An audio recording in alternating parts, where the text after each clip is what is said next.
Good morning. A big warm welcome to you from Camp5 Eco City, KL Setia Inc. Mall in Kuala Lumpur, Malaysia. This is CRANK Boulder Competition 2024, brought to you by Petzl. We've been up bright and early this morning. It's the qualification round. A full day of climbing here ahead of us. A massive 400 athletes are competing today in 2 adult and 4 youth categories. The youth categories 1, 2, 3, and 4 will be kicking off the action this morning. Camp5 Eco City is one of 5 Camp5 climbing gyms located in Greater Kuala Lumpur. This one is playing host for its 2nd year in a row in what's become Malaysia's biggest boulder event. Sir Archibald, the big freestanding boulder. This is the cove that you're looking at. This is where the action will be this morning. My name is Renai Matu. I'm part of the communications team here at Camp5. I'm joined by Patrick Andre, the co-founder of Camp5 Climbing Gym and the director of coaching and route setting here. Patrick, good morning. Good morning. Nice to see you bright and early. Yeah, Start my day with a you. bit too early after last night, but it's okay. It's been a big week of getting ready for this. It's become such a huge event. That huge banner that greeted us at the front today, 400 competitors competing. I mean, what was the feeling of seeing all those names as you walked in today, Patrick? I mean, it was great. Actually, not only today, yesterday when some people picked up their bags and came and saw their names on this wall, and everybody said, "Oh, wow, this is so amazing!" And I'm here. I'm trying to find it. So we actually created this little pointer stick for people, so when they want to take selfies, and everybody took that stick and showed their name on it. So it was quite exciting. So everybody takes the pictures of themselves in that big crowd, and it's really impressive to see how many people are actually here. And you see now when you look at the screen, these are the kids. So you don't. I mean, the other categories haven't come yet, but we have about 160 kids. I don't know exactly the real number. I think it's 160. You must know. And yeah, and of course all the parents are here too. So it's already, I would say, about 300 people in the gym at the moment. So good to see. Yeah, the competition looks like it's going to be pretty feisty. We can see the Archibald boulder here. We'll be seeing action this morning along with the boulder cave, the cove. Patrick, what can you tell me about Archie here? Yeah, Archie is kind of the key feature of Camp5, because when you enter into Camp5 after the reception, that's the first thing you see. And this arch was actually created as a gateway into the gym. So when you enter and you look from the reception, you have this glimpse into the rest of the gym. So that's the main reason why we built this arch. And it's actually called Sir Archibald, if you want to be correct, but then people are, I guess, in a democratic world, they don't call it Sir anymore. That's Sir Archibald. Yeah, it's actually Sir Archibald for you. And never mind, so now you see we use it in the qualification, but we will also use it in the finals as well. So the features are very, actually, if you look at it for competition climbing, the features are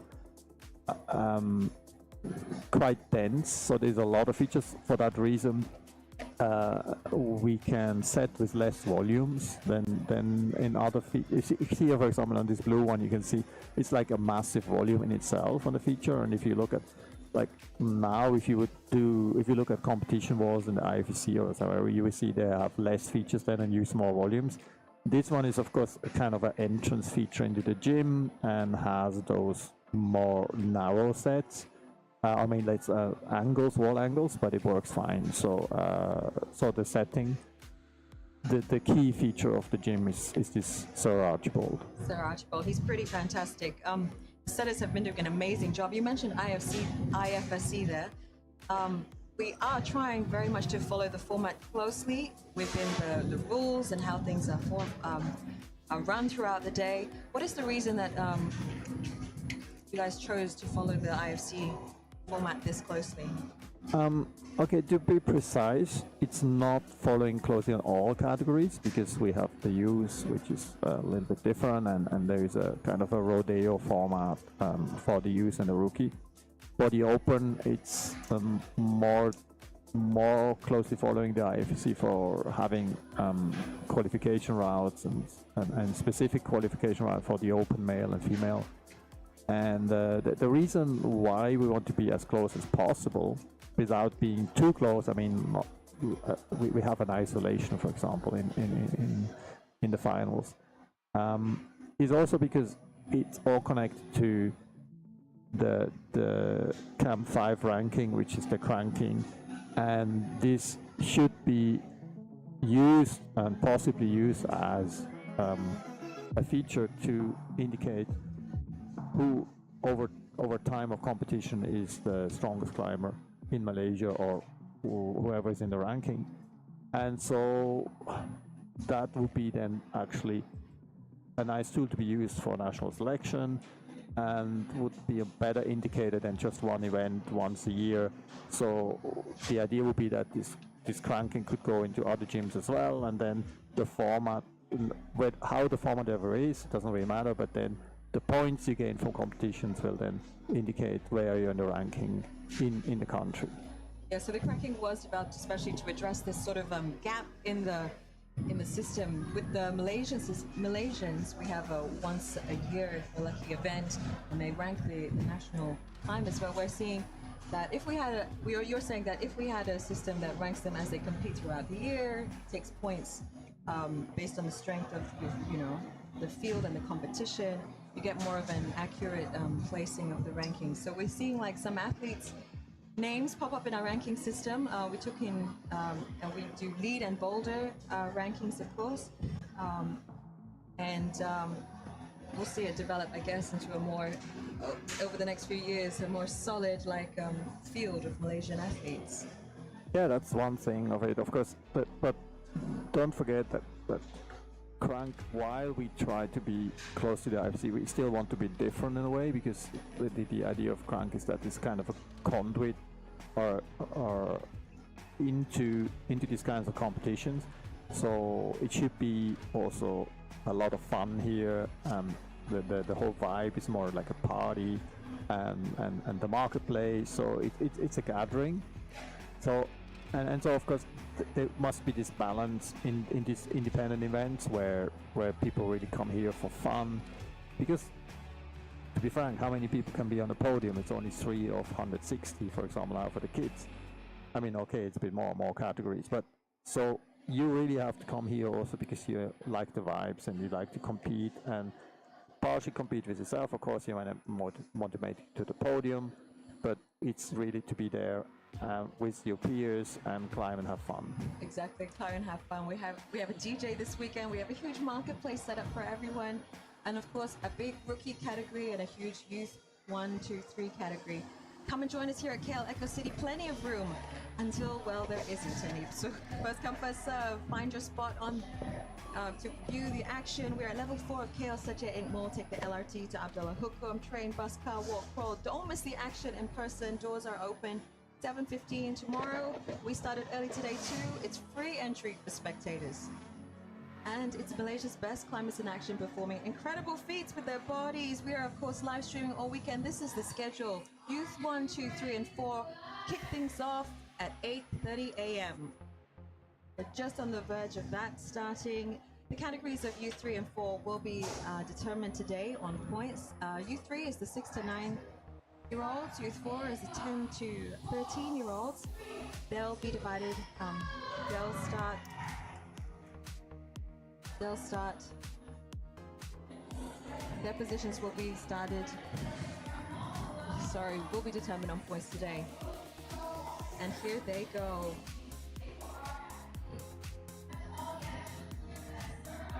For the youth category,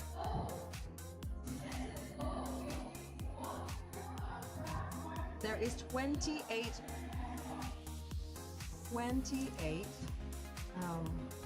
boulder routes for them to complete. They are scored on a self-scoring system. They'll be using cards. So we just saw a top here of Edward, who is one of the strongest youth climber on his category. So obviously he just started with number 7. He didn't bother really much about 1, 2, 1.5 plus for youth and 1.5 for the general category. Okay, so interesting. Maybe look a little bit at the routes here. The route setters, I think they did an amazing job to create a huge variation of problems, from pure strength problems pulling through to balance problems to coordination problems to all kind from later on we will see it in the cove. There's a couple of really cool problems where they have to press into corners and some really technical problems where it's all on your feet.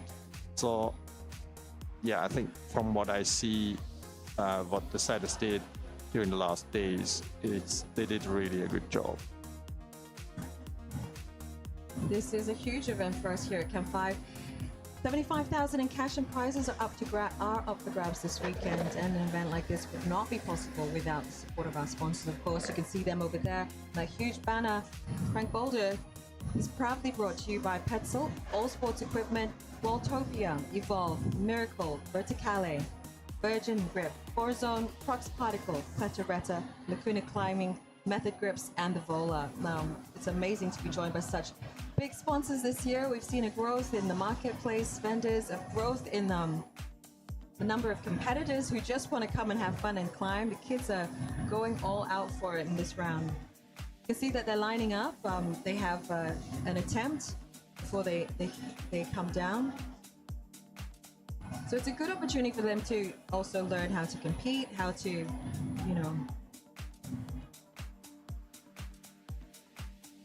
how to push themselves. Why is climbing so good for youth? You're the director of coaching here, Patrick, and I do have a lot of questions for you about the Camp5 youth team, but I mean, we see a lot of kids come and we see them start to come out of their shells when they start climbing on the wall, but it's really like a sport for yourself in many ways, isn't it?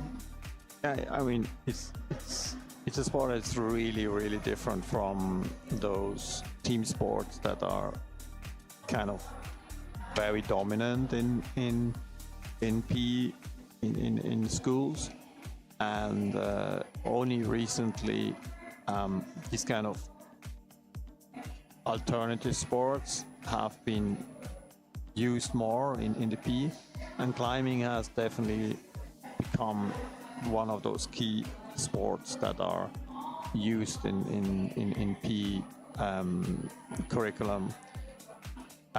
Why climbing compared to, for example, skateboarding or BMX?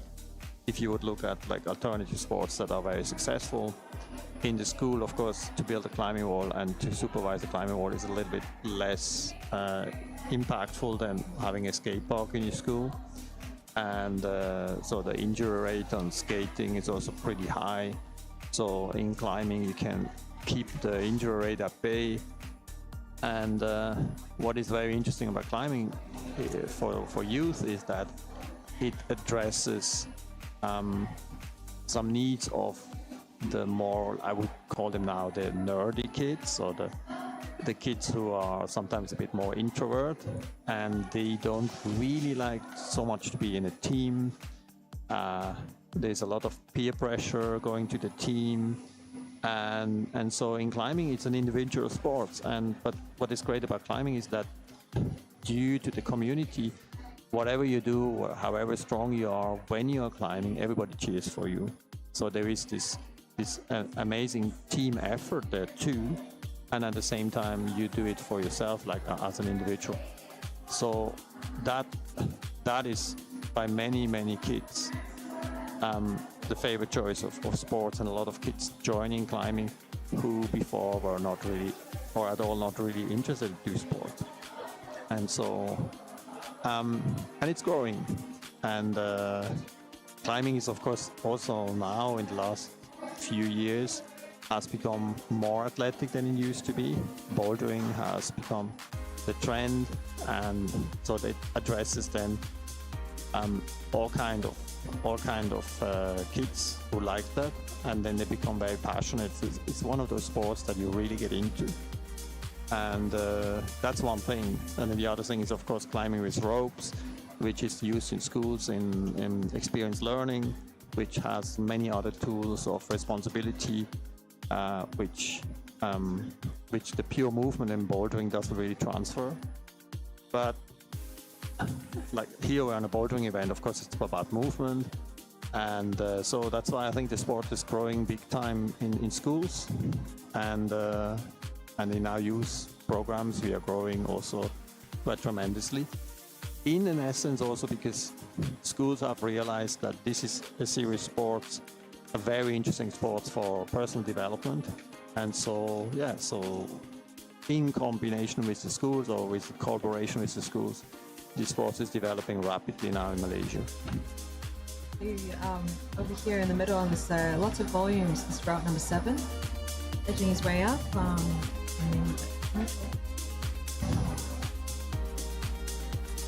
What is the use of volumes? I mean, what we see on TV in the bouldering events is some very dynamic, very wonderful movement, like you said. We have seen a change in the sport as well, haven't we?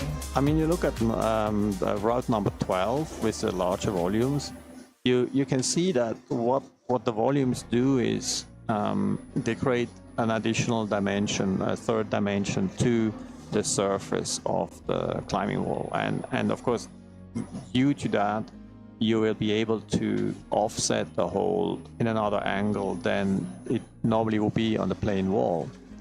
And that creates this three-dimensional climbing that is so interesting because every move in climbing is different, and by changing the angles and the variation and the handholds in angles, you create totally new movement. And so the volumes have become the driver of this kind of setting. And so they are really interesting in a sense because you can screw on them, you can put holds on them, you can put macros on them. Everything is possible with those volumes. If you look at number 7, these volumes are smaller, so they are a bit closer to like another macro, like a fiberglass or a thermoplastic macro. But the left one is more or less like where you would have the option to add handholds. In that sense, you can see on the left volume there are 2 very small chips on it, which then help people to actually move on it. So even though you have the volume and they can hold the volume, then the stepping on those are crucial. So because of the volume itself, it's still considered like kind of a wall surface which is extended. So that's how volumes work. And of course, depending on the volumes and the shape of the volumes, you can actually set routes purely with volumes, with not even chips, nothing. It's actually 390 here on the wall here on route number 3 route. This is Muhammad Amir bin Firas, the Malaysian, on your team, I believe. He's on the squad team. He's the younger brother of Ayman, who went to recently to the IFSC World Cup in China. This route, you can see maybe for the spectators, you see there's a Y in front, Y3. So there's actually 5 routes which are those Y routes, and they are particularly designed for youth 4 because we have some athletes who are pretty short. And so if youth 4, of course, being the 6 to 9-year-old category. Yes, but so there's some 6-year-olds and some Asian kids with 6-year-olds. They are tiny, and this is good for climbing. But at one point they are not tall enough to get to the handholds, so sometimes they cannot even start because it's just too high. So we decided for this competition to add to the normal 30 routes of the Rodeo format, to add another 5 which are specifically designed for the short people. And so, because to understand that a little better, we need to finish 6 routes to have 6 tops, which is more valid than having 5 tops and 1 one zone. So if you, for example, would do 25 to 30, or let's say 20 to 25, but you don't do 19, you only have 5 tops, and somebody does use 1 to 5, and then the normal one has 6 problems, would win over this person. So it's very, very important that everybody does. You see, like here on the left, you see another Y route, Y1, it should be the easiest of all. And so if somebody can actually finish those 5 Y routes plus 1, they would win over somebody who only did 5 routes. So we briefed the kids and said, you have to climb 6 routes. And the idea is that the really, really short ones have the opportunity to climb 6 routes, and then they're not just frustrated because they can only maybe climb 1 route, and then they are here for 3 hours and they don't know what to do. Yeah. So we added those routes, and hopefully this tactic works properly. It looks good. I mean, the kids can do this easily. They look like fun routes. I want to climb. Yeah, they're relaxed, but they are not the key routes. They're really there that the shortest can climb. But they count. So if you do all those plus 1, you actually could beat some people who forget to climb 6. And so yeah, and they are not boring. They're interesting. And you see here, you need positioning. You cannot just go up. So she has to do here back step and get in position. So yeah, so it works. Very cute routes, and it's, I guess, part of making sure everyone has fun today. Absolutely. Has something to climb, and part of the experience, especially for these youth guys. We really want to inspire to continue to climb. So you see many kids here that you see, they are in our youth programs. Not everybody, of course, is in our youth program, but there is maybe about 80 kids here today who are in our youth programs. So a lot of familiar faces for me, especially. And yeah, it's cool to see that they come and they are so motivated. So you see now, you look at this guy going for 11. So this is already more points, more difficult. And so it requires different techniques and more strength, of course, in this overhang. While on the right-hand side, this is number 2. This is the second easiest route of all. Oliver Tier on the right there. Yes. Actually part of from the UK, part of your youth team.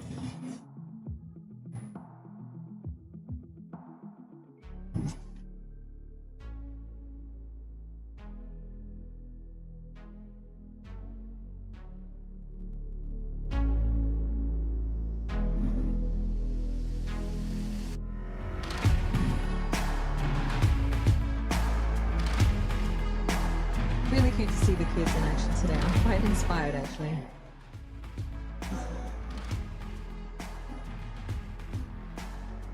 You will also realize now that there are not so many kids climbing or queuing, and that has to do with the fact that it's 3 hours of competition, so you don't have to rush. I mean, per se, you can try to climb 20 routes. I also briefed our kids, which doesn't mean our kids, the ones that Anna and I are training are the youngest. And so we told them also, don't rush in, take your time, have a drink, look around, let other people climb first, get you better. And so they are not, I mean, it's hard to tell a 7-year-old to hold back. Yeah, they all rushed out. Yeah, so we try to slow them down, so take a little bit more time, be a bit smarter, and watch other climb, because it's a rodeo format, so beta is freely given to you if you wait a bit. So that's why you can see not everybody was rushing, because they have a lot of time. 3 hours. I mean, you say 3 hours for 6 routes is amazing, but then in the end, you can really work on problems when it comes to who makes it to the podium. So you can maybe score some easier while warm up, and then after, then you can really start working on problems and really get into it and take times and rests in between. So of course, then the scores would be much, much higher, if your skin still allows after 3 hours. Yeah, some of these holds are brand new. We're welcoming some hold sponsors here this weekend. Some very, very clean, very, very new holds. Yeah, here on the right, in the blue one is from Virgin Grip, which is that set was actually sponsored for the event, and these are all macros, fiberglass macros, and yeah, they're actually really cool. And so we set with those holds. Then of course others are. You can see on the right hand side there's flat. So the red one is Flat Hole and Cheetah, which are brands that we have been working with for many years. And then we have other brands who came in sponsoring. It's like, of course, Utopia, then Method Asia, and then Lacuna as well. So they all gave us some amazing holds to work with, and yeah, so you will see some of them here and in the finals later. Don't forget, guys, we would love to hear from you. Patrick and I are watching the comments. Shout outs to anyone that you would like to hear to give a shout out to. I've got Annie Lima saying shout out. She's watching from Taiwan and she's looking out for her niece and nephew Sienna, Seth, and Nathan today. Okay, we will look out for them. We will look out for them for you. This year, in fact, we have bib numbers, and these bib numbers are helping us to figure out who is who on the wall. We'll try and get you some names as we go along. You still have to go through 400 people, so... It's close to that, yeah. Where are you watching from? Let us know. If you have any questions for Patrick, he has a wealth of knowledge here, and I will relay them to him. Anything that you need to ask. I think you should know some stuff too, so it's not always me to answer everything. It's not your first rodeo. Not my first rodeo. Yeah. Okay, so this rodeo format, like you said, I mean, 3 hours to get as many climbs in as you can. How does the scoring system sort of work for this? They've got a self-scoring system, which means these kids all have bib numbers, all have cards with points scored. You need to have both hands, for the youth category, you need to have both hands on the starting hold to start. When you get up to the rookie and the open categories, you only have a 4-point start. But for here in the youth category, it's a 2-point start. Once you start getting into the zone, this is when the points come in, and everybody's scored on points for the problems that they complete. Yeah, you have a zone here which gives a certain amount of points, and the top, which is of course the thing that really counts. And another thing is that, like classic, what always needs to be done, you need to basically hold 3 seconds on top, hold with 2 hands. And so basically we have routes from 1 to 30. And then of course the ones we have mentioned, routes Y 1 to 5, and in the scorecard is basically the top wins. The harder top you have, the more points you get. It's self. I mean, people are actually using the scorecard, and then there are judges around that check. And sometimes the judges will check whether they cheated, whether they really filled in properly. And of course we also brief the kids that there is a possibility to cheat, but we have everything on camera. So if there is a doubt, we can be able to go back and see, okay, whether these people really climbed the routes, and then if they didn't, of course they will be disqualified.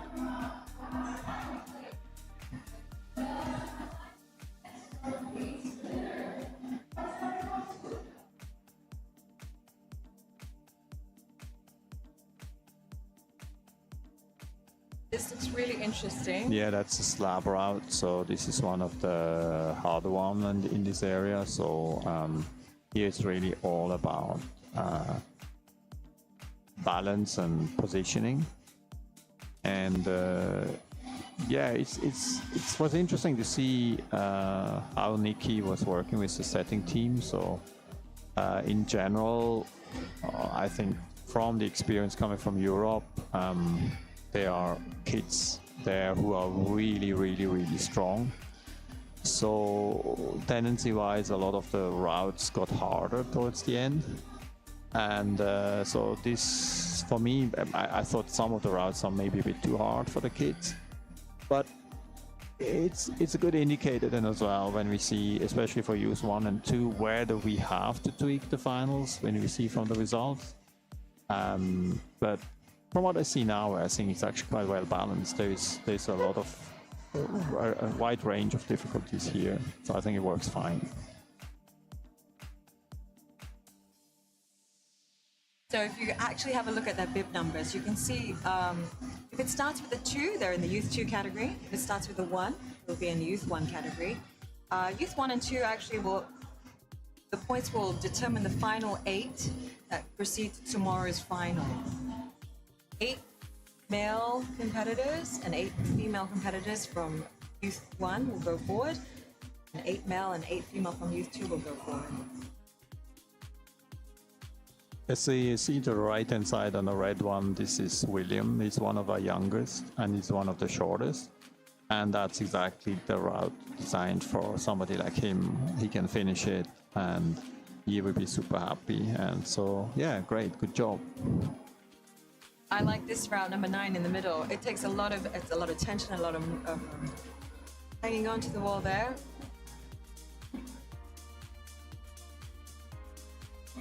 Edward Yuma Halton is on this orange route. It's not orange number 9 row.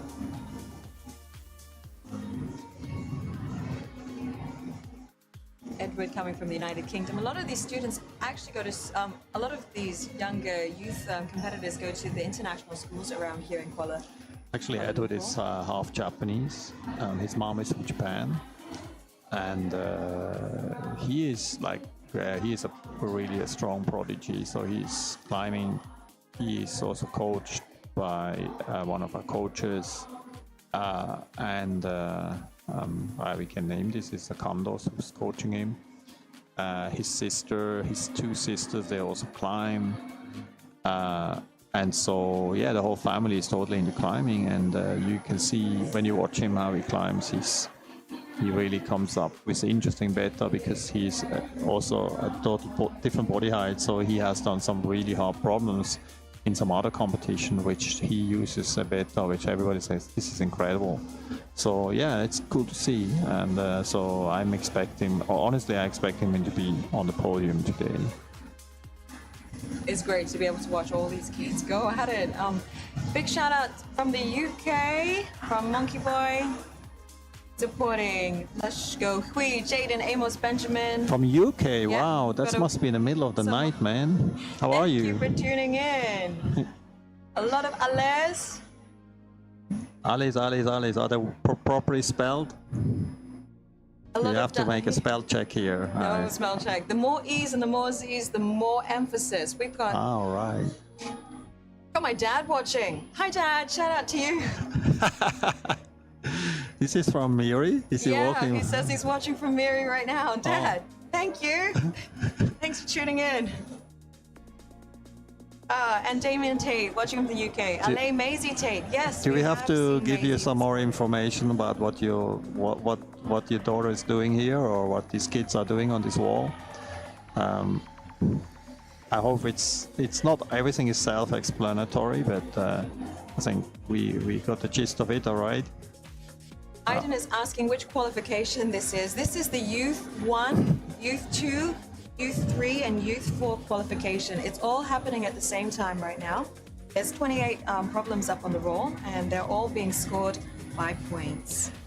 As also for answering this question, you see, like Renai just said before, look at the numbers. Number 2 is Youth 2, and then on the right-hand side you see people on 1, so these 3 guys are Youth 1. So and then you can see 3 and 4, so you can actually identify which youth group they're on. And I asked you before, how many kids exactly? About 160 in all the categories together. So the strongest category is actually Youth 3. With about 70 kids just in one youth category. And the second strongest is US4, which is cool because these are really young kids and they are now in the competition. Imagine how they will climb in 10 years time. So it's great to see that. So yeah, and we have seen some of the kids who became, like for example, Ayman, he started in Camp5 in our Chicha club, which is for the even younger ones. And over the years he then was climbing Camp5 when we started the youth team. He was one of the first to join. We had the base camp at that time, and then he grew up, and then he went into the squad, and then in the youth team. And not a long time ago, he was representing Malaysia in the World Cup. So, yes, it's been a long time since we had a Malaysian contingent head to the World Cup. Ayman was one of them. And we've seen him grow from a little chichak all the way to a Malaysian national climber now. It's just been amazing to watch. His little brother in action today in the Youth 4 category.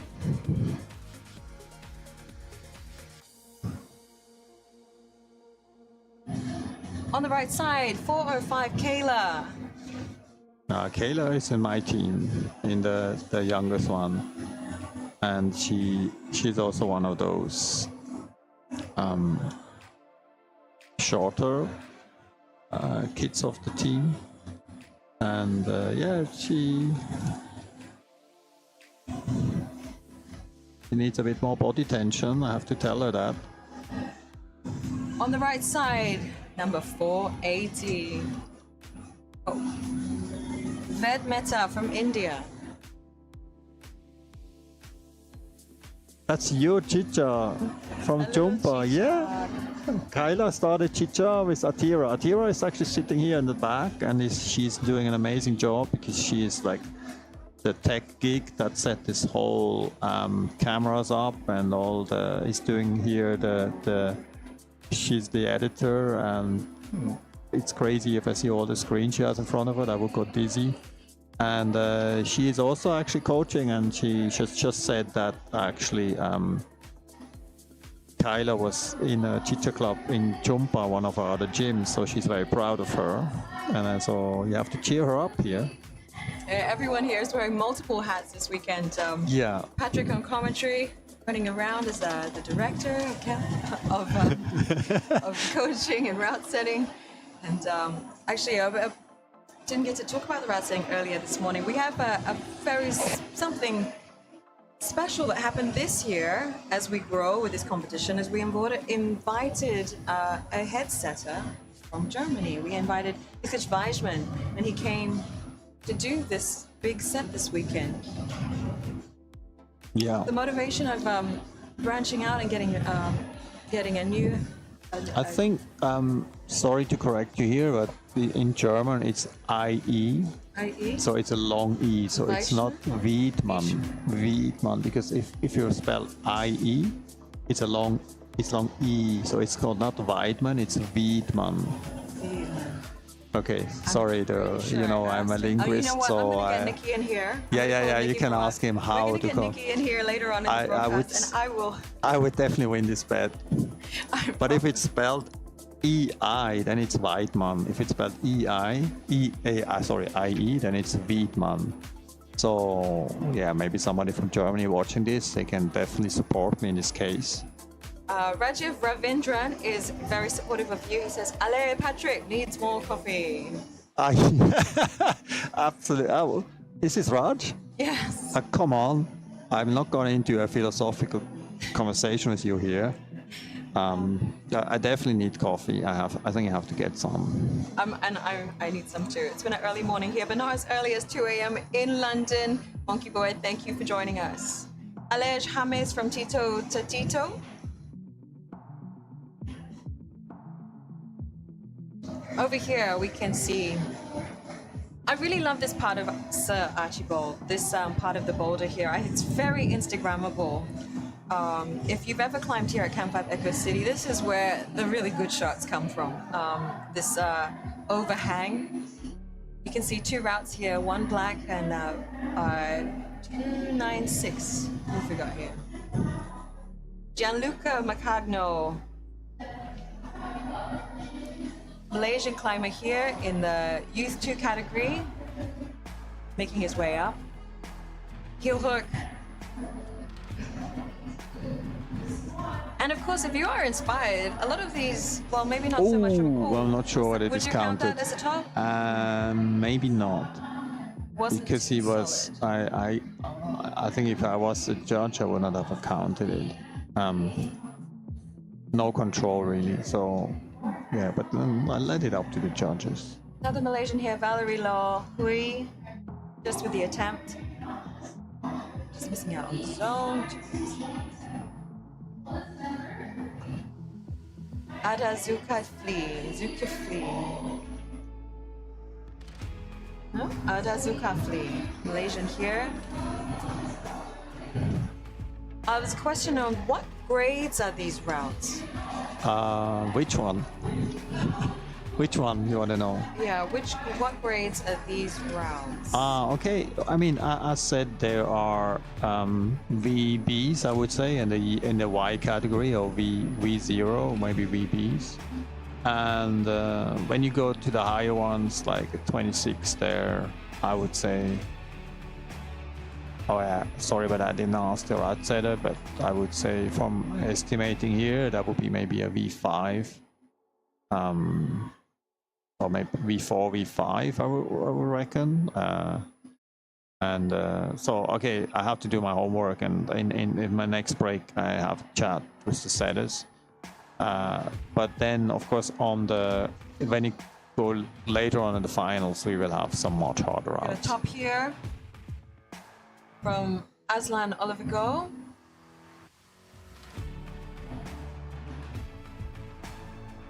So the kids are obviously lining up behind the screen. They're getting a little bit better as they watch all these climbers going up as their attempt. So moving. The arch of Sir Archibald getting a little bit testing the climbers here. Yeah, this is actually, you see on the left-hand side on the green route, which is actually, to be honest, this is not a handle that these days is used in competitions. You will see most of the shapes that people are using are kind of very smooth shapes. This one is you can see it looks a bit like a snake skin, and this is the new font set of Lacuna. And for everybody who doesn't know what font means, it's not a writing font. It's actually the short for Fontainebleau, which is this amazing forest with sandstone blocks all over southeast of Paris. And it's one of the cradle of bouldering in Europe. And so the font sandstone has this really crazy features like elephant skin or whatever, that's what you see. So this font this font series here from Lacuna tries to imitate this kind of features. And what is interesting about it is that she is trying to actually hack the problem by going to the left instead of actually going to the right. So she has to now basically move over, which this hold looks like it has a lot of feature, but many of those are difficult to see and difficult to feel. So you have to go and feel each of those little knobs and see which one is better. So that's the whole thing. It's actually interesting to climb on. You won't see that in an IFSC competition. Nobody would use this hold, and but for this competition here in this format, I think it's quite cool. I was catching a lot of swinging coming out, some legs going flying. Is this blue out here? You can see he's looking at it.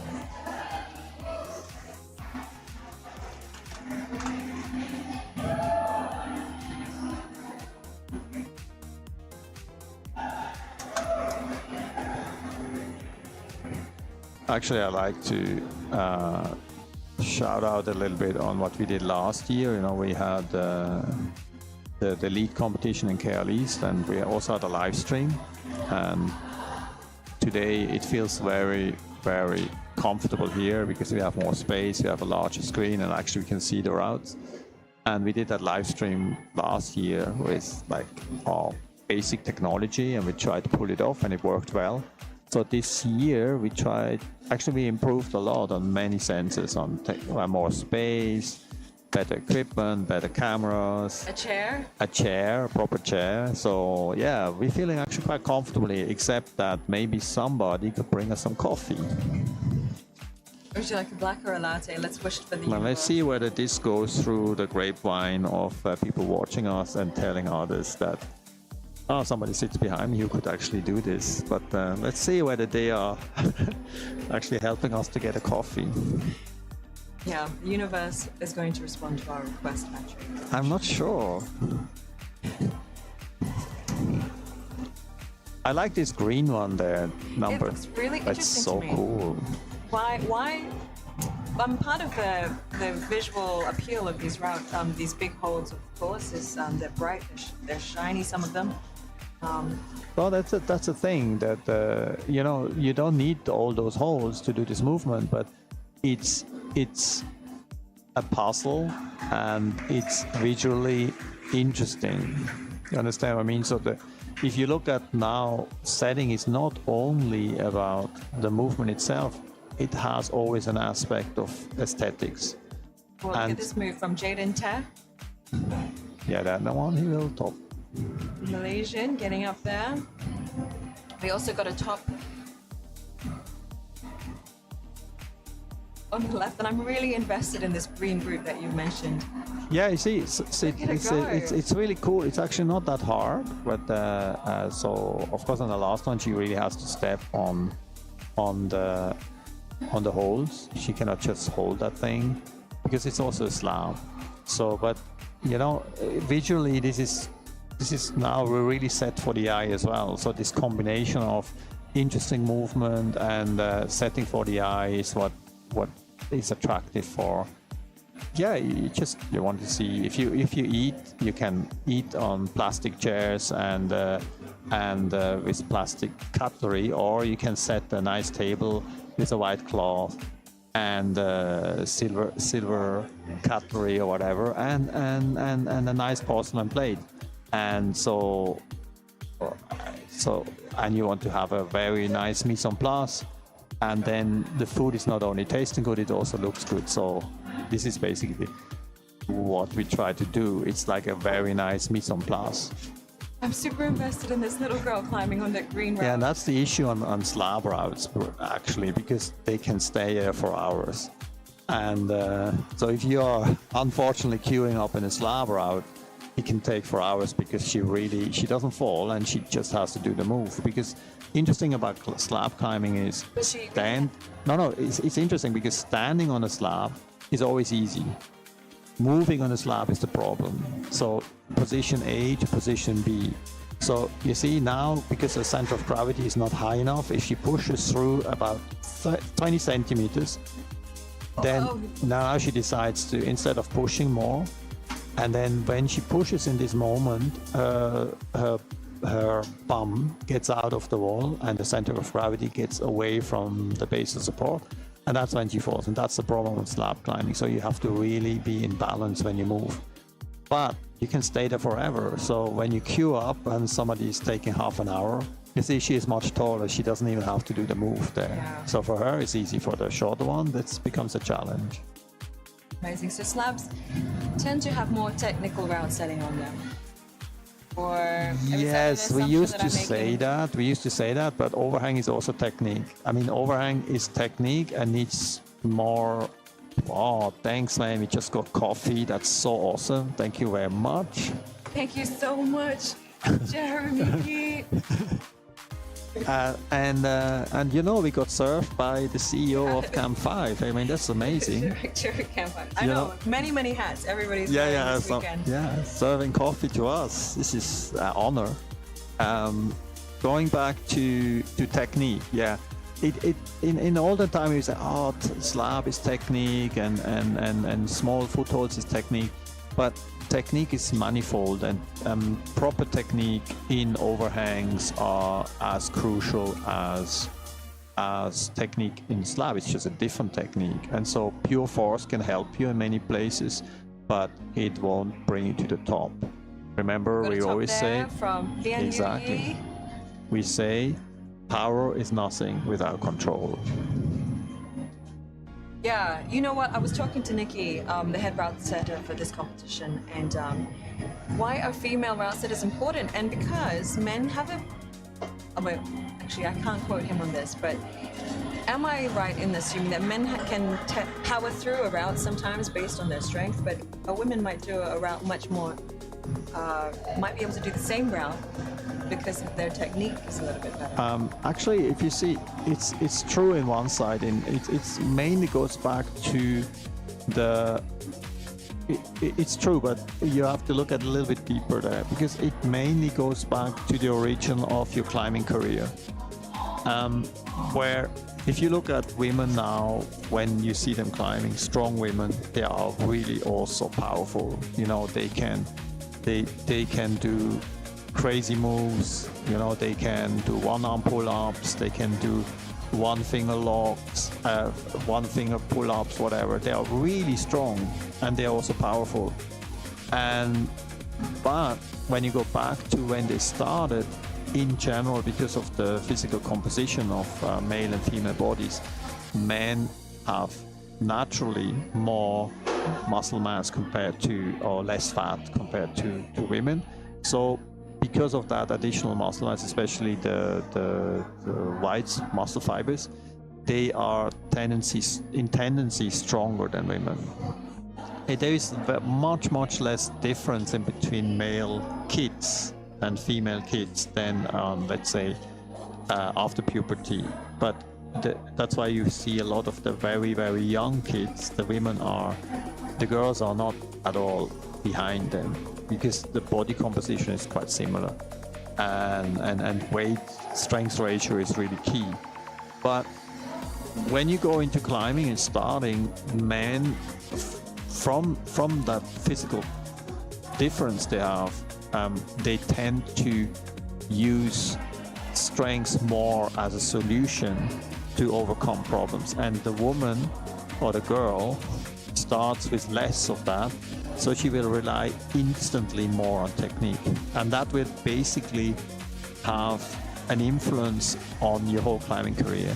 So you start with a better set of technique, and a lot of climbers, especially young male climbers, they climb actually on a technical point of view actually terrible, and they finish a lot of problems, and then you start to tend to use this style more often. And then of course after a while, if you really want to excel, you have to go back and break those patterns and learn proper technique to go higher, because at one point you get to a limit too.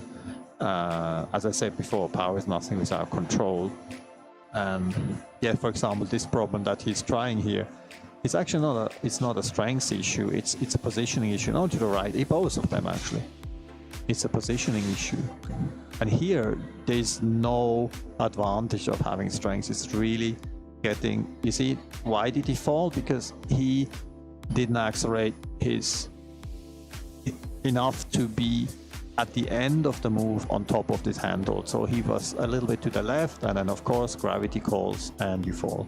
So this has nothing to do with strength, absolutely here. It's really about using your body correctly and getting in position.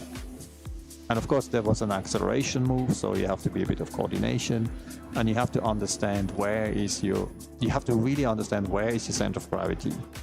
Yeah, it looks so easy to fall off this one. Actually, I would say it's not that hard, but yeah, you have nothing to hold, so you have to really trust, and you have to really move over this foothold. You see the right foothold, he has to basically accelerate. So acceleration either from your lower foot, yeah, not too bad, but now you see his body came a bit off, and he was maybe about 15 centimeters still to the left when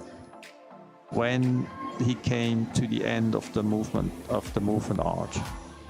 Okay, so, and this move doesn't make a difference for you how tall you are, really. I mean, if you're, yeah. We had a very tall Paul Byram That was there. Paul. He's actually one of the tallest here. Yeah, would have been interesting to see how a tall person, would they have an advantage here? Because that top looks so far away. I would say slightly, but not much, to be honest. Tell me what move, are they trying to pendulum the top, is pendulum the right word? Like just reach over and get their two fingers up there? Is that a foothold part of this? You stand there and a taller person might be able to actually step down on the volume there and be super stable. You know, like a shorter person might not. No, I think everybody should be able to do so. Paul Byron's going to make another attempt, this from the USA. But yeah, if you swap feet there and you get your right hand there, you might be able to actually get to the top without having to step down on the volume, and then it should be fine. Oh yeah, for him for sure.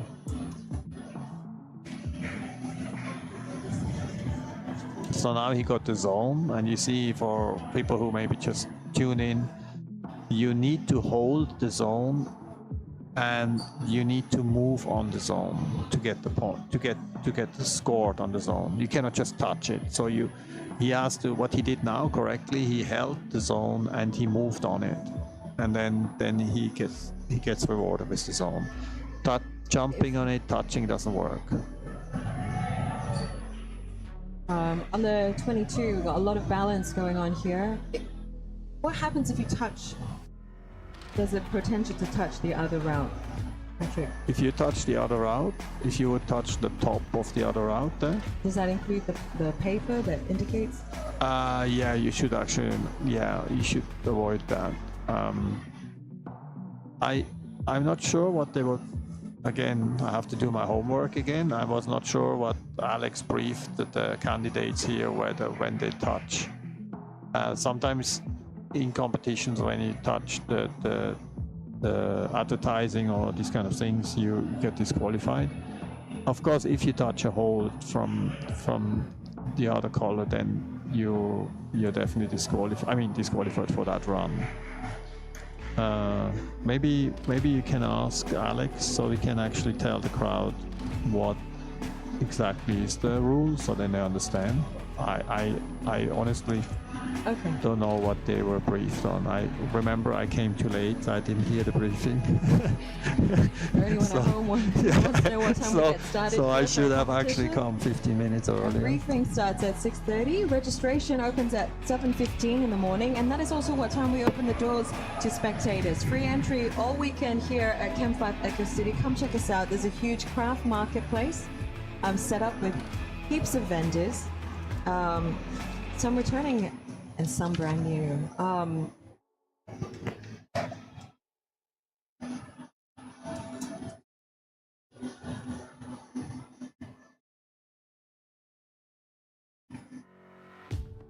You're watching the youth categories get started. So you're seeing a range of ages here from 6 until 17 years old in the youth 3, 4, and 1 and 2 categories. I haven't yet been able to catch that bib number on that climber on number 7 route, but you have officially made me a fan. Okay. This girl? Yeah. Lian Liu King. We think it's Lian Liu.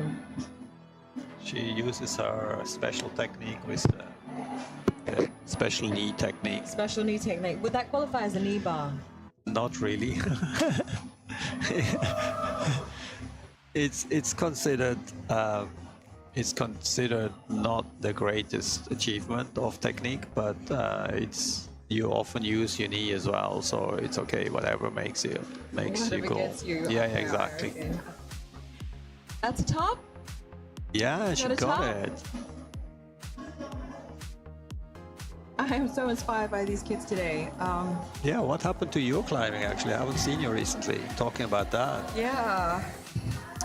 If you're inspired, I want to see you next week coming on and trying those routes. I will. I actually am. I'm gonna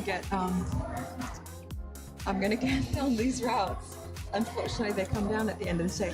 If you are inspired, No, these are just excuses. Come on, there will be enough routes around for you to climb. if you are inspired to come and check out the climbing this weekend, the open and the rookie routes will stay up on the wall for a bit. These routes will come down post qualification. I will definitely come after you next week, and we'll make sure that you get on this wall.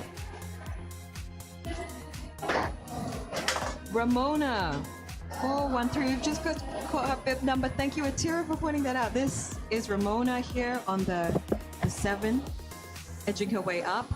498. Shout out here to another Youth 4 category climber. Oh, and I love how did you see the Youth 1 guy giving him a little, high five or a little handshake? That's just both ends of the scales attempting the same route. Yeah, you have here classically fist bump and high fives for finishing routes. And here for another top of the Y3 route.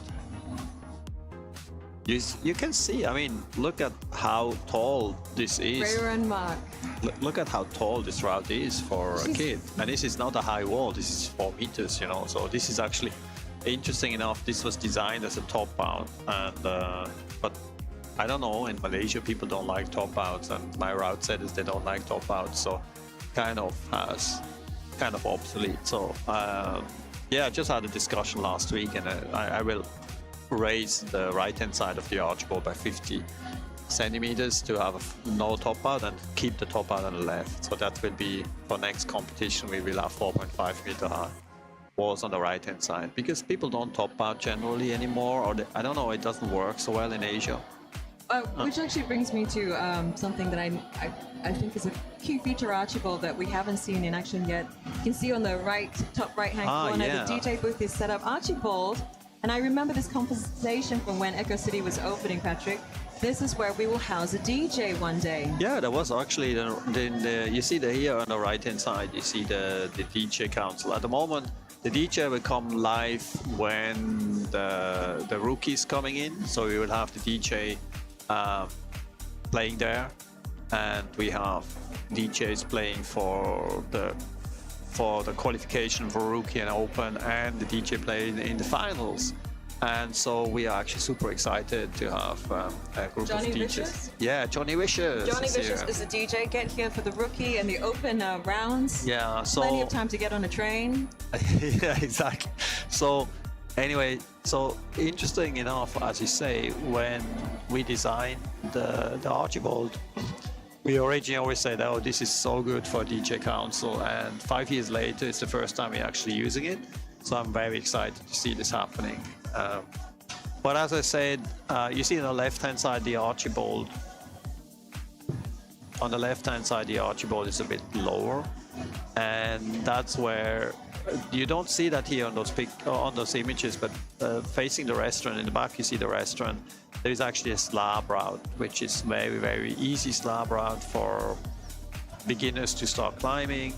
And so the original idea was to have the DJ on top. We have it now in the gap, which is actually the area where people can down climb from the top out. The reality is now that we are not setting much top outs anymore, but people can top out if they want. So I made a decision to change the right-hand side, the steeper side of and the higher side of the boulder, and extend it a bit so you have top out only on the left, and I think that will work better in the future. It's a great time, I think, to talk about how much we've grown. So DJ adding into the mix. A lot of this is thanks to our kind and generous sponsors and partners for this event. This is Crank. It's brought to you by Petzl, of course, along with all sports equipment. Waltopia. Big shout out to Evolve, Miracle, Verticale, Virgin Grip, Core Zone, Crux Particle, Claretta, Lacuna, Method Grips, and Vola. This is Crank Boulder 2024.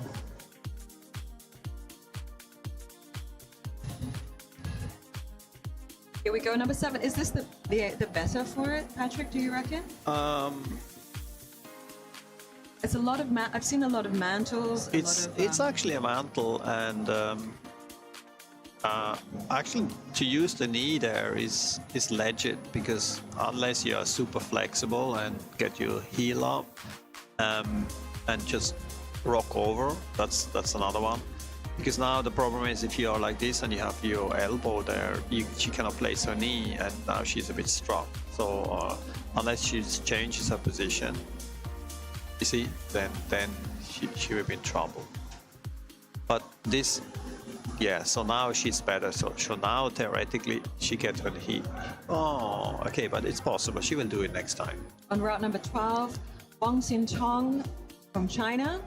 So she is now classic mantling, you see? So if you're flexible like her, that's it. That's how you should do it. That's the move. You can see her grabbing up onto the higher volume. And she knows how to climb, you can tell that. And see now what she does. This move is interesting because you need to press with your left, and you actually need to stand with your right to create the tension. Then you can hold, and your body goes to the left, and then she can hold that one side. Chan Ho Ching representing Hong Kong here. So the idea would be to press and to stand, and then you can hold it like a side pull, and then you can stand up. And that's really cool, actually. I really love this route to show how volumes work and how directional pressure works in, you see, to hold the side hold. And so yeah, now has to get the foot up to press. Yeah, now we're talking. You see, now because she's too low.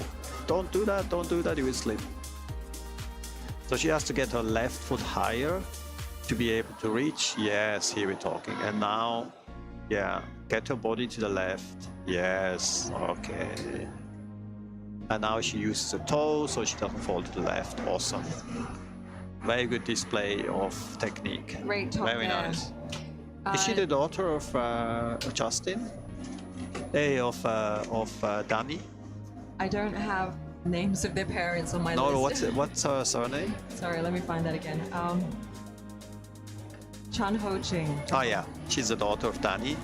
Danny Ho is the owner of Just Climb Climbing Gyms, and he and his wife are here, and they are actually also bringing in Miracle Chalk to us. And he came all the way from Hong Kong with his two kids. The two kids are competing, and when I saw her climbing, I know he was a national coach, so I can tell she really knows how to climb, of course, from Daddy.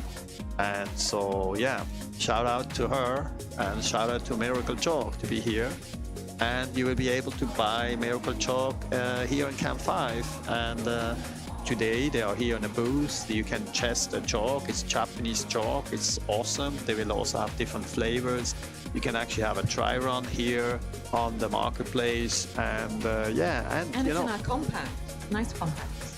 Actually, yeah, it's every competitor got one bag of Miracle Chalk, which is great. So we have more people who are sponsoring Horse Chalk. One of them is actually Kraft Particle, local brand, and they will also give chalk to the winners of all categories. And local brand, and we also have to support local people, so this is great. And then we have Kletterator from Germany, and here we just gave them some samples. They are doing liquid chalk and other products, and they are really good at hand creams. They have a lot of really good formulas for hand repair and hand creams, and each of the competitors got a sample pack of hand cream for them to recover. And you will see.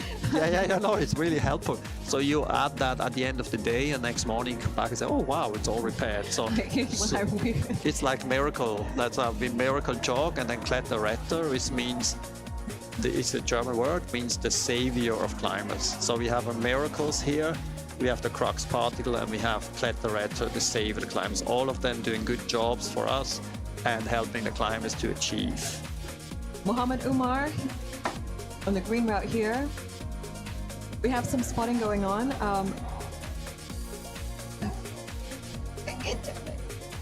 If you see on the left-hand side, we can see the route. These are actually rock candy holds, the long ones.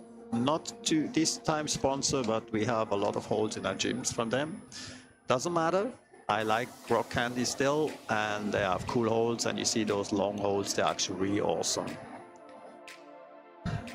They do look visually nice. No, they're awesome, and they actually they look all the same, but they're all slightly different. Big shout out to the brushes for making sure all of these holds don't get too chalked up. Big effort goes into cleaning them after an event like this. We have to jet spray them. It's a whole industry. Great movement here. And a top from Malika from the Ukraine. So if you wonder why a girl all the way from Ukraine is here, then you might guess she's not flying in purposely No, for this event. We have a lot of international students Exactly, here. and of course it sounds amazing if you have 32 countries, and some of them are of course international students. So if in the future I hope that people from all over the world fly in for this event, and then we can brag we have 30 countries. But we're still happy because we have all folks of people coming here, and we have people actually flying in from Hong Kong and Taiwan and Thailand, Singapore, the Philippines. They came here, so that's already pretty awesome. You know what? I've got an encyclopedia next to me. Atira, along with switching all of these cameras and setting this whole thing up, actually has a fun fact. And Malika's dad was so inspired by her, she came and she took up a basic wall course with us. All right. So now you have a father that's also a climber because he was inspired by his kids. Ah, was he inspired by the coaching of Atira or by the climbing of the kid? I would say the kid. Oh, okay. Followed by the basic wall course for this year. No, this is awesome, and actually, this is a policy that we have been trying since we started in 2005. You see, like especially this, not only this youth program, the notion for many people in Asia was always climbing is for kids, and I don't need to climb.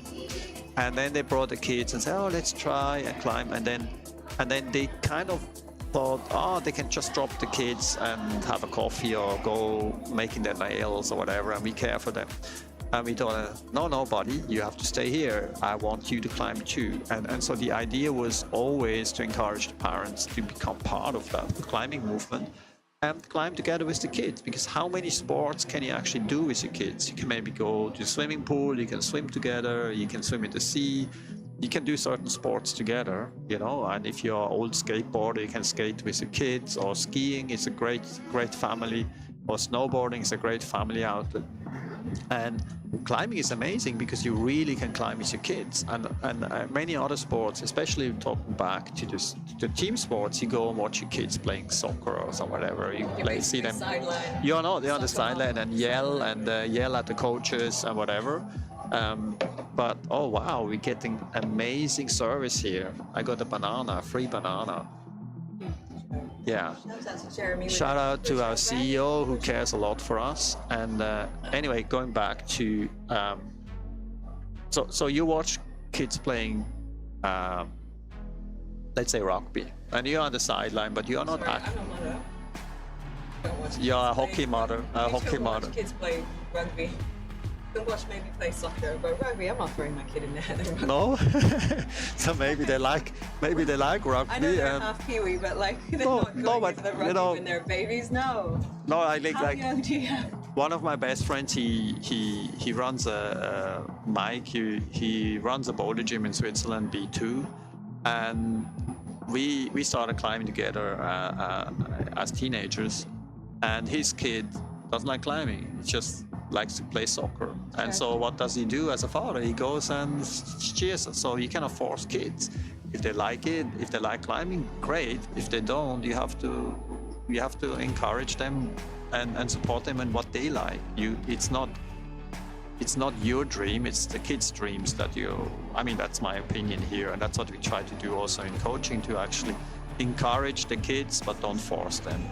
So going back to this whole thing about being involved in climbing. So what we tried to do is we really went to the kids and the parents and say, look, and that's a policy we have. Okay, So the kids below 8 years old are actually climbing free in Camp5. So, but they cannot just go in and play. It's not a playground, so they have to be supervised, and the parents have to check in. The parents have to be a member, and they have to care for them. So if you have, let's say, 2 kids, you can come, you check in, and you care for your 2 kids. Leanne Liu going for the top here. Yeah, she's going. So that then will not awesome nice. Look at that.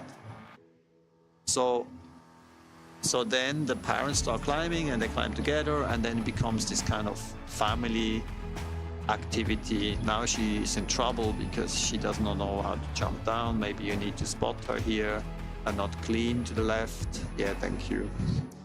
And Coaching from the sidelines. Actually, no better, right? huh? So anyway, so my whole story here about is to the parents, if you are listening, start climbing. Start climbing. Just don't drop your kids. Start with them. Yes. Okay, classical swing start. Yeah, works well.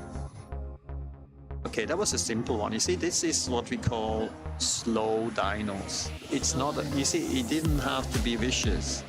It's just enough to land and ground. So you swing and land. So these kind of slow dynos are coming very popular now, not this vicious dynos. And this is great. This is great about body positioning, and many people can do it. We work with the kids already, the 5-6-year-olds, to do these kind of moves. And so I am always scared to break my shins, and I'm like an old style climber, so I'm always, oh no. And then also I have to learn this stuff, and it's quite cool actually, especially those slow dynos. I like them. And yeah, this is a classic example for this. Anyway, we're not finished with my not ranting, but my advertising about parents. Really, honestly, if you ever come to Camp5 and you have a kid and a climbing, try yourself, please. And then you start realizing, as what Tira said before,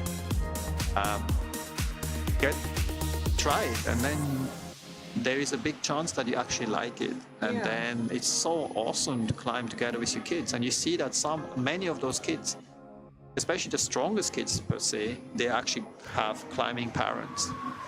And they just climb and they have fun together, and they learn by play, and then they that's how the family goes together, and they go to holiday together, they go to climbing destination. Holidays. It's such a cool way to travel. And so much limestone around Southeast Asia. Oh yeah, man, it's even Malaysia potential is enormous, you know. And so this looks like Charlotte. Oh yeah, her ponytail is so unique. So this is Charlotte. She's also one of my students, and she is a very unique character. So yeah. Here. Congratulations Awesome. on the top, Sharon. On the right side here, on the front. She looks happy. 2825 was Itzida. Just lost him on that one. Huh?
Hope you're enjoying all of the action on the screens right now from CRANK Boulder 2024. You're watching the youth 1, 2, 3, and 4 categories all in action. This is the schedule for today.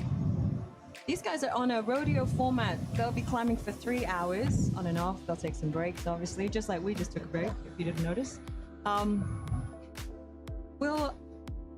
They'll stop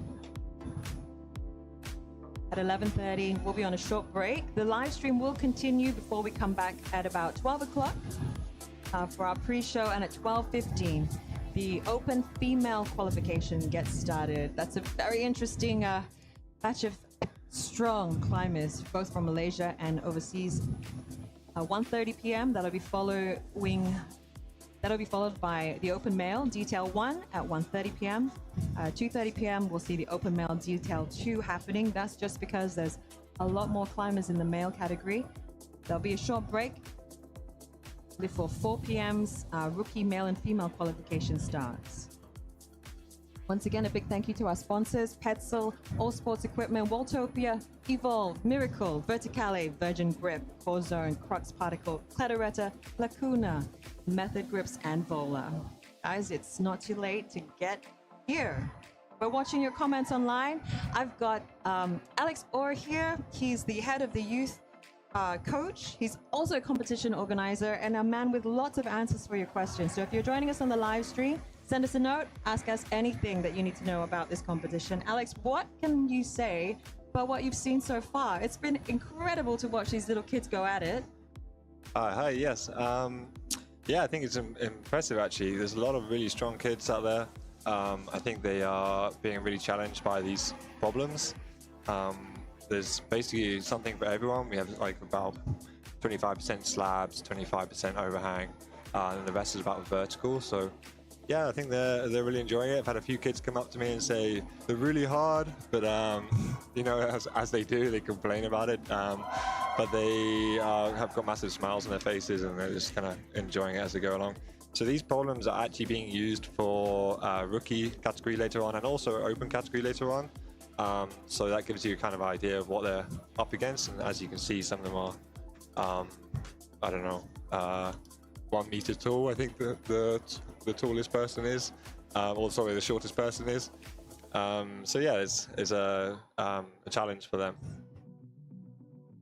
Oh, we got a top here. Oh, just lost him at the edge, yeah. But he's definitely got a zone there.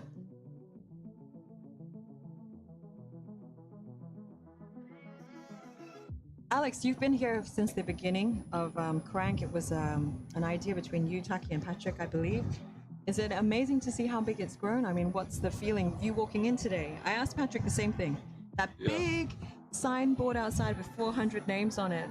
Yeah. When you walk in, it can't help but feel a little bit emotional. Yeah, it's come a long, long way. We started, Camp5 has been doing competitions since they've started in 2005. But we started doing competitions regularly with the inter-schools competitions. And these just started with 30 kids maybe, or 25 kids. And then to add on to that, we then included the battle series, which is the BOTB, Battle of the Boulders, and Wall of Walls, which is boulder and top rope respectively. And then we just realized that we needed to fill that gap between these small community and kid-focused competitions to IFSC, and there wasn't really anything in Malaysia or not really in the region that kind of filled that gap that our competitors were looking for. You know, we need to have something for them to step up to, which isn't quite full IFSC competition, and that's where we've gone. So yeah, 400 competitors now is a lot. You know, we have 150 kids, about 150 rookies, 80-ish, or my math's off there, right? But 80 or 90 open competitors. We have about 75 people from Singapore, about 20 from China. So yeah, it's no longer just a Malaysian competition. We're aiming to make this Asian and worldwide. So. What I think has been really cool to watch is that all these routes have something unique or different about them. We've seen some slow dynos like this blue one here. The Archie's getting a workout. Some slabs. And there really is something for everyone. Yeah, well, Nikki Bikeman, Nikki Howard has really put a lot of effort into making sure there's a huge variety of climbs here. And the setting team, of course, it's not just him on his own.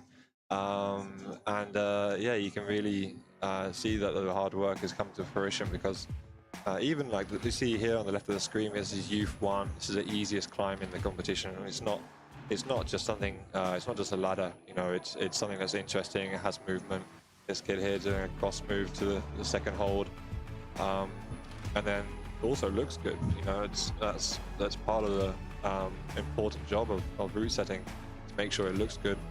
You don't want to go to your restaurant and see a mess on your plate. It might taste good, but it doesn't. You know, you eat with your eyes, to be honest. So yeah, it's important that our setters have created this art on the wall, and yeah, very happy with it. Really cool. And how did you put together the team of setters for this year? What kind of discussion goes into that? Yeah, that's an interesting question. So we have been in touch with Nikki for a long time now, just trying to see what we can do with him, because he's obviously a very experienced and also influential person within the climbing world. So we just kind of had a couple of chats along the way. Actually, this was before COVID, and we did at one point have a plan, and we might still do this actually, to have a slab only competition, which Nicky absolutely loved the idea, because he says his favorite angle wall to set on is actually slabs. So that's what the initial plan was, but then as we created and pushed for Crank, which is like obviously a more general climbing competition, not specific to slabs, we just brought him on board anyway. And then our second is Taki, who is our head route setter here, and then the rest of the team are like local talents. Shi Hui is coming from Singapore, and she competed in Crank last year, Crank Boulder last year. I think she came first, if I remember correctly. And then I think she decided that this year she wanted to contribute in the setting team rather than to compete, which is great news for us, because our setting style is really what we're looking for here in Crank. On the right here, another youth route. Yeah. Come on. Don't be scared. Nice. I love how you've got a relatively easy youth 2 route coming up on this which I have dubbed the most Instagrammable feature of Sir Archie Bowl. So everyone gets a good photo, and the light shimmers behind you. Yeah. You catch it just right in the evening. It's just great. Yeah. Maybe you can talk to me about route number 18. We've seen some of the youth 1 attempting this route here. We saw a top from Q1 earlier. Oh, did we? Oh, cool. Nice. Oh. Yeah, this is Shriyan. So Shriyan is on the youth team at the moment. I don't know, it looks good. Like obviously you have to press into the corner on the volume. The live stream doesn't quite do it justice. It is really steep under there, and you're pushing right up in, so you get your hips close to the wall, which naturally moves you away from the second hole that you're moving to. Yeah, the use of volumes is very important in bouldering now, especially with the wall angles being in different directions, and you want to extend those wall angles by adding volumes. This Kai on this now. Oh, yeah. That hole is actually blocked, so it looks big, but the hole itself is actually quite small. Maybe for the kids' smaller fingers it might be easier, but for us adults, actually getting your fingers inside that hole is not that easy. They seem to be opting to start facing out on this one. I don't know if that was the intention. Is that the right better? Yeah, I don't know if that was the intention with the route setters, but I guess it does give you a bit more sight onto the hole that you're moving to, and also, yeah, especially sight to the bigger hole in the roof. And I guess once you start seeing somebody else do it, and then you start to, you know. That's right, and that's one of the key things that we try to teach our kids, is to not only follow others, but also to try to change up the beta and see what's going on. So, yeah, not always the right way to do it is the way your friend did it, especially with the kids, because they're such different heights. So if you have someone who's 1.10 meters compared to someone who's 1.60 meters, the beta is going to be really different. I have a question for Aidan Koo. Are the holds being used for the sets all brand new?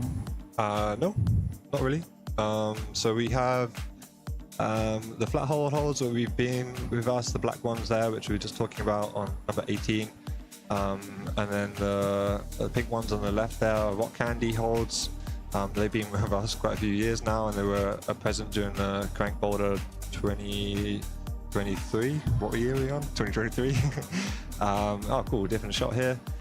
Yeah, well, these are pretty standard. Yeah, nice. Cool. There we go. That's a great shot from the live stream, isn't it? Yeah. No, Tara and Miko have done a good job with the cameras this year. So yeah, the sponsors that we have for holds this year are Lacuna, Method Grips. We also have Virgin Grip, Roller from Thailand, and Walltopia. So Walltopia put some new thermoplastic holds in. I don't know if Patrick's already been over this already, probably best to ask Patrick about it, to be honest. It's more his expertise than mine. But yeah, these guys have all sent some incredible holds over, and actually some of the comments on the route setters just saying the diversity of the holds that we have at the moment, even within those companies, is just insane. So it makes their job a lot easier when you have not only new holds but also holds which are very diverse and able to have multiple edges to them and not just a flat hold. So yeah. And getting here just in time this last week, in fact. So big shout out to Customs Malaysia for yes, getting that through in time for the competition. Many of our team were stressed about that for the last few days, before that came in. Actually, can we go back to that last shot? Just show you. Maybe back in the cove. So this is the one after this one. Yeah, with the big. Yeah, cool. Look. This is the cove you're watching. Yeah, so you see these blues in the back here. These are Virgin Grip poles. Oh, we even got zoom on the live stream. Look at this. Nice. Was that a jump from? Yeah. So this problem in the right corner, actually, it's a little bit different from our route setters. So they actually put a height limit on it. So you might just be able to see behind this kid here that there's a little bit of tape on the wall at 150 centimeters high, and if you're below 150, so you can see this is the young lady. Yeah. So if you're below 150, you can go to the first jug, which is in line with the zone hold on the right side of the zone hold. Yeah. So you can go to this one. If you are over 150, then you have to go to the second one. So you aren't able to use the first one. So it's height dependent. And obviously, I think this is actually only zone or climb number 5. Yes. So the reason why we did this is because we expected a lot of children to attempt this. They're actually also allowed to use the sidewall here. So just where he's brushing to the right side of him, there's a little lip on the right side. I hope none of the competitors listening right now. So I'm just giving some feed to him. Yeah, there's a little lip on the right side of the boulder, and you can step up using this, and then you can lean against the left wall, and that gets you a lot closer to those jugs before you're having to pop up to them. Or if you're my height, then you can just kind of... You can just like reach up. Just reach it here. Sorry, guys. Yeah, so these guys are all under that yellow tape. Might be a little bit hard to see if you're on a smaller screen. Yeah, just there. Yeah. A little bit blocked by this climber in front, but yeah. Okay. There we go, look. Yeah, nice. So leaning against the wall. That is an interesting route to me. There's so much going on. Yeah. She can just reach. Oh, nice. Nice. And that's not. You gotta commit. Yeah, not the zone quite. The next one is actually the zone. So we're not going to get blocked by this guy. Oh. Yeah. Oh, and some nice toe hooks. Yeah, good. Look at that. I think she looks. Yeah, she's on the zone. So she has the zone. Zone points right there. Nice. Good. Cool. Okay. Any other questions on the live stream at all? I'm gonna head back to. So Alex is actually part of the competition team and might have to leave us for a little bit because he's supposed to be out there on the road. Thank you, Alex, for we'll catch up with you again later, maybe with the other rounds. Yeah, sounds good. As well with Nikki. Thanks for your time. No problem. Thanks for that. You guys have work to complain to as well. Head competition. Thanks, Alex.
watching live visuals from CRANK Boulder Competition 2024 coming to you from Camp5 Eco City.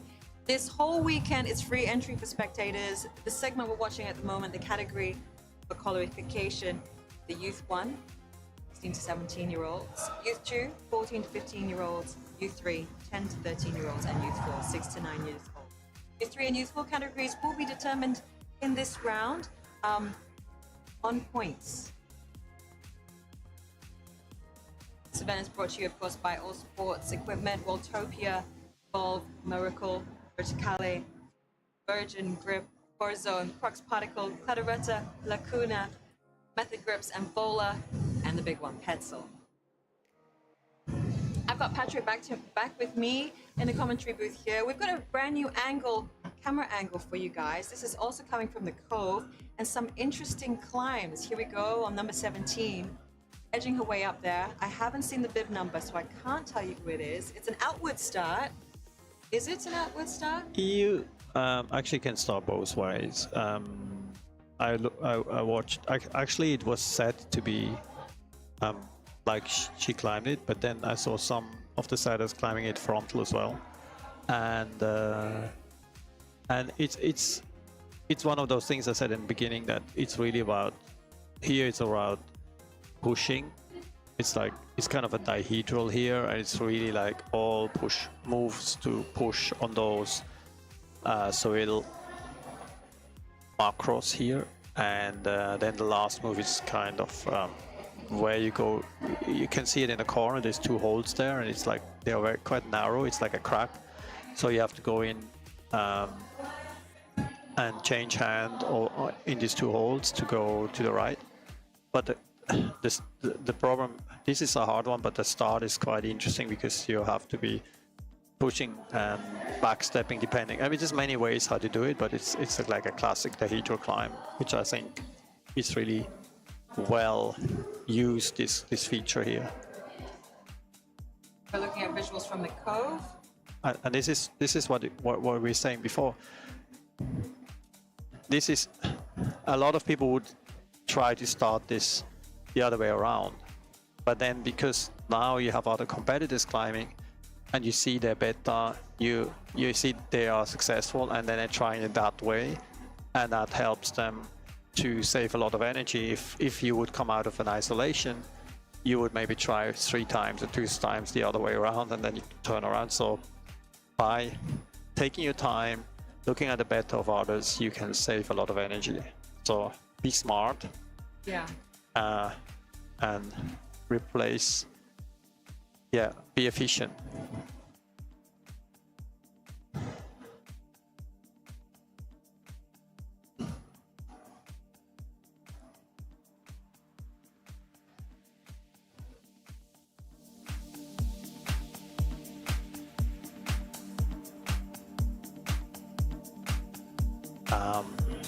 A route which is made of the UFO series of Virgin Grip, and it's a volume in the middle, which is a kind of a campus style to go to the zone. So this is an interesting route. It's pretty hard to get to the zone, but then from the zone to the top is like a different boulder. So this is a very good way to to separate the points you get from the zone to the top. So sometimes when you reach the zone, you have 1 or 2 more moves, but here it's like a separate boulder. And so I haven't seen people climbing that because that's quite tough. So it's quite physical because you have to, you really have to campus on those crimps along the volume. So somebody's trying it, hopefully.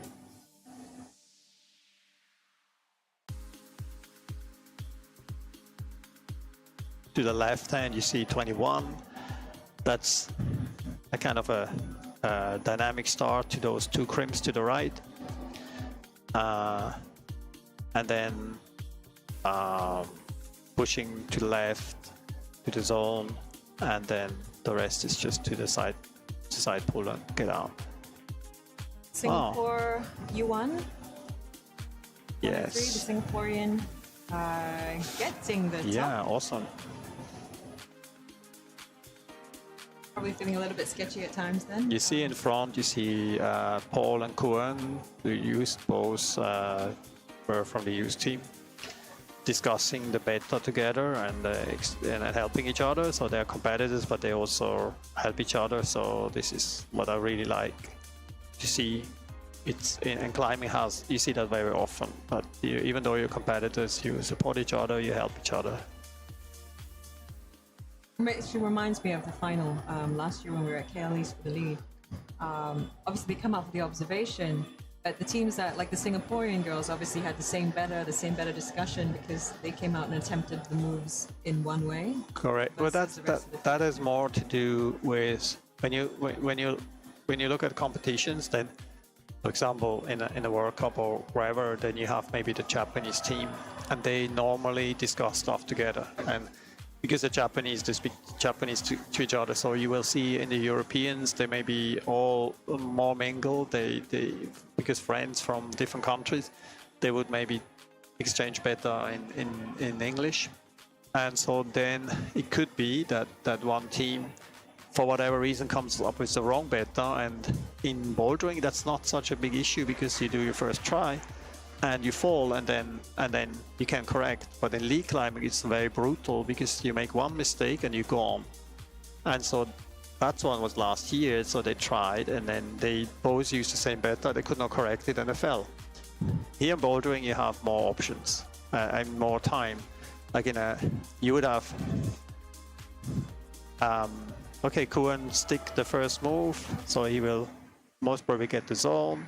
So as he said, you have to move on it. So this one we will consider the zone and of course the top.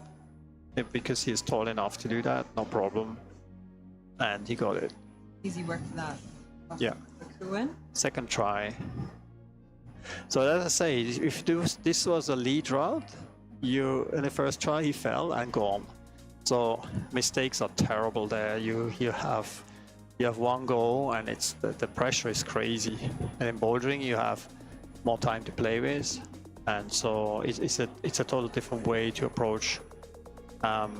You know, when you talk about skill learning or movement learning, these athletes they are really well trained in movement learning. So they'll try once, they fall, they try it again, they tweak a little bit, and then most of the time when they have done it, if they are not tired, they can stick it again.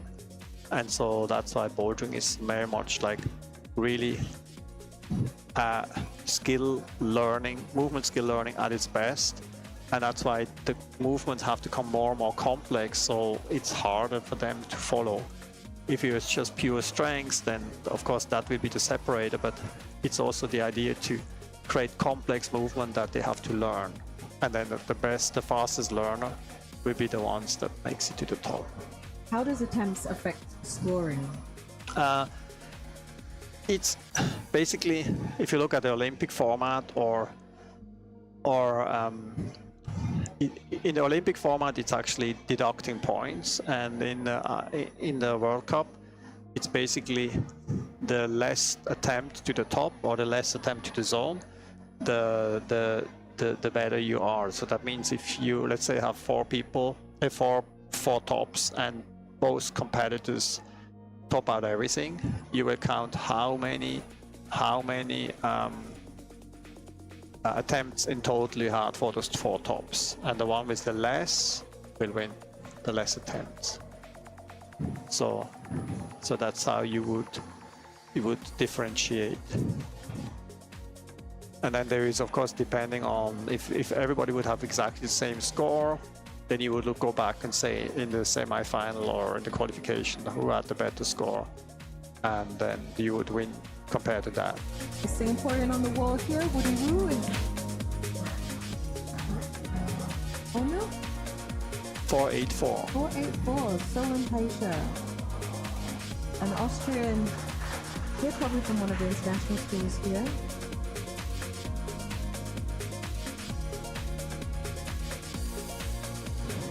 So this, because you know he's relatively short, so for him to push into the left, you really have to get over this angle. You see, like a little bit higher, and then he will be in a good position. So it's more powerful for him to get out of that. So he needs more body tension, and you really have to push with your left and with your right on the foothold to create this tension to get up. Wang Sintong from China here on the right on the font. It's a very interesting grape-like texture. Like you're saying, it's sandstone. It's trying to imitate the sandstone texture of Fontainebleau. I got called out on pronunciation today for some German. How's my French? Fontainebleau? Sounds close. Yeah, the French will maybe lift their eyebrows, but you know, the French people, they lift their eyebrows pretty quickly if you can't pronounce. I was once in France and I said, you know, there's the Eiffel Tower, so it's called Tour Eiffel, and I thought it's called Tour d'Eiffel because and then with a D apostrophe. And I said, so where is it, Tour d'Eiffel? And everybody looked at me and said, where the hell is he coming? You know, and I was like, Tour d'Eiffel, Tour d'Eiffel. And I said, Tour Eiffel, Tour Eiffel. And I said, oh, come on, guys, just that D in between. And they were just pretending they have no idea what I'm talking about. Well, you know what they say, if someone speaks a language badly, it means that they speak another language actually. So they speak one more language than the person that speaks. It's funny. Yeah. Ethan Lizan, the Malaysian here on the right, going for leaning in for the green. Yeah, so the Fontainebleau is actually awesome. You know, like if you ever have time to go to Paris and you're a climber, you should check out that forest. It's just an amazing place to go. And again, talk about families. Go with your family, even if not everybody climbs. It's just so cool to go for a picnic. It's an all sandy floor, amazing trees. You just can roam around. You can take bicycle, go around and climb. It's just such a cool place. So much tradition there. And that's where you will be able to climb and try, let's say, hard 6B, which you think, or a 7A, and you cannot do it, and then comes this old guy around the corner, 65 years old, and he just walks it, and that's when you have to reassess how good you are a climber actually. Yeah, well, that's in everything. Really, we've got some very fit, like 80-year-olds that climb and walk here too. I'll be like puffing and huffing on my way up Bukit Gasing, and an 80-year-old will walk past me. But you can do it, man. Okay. Easy top there.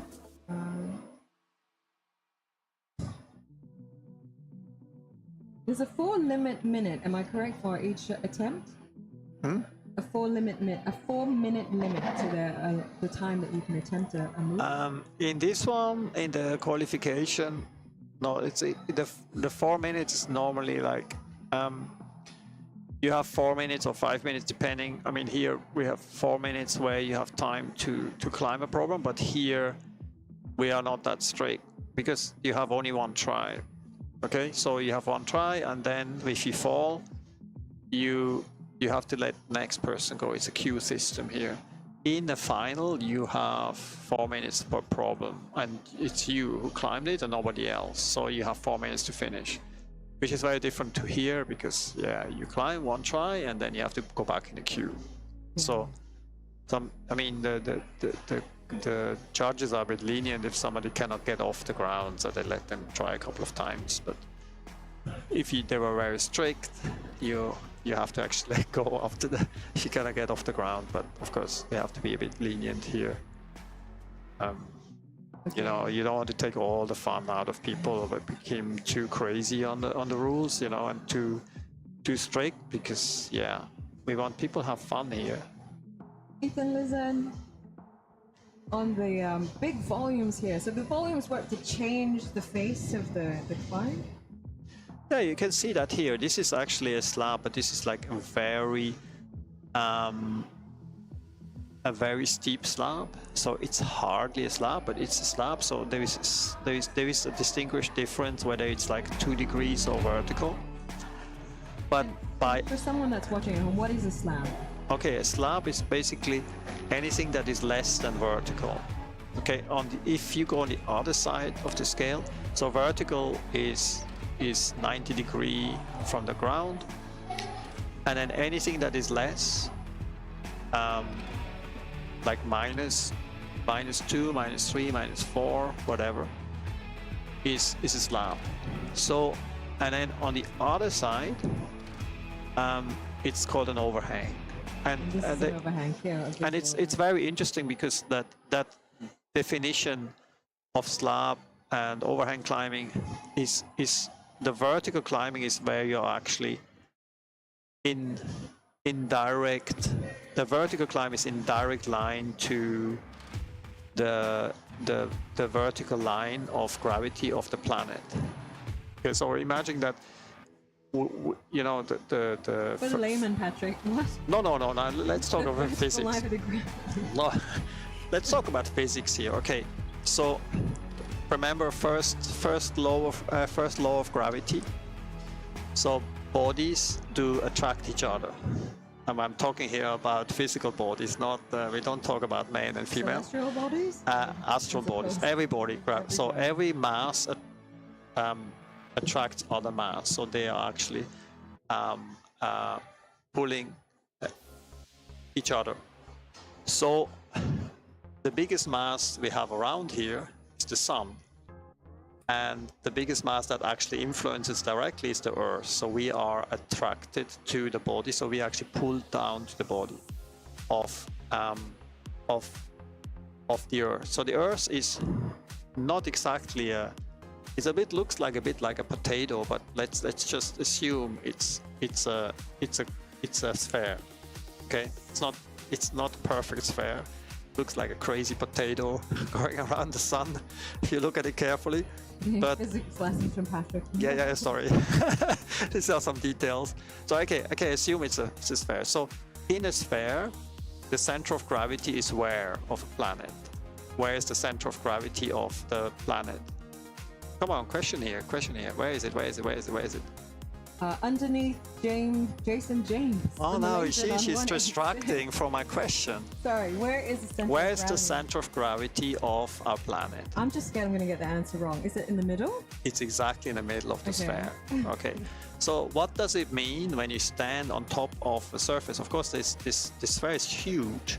So where are we attracted to? We are attracted to the center of the planet. So that means it's in direct line of a vertical line to the planet.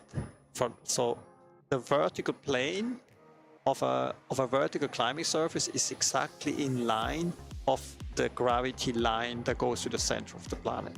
Okay, so that means we are attracted like that. So now when you have an overhang, you are attracted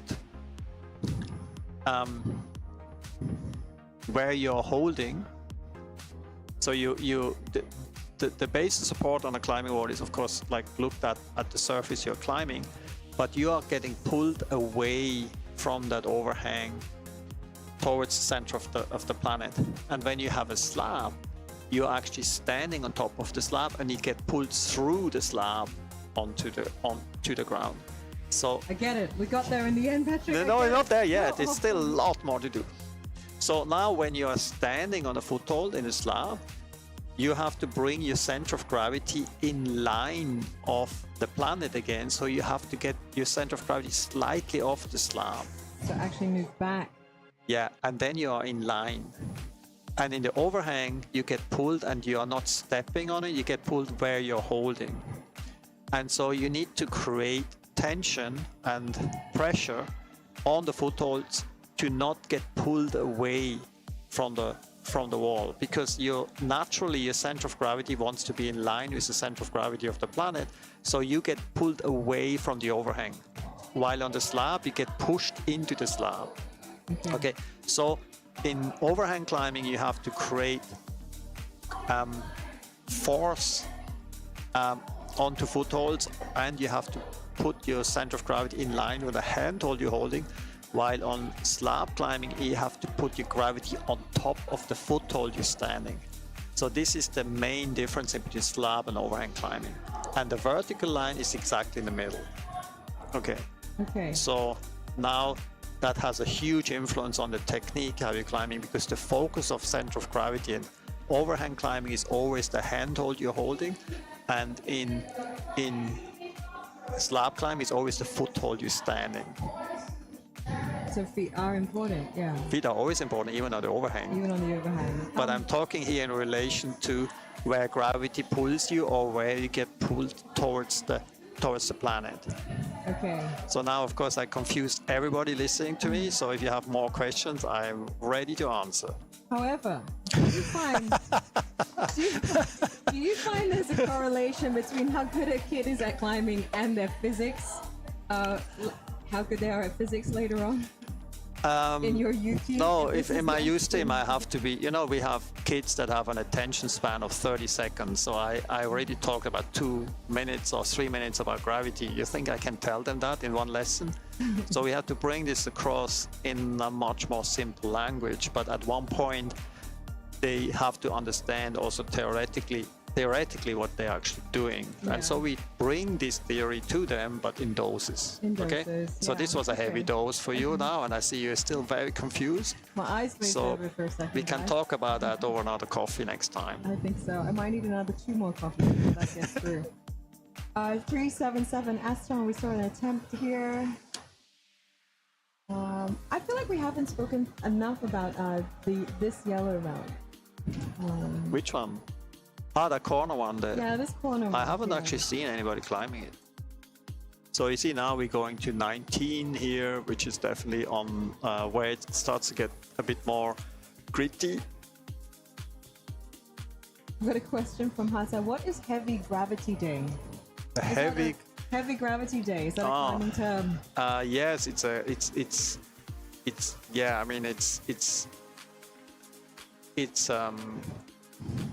actually funny on a physical way because it doesn't make sense physically, but heavy gravity day is actually a day where you just feel like, come on, it doesn't work. I feel so heavy. I just feels like I cannot get off the ground, and it feels like everything pulls me down. And of course, climbing is an interesting sport because you have a lot of those alternative sports. Gonna chop here on the orange. Whoa! Remember, you'd get both hands up there. Is that right? Yeah, you have to have both hands for 3 seconds. So remember I talked before about alternative sports, and it's so interesting because alternative sports like let's say downhill biking, downhill mountain biking,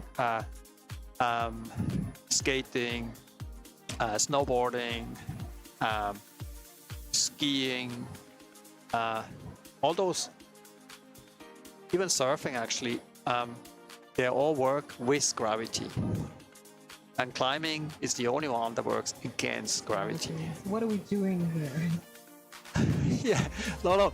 So the heavy gravity day, yeah. the heavy gravity day feels like, oh, today is not a good day for me because gravity pulls harder than usual, and so it's a fun expression for actually today. I don't know what happened. Maybe I had too much party last night or not enough sleep or whatever. So the heavy gravity day feels like, that's not my best of all days. While on the other hand, you have those days where you feel feather light and you feel like, wow, today just everything flows, and that would be, I don't know how you call that, light gravity day. I don't know, no idea. But that's a heavy gravity day. But it's, gravity doesn't really change over days. So physically, I have to say, sorry, that doesn't exist. It's your physical performance that is maybe not at best on that day. Oh, so we've got a viewer, Papua New Guinea, Akmal Noor, all the way in Papua New Guinea. Hey Akmal, how are you, man? Pata, thank you for your gravity question. I feel like I've been educated today. Akmal, I know that you registered for this comp, and now you're in Papua New Guinea. Come on, man. I appreciate your sponsorship, your indirect sponsorship, but you should actually be here and competing in the open with everybody else. You as the legend of old fart climbers in Malaysia, you should actually be here. So if you guys can have a look on the screen, you see where the mummies and daddies are, just outside the bouldering mat. If you are to join us here at Camp5 Eco City, plenty of time over the weekend to do it. You'll be right up in by the action. I mean, there is a gap between the spectators and the mat, but what makes bouldering so unique is you're here, you're feeling the stress, the excitement, the adrenaline of the athletes as they try to push themselves. Look at this guy go, go, go, go, go, go, go. And you're in there shouting LA, LA, LA. So please do filter in. We've got a Kraft Marketplace happening throughout the gym. There's coffee being served in the cafe over there. It's always a lot better to come in and check it out. Lots of LAs. And we did answer the question, what are the grades for the youth routes today? They go from V0 to V7 at number 25. So 25 routes up there, V0 and V7s at the other end of the scale, number 25. Got about 45 more minutes of climb time. The kids have been at it for 3 hours, not non-stop, but I think that they've had some breaks in between. Mom and dad's on the side. They're not allowed to give any better. They are actually. They are for this run.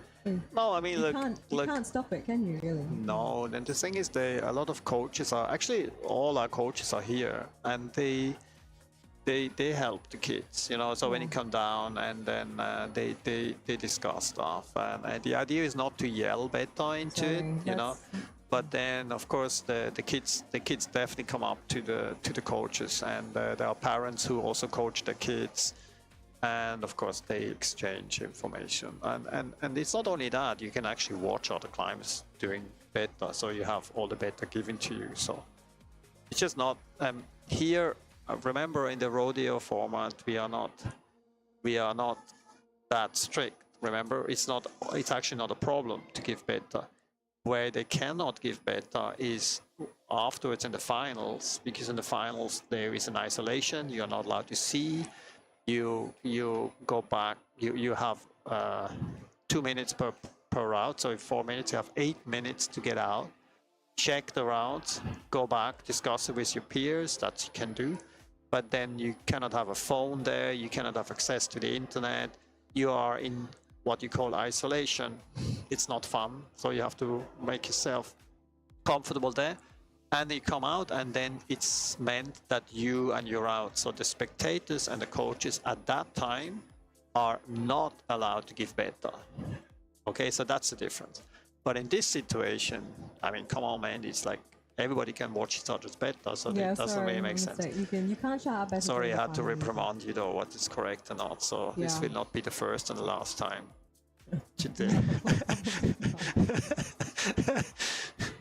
On the wall here. Not on the wall here anymore. Soon. He will be back. He'll be back. But again, do join us if you are looking for things to do. So this is actually interesting. You see the two holds he's holding are from Virgin Grip, from the U4 line, the PU ones, and then the larger ones, the donuts, are from Soil.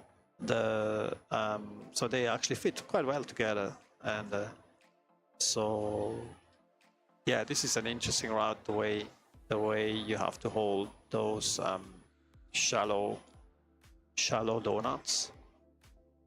Actually, we got a really good question from Bouldering Highlights. What is the difference between competition route setting and commercial setting? Because I guess when you go climbing at a gym, or you don't always see such What's the difference? Such aesthetically interesting routes, or okay, so difficulty? Is it a spread of difficulty? No, actually, if you look at what's been happening over the last few years, the style of the routes and the way you experience movement in those competition sets is often very similar to commercial setting. But they are of course distinct with difference. 1 second, 297, the youth 2 category. Zach Chia just coming off the wall there, Singaporean. And here, youth, another, a youth one Paul Oh, this is Byram, Paul. This is Paul. one of our tour climbers today. Okay, so let's go back to the difference. So one of the things is, you see, like if you had a gym set like that, that looks amazing, but then people come to your gym and they climb one afternoon and they have climbed all the routes, and then then what are you doing and when are you coming back? And say, okay, can you please set new? So if you would set exactly that way commercially, you have to constantly set new routes. And so for that reason, you will set more routes, more density. Okay, so you will also have to set a larger amount of handholds for the lower grades, which is the reality. You cannot set V9s and V10s all the time because that's only a small portion of your customers can climb that. And but then, you know, over time now, especially in boulder setting, if you look at it, the reality now is that you have larger holds like macros, and then you have small footholds, which is very similar to competition setting.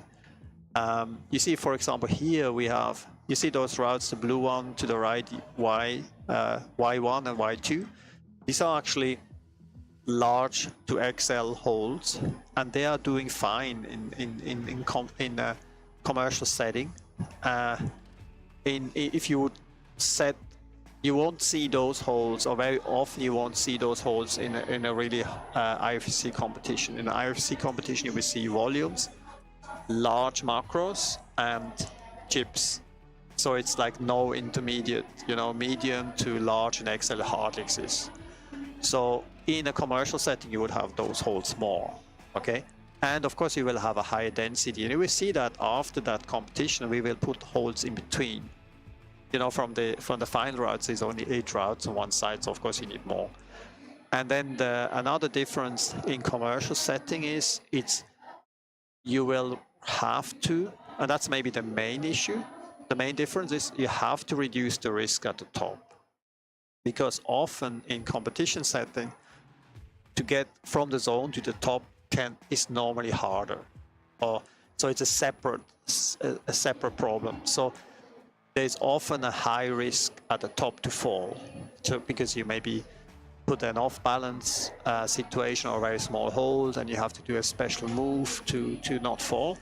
And in commercial setting, you should, by right, reduce that risk, because you want to reduce the amount of high falls for your customers, which is always a problem of injury. And so of course that would be a huge difference in commercial setting.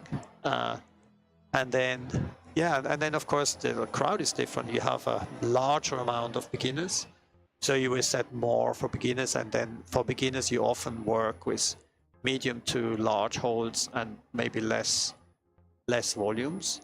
Or less macros, but I mean that doesn't really make a difference. But I would say the main point is density and risk. You know, you don't want the people. You know, remember, these athletes, they are jumping down, they're training hard, so they are used to.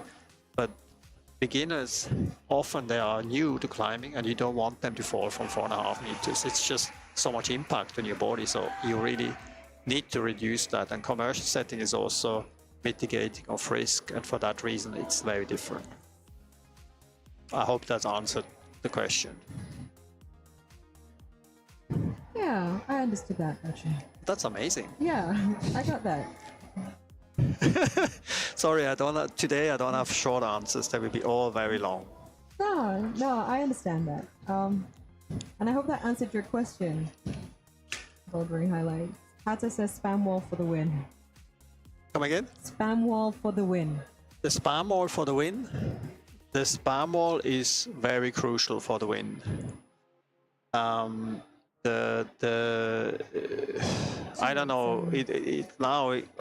This is a 5 hours talk about training, and climbing training is a very, very complex thing, and to be on a spam wall is an easy way to allow you to climb a high volume of different problems in one location. And for that reason, training on a span wall can be very beneficial for you to gain strength. But you have to be also careful that you not always climb on the same span wall the whole time, and that you reset, and that you set very specific problems for you and not only on the same angle. So for that reason, it's always good to go out there and climb different angles and different gyms and different sets to not get too caught in the same location all the time. So the advantage of span wall training is, of course, you have a lot of time on the wall. You can train strength, power, and coordination in a realistic setting, and you can do high intensity and high volume all on the same location. But you have to be a bit more mindful about variety. And it's the same, you know, you have climbers that are very, very strong on limestone and they never climb on granite or sandstone or conglomerate. And when they go to other places, they don't know how to climb that. So a complete climber can have to climb in various terrain. And for that reason, it's always good to climb other stuff, not only your span wall. Unless you're a very strong climber, then the specific span wall training is perfect. So I always recommend to add other stuff to it if you're not like the super pro. But span wall definitely has a high impact, and I think a lot of strong climbers these days, one of the main portion of the training is on the span wall. Less and less climbers now as the session winds down. Yeah, they come back. They will come back. They'll take a break and they'll come back. When is it? Is it 11:30 finishing? Yeah, this 3-hour session of the Youth 1, 2, 3, 4 category will close down at 11:30. Wow, it's amazing how fast time was flying. Huh? I thought it's like 1 hour. That's making me talking all the time. It's been a long hour. Yeah. I think it's time for that second coffee this morning. Yeah. I really like this slow dyno. I feel like it's something that I might even be able to attempt. Okay, I will bring. Oh, no, unfortunately, lucky for you, they will take this road down. Oh, unlucky. Oh, it'll never be so tested. unlucky. Oh. I'm sure I can do it. Tested it.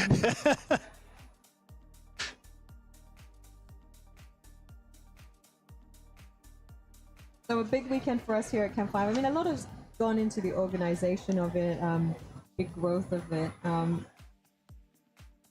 I mean, since the first Camp 5 gym in 2005, we've seen a lot of growth, and especially with the Olympics on board, I guess you can see that climbing has become more well known. Back in those early days, oh, look at him! Look at him! Yeah? Whoa! Oh, we haven't actually seen a good attempt on this. This is route number 24. He was close to the zone. Actually, you have two options here. You can do what he tried to do, or you can actually get to the zone directly. You know, from the left, you can go to the zone hole, just not going for the right and swing through. You know, like a cross through. Yep. On the campus. So you can go to the right, but then the problem is you can get the zone, and that's a good thing because you move on it to get the zone. But then the next move is not easy because you have to get your left hand into the hold he's holding now, you see. So this is... Jaden Chuang. Oh, he's strong. Whoa, you see, he campers everything. He doesn't need his feet, he's so strong. So this last move is best to do with your right hand, yes. Okay. But he was strong.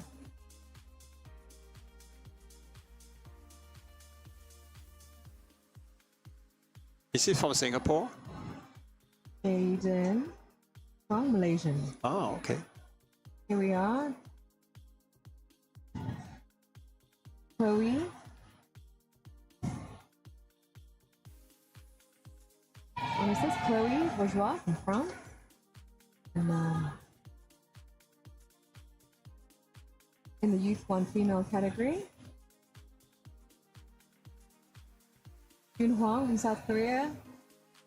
One of the international students here, I imagine.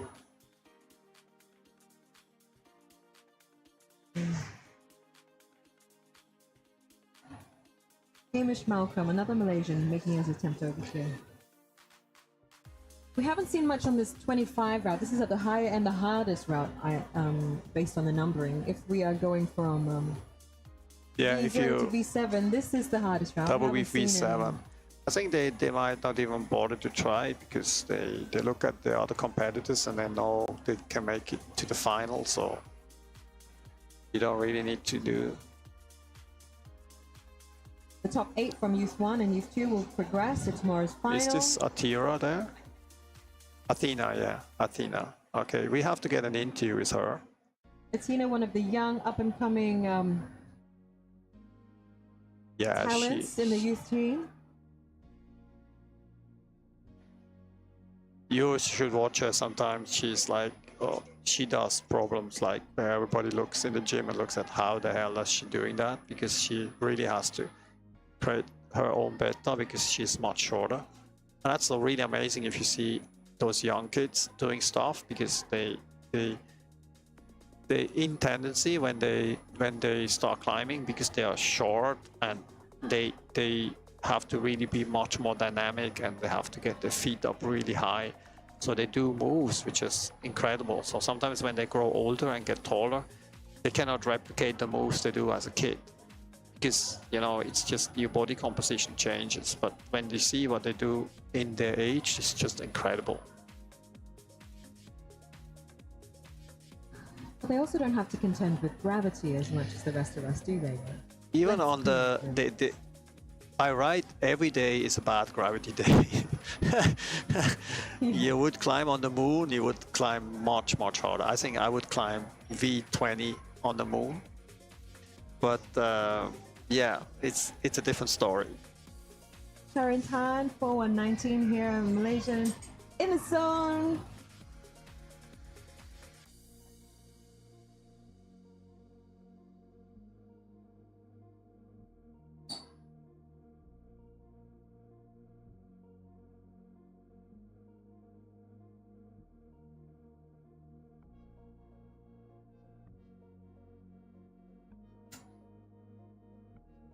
If you're joining us, if you have your handphones out on IG, take some photos. Use the hashtags CRANK Boulder 2024, CRANK Boulder, or just CRANK 2024. We'll try and repost those.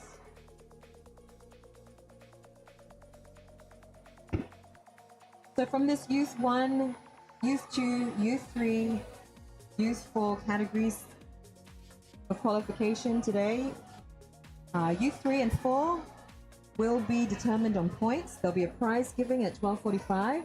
We won't be showing that because we will be showing the action from the qualification of the female open. But the top 8 female and the top 8 competitors in the Youth 1 and the Youth 2 category, we will see again tomorrow. They will compete in the final day of competition. Look at Amir here on the number 17 problem. Oh no. Amir is so talented, but he's also very playful. So you see, though, this one, I think he could have easily finished.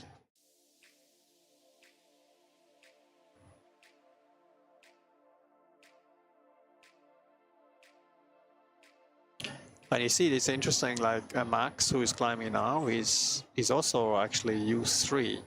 He's very tall, and but he has certain advantages and certain moves, but here, that's not in his favor. Where like Amir climbed this so easily, and it's just a different body composition. So when you're shorter, this works so easy for you.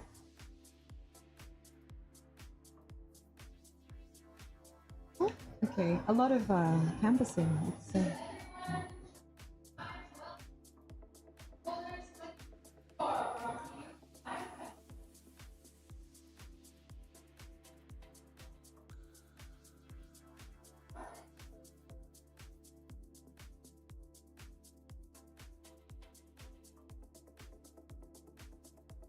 Chloe again, 106 on the 23 here.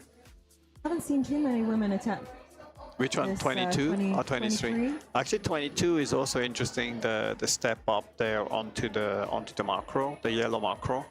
That's also very interesting.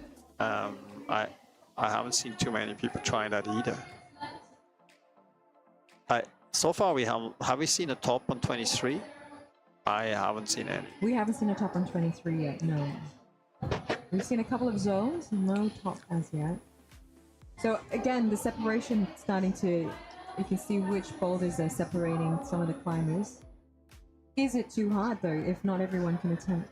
No, not necessarily. I mean, remember that some of those are also used in the rookie, and then we have here some for the open, which are the top levels from 25 onwards. But what are we doing here? We are setting 35 routes for all the categories. So the idea is that use 4 category works more or less on the lower end, and then some of the strongest athletes of use 4 will maybe climb some of the routes which maybe even some older kids cannot do. But in general, you would say that the range of climbing difficulties is that everybody will find those 6 routes that are counting, so that then creates a separation. So some of the routes, I mean, they are definitely too hard for use 4 category, but that's in the nature. When you have a V9 somewhere here or a V10, there's no way I mean, unless they're really the toughest prodigy we have, but we don't expect them to get there. So I wouldn't say anything is too hard. I think it looks, you see some of the kids, they are actually finishing harder problems here. So I wouldn't say it is too hard. And like something like this, like 23, you don't need to be strong. You just need to be a good climber.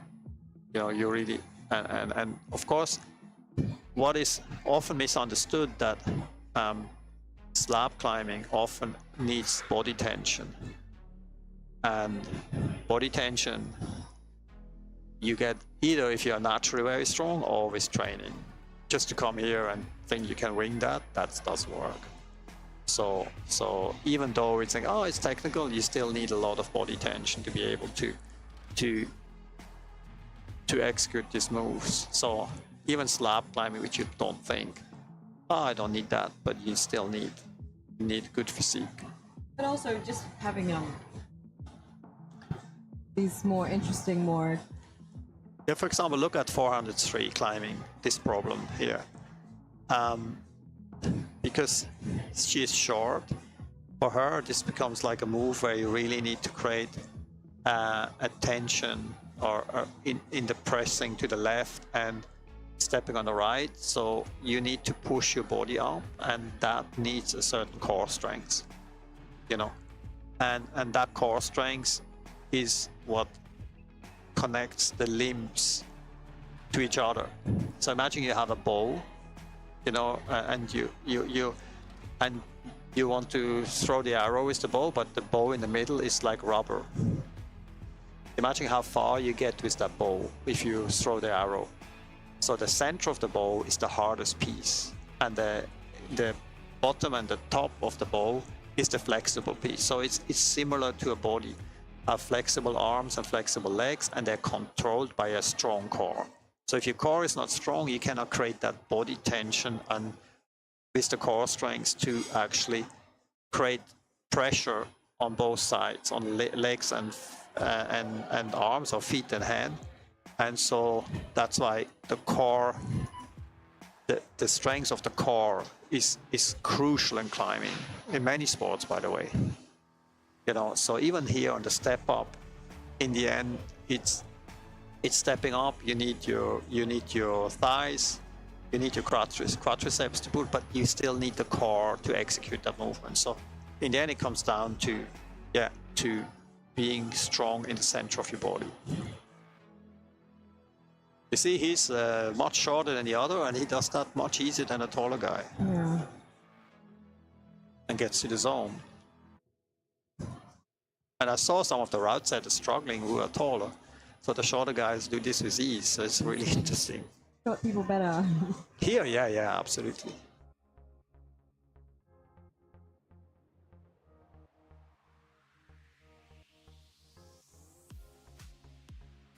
So again, just to remind you, we are here all weekend, free entry for spectators. If you want to come in and join the fun. There's a DJ coming. He'll be in the middle of the boulder, a place that has been built to house a DJ, and the first time it's going to be used this weekend. We're really excited about that, and big festival vibe, loads of food and stuff happening.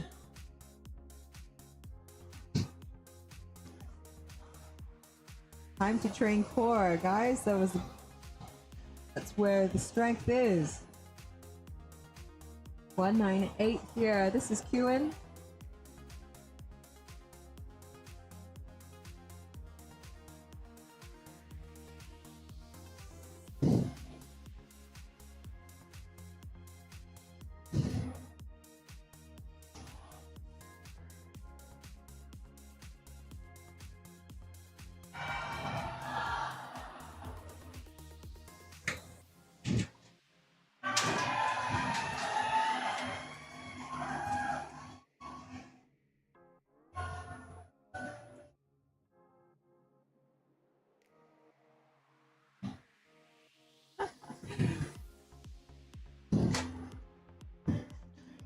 If you're joining us on the live stream, make sure to share it.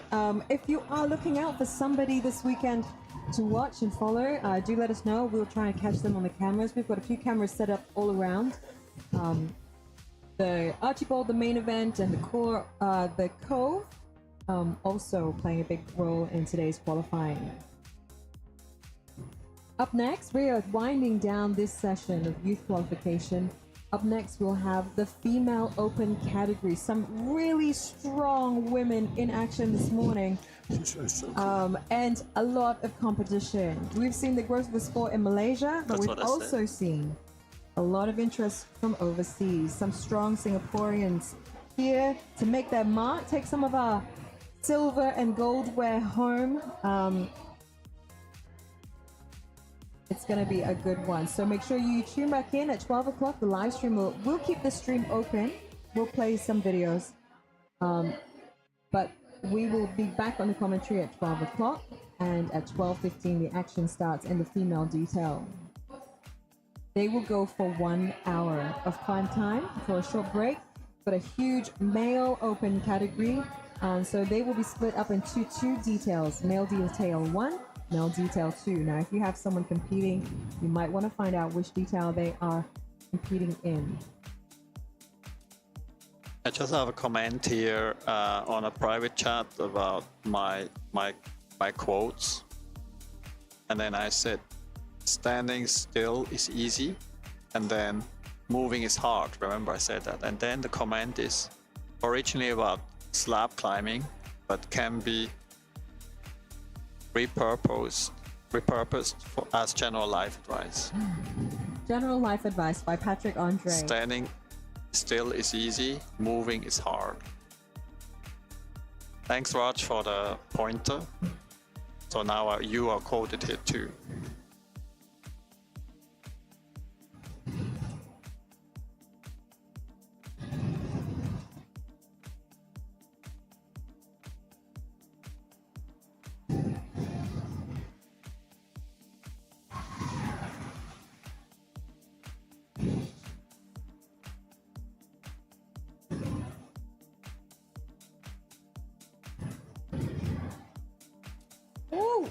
Patrick, atop here, 207. Man Hoi Ting. I'm wondering if she's the only female we've seen top that. Chinese climber. Here we go, 195 here. Paul Byram again.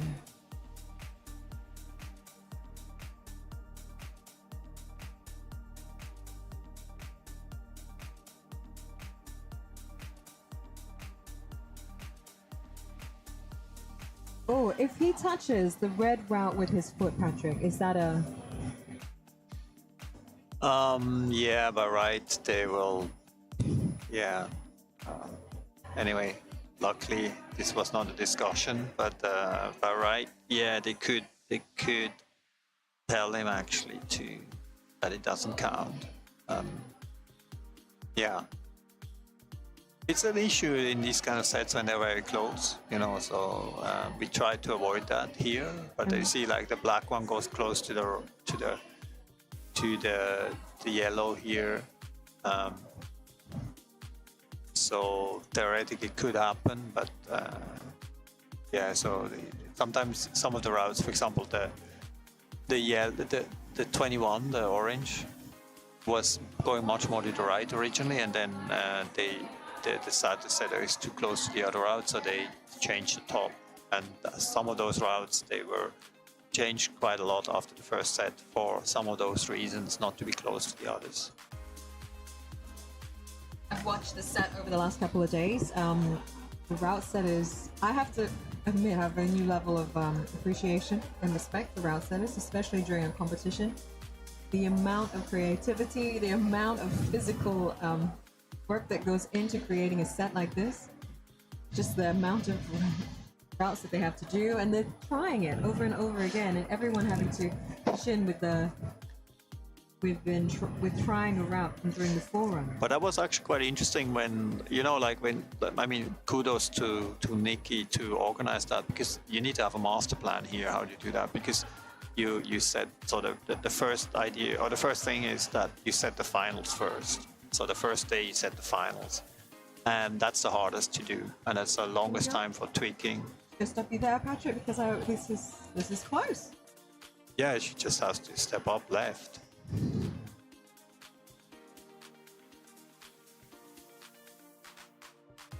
Can you hold? Oh, she might be able to. No. That tiny one up there is the top? Yeah. So you. Is that even an fault? No, that's why you need to be able to. You like, if she can be in this position, she can just hold it, or she can have. If she was taller like that, she could do this easily. Taller. Or you have to do this. Yeah, exactly. Now you're a bit off balance. She's got to figure it out. And you're getting tired as well the more that you're trying this. Unfortunately for her, like, see, if you have a taller person, you can do it like that. It's the closest to a lot of people that have tried this. Nice. Go, Chinny. Almost. This hold. Oh, now it's nice. Back Here we step. go. Now she got it. She got the top. As you can see, everybody is supporting her. It's a supportive crowd. Always See at these events. and that's a classic example where it's not strength, it's technique. She had to find the right body position, and then she figured it out. She turned in and dropped the knee and got in her position and could do it. And then so this shows that overall technique here was decisive. Here on the number 12, also Top. youth category, Jaden Chuang. Okay, maybe, sorry, we stopped talking about Nicky when he came up with the master plan. So one of the things was, I mean, depending on the master plan, one of the things that he was actually telling the people, and I have told that our outsiders too, that the outsiders, they love the forerunning because that's the closest they come to climbing. But the goal of our outsiders, and this is to all outsiders here who have to listen, you are not here to climb, you are here to set routes, and you have to set the best routes. So routes, the forerunning is there to improve the route, not for you for fun climbing. Sorry, your job is to set routes. And this message, I think, got across really well by Nikki to the route setters, and so you have to be smart. So if you forerun and you stick the move at the bottom, you don't have to repeat that. You just go up to the top, add another easy handhold, and then you just finalize the top. And so route setters came to me and said, hey, this is the first time I still have skin after all this forerunning, because changing the tactics and saying, I don't climb 20 times the same route, I just climb the bottom, it's done, now I climb the top, so you climb less meters and you have more skin. Yeah, they And were so- bringing the ladders up close, getting into position. Someone would Exactly. take the ladder away. Exactly. And so this is like smart approach to it, and so a lot of those tricks and treats was really nice to see how Nikki worked as a team, and I have to say really thank you to that. And I think there was a lot of learning for our local route setters for that, and insights, you know. And of course, if I preach this to my team, they don't listen to me, so there has to be somebody else from Europe coming over and saying that to them. he's got a certain charisma about him. You've got to admit that. Yeah, no, and so He's, nobody wants. a wonderful energy. No, and that's abroad, great, you know, yeah. and so I think that's why it was highly appreciated by our setters, that this kind of organization comes, and it's definitely, I mean, you see the experience of Nikki, and it brought to this event, and also the enthusiasm of all the setters, and they did an amazing job. And under his guidance, I think they excelled much more, and it's good to see. And of course, I think they took a lot with them. If you were lucky enough to have scored a spot on one of Nikki's route setting workshops that are happening post-crank, you'll also get a little bit of insight into his philosophy, his setting style, and how to be what he calls a curious setter. So we're Exactly. looking forward to that actually in the next week ahead. And you can see also there is a lot of, there's so much passion coming across from him, and the will to share. And then I think that created this really good atmosphere here where everybody had fun. And still, of course, you have to finish the job. You have to, yesterday, that goal was by 8 o'clock, we are all done. And it's a lot of work and a lot of routes. And so, yeah, I mean, it's very impressive to see that. And I'm glad that he came. And maybe some of the route setters can give some feedback on that too. Maybe can interview one or two of them based on that. I think that's what I said here on behalf of them, and I think maybe firsthand they can tell you this as well. I enjoyed watching it and see how this whole thing evolved, and how the tweaking from the original idea to the final product came along. That was a really cool process, and I hope so. But I am actually convinced that in those clinics, that there's 2 times 2 days clinics, that some of this knowledge will be transferred to some of those partaking in these courses, and that is great to see that. And of course, it will have an influence, a positive influence on setting in Asia, which we have some really good setters already, and the more we set, the better we get. And We have some questions online. What's the texture of the wall here? the texture of the wall, this is a Voltopia wall, and the texture of these walls is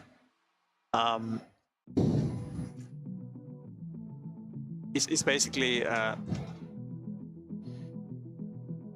some small particles of aluminium. They are like these small little sharp particles. They are inside of the paint, and like Voltopia paints by robots. So there's a couple of layers of paint with a couple of layers of those aluminium particles. So there's various elements people use. Sometimes they use silica sand, and they use various. So Voltopia currently uses this. They have also different ingredients for the translucent panels. So it's a mix of paint and these sharp elements, and so that creates that texture. Okay, so it's not a smooth texture. It is a texture that creates a certain amount of friction, but it's also used a certain quality of paint that creates that minimal gloss, which then is designed that the shoe marks can be brushed off easily. So it is always a mix in between friction and smoothness. So it's a very difficult formula to get. Not every wall builder has had this reached that I think that quality. You see, these walls are 5 years old, and you can brush them off and they look, The top here. oh yeah, they look You went pretty. from Singapore, Singaporean, coming over. Yeah, so she will. Yes? Is she I'll number? need to check that. No, is she number 1 or 2? So that's with the final, correct? So I think if you top this route, you might most probably be in the final. For the youth one, she's Use in the one youth and one use 2. category. Oh yeah. So going back to that, it's it's a huge difference whether you paint with robot or you paint by hand. And in the old style, everybody used to paint with hand. Still, a lot of old builders do that because it's quite easy to do so. But of course, if you want to have absolute consistency, it's better to work with robot because then you can always define exactly the paint you use. But it takes time. And also, when Voltopia swapped from hand to robot, it took them a while to get it figured because it's a totally different approach. And you see, these walls are 5 years old, and you can brush them off well. And this is great. And actually, that's what I like on the Voltopia panels because you can they don't mark, and so if it's too rough, it's not good as well because first of all, it grinds down your shoes too much. The manicure. And certain surfaces they do really badly, so they look terrible after all the climbers using the shoe marks, and then you cannot wash them off. So it's a balance of these things. The friction on panels has been less compared to older times. In older times, the panels were rougher, and of course it's because in indoor climbing, the main movement is on the handholds and the volumes and the footholds, not so much on the wall. The smearing on the wall is less than it used to be 20 years ago, but still you want to have a certain roughness that you can smear on it. And of course they have other panels which have absolutely no structure. I mean, they have a smooth structure, so it's really hard to smear. So these options there are as well. Is this answering your question? Aiden Co, I think you got a huge answer there about wall textures, but this is a rougher surface, and one that looks pretty good after 5 years, eh? Yeah, it will look This is good Echo in another City's 5 5th years. birthday. Sorry? It's Echo City's 5th birthday I know, this year. soon. Another excuse for the DJ, I think, Patrick. Come on? Another reason to have a DJ, Patrick. Yeah, actually I'm fully for it. But then we have a night party and it's like long after party and yeah, it's dancing and everything involved. And then you can get, after so many years not dancing, you can get back into it. Very, very, very last yeah. 391. Anyway, Fabrice Jang. Ah, Fabrice, he doesn't look so happy.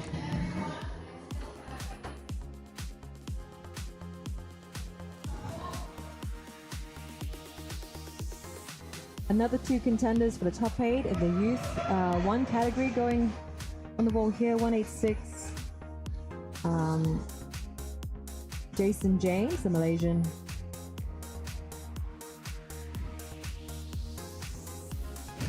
I mean, they have been climbing for 3 hours straight, so or Wonderful nearly. Tasha Priyanka, also on the youth team here.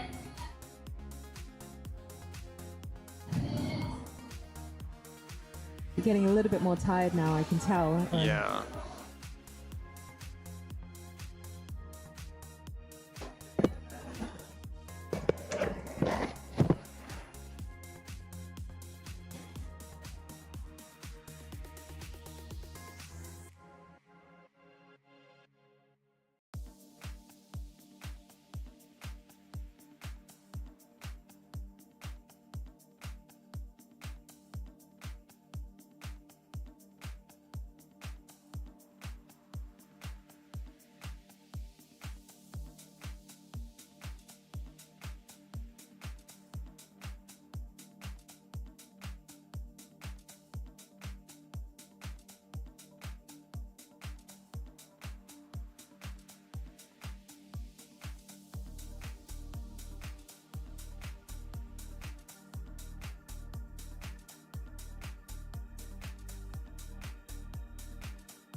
guys. This is coming towards the last minutes of the qualification for the youth 1, 2, 3, 4 categories.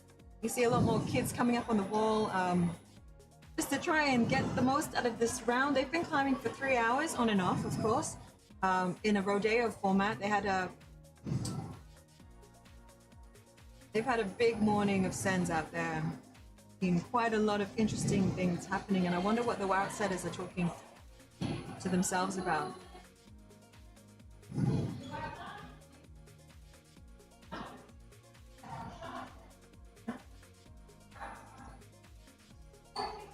Here we go. Youth 2 and Youth 1 categories will be decided at the end of this session. Who's going to go to the final? The top 8 female and the top 8 male athletes will go through. You see the girl running to try and complete her out, get as many points as you want. This is make or break time.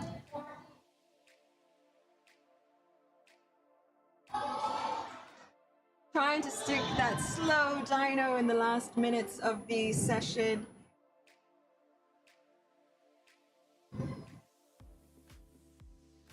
It's been an incredible session. Thank you for joining me for this, Patrick. I've actually learned a lot. Physics.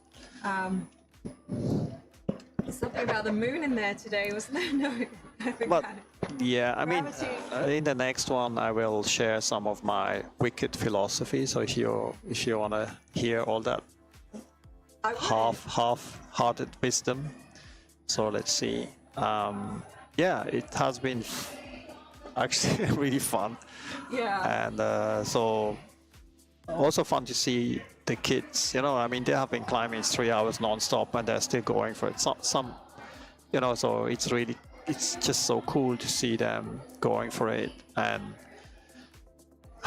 yeah, again, kudos to the route setters. This looks really, really well done, and such a big variety of routes. And yeah, unfortunately, those routes there will disappear very soon, within the next couple of minutes actually. And then the setters are now on standby, and they will then strip everything down on the Archibald and setting basically the rookie and the youth finals. So unfortunately, those amazing routes, they disappear, which is a bit of pity. Unfortunately, Yes. I thought I was going to get out there. Oh yeah, I know you have the perfect excuse now. And so those routes here, they stay in the cove, they stay, and then the others, they will be replaced. So the route setters, I just saw the route setters before, they were gathering together and they were going. I think we have reached the end, correct? Everybody is clapping. End of qualification for the youth 1, 2, 3, 4 categories. Well done, kids. Oh my gosh, mommy and daddy's at home. I hope you're inspired.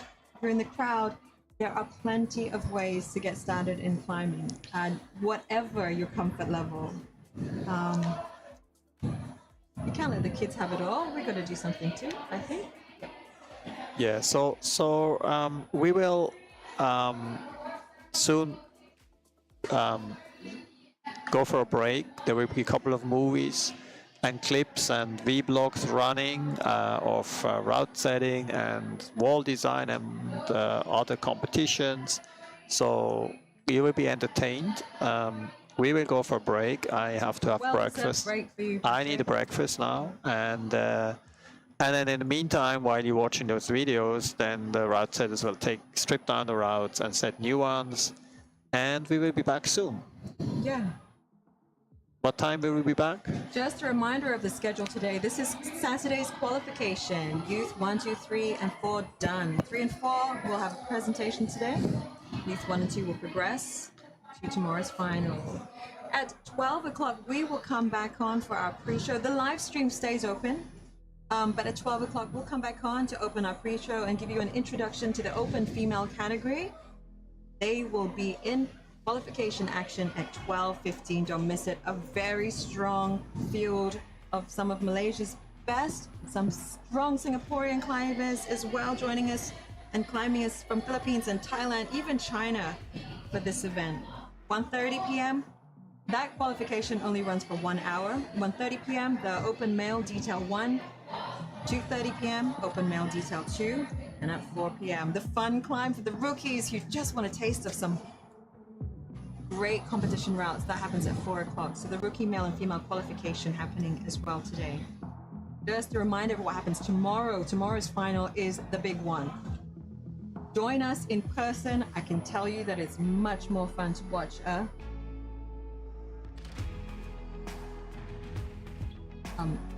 the competition in real life.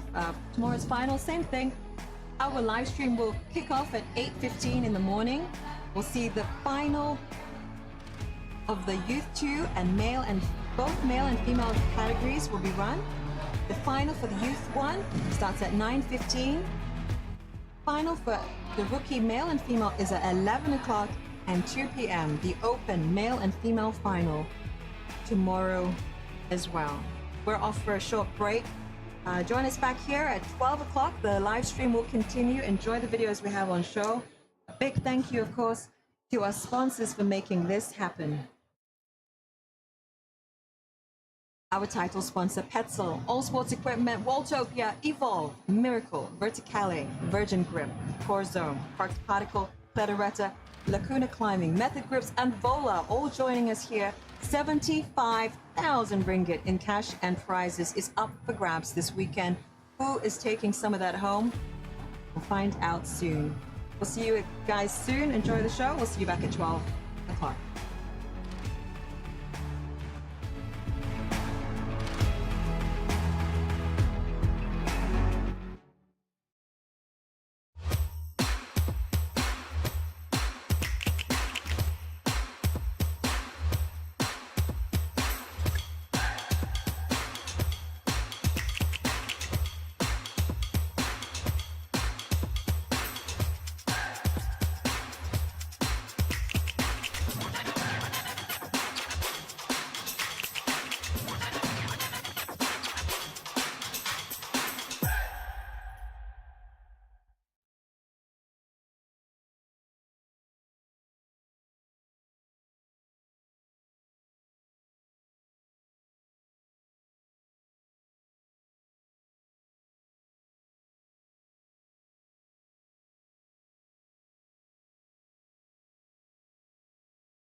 CRANK Lead 2023 being organized by Camp5. So this is a great opportunity for all athletes or competitive climbers in Malaysia to come and challenge themselves on the lead wall.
Of the shiny of the wall, a little bit slippery, but it makes more excitement. And also the holes that we have. For lead routes, what I consider is to have like a few boulder routes put up together, became a one long boulder routes on the lead wall. So boulder can try as well. They're gonna love it. All the routes quite bouldery, but at the same time flowy. The reason why I think athletes in Malaysia should join lead competition in Malaysia, because in Malaysia itself, we rarely have a lead climbing competition. When the opportunity like today, where CRANK Lead 2023 being organized by Camp5, so this is a great opportunity for all athletes or competitive climbers in Malaysia to come and challenge themselves on the lead wall. So basically, we have a 50 meters walls high from the beginning to the top. So beginning will be the easiest, so mid and then hardest. For all range of climbers, they have potential to try hard their best as much as they can, because the routes would take a part of 50 meters, so they have a lot of plenty of time for them to figure out the move and fight through all the way to the top. Oh, it's very exciting. Yeah, it's not very often we route setters get to come across with a harsh wall condition like this. Yeah, because most commercial gyms tends to be more slightly less harsh for climbers, whereas this one, I think they went all out and want to provide a certain climbing difficulty for stronger climbers. All the routes for CRANK Lead 2023 will be on the wall, and if you guys going to try all of it, have fun. Trust me, it's not a normal gym route, it's competition route. It will be much different. You guys are going to enjoy it.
CRANK is also now kind of our competition baby, and we want to bring lead climbing to a larger crowd. So we try to convince all the boulder junkies to join and take part in lead. Hi, my name is Patrick Andre. I'm one of the co-founders of Camp5. I also have a couple of different hats on. Also the director and founder of Stretch Marks Asia, which is a company, that a design discipline that designs climbing walls and skate parks.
they are arranged to each other, creates how interesting climbing is and how interesting movement is. So we have these two beginner-friendly areas, and towards here it starts to get overhanging in the center. We are really already getting very steep with 38 degrees. What I want to show you here is really on the right-hand side.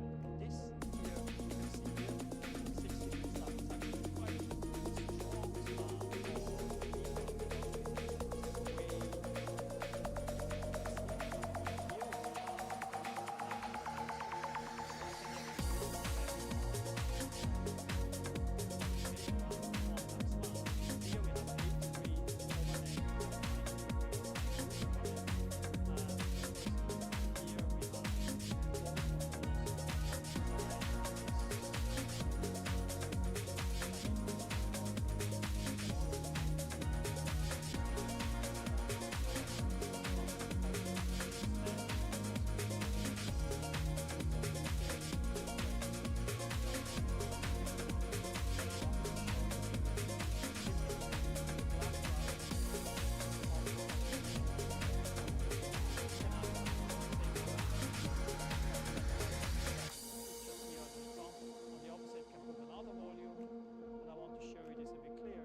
from 8 to -3.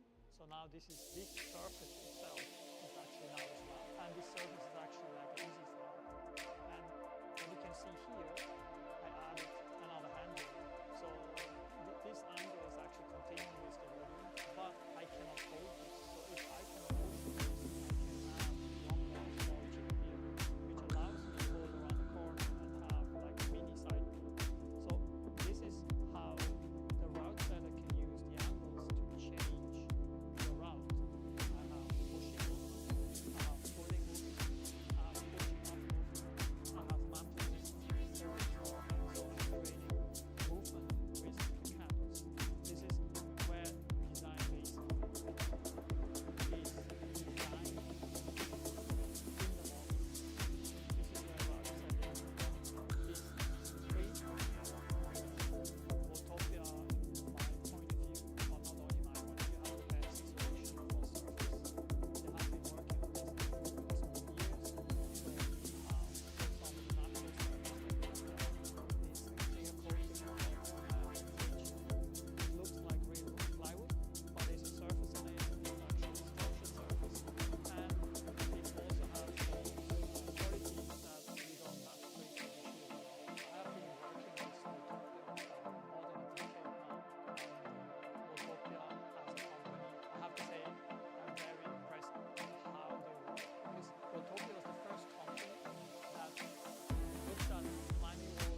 Camp5.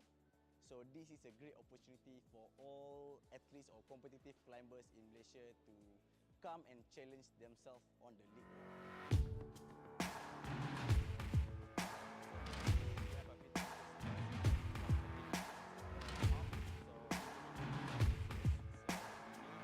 And then hardest for all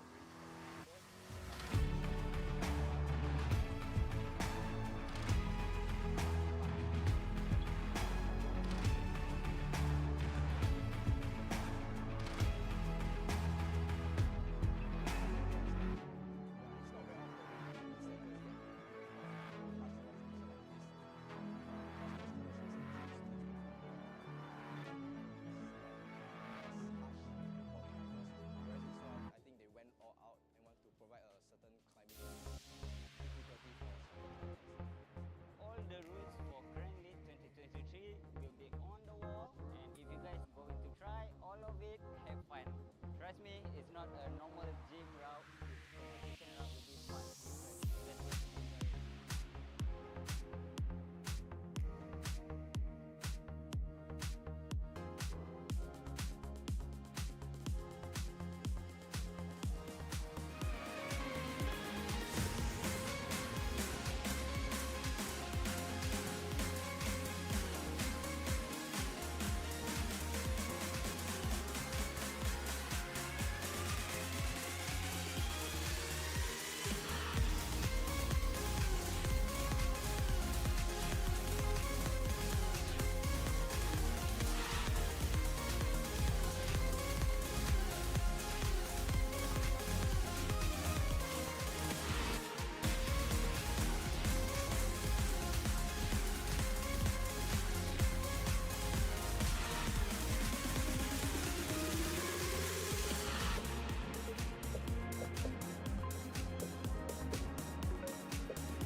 CRANK is also now kind of our competition baby. We want to bring lead climbing to a larger crowd, so we try to convince all the boulder junkies to join and take part in league. Hi, my name is Patrick. I'm one of the co-founders of Camp5. I also have a couple of different hats on. I'm also the director and founder of Asia, which is a company design physical and designs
increase the volume.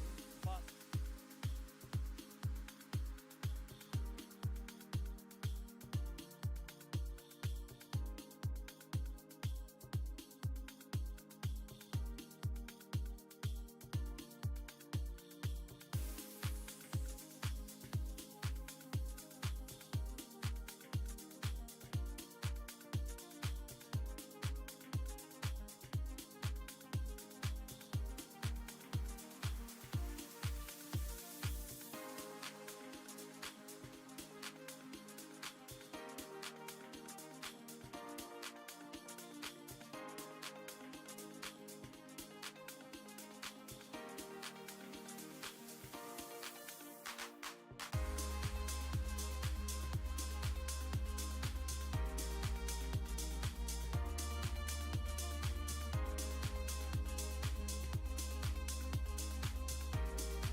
is a 6-degree slab. It's actually quite a strong slab for a lead round. A lot of people say this is way too less steep, but here we have the qualification for the main zone.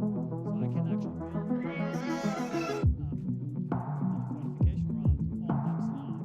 Here we have an 8-degree overhang, we have a 90-degree overhang roof coming, and of course here we have both of those disadvantages. The heat here, they are more than 120 degrees, which means that it's not like it's not possible to actually stand, it's not possible to hold on the other side. So you still need to praise each other without hand hold. What I wanted to show you here is similar to the black route of the competition, of the qualification. You can have the same volume that the routes what you can see here, I added another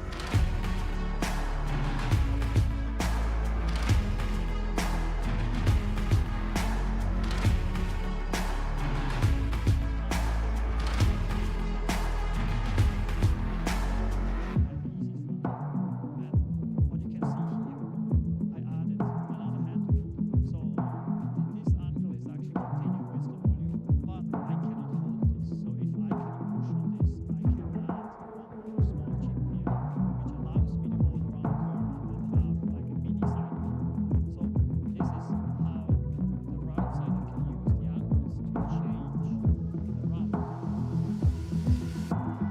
sider can use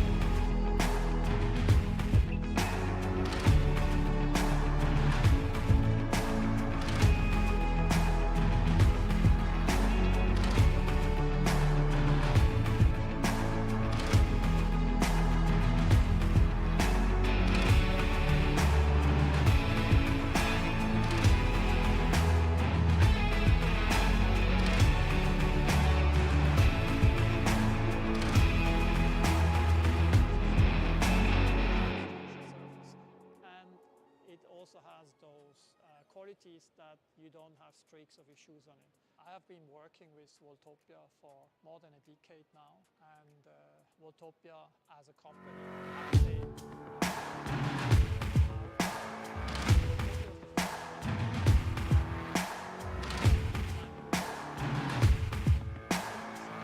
the main portion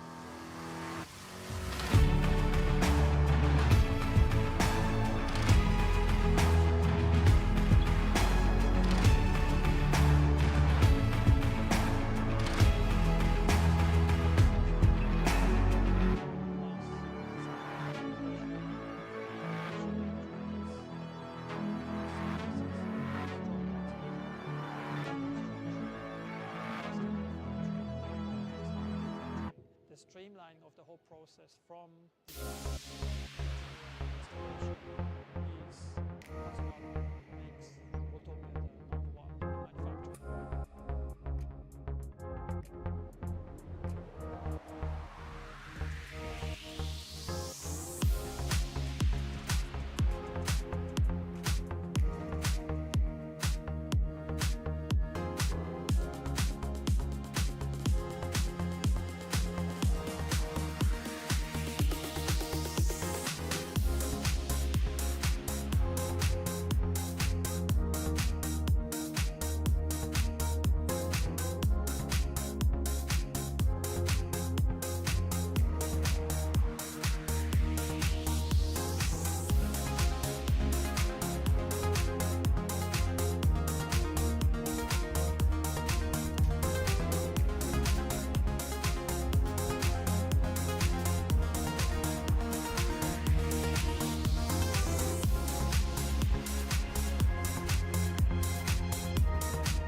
Just a discussion, more discussion.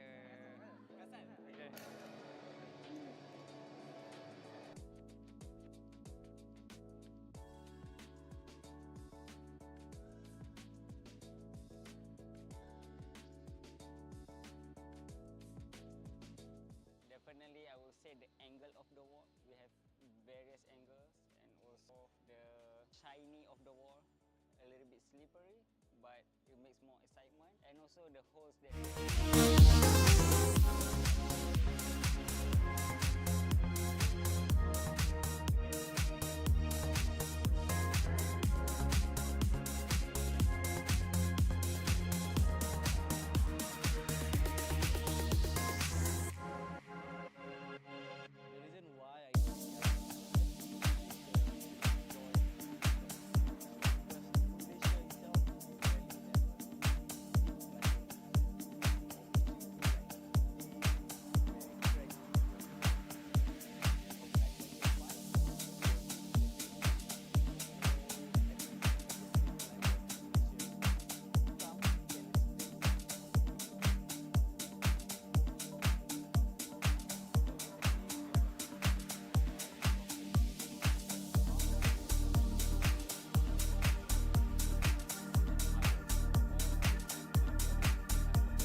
Just joining us on the live stream today from CRANK Boulder 2024. This is the qualification round of the women's email open about to get started. We're coming to you from Camp5 Eco City at KL City Inc Mall in Kuala Lumpur. 400 athletes in total are signed up to compete today, 2 adult and 2 youth categories. We saw action from the Youth 1, 2, 3 category this morning. It's been a fantastic day of sends. My name is Raylene Renai Matu. I'm the commentator here, and I'm joined by Patrick Andre, the co-founder of Camp5 Climbing Gym and the director of coaching and route setting here. Patrick, hello again. Hello. Big morning of climbing already. Yeah, indeed. It was, if you just tune in now, it was really exciting to see the kids for 3 hours non-stop climbing. So now we will see the open qualification for female, and so this will be an odd job, harder routes, less routes, defined routes to climb, and yeah, so we are waiting basically for the starting whistle to come on, and then we will give you some pointers and some hints and some comments on those routes and performance of the athletes. It's been an inspiring morning from the young kids today. We've just seen a 3-hour marathon of climbing. None of this, of course, could be possible without our kind, generous sponsors. Leading the charge, our title sponsor, Petzl, along with all sports equipment. We're joined by Waltopia, Evolve, Miracle, Verticale, Virgin Grip, Core Zone, Crux Particle, Cletaretta, Lacuna, Method Grips, and Bowler for this competition. 75,000 ringgit in cash and prizes up for grabs this weekend. And the Women's Open qualification about to start. You can see the setters and the brushes already. Renai, you still have kombucha here. Kombucha, guys, if you are coming to join us, Camp5 has released his brand new brand of kombucha from Eat Well Cafe. I'm having the pineapple one. It is delightful. Which one did you have, Patrick? I had the mixed berry. Mixed berry, you recommend? My favorite is, I don't know, passion fruit. And we have pineapple, which for some reason is very liked by Malaysians. And the mixed berry is good, and it looks cool because it has a bit pinky color, and I just love them. So yeah, if you are here, go to the counter and or there's a fridge to the left of the counter and get some amazing kombucha, Camp5 kombucha, and try the good taste. Yeah. Homemade. And of course, we've also got like all of our Kraft Marketplace vendors, food and beverage vendors are here. Have a browse around.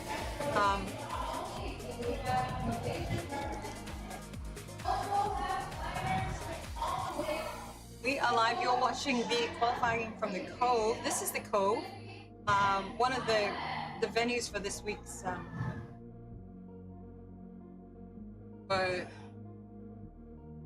The main event is being.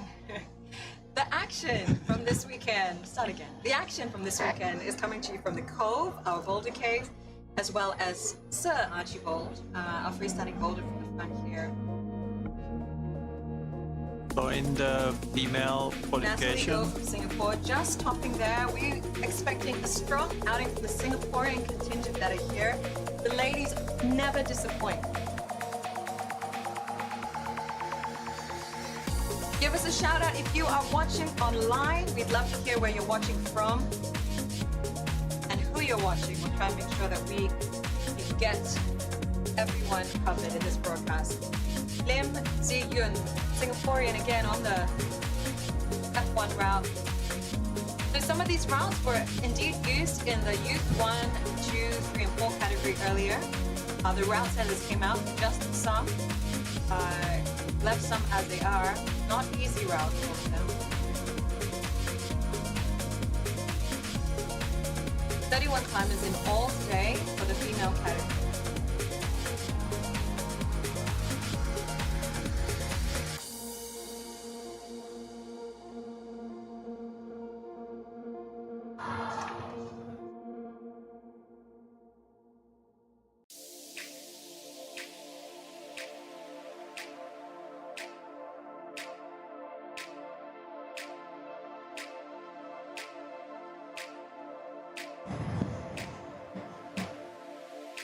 At the top on the left side, but at 81, Joelle Chia, another Singaporean.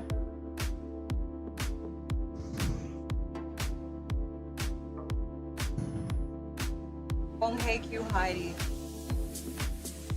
Chinese national. Not sure if she's someone that resides in Malaysia.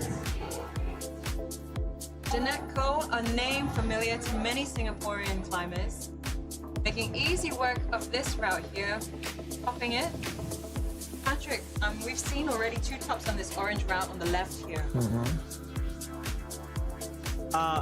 yeah, I mean, look, you have to look at, there's definitely a couple of boulder problems where there will be a lot of flash tops, you know, like they will just do first try and get to the top. But then there are some decisive routes. For example, F1 is really a route where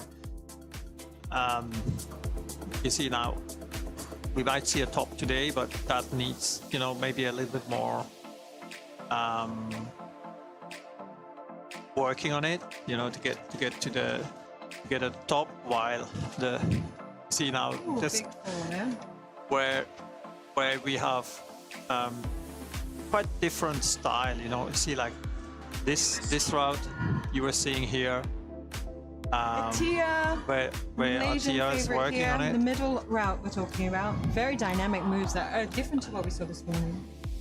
Yeah, of course. I mean, these are much stronger than compared to the youth category. And you see, like F3 seems to be a route which will have a lot of tops and a lot of flashes, while here there is obviously segregation where might be more people flashing to the zone but falling on the last, while on F1 there might be, from my prediction, there might be people who flashing the zone but then will fall later. If maybe the strongest will flash the whole route, so there will be a separation, and we just have to be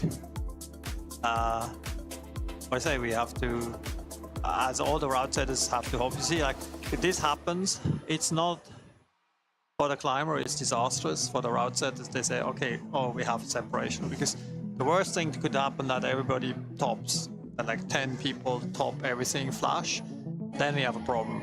Yeah. So if you have a separation that not everybody, you know, you would expect that the strongest climbers have a couple of flashes here, and so then the separation would be that the strongest climber would maybe flash all the problems, and then some people maybe have 1, 2 tops, or maybe with 3 tops you get to the final. So that would be an ideal situation. So let's see how this pans out. Of course, it's always quite difficult to gauge how strong is the field, and it's somehow sometimes a bit like a it's a gamble where how you want to go. You want to go super hard, in a sense. You want to go too hard so that basically people only can do a couple of zones. So what you see now is you will look at how this is climbed, and based on how this is achieved and how people will perform, they will have a very good the route setters will have a very good understanding on whether they have to tweak the final routes. You understand what I mean? So the route setters are watching this really closely. Absolutely. Just to see how much harder they might have to make it, or easier. How much easier. Yeah, I mean, and that's always the gamble, and that's always the nail-biting experience of a route setter, because if you really underestimate on the left climb. here, sorry, I just want to say, Renee Tan just had a first attempt. She's going to try a second. Renee, of course, just returned from China at the World Cup. She's a Malaysian climber looking to make her mark this year.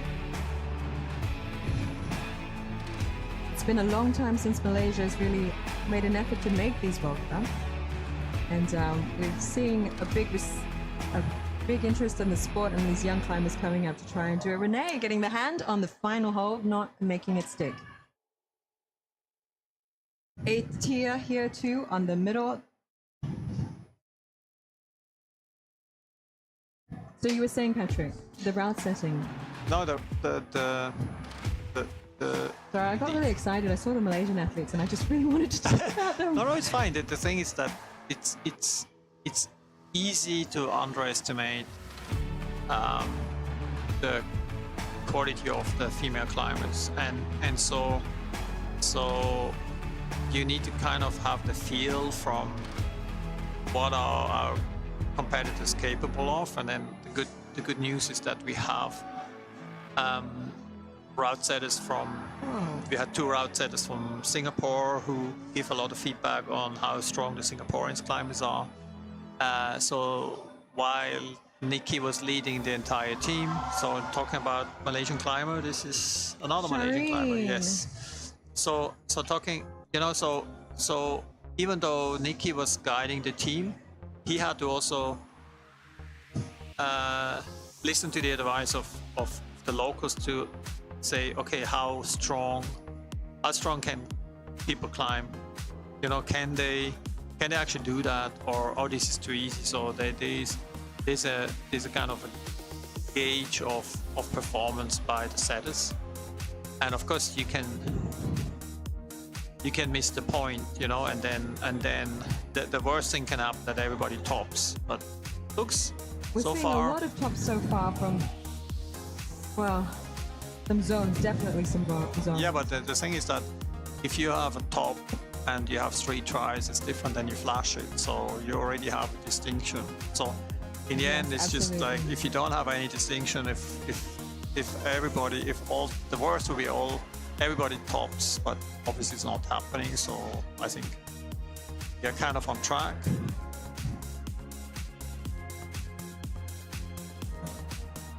Shout out to everyone joining us this afternoon. Cebu from the Philippines. We have some Philippines climbers here. Hi, Mabuhay, Kyle, and Thiago Victal. Happened to just be looking at YouTube videos today and got suggested to watch the live. Thank you for joining us, Thiago, that's all awesome. the way from Brazil. Brazil. Got a Oh Brazilian wow. here. Okay, what's the time in Brazil now? It's early. Oh, it's 826 Trisha Tom. It's What? It's night. It must be about 11 o'clock at night, correct? In Brazil. Where from Brazil is he? Or she? Thiago, I think it's here.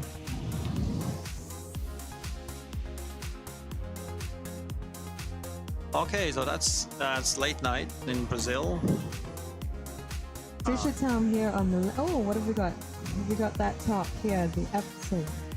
F6 seems to be one of the easiest, so we have seen a lot of tops. And F3 we'll see a lot of tops. Then there's Another top here on the F3. yeah, F1 will be one of the hardest to top, and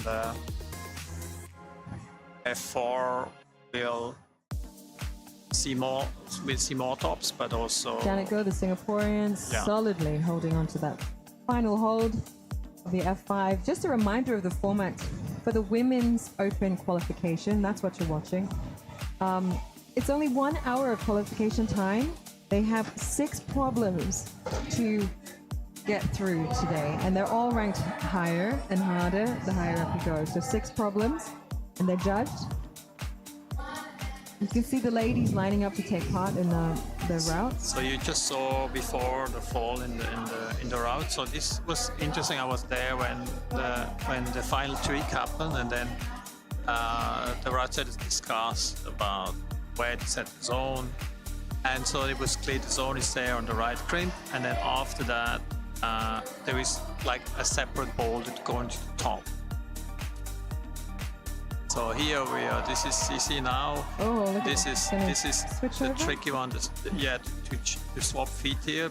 But if this is done, then there is actually a high chance for topping. Judith Sim, the Singaporean, a very strong national climber, I believe, making that light work of. So here we're talking. You see now, this is really where it's going. Yeah, awesome. Nice. So this is the first top we have seen today. Oh, the And, Singaporeans came here to dominate today. you see, and you heard it from the crowd. The crowd was going crazy because that was the first top. And so by her doing the top, she most probably have qualified for the final already. Annabelle McGuinness from Thailand on the right side. Annabelle, I think, is from one of the national schools here, international schools here. I've seen her climb before.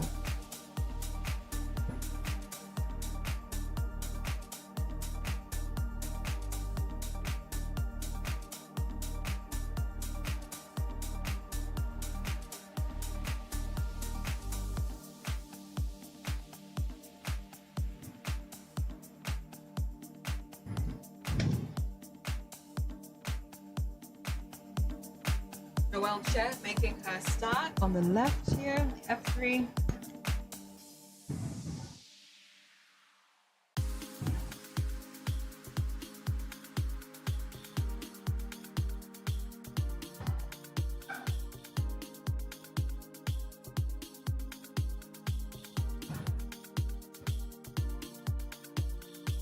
Yi, the Malaysian, on the left, and Judith Sim back on the wall here,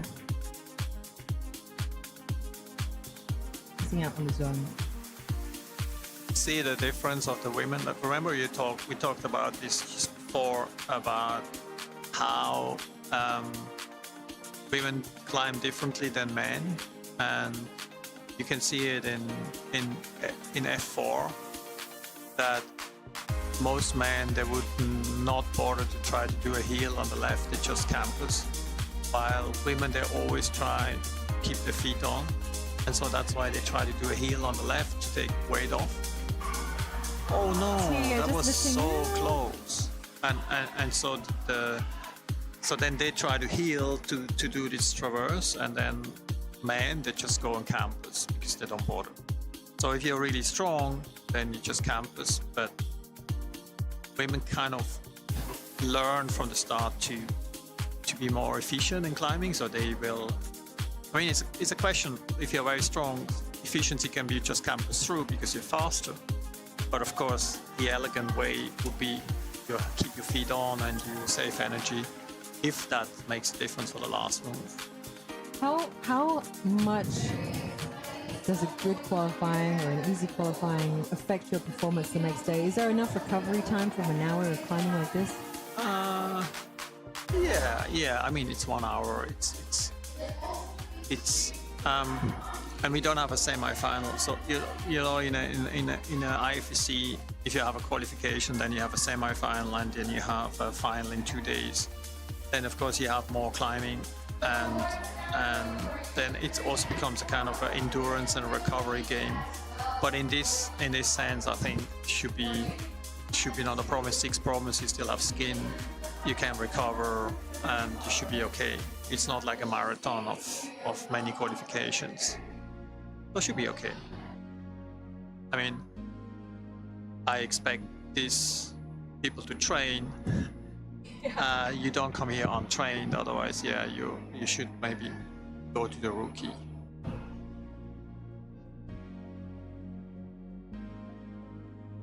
Singaporean Vanessa Tang, very familiar. Once you start watching them, you can you recognize them on the wall. Vanessa Tang, of course, strong climber from Singapore. Fitria Hartani from Indonesia, but I believe flying in from Thailand. Is that right? Yes, we had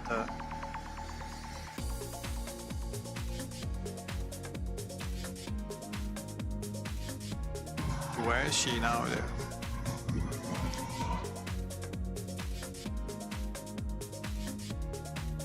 I'm counting that there are 17 Singaporeans in this. 17? Yeah, wow. 17 Singaporeans, which makes for over half of the contingent. Contingent would be the wrong word. Over half of the competitors in this category. 808. See how she does. Fitri.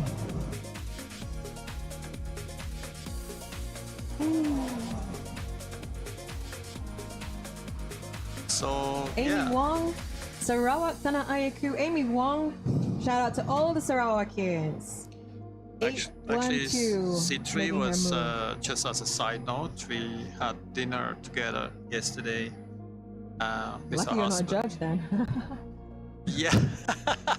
So her husband is Justin. He's one of the owners of Stone Gold Climbing Gym in Thailand, and so we had a dinner together at our house, and had a little bit of yarn to spin. And yeah, she used to be in the national team of Indonesia, but then after she moved to Thailand, she retired, but she still climbs strong. Yiji Yao on the right side. Top. F5 on the lower end of the hardness scale. Is that a word? Hard scale.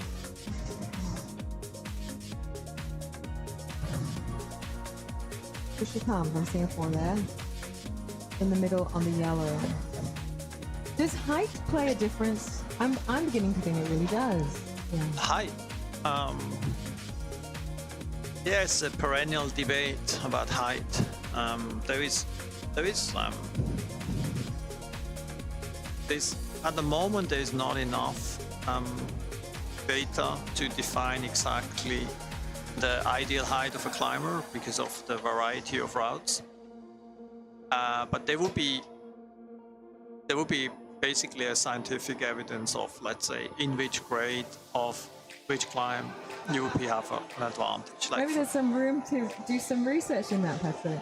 no, the problem is it's more problematic. For example, in marathon running, you say the ideal height is 164. You know, so there's like a height for male runners. So whatever those crazy scientists came up with, they said that's that height, and then of course that body composition, that weight. So it's 164, which is the ideal height in between lung capacity and limb length and pace for the marathon. And so, because marathon is always a marathon, you know, it's like always a very similar, even if the marathons are sometimes not exactly the same track, but it's very similar. But in climbing, of course, there's so many differences. And Renee Tan with the zone there. She's going for her second attempt in this. Big shout out to Safwan Zainal. Thank you. Renai Fitra is from Thailand now. She works at Stone Great. Safwan, of course, the Malaysian national team coach. Plenty of his, what do you say? Is it students? what he was saying, He said, yeah, Fitri is in Thailand now. It's going great. Yeah, so big shout out to our national coach, Safwan over there. Renee, you just saw her on the left side of the F3 with the top. Excellent. 811, Lim Ji Yun, Singaporean. Here on this the slab route, slow and steady gets there ready, I'm feeling. Yeah.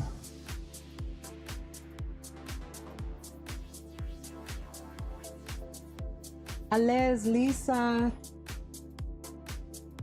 some support for the Philippines. Elisa Alessandra Subiron coming online. Let's go, Lisa. Mabuhay for everyone watching from the Philippines.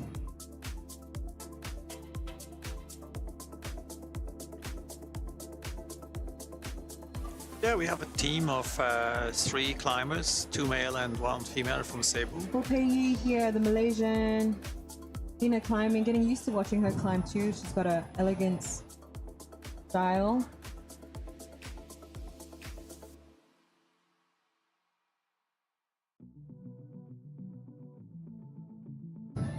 And Fitri again on the right side here. Fitri on the F5.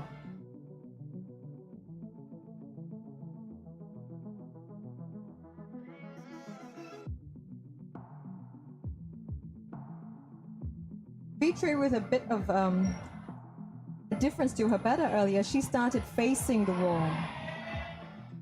Yeah, I mean, both ways are possible, actually. Yeah. It's not really a big difference. It's maybe a bit easier if you turn the other way around. But during the setting, like, both ways were done. So yeah, it's really preference. So this. Here we go, the top. Yeah. That's good to see.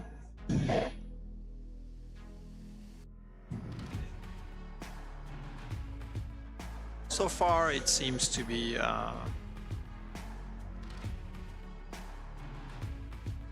Elisa Michaela now on the left side here. actually, Having bib numbers has really helped me this round. what? Having bib Oh, numbers yeah. has No, but really helped you have me. to also remember last time our screen was much smaller and That's it was true. so hard to read. We've had some substantial upgrades since the last time we tried a live stream.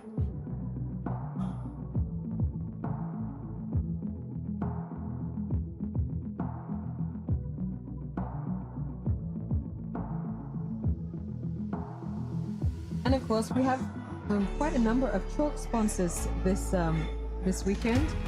So it's a good opportunity for these climbers to take their pick, which one they prefer. There's some liquid chalk, there's some powdered chalk. Big shout out to our chalk sponsors this weekend, Cox Particle, Hedoretta, and Miracle Climb.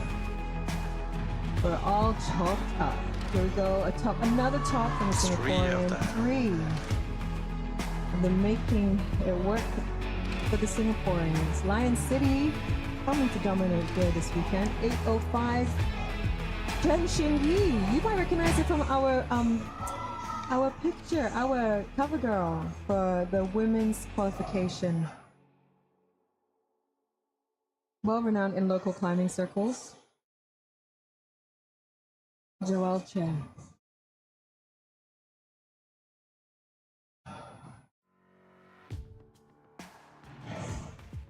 Patrick Andre is going to have to leave me for a little bit, but we are trying to get hold of Shi Hui Tan. Oh yeah, I have to actually go to give just some walked prizes in. away, correct? Yes. So So we have a great opportunity right now. so I pass the to mic talk to and I will Shi Hui. do some handover of prizes then. Yeah, so Patrick's got other duties. Many, Okay. many hats that we're wearing here at Camp5 today. Talk to you Patrick guys is soon. I going will be to back. take off his commentator hat.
So we say goodbye to Patrick, and I welcome into our live stream studio Shi Hui Tan, the co-founder of Lighthouse Climbing.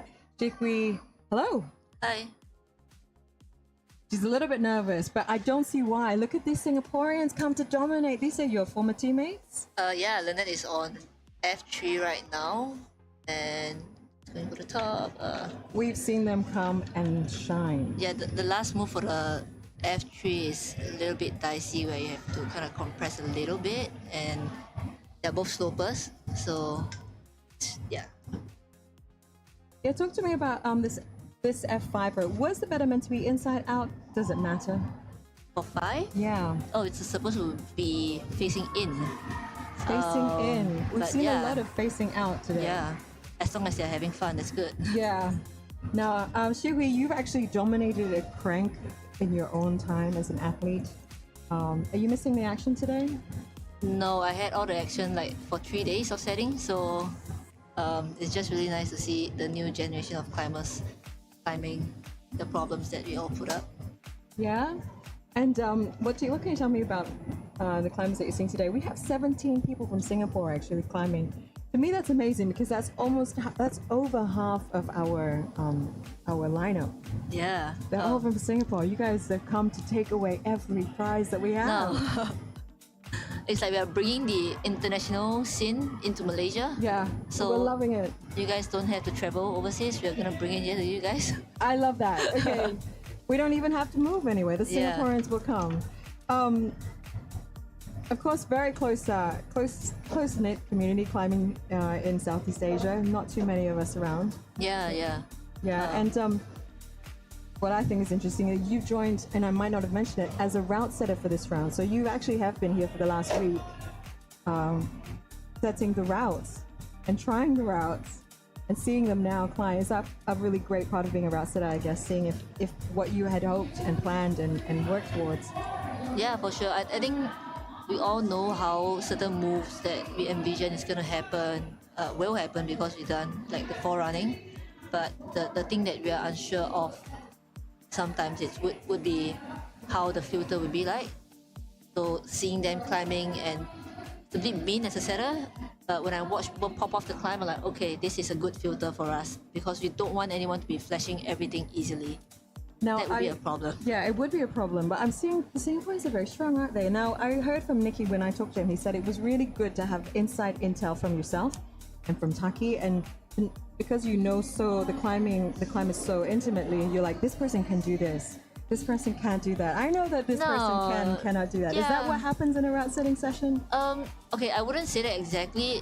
So there wasn't any individual pinpointing whereby okay, XXX can do this or not, but in a way whereby whether these climbers are of a certain level. And I know for sure, like out of the Singaporeans that are here, we have a good bunch that are way stronger than me right now. So I'm using myself as a benchmark. Like if I'm struggling, they would be cruising. Okay. Yeah. So I'm like, if I'm not struggling, it's too easy. Okay. Yeah. But was it a different thing for you to come here and do that? I mean, what was your intention of being a route setter for this round? What was your motivation? I haven't been training, so like I wouldn't be expecting to podium if I were to join. I would still be here regardless, being a climber or a setter. But found out that like Nikki was gonna be here, and I'm like, okay, I'm gonna join you guys in setting because Camp5 invited me to be a setter, and I was kind of thinking about it if I should set or compete. And it's a great choice, like being a setter for the past 3 days. We had so much fun. I love setting with the Malaysians, and it's just really, really nice. Oh, that's nice to hear. We'll have you back again, I hope. Yeah. You, of course, are a route setter, a female route setter, which I'm told which I feel in a male-dominated sport, you yourself and Sal are leading the way for female setters, up-and-coming female setters, in the work that you do. Thank you. And congratulations on IFSC setting, being a goal and a target for you.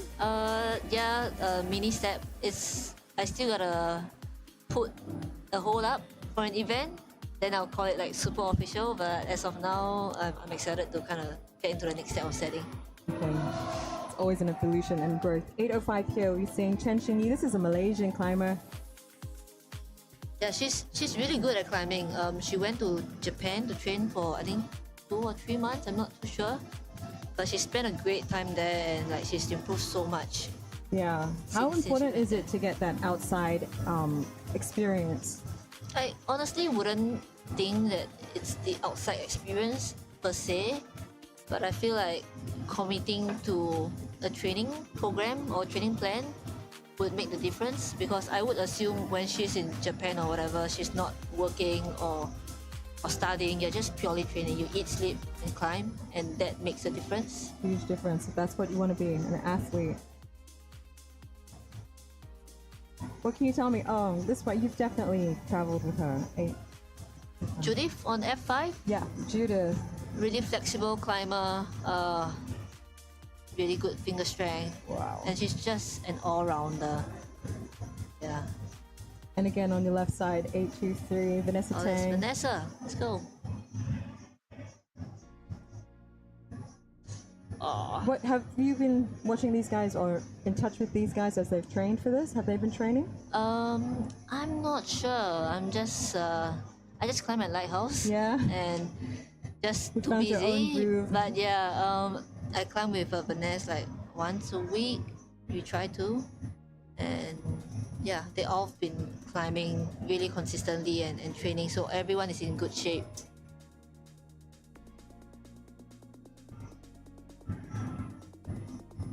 Fitri, the Indonesian, in a second attempt here. Is that Fitra? Yeah. Yeah. Yep. Petra, she's really good. Yeah. She works at Stone Goat Climbing in Thailand. That's one of those really Instagrammable gyms. Yeah. The last move is tricky as well. Yeah, yeah. It's You fun. feel the gravity pull her down.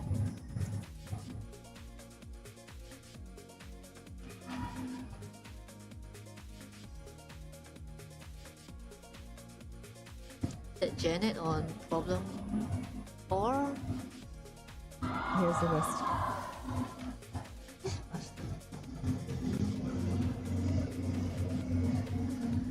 This is Malaysian Renee Tan, just back from the World Cup here. She's going on the F5.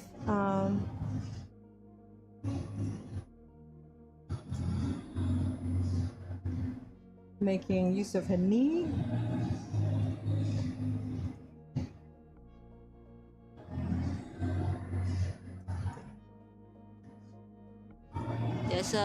The problem is supposed to be like a squeezy problem, so you kind of have to get into that corner. You're gonna keep your body close to the wall, it looks like. Yeah, and you have a really nice volume from Vola. I think they're one of the sponsors.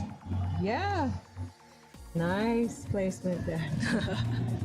Yeah, on F4 we have a hose from Virgin Grips as well. Oh, these were brand new. What was it like to Brand unpack new. all these boxes of brand new, latest edition holes? I mean, Skin. oh, actually, that is a different perspective. I was expecting, yeah, it was fantastic. It's but fun, you it's know fun. what? Like you Unboxing hold the like hose. Christmas. Yeah, you hold the hose and you're like, oh, new holes. And when you touch it, you're like, oh, it hurts. Yeah, It's really all fun. taped up by the end of the week. Yeah. What do they call them? Battle scars. Battle scars. Yeah. Proof that you did it. We have Brian. He has stumbled across this feed from America. YouTube, gotta thank you for putting us across the eyeballs of people in the USA. Brian, we did have a USA guy earlier today in the youth category. What is the competition format? This is the qualification round of the Female Open. For this qualification round, it's 1 hour. It's judged. There's 6 problems.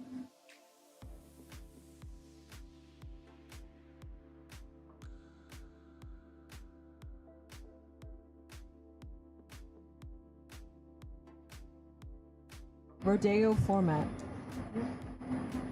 or rotational format. They've got 1 hour of climbing time in order to do this. What would be your advice to athletes who are coming to? Do you go all out? Do you have to try and pace yourself, or slow and steady and to pick up like some of the better would be, I think, my tactic. To me, it really depends on how like in shape you are. Like when we are aiming to go to finals, personally, how we do sometimes we'll be like, okay, we're gonna get on the maybe easy one, then warm up a little bit, get on the hard one, and then to the medium one. Or depending on the wall profile, I personally prefer to tackle the slab first because usually the slab has the longest queue. Yeah. So if you don't finish it early, you're gonna start. You're not gonna have tons of attempt when times run out. Yeah. This slab is tricky. Oh yes, Lynette finally finished it.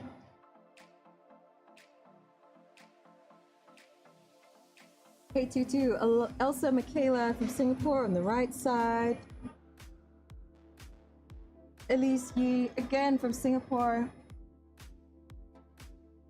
How big is climbing becoming in Singapore, Yibui? It's huge. Like tons of gyms in Singapore, and there's polytechnics and universities, and yeah, huge thing in Singapore. If there was silence, it's because I'm doing a selfie right now. A22, Eliza Michaela, yep.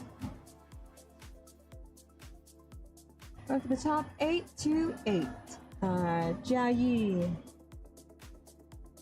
All Singaporeans on the wall right now.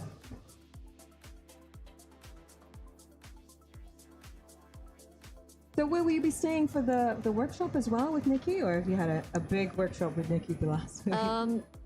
No, we didn't have a workshop. It was like, I'm not gonna share certain things because we just went straight to work. Yeah. It's not like we have tons of time to kind of work out any extra learning things from him, but we got the job done, and I wish I could stay, but I have to go back. Yeah. Yeah. And we saw a lot of the kids today. Did you have your coaching hat on earlier? Did you go out and check out some of the kids Yeah. that came over from Lighthouse Yeah, as well? for sure. I think it's gonna be a yearly tradition, like getting the kids over. They loved it.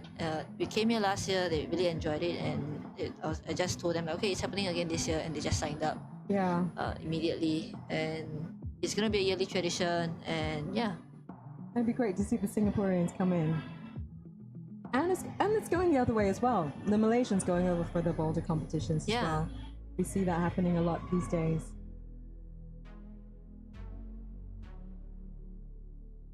F4, another top from Vanessa Tang.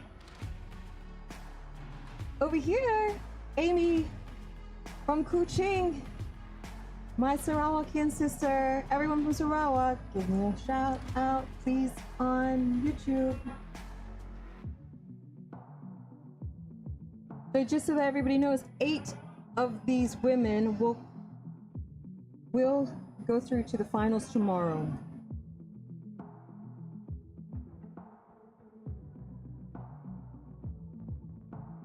Go through to the final round tomorrow. We have 8 men also going through to the final from the open male category, which will run after this round. So on F4, we have Lynette campusing through the roof just now, the mini roof by the volume. That'd be pretty strong As too. requested by Nikki and set by Taki. So it's a strong pull through for the end. Yeah. So it's amazing to see how much climbing has grown over the years. We wouldn't have imagined such moves being set for women back then.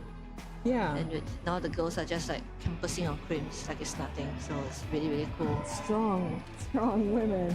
Yeah. May we see them.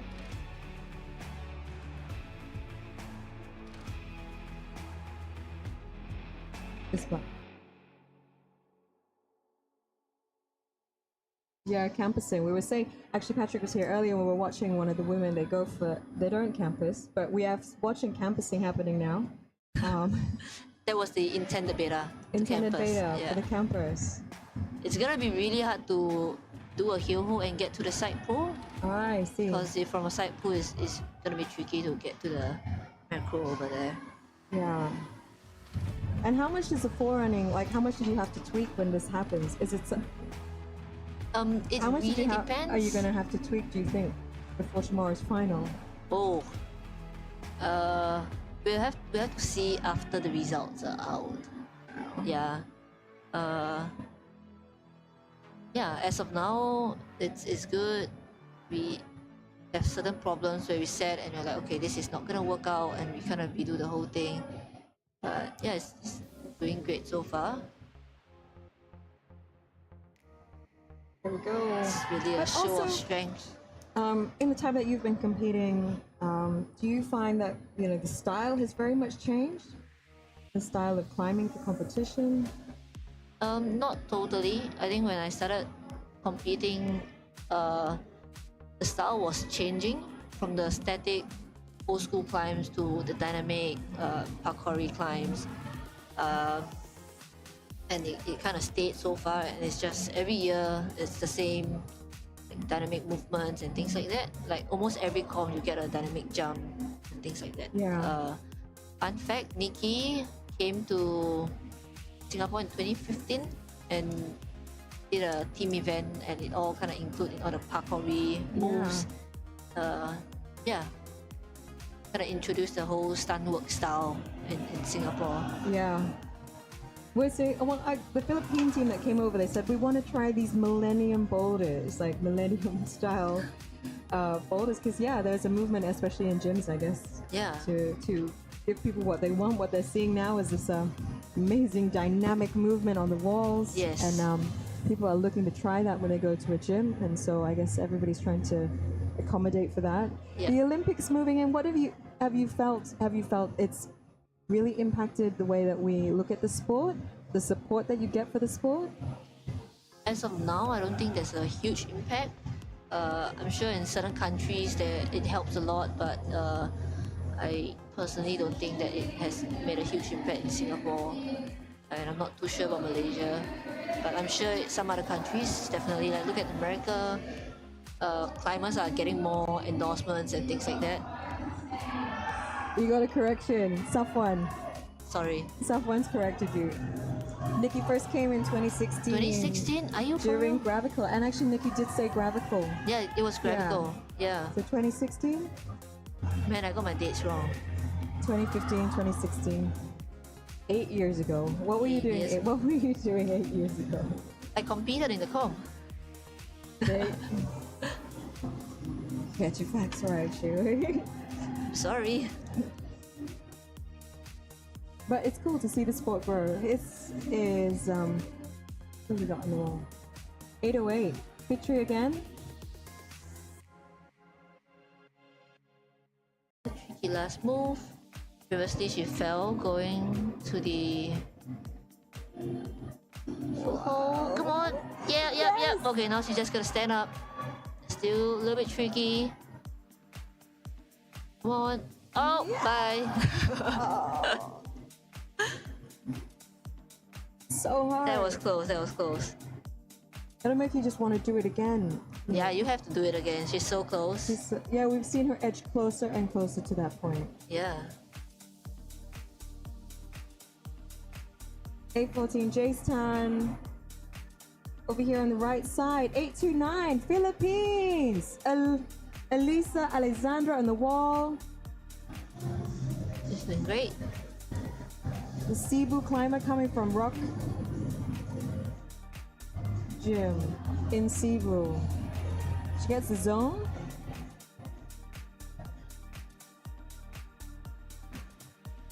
She's also a route setter at the gym in the Philippines. So the few of them that have come For the workshop. and they're also competing. They're really looking forward to it. I got to talk to them yesterday, and just an excited bunch. But that's Filipinos. That's so awesome. From Rock on Cebu. Thank you, Ephraim. Thank you for watching. 829, let's go.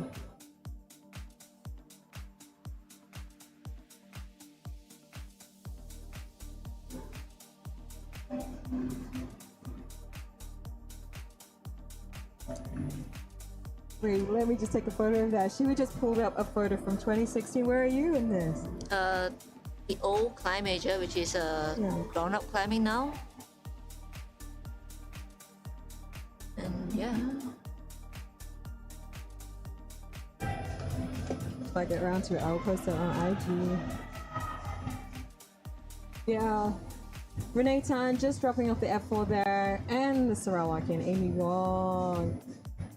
My Sarawakian sister, a very new sport in Sarawak. But also we're seeing gyms mushroom throughout Malaysia, so a lot of support from Rock On in the Philippines.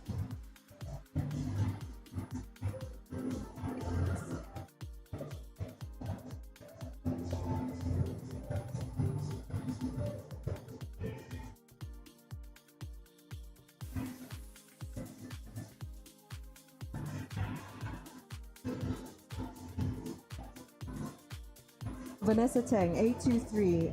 Vanessa Teng. In the middle of your screen. There you go. Nicely done. Joel on F4. Really, really strong climber as well.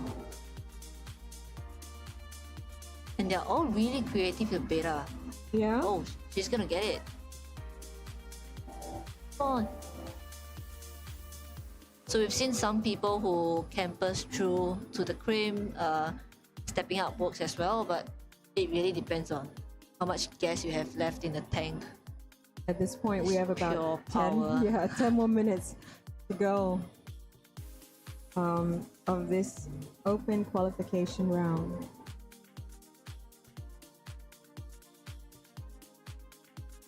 Alicia, 8:19. 8:11, Lindsay Yuen, also from Singapore.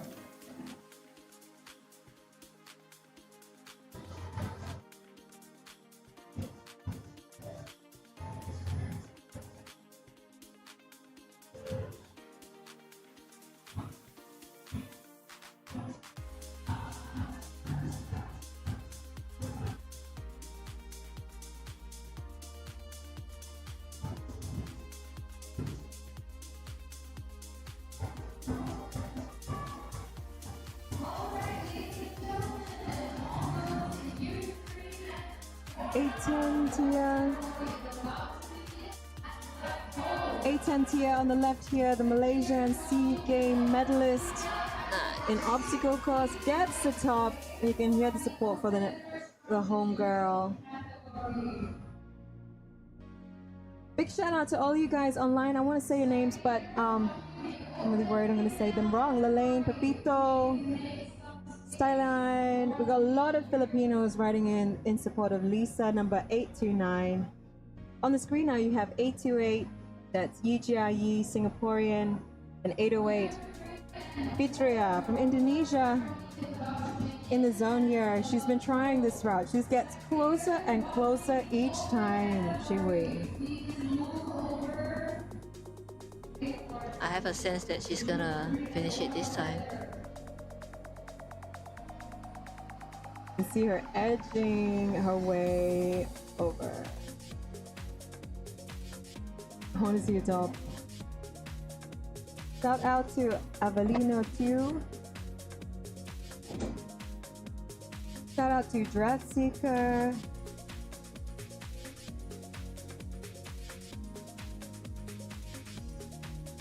There you go. And she gets the top picture. Be happy with that. Some last gasp moves there as the time starts to count down.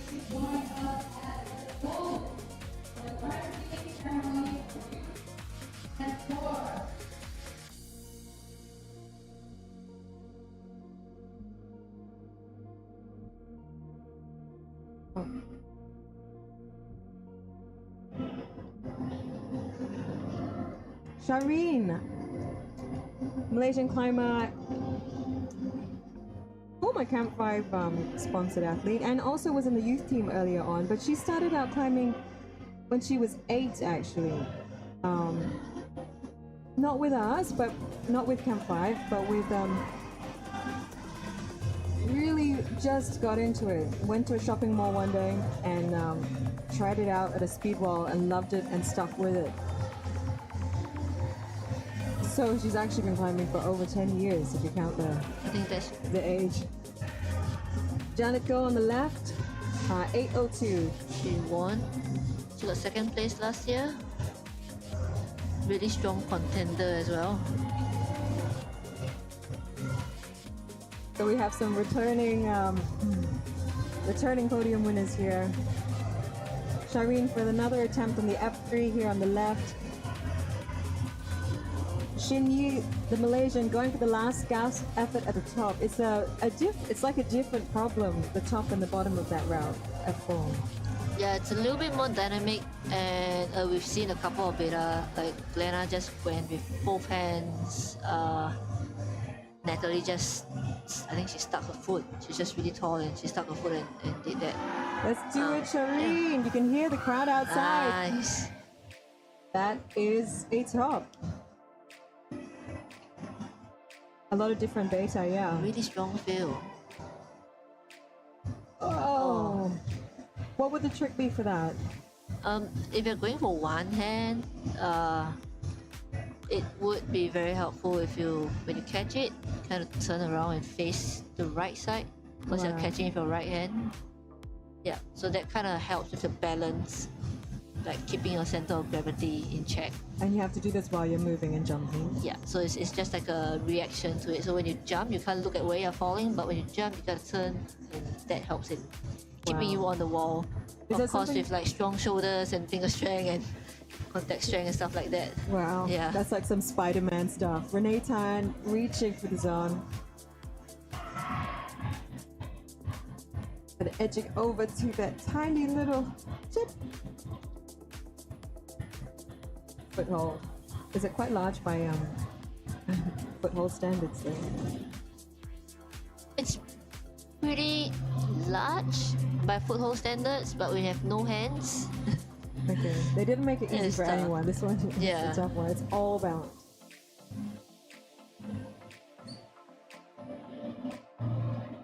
Yeah, so problem 1 and 4 are supposed to be the harder ones. And definitely seeing some separation. So what's the kind of discussion that you guys will have post this qualifying? We'll look at the number of tops, how many attempts that they take, and maybe what top they get. So even though like both person can have 4 tops, but you can see that person A didn't get the slab, person B got a slab. So we can try to see what kind of climbers we are having in finals. Yeah. Yeah. Is it different? Like, is it different being a competitor? Did you realize how different it would be being a competitor and watching it being a route setter? I mean, does it feel different to you? It's a little bit different. So I think as a setter, before the event start, we still get like the nerves. We're like, okay, is this gonna work? How are the climbs gonna be? Are the climbers gonna love it? As a climber, when I get to the comp, you get the comp nerves. The comp nerves. Yeah. 829 there in the right. Philippines. Lisa in the zone. The F3. Let's start it.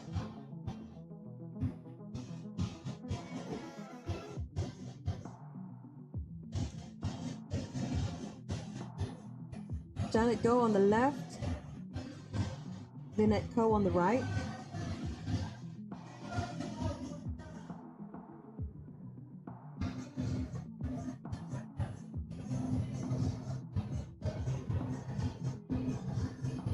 And Annabelle McGuinness here on the F3.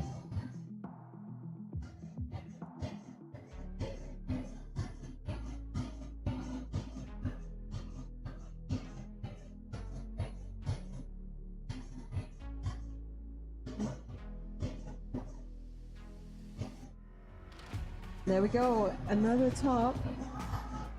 Yeah. Who are we watching here? This is Shiwei, I think. Xinyi. Oh, missing out. But though we have been watching the better of other people and trying to adapt it for themselves, I guess. Are some of these you have to try them to get them, or can you read the route well enough that you can? Is it possible to flash some of these, or? Oh, definitely. It's definitely possible to flash all of them. Some of the climbs are a little bit trickier, whereby, let's say F2, you can see that the start looks a little bit tricky. The top there. You can't really plan how to do start, but when you get on it, your body just kind of shows you the way. Yeah. What is it about climbing that you've loved? You've made it a part of your life every single day when you wake up. I think it's just a never-ending challenge and a learning opportunity every single time. The top for the Malaysian Pei Yi and the F2 every single day waking up. And it's, you can never get too good at it. There's no one who wake up and be like, oh, there's nothing left for me to climb. You know, there's always something for you to do. Chris Sharma quote that one, I think.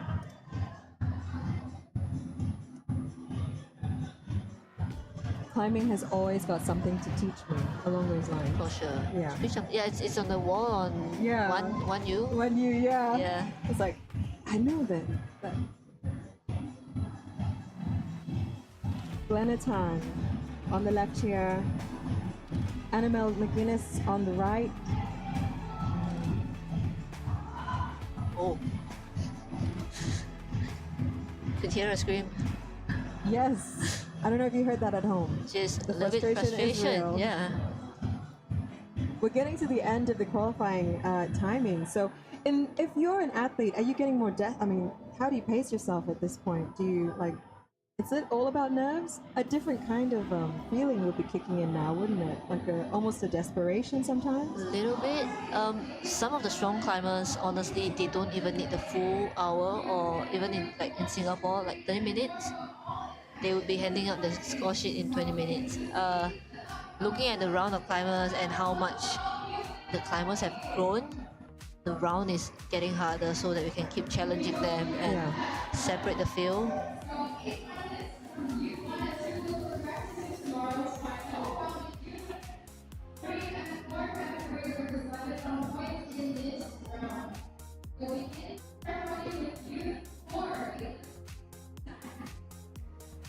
So problem 2 is supposed to be an around the corner climb. What would the grades be for these? Well, that's a good. Sorry, I should have asked you a lot earlier. What would the grading be for those at home that are watching, thinking, could I climb that? I climb a V3. Could I? Well, V3 might not be a challenge here, but like I think the easiest boulder would be a V6. A V6. And the hardest would probably be maybe a V8 around there. It's actually pretty tricky to kind of grade comp problems. A lot more high risk, and it's just very different. And I hear that when people want to try a competition, they just want to try something different, a little bit more riskier, something that you won't normally get in a normal set. Yes. A little bit more exciting, a little bit more thrilling for people at home who are watching. So I encourage you, if you are in Kuala Lumpur and you don't have anything to do, or even if you have something to do tomorrow, just cancel it. Just cancel it. Yes. Come here. There's going to be DJs. There's DJs for the open and the rookie categories. Pumping. There's a Kraft Marketplace. There's heaps of people climbing.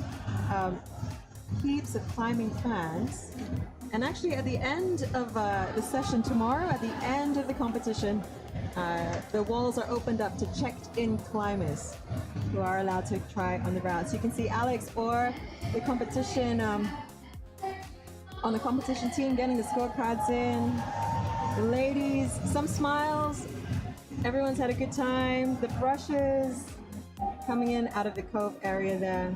It'll take some time for them to tally up the scores. See how they did. What happens now? What does an athlete do? They go back, have a rest, eat some ice cream. Yeah. Yeah. Maybe after finals. After finals. It depends. Yeah. It depends. What was your post-qualification routine? Well, it depends if I got into finals.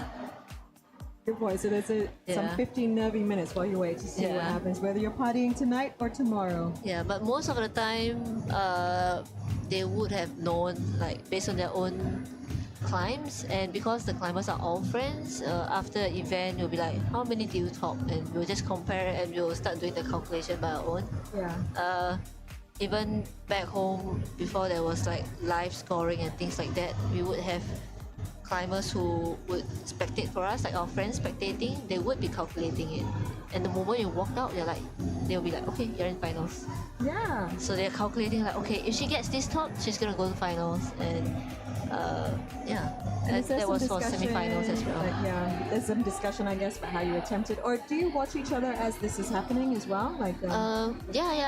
We tend to help each other if we're in trouble. So for qualifiers, we tend to help each other. So they'll be like, okay, I have trouble with problem 3, for example, and then okay, this is how you do it, things like that.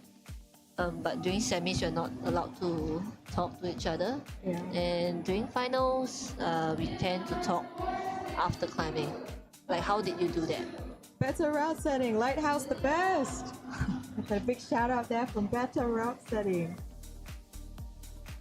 Thank you. It's been awesome to have you, Shihui. Thank you so much for doing that with me. And it was just wonderful to have like the Singaporeans and the Malaysians and what have we got? Thailand and the Philippines, China representing in this list. been a pretty cool qualifying, and it sets us up for a big final tomorrow. Now, I know the route setters have this big plan to tweak, but I saw you guys route forerunning for some of the women's open routes, and oh my god, they were insane. Stuff. It was really fun. Yeah. Yeah, so we try and make sure that the climbs climb well and also look well. So we want the spectators to actually feel like the same tens as a competitor would get. Wow, man, I was just watching the forerunning and I'm going, oh, that is nuts. Yeah. So a big, what can we expect tomorrow for the Women's Open? Better, obviously. Of but course like, not. Yeah, I'm just trying to refresh my memory because we set so many boulders. Good point. Yeah. We have a couple of funky climbs that they can look forward to. Yeah. And how should those people that made the top 8, like, approach the day? It's too late to do anything. Just go on and climb. Great advice there. Just enjoy it. Just enjoy the climb. Yeah. Yeah. Thank you, Shigui, for being here for this round with me. I appreciate that. We'll hopefully get you, if we get a good lineup, we can hopefully get you again tomorrow on the final for a little bit. Or, yeah, we'll see. For sure. Thank you so much. Thank you. All right. Just to remind you guys what's happening right after this. Qualifications for the men's open detail 1 is happening at 2:30 p.m. Is that right? No. Yes. No. 2:30 p.m. 1:30 p.m. Sorry, I've got my times mixed up. Qualification for the open male detail 1 is about to start at 1:30 p.m. That's 10 minutes.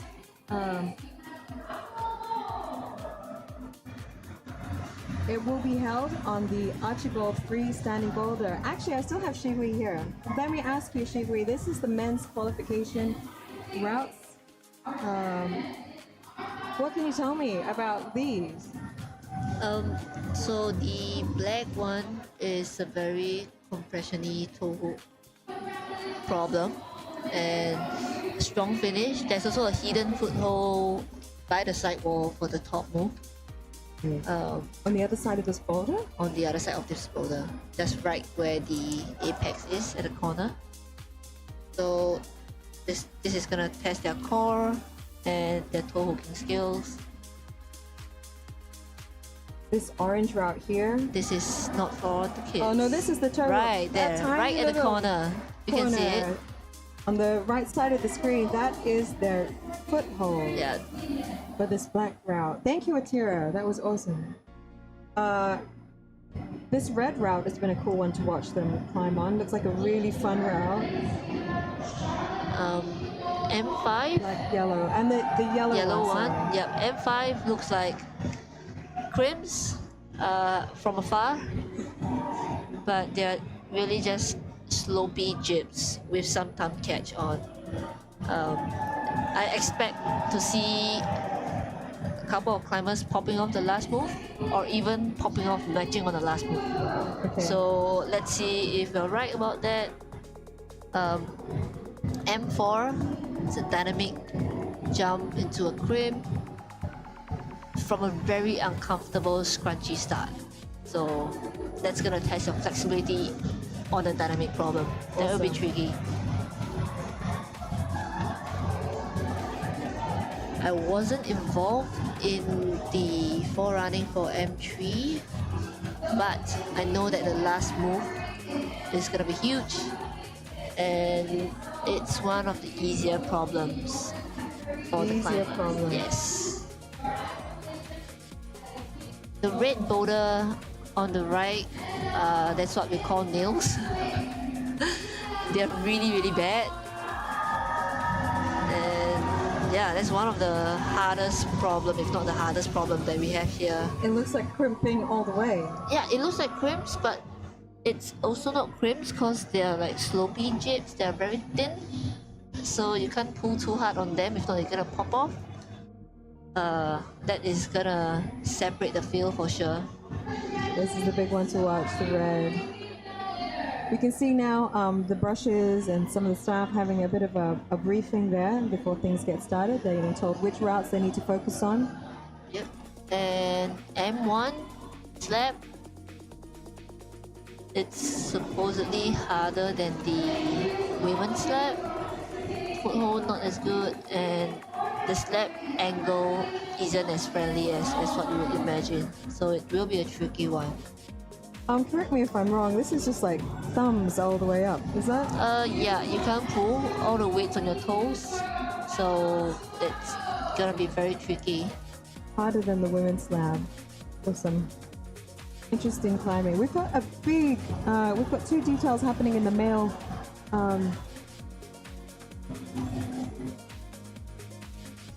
That will start in 5 minutes. Just enough time for me to tell you to give a big shout out to our sponsors today. Thank you so much for the support and being partners in this adventure that is CRANK Boulder 2024. Brought to you, of course, by Petzl, All Sports Equipment, Waltopia, Evolve, Miracle, Verticale, Virgin Grip, Corzone, Parks Particle, Clatteretta, Lacuna, Method Grips, and Vola. Please come, please support these brands. It's meant everything for them to be here. 75,000 ringgit in cash and prizes up for grab. Just a quick reminder about our schedule for today. We've had the open female qualification. Up next at 1:30 p.m., the open male 1 qualification. And the open male 2 qualification will be happening at 2:30 p.m. We'll roll straight into each of these. There'll be a break before we come back for the rookie male and female qualification at 4 p.m. Stay on the stream with us. Qualification for the open male detail 1 is coming up at 1:30.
welcome back to Crank Boulder 2024, coming to you from Camp5 Eco City.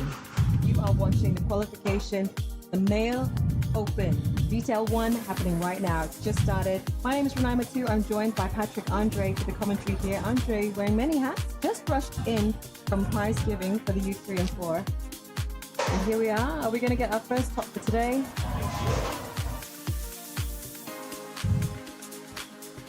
It's not yet a top, so he really needs to hold. That's Gia. That's Gia. Oh, that's Sarawak. Gia. Okay. Let's go. You tell your cousin. Okay, no, that's not it. That's not it. Looking up.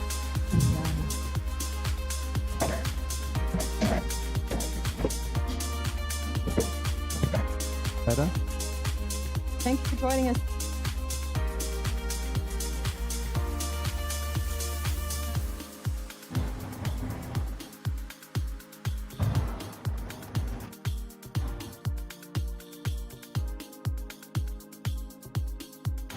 Here we go, 902. Rise Altua, the Malaysian, currently route setter, making move on the M3 now. Shukli said that this might be one of the easier ones to top. We got her to run through a couple of thoughts on the male qualification. Just a reminder on the format today for this qualification round, 1 hour climb time, 6 routes to do. 6 problems, sorry, we're talking boulder problems here. And they'll be ranked the top 6 by their scores, and the top 8 will go through to the final tomorrow. Oksason Shoti Cry. Hi. This M3 here, attempt by 910. Ashwin Archie, this is Aussie from Thailand, the winner of the lead comp last year. Correct. He's back.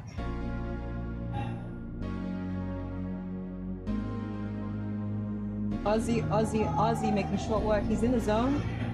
Gotta make his move to the top. Made short work of that.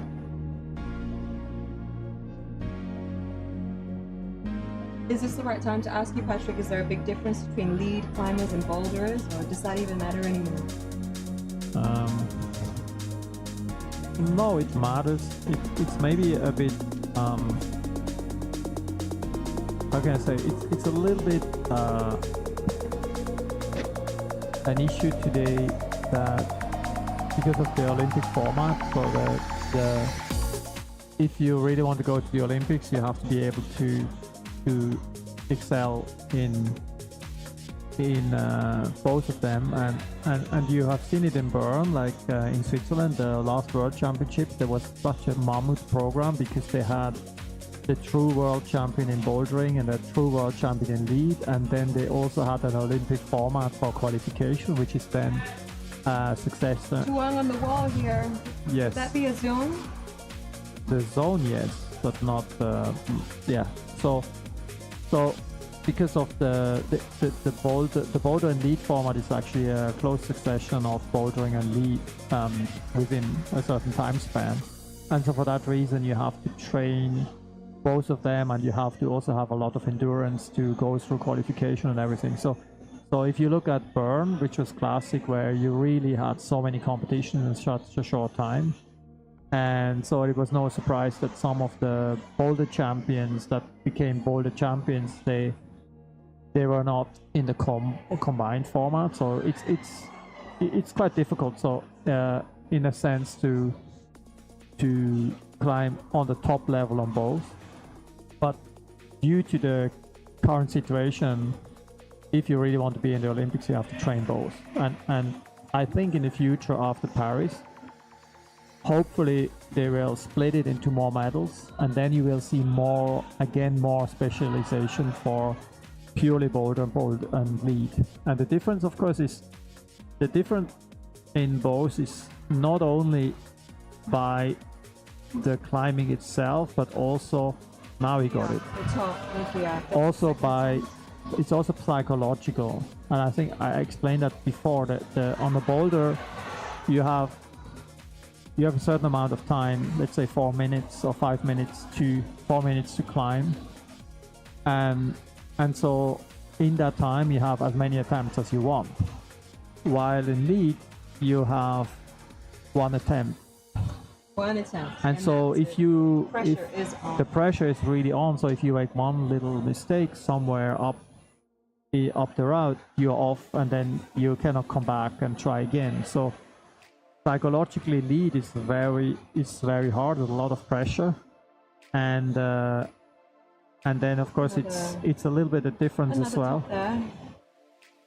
Oh, Justin from Singapore. With a But you know, so also the difference from bouldering to lead is also that in lead you have to always be able to find position to clip, while in bouldering you don't need that. So the setting of bouldering can be much more dynamic and much more like dynamic hand or dynamic feet movement, which you can throw in somewhere in a lead, but less. I'm on here on the left side, cutting. Oh, that's Ayman? That's Ayman. All right, Malaysia. You had a fun fact about his ape index the other day. 17, isn't it? His ape index, yeah, I'm not sure what it is today, but it used to be plus 17, which is pretty impressive. So yeah, going back to that, so that on lead, now if you look at competitions lead, you have some dynamic movement and some coordination movement, but they will be much more limited due to the fact that you always in between have to clip. So, and then it's of course like a couple of minutes, where in the old time of lead climbing you had much more rest. Now it's a shorter time, so you have to go through. You don't have much time to rest, but then it becomes really like a endurance / stamina fight, while in bouldering it's more short burst of power and recover in between. For Kef here, Topped out. 907 the top. Kef a very dynamic climber, obviously, make easy work of that. Han Cheong Chi Shouji from China.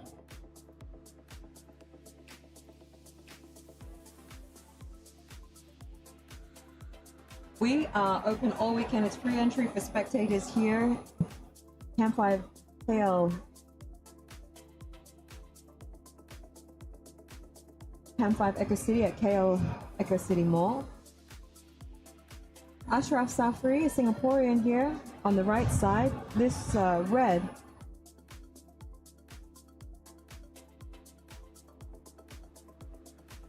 I've got a star written next to my notes. Shikui said it's his not really crimps. These are more like sloppy jibs, and you can't pull too hard on them. He reckons this is a tough one. This will separate the men from the boys, as they say. So we have the Singaporean Ashraf flashing that, so he'll be happy. So according to your theory, he's a man. Well, I didn't know. Yeah. Is that the term? They're all boys, really, aren't they? Roger. Oh, 957 Roger Hidayatullah from Indonesia. Earlier on.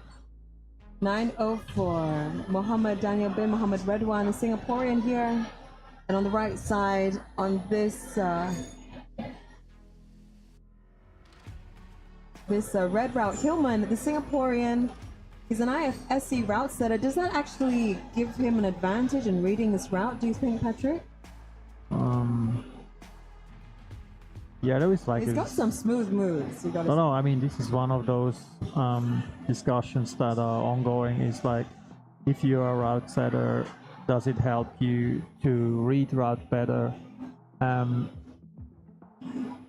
It's a good question, because it's a different skill to set routes compared to read routes, and to it's basically setting is kind of reverse engineering of what you have in mind. So I mean, it's all cross-reference, so I would say that doing route setting is definitely an advantage, but it doesn't necessarily make you the strongest climber. And being a strong climber doesn't necessarily make you a good setter. That's different because, you know, designing the route. Gavin Chiam, up there on the right side. Let's say if you climb a lot, you have a lot of understanding about movement, and it would be, after a certain transition period, easy for you to set. But setting routes is a different skill than climbing. So, but to be a setter of this level, you need to be also a strong climber. So I don't think that answers anything, but it just shows you a difference. Depends on which side of the argument you would fall on. Ong Gim Hai, homeboy, the Malaysian, making his move here on the right side. Big shout out to our Creative Match media crew, as well as Neil, working to get the photos and the videos just right, so that we all have something to remember this day by.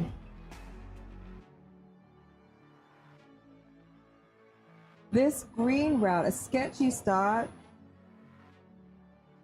very scratchy start, dynamic jump move.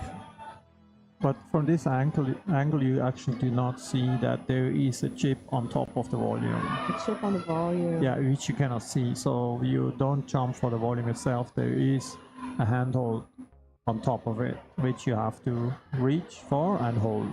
Okay.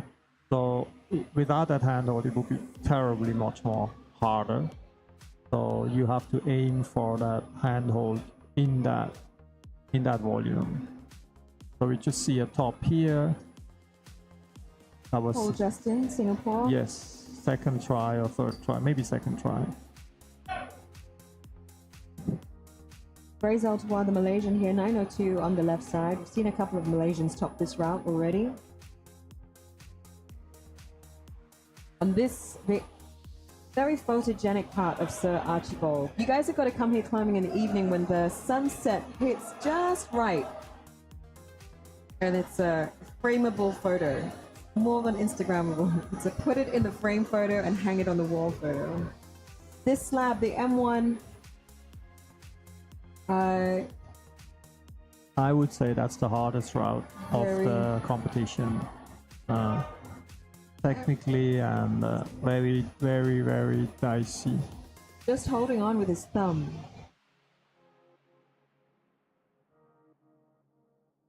$9.13? Is that $9.13? Yeah.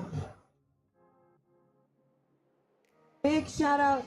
Who are you supporting today? If you're watching us online, give us a shout out. Who you're supporting, where you're watching from. Any questions for Patrick? Patrick here is the Director of Route Setting, Director of Coaching here at Camp5, one of the co-founders. Gia, that is Gia on the wall, 9:15. We will be happy with that.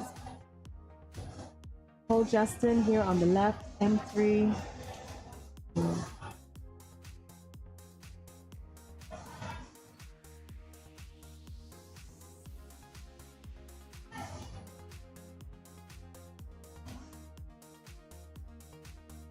Another top. That's a standard That's a signature move. Yeah. Did you guys see that? Yeah, you saw that? I got it. I got this. Kev.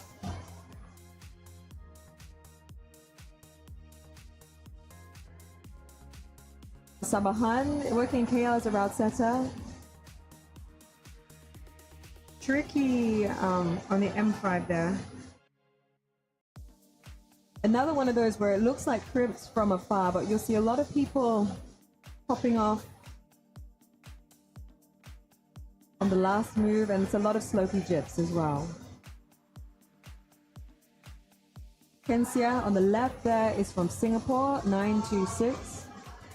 909 on the right, the Malaysian national climber Muhammad Aiman bin Firas, competing last month in China, his first international foray in the World Cup, along with Renee Tan. In action today.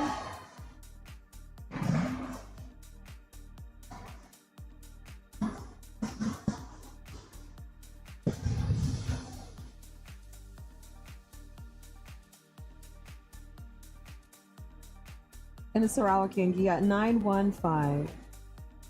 He's been training for this one.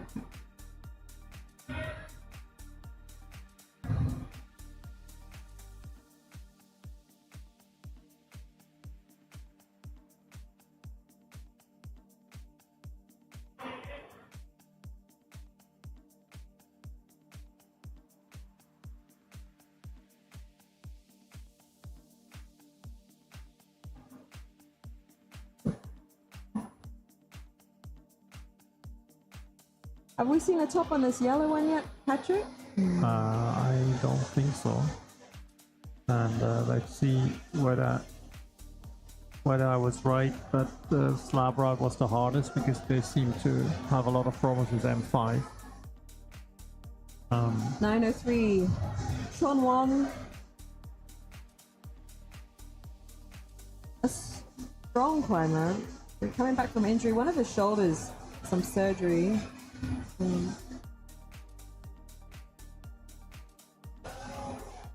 Again, this is not really a climb, it's more of a slopey jib.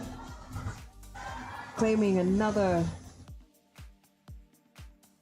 Yeah, I mean this route is definitely playing with the red, and you go left and right of the red, and you can see that it requires a lot of body tension to stay on, and finger strength. A lot of support for Twang here. Our Camp5 homeboy. Yes. Part of the Camp5 crew. Hasn't been allowed into the gym and kicked out of every...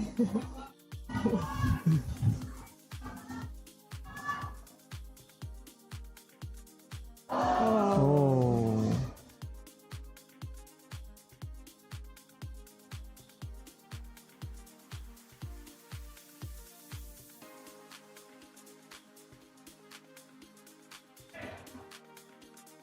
But it's always that it's quite interesting to watch if you try to understand how the route setters must feel if they see what they have created, how the crowd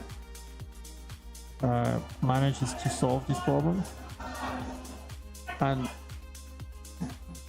so I think with the women it worked fine. There was about 4 or 5 women who have topped all of them 6.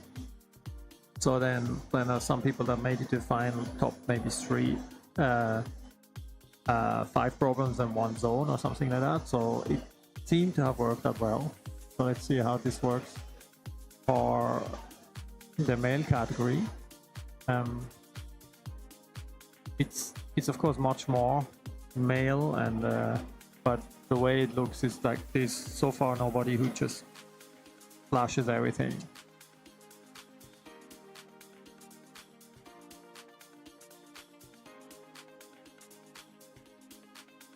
How many Singaporeans we have on the male category? Aussie on the right there. Let me just check that for you, Patrick. Because there was 17 female, correct? Yeah. It's amazing, you know, like a lot of the strongest Singaporean climbers came here, which is great to see.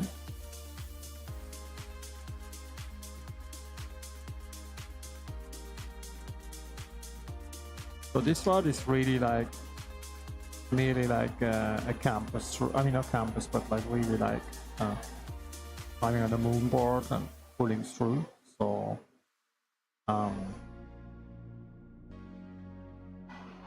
pure strength problem. Even though, as was said before, these are not, they look like crimps, but they are not that perfect crimps. You really have to choose them really to hold on to.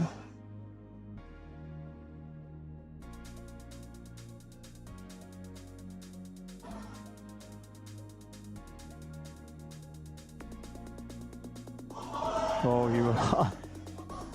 I thought he will miss it, but then he managed to save. Oh, here we have a top now.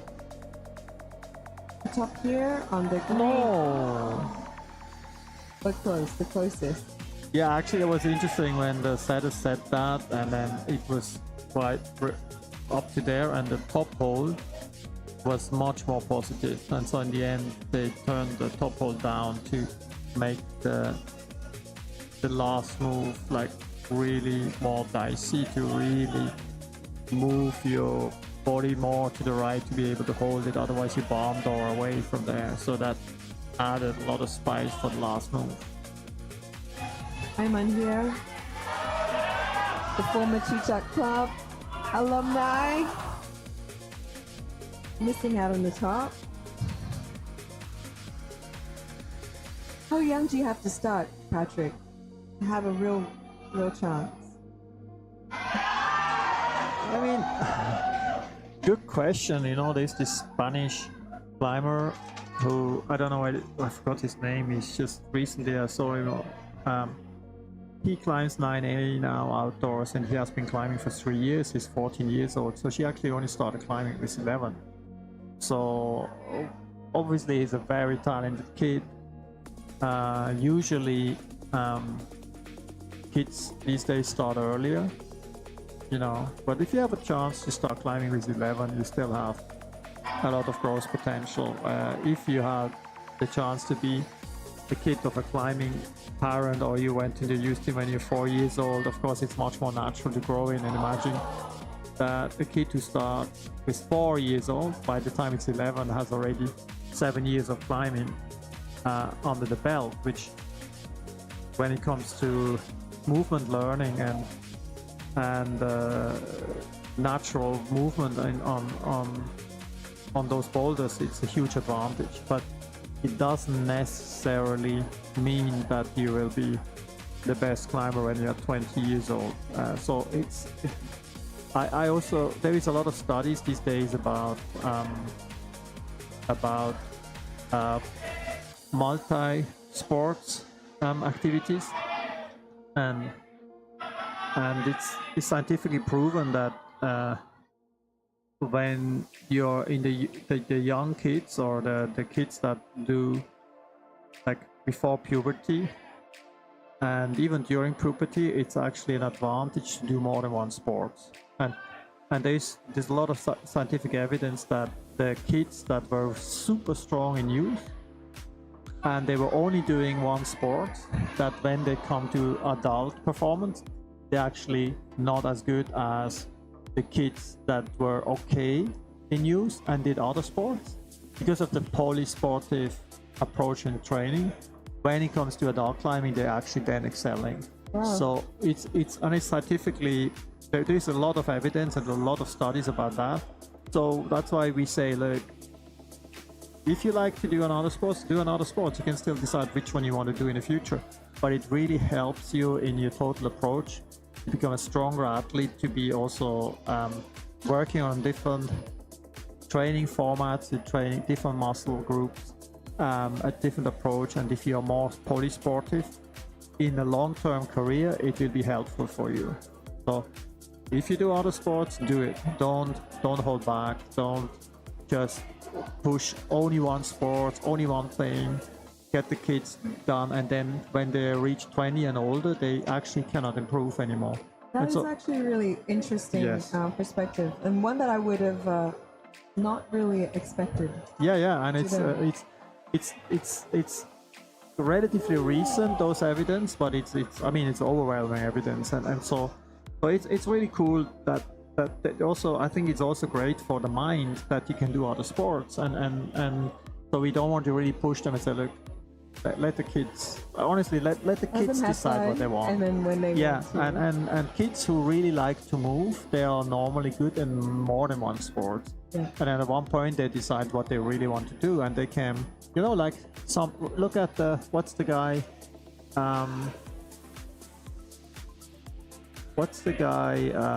the tennis player, the Italian tennis player. He used to be very good in snow sports as well, and he was in the national junior team, and then he decided for tennis. So he's in both sports. He was really good, and now he is like tennis number 2 or 3 in the world. But he could have done another career. So you will see that. Michael Jordan. Is that Michael Jordan? No, a lot of the sports people, if you look at the back when they were young, they could have gone in 2 directions or 3 directions even, and then at one point they made a decision for where to go. And this polysportive background they had when they were young helps them a lot to excel in their sports in later years after puberty. So yeah, if that's also a shout out to parents. If your kid wants to do more than one sport, let them do. Keep him active. On the left Yeah. side, 950 Gia. I think this is his second attempt. And on the right there, Hilman just popping off the Singaporean outsetter. The Malay Singaporean outsetter. Gia! He's got the top, and that was so exciting. You made it look very spectacular, to be honest. Yeah. Very dynamic move. Doesn't like to be unsure of his footing. Am I reading this correct or what? He makes his move only when he's quite sure. Yeah, I feel he's a very safe, not a risky climber in that sense. Actually, that was quite risky because his body was swinging much more than needed. But yeah, I mean, in the end, he'll make the top, and then nobody really discussed it anymore.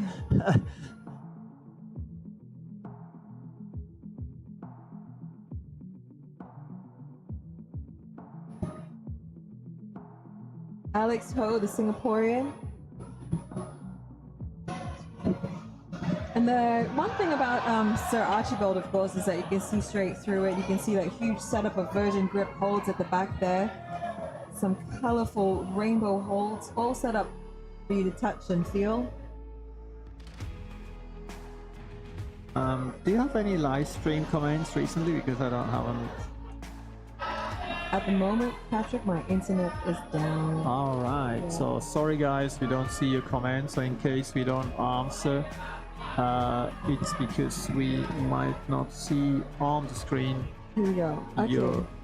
Here we go. So there's many comments, and we have been silent about that. So let's try to brush up and reply some of them.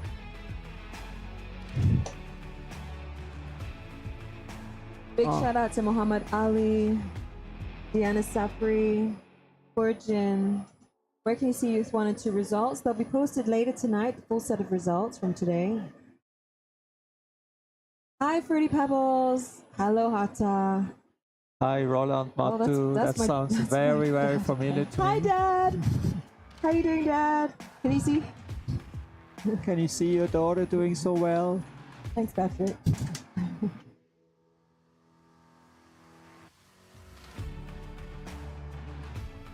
So yeah, shout out, who are you watching? Where are you watching from? We have the Sarawakian climbers today. That would be Giat. We've got a Sabahan climber today. That would be Kev. Some strong Malaysian climbers in this field. A big field, actually. 56 people, 25 of them from Singapore. The Singaporeans, you asked me earlier, Patrick. Yeah.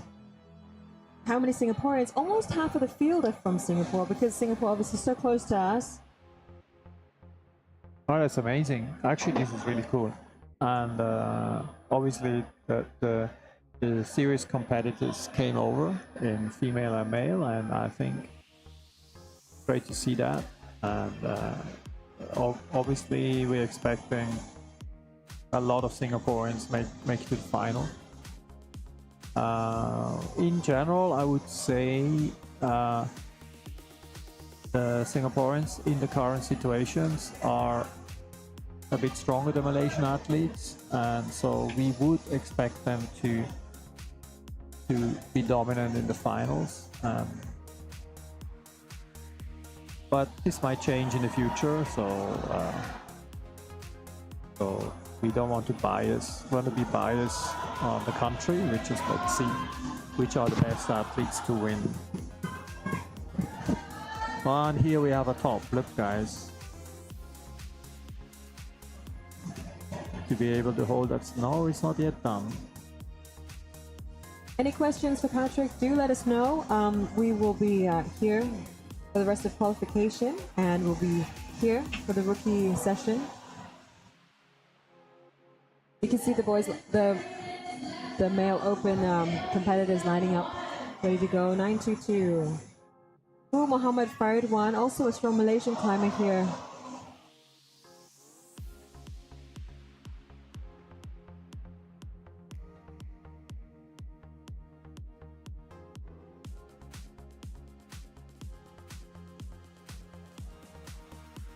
and Indonesian Roger Hidayatullah, number 957 on the left side.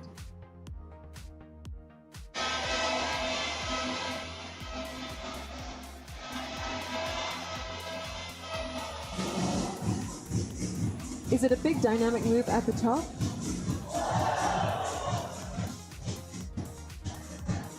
It might be the DJ. Is the DJ on? Here we go.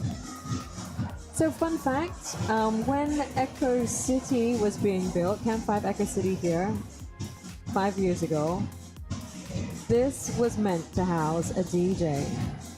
And you can see now the music has amped up. So that means the DJ is playing now. You see him there popping out behind. So we have the DJ live. We have a DJ, and the music is making our cameras move, Patrick. So what I can say is get over here. It's a festival vibe. Check out the action. And have a dance to the DJ on the other side. Yeah, the one camera is actually shaking from the bass. Yeah. Bronson Wee here, Singaporean on the left side. I wonder how it feels for the climbers now that the DJ's in. I think they are focused a lot on their movement, and maybe the crowd gets a little bit more hype, but in general, I think if you're so focused and you're in the zone, you don't really hear much of the music.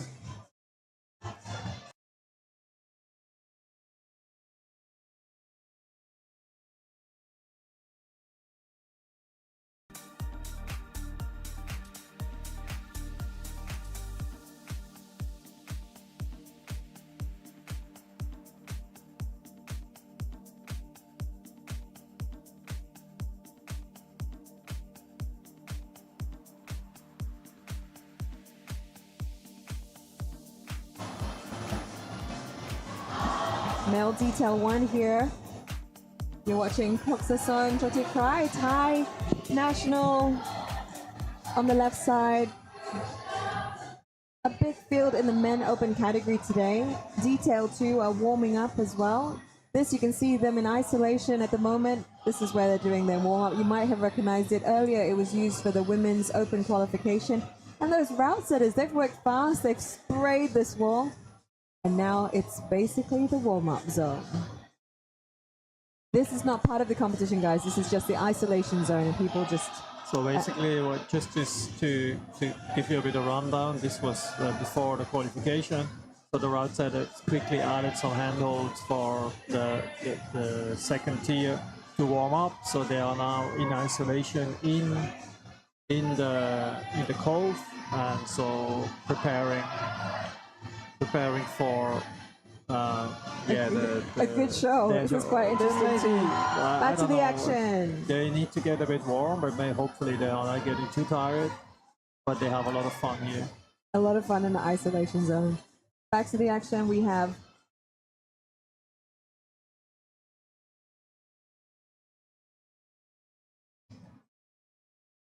Muhammad Daniel bin Muhammad Redwan, another Singaporean here.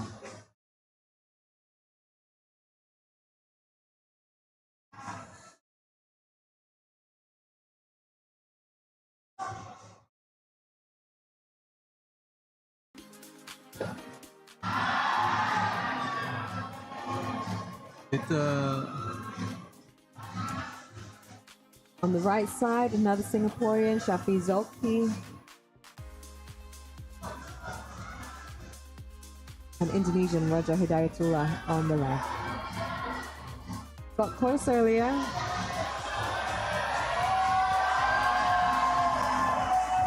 You can hear the crowd getting behind him here. Just see the edges of their heads. You're right in with the action. So I highly recommend you come and join us. If not today, definitely for tomorrow's final. Doors open 7:15 a.m. Free for spectators, but if you really want to climb them, you stick around to the end. There'll be about an hour of climb time to checked-in climbers only to try out these routes. He's got the top.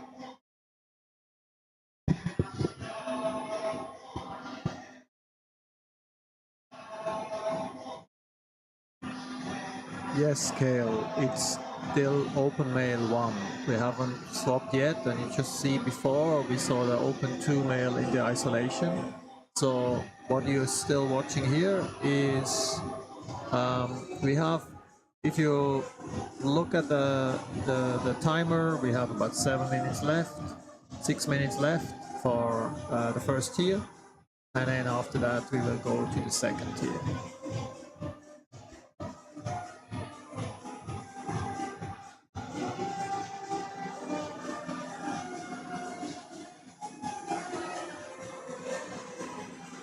If you're joining us online, don't forget to click subscribe, please. That would do us.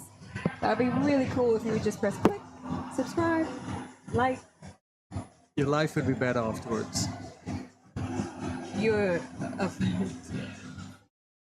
of your education and the philosophy of climbing. 907 here, Lao Tech 1, and on the right side here, Gia. Going for the tricky red route.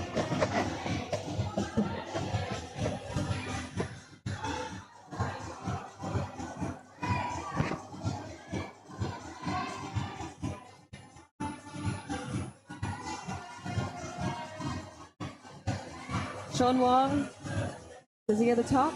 Yeah. This green route, a sketchy start.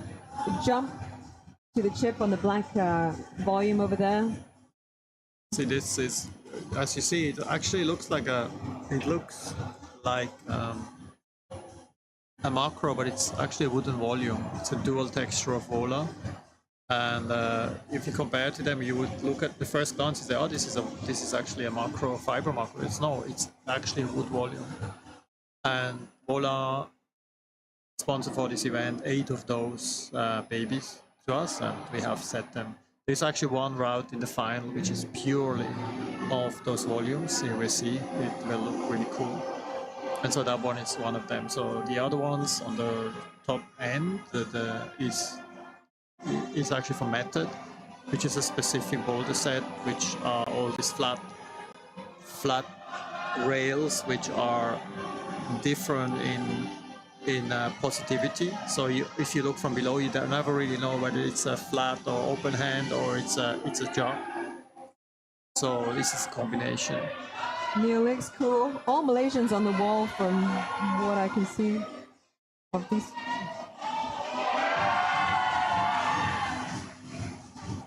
Kev coming down from that 50M3.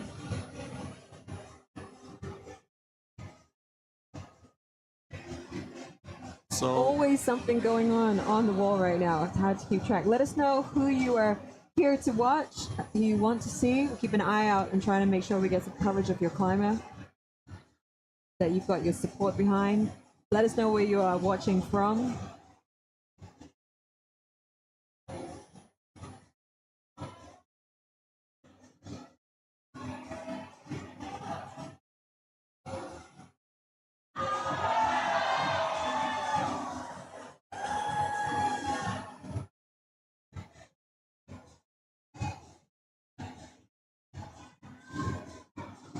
High climber there on the left. Gavin Chow. Solid.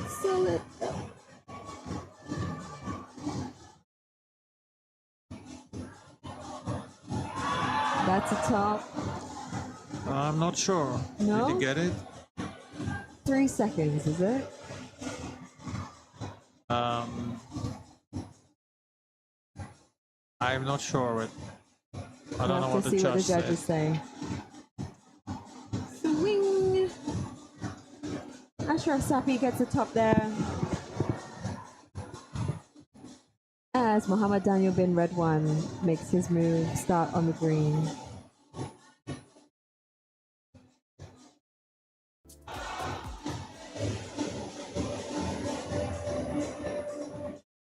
Ayman in the red shorts on the M3.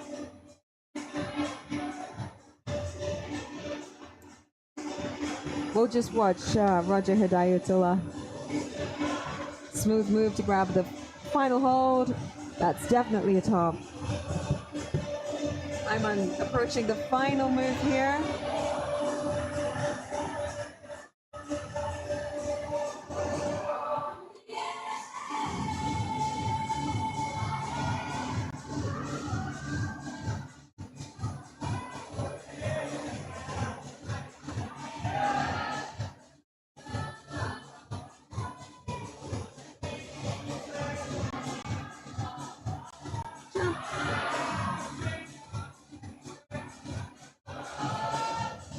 I'm on the green route actually.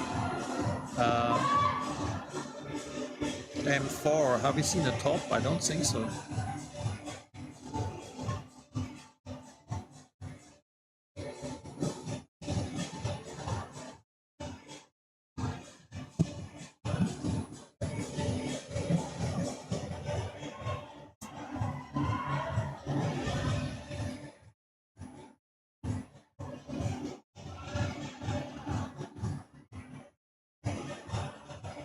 Homeboy Twang here.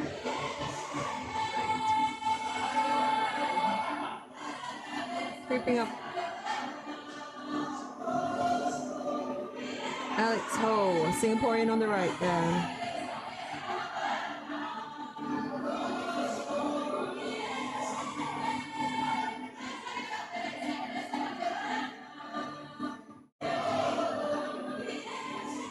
That's his second try where he's very close, but he can't really get off there to move more to the right what he needs to do.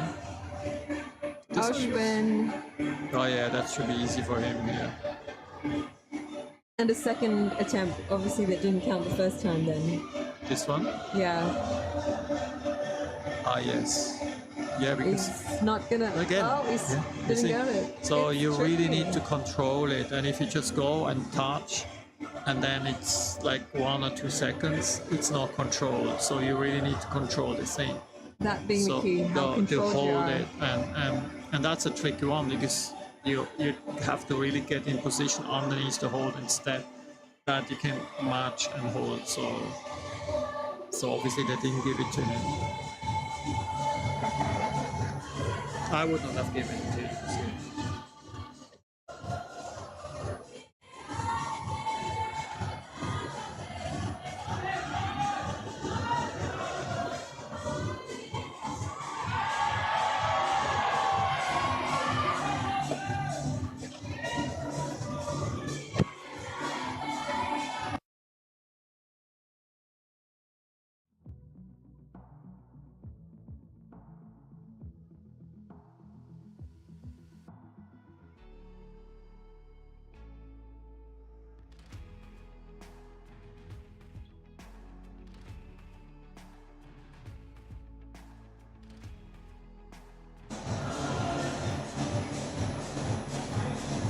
Hok Sason, Thai climber on the M3.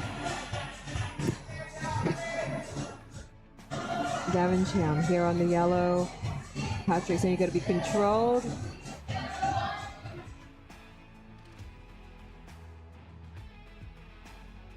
Time is winding down for the first detail in the men open qualification. How many minutes we have left? We are really closing in. A bit of a delayed start earlier, so we'll finish a little bit later than 2:30. All right, 10 minutes left. Just over 10 minutes to go.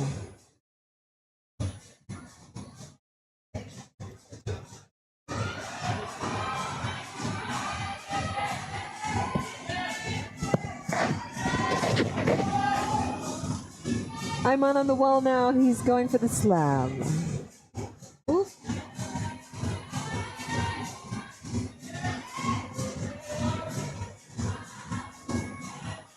Now let's see. We're watching the green climber here. A green climber. The green route being climbed here. You know where the green climbers are? The green climbers are in Laos. It's actually a destination for people to climb, and like a destination of winter climbing. So they will like. They will Shout like out to the that. green climbers in Shout out- Laos. Yeah, exactly.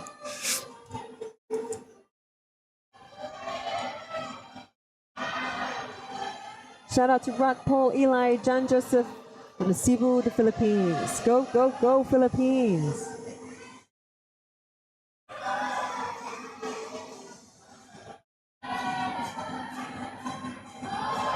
Filipinos coming up in the next detail, male detail 2 in isolation, getting ready to start. Right now you're watching male detail 1. Sean Wong on the green route gets it? No.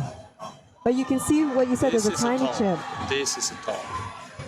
That's a top, he did Yeah. it this time. Yeah. And on the left here, heel hook. That's a serious. Oh. I've not seen too many heel hooks on that. No, it's much better to do a toe hook on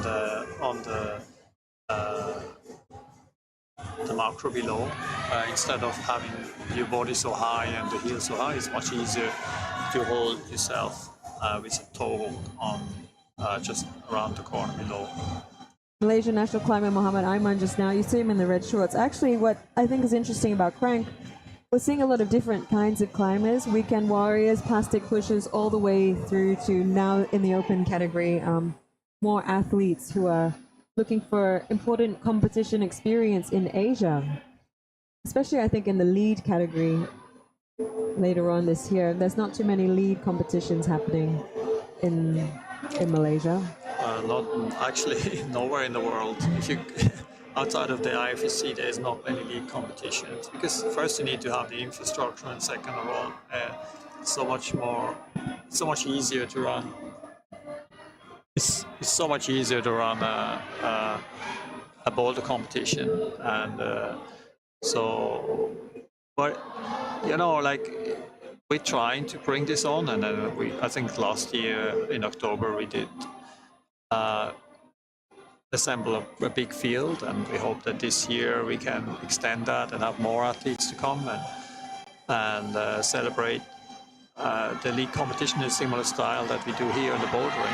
And of course it all depends on the participants whether they like to join, but we hope to give them now. Cool, Muhammad Farooq, Ridwan there.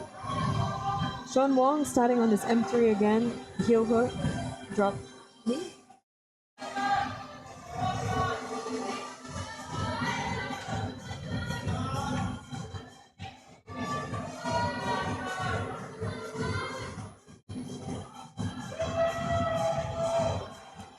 Gia back on the right side. This route has so far eluded him.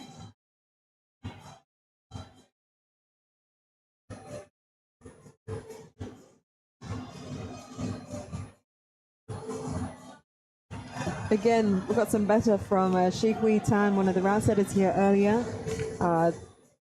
Not to be mistaken for crimps. These are slopey jibs.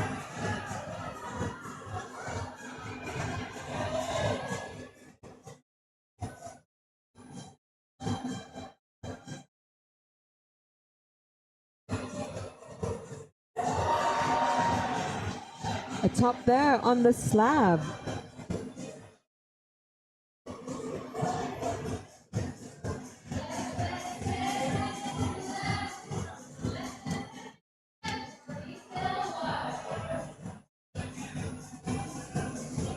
I don't know whether you heard it, but the MC just announced 10 minutes left. So 10 minutes left for the first tier. Is this Kevin? Looks like Kevin. Yeah.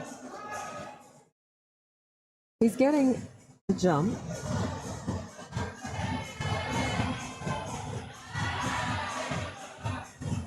I think we haven't seen a top of that route yet, even though we might see one or two today for sure.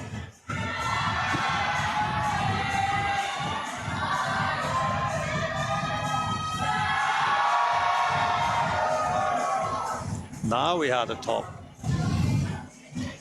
And sorry, Atira, you missed that one. And unfortunately, we don't have replay, so we cannot show you. So if you have a comment, complain with Atira who missed that one.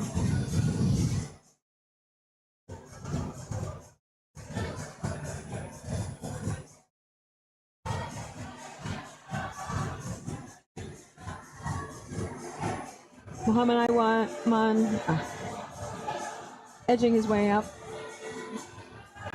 And the Indonesian did it 9. Now he's in a better position.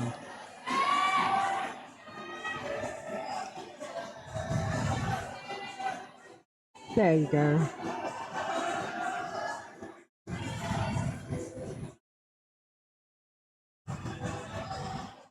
Yep.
Qualification, who are you supporting?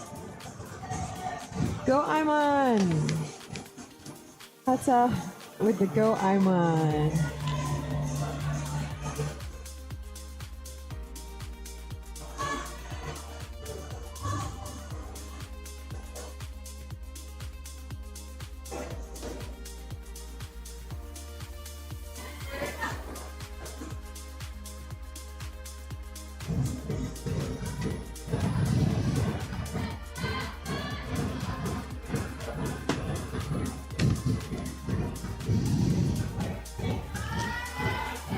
Some nice visuals coming to you from Rizal Tuan, the Malaysian on the left side.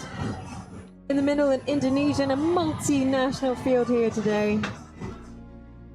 No. And on the right, I want to read his number so I can tell you who's on the wall. 902. Yeah, nice dynamite, got it. Oh, look at that. Ashraf Safri, Singaporean. Edging over. So now you really, yeah, here we go.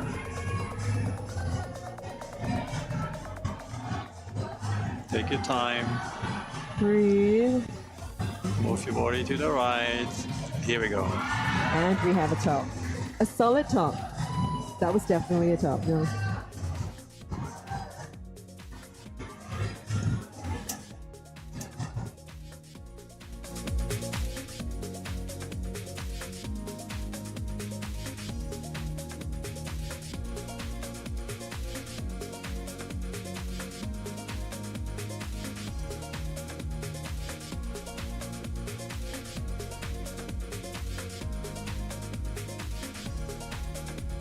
Because it's Rodeo, so people can see each other. So you see now they saw how this last move can be solved.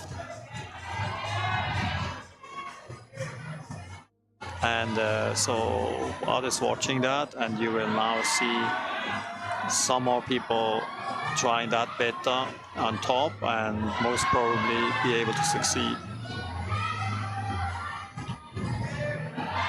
Oh! It's not happening so close. Did you see your cousin? Oh. You're missing your cousin's working out. He nearly topped that route. Nearly, getting there. It's got Yeah, I a think couple of he minutes still left to has a go. couple of minutes left. So Go that was Iman, just Team TK just trying. Coach Pat's in the house. I think they are getting tired, it looks like. Swimming. They've had a big qualification session, 1 hour of climbing, and the men have been non-stop. You can see a bit of fatigue with some of them, but some have been trying.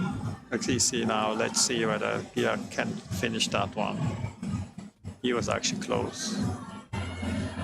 This is Alex. Oh yeah, that's not that. Sorry.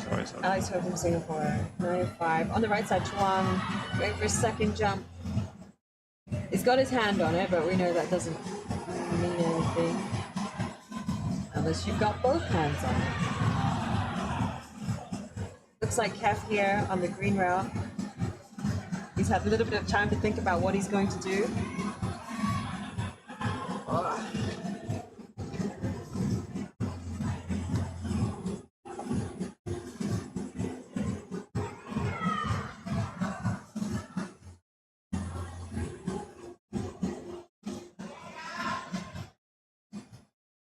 From this first detail, still open game, anybody's game really.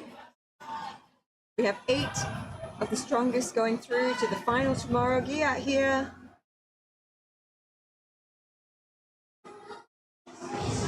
Keep close to the wall. What is the trick, do you think, to keep? I don't know, he was just, actually he should be able to do this move if he was a little bit less tired. It's really like, you know, just in the end, here you really have to have some juice. And his positioning was okay. It's just like, yeah, the former attempt really took a lot out of him, and he doesn't have much time, so he should have taken more rest. So there's very little time left, so not enough recuperation in between attempts. So that is actually the difference. Kev not quite making it stick on the jump. The problem here is you cannot just hang. You need to stand to be able to match. And so if you just, like before, he was hanging there and it's not happening. Here we go. Yeah. You see, he got it like really last minute. So crowd behind him. We feel what they're going through when we're here. Yeah, this is amazing. If you do it last like a couple of seconds left, it's like this is great moments. If you have 2 or 3 seconds left of your 4 minutes and you're top, that's.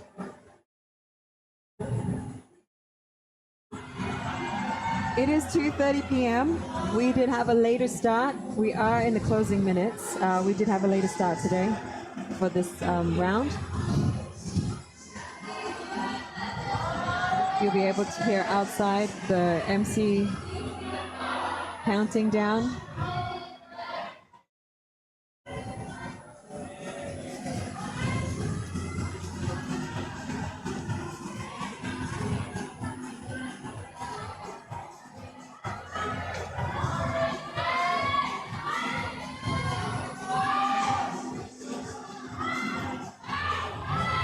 .909 Ayman, last gasp attempt here to get this yellow M5. Come on, Ayman. You can hear the crowd behind him. A lot of fans in the community, new fans that have been watching him climb.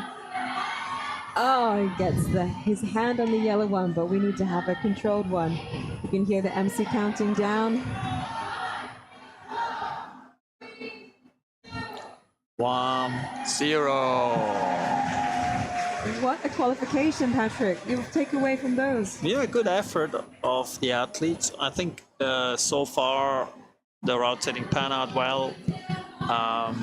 Of course, we have double the field, so we see what's going to happen. And I don't know, it's hard to predict where were the strongest climbers in which tier. You're watching the qualification round still here at Camp5 Eco City. Yeah, so let's see on the second tier. So far, I think it's a good separation, and I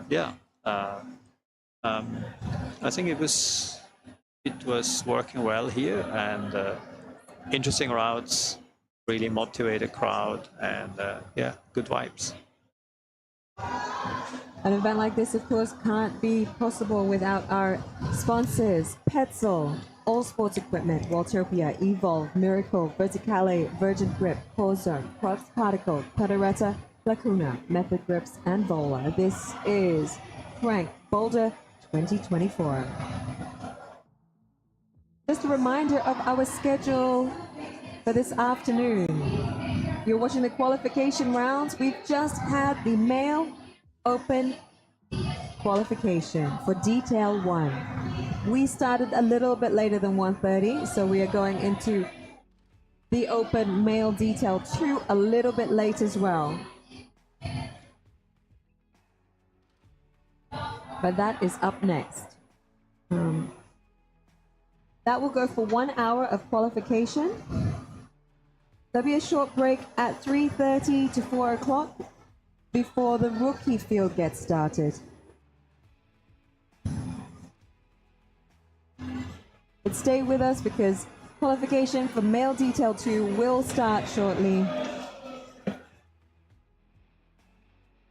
Let us know who you're watching.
Welcome back, CRANK Boulder 2024, Camp5 Eco City. This is the qualification round of the open male detail 2. We've just seen half of the field bring their best game, and this is the second half of the field.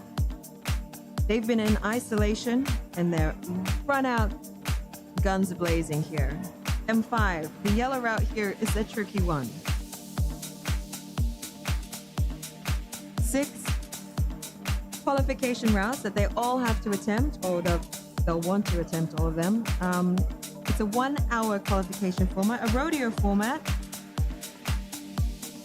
top scoring athletes from Detail 1 and Detail 2. The top scoring 8 athletes will move on, progress to the final tomorrow. Let's go Team Cebu. Hi, mabuhay guys from the Philippines. Yes, we have your climbers climbing in this detail 2. Give us a shout out. Let us know who you're watching, where you're watching from. Any questions? I've got Patrick joining me in just a little bit.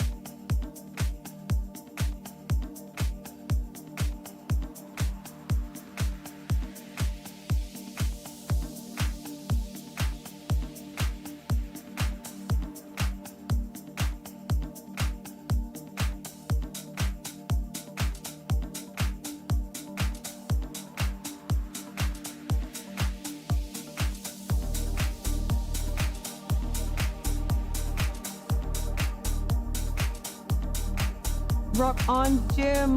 Big shout out to you guys in Cebu. We have a few of your climbers here today. Ale, Susan, bros. Yes, the Susan brothers are in action today. Let me give you their numbers. From the Philippines, Jan, Joseph, JJ, Susan, number 954 and 955 is his brother Paul. Look out for those numbers if you're watching from the Philippines. On the left side of our screen now today, 948. Wafi Razak, Malaysian, edging his way up this really cool, really fun route on this part of our Sir Archibald Boulder. Look over here on the green. That is a top. We've seen so many athletes struggle on the M4 there. Very sketchy start, dynamic jump, and we just saw an easy top. I don't know who did that just yet.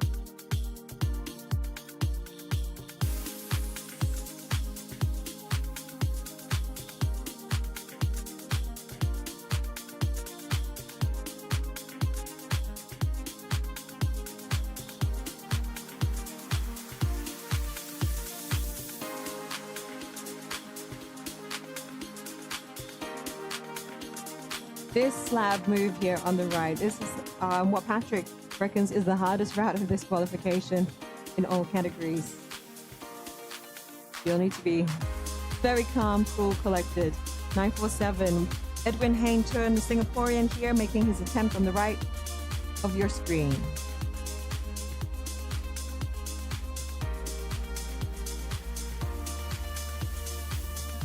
Lee Hongwei, Singapore, slow and steady. I think this is his second attempt. I'm not sure. Either way, looking pretty good. I don't know. I can't read it.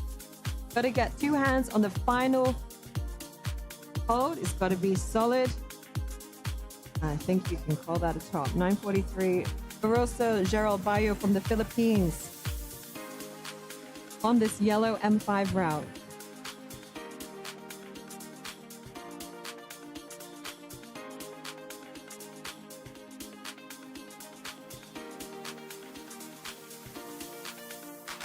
Filipino climber with one hand on that yellow there. He's got to get his other hand on.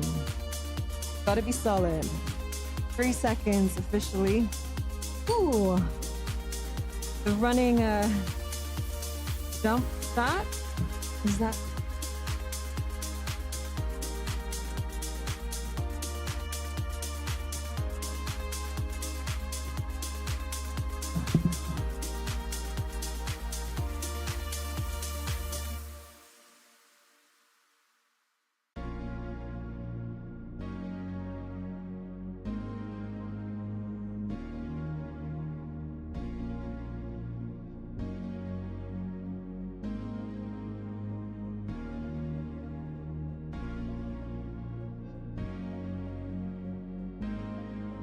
These guys are fresh out of isolation.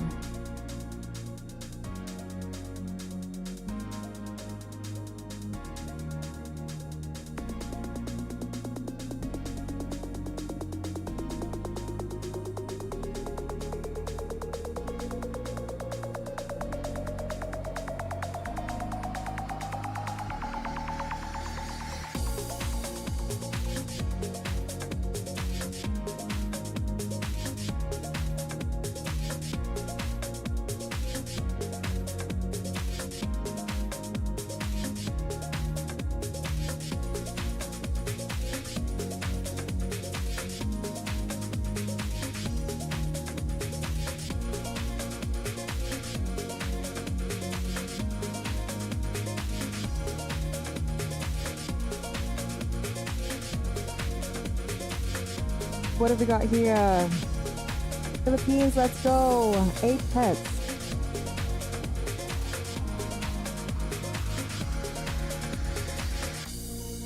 Yeah, just since no one's on the wall right now, let's have a look. This is the magic that happens that you don't actually see sometimes. In the cove, let me just check if we can actually show that.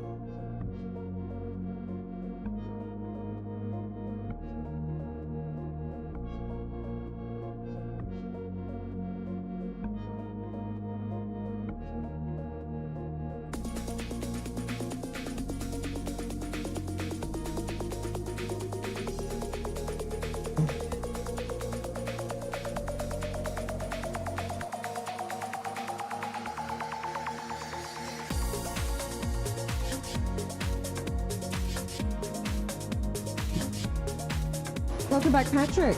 Yeah, I was just outside, grabbed a coffee. What's the vibe like? Actually, yeah, here you cannot really see it because you don't really see the spectators. It's insane. It's like full of people, and here on the live stream you don't really hear the DJ. The DJ plays really cool music. Everybody's moving. Everybody's happy. So it's really awesome to be out there. So we are here in the studio, a little bit secluded from the action, but outside it's awesome, and it's so much cheering going on, and everybody is like moving around. The marketplace is full of people, so it's just great. What you're seeing now is a little bit of the behind-the-scenes magic. The route set has rushed out to the cove. They are going to do a strip. They're stripping this whole thing down. Every one of these. No. We hope no. Some of those will stay. Correction. We try to keep those qualifying routes. Why they have been stripping those is because they did an emergency. Actually, they did an emergency warm-up room because originally it was intended that they warm up at the kids' boulder, but the kids' boulder was not enough for them to really pull some hard moves to get ready for the competition.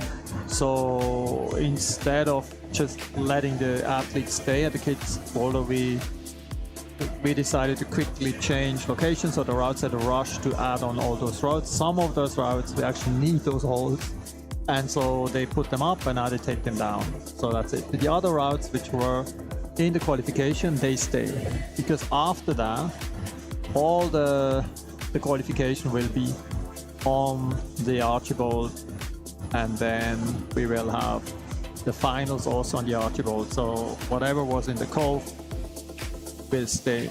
So that we can try them on later. Yes. Because it would be a shame to strip them. Unfortunately, yeah, a lot of those beautiful routes will be gone after tomorrow. So the hardest routes of the final will stay, and then some what was in the cove will stay.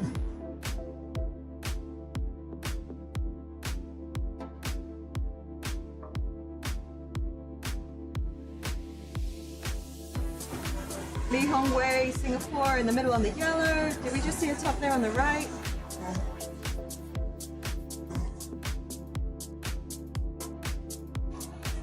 This is my third coffee, by the way, so I will get the coffee poisoning soon.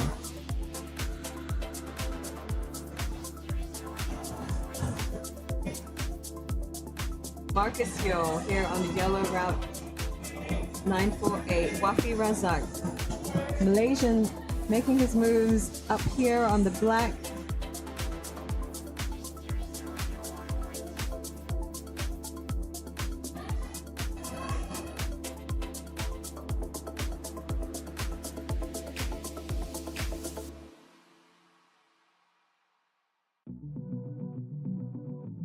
I actually really like the sequence here where you have those open hand volume here. I mean, like macro here, where you need to toe hook to get in position. So yeah, it's if you compare the routes to the right here, where now we might see a top out. So it's so much different in approach. So if he doesn't move his body to the right, he will bomb though. So he got it and finish. There you go.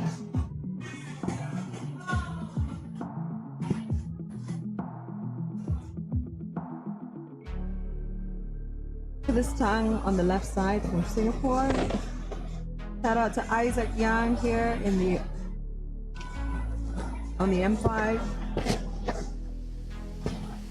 Oh, nasty fall. He is laughing, so obviously. Sometimes I see these kids falling down. I think I would break all my bones if I fell like that. Shattered. Ah, and you can see Nikki taking some video shots of the calm. in the sea of black people, you see a white t-shirt there. That is the head route setter for CRANK Boulder 2024. Nikki Wiedmann. Wiedmann. From Germany. So I don't think I have to explain to you again how IE is spelled and EI is spelled in German, but yeah, it's still the same. It's already been programmed in my head, Patrick. That's the problem. No, it's actually the EI in German is a bit a tricky one. It's really hard for English native to get around that one because it's kind of weird. So I understand. It's already programmed. It's gonna be EB from now on.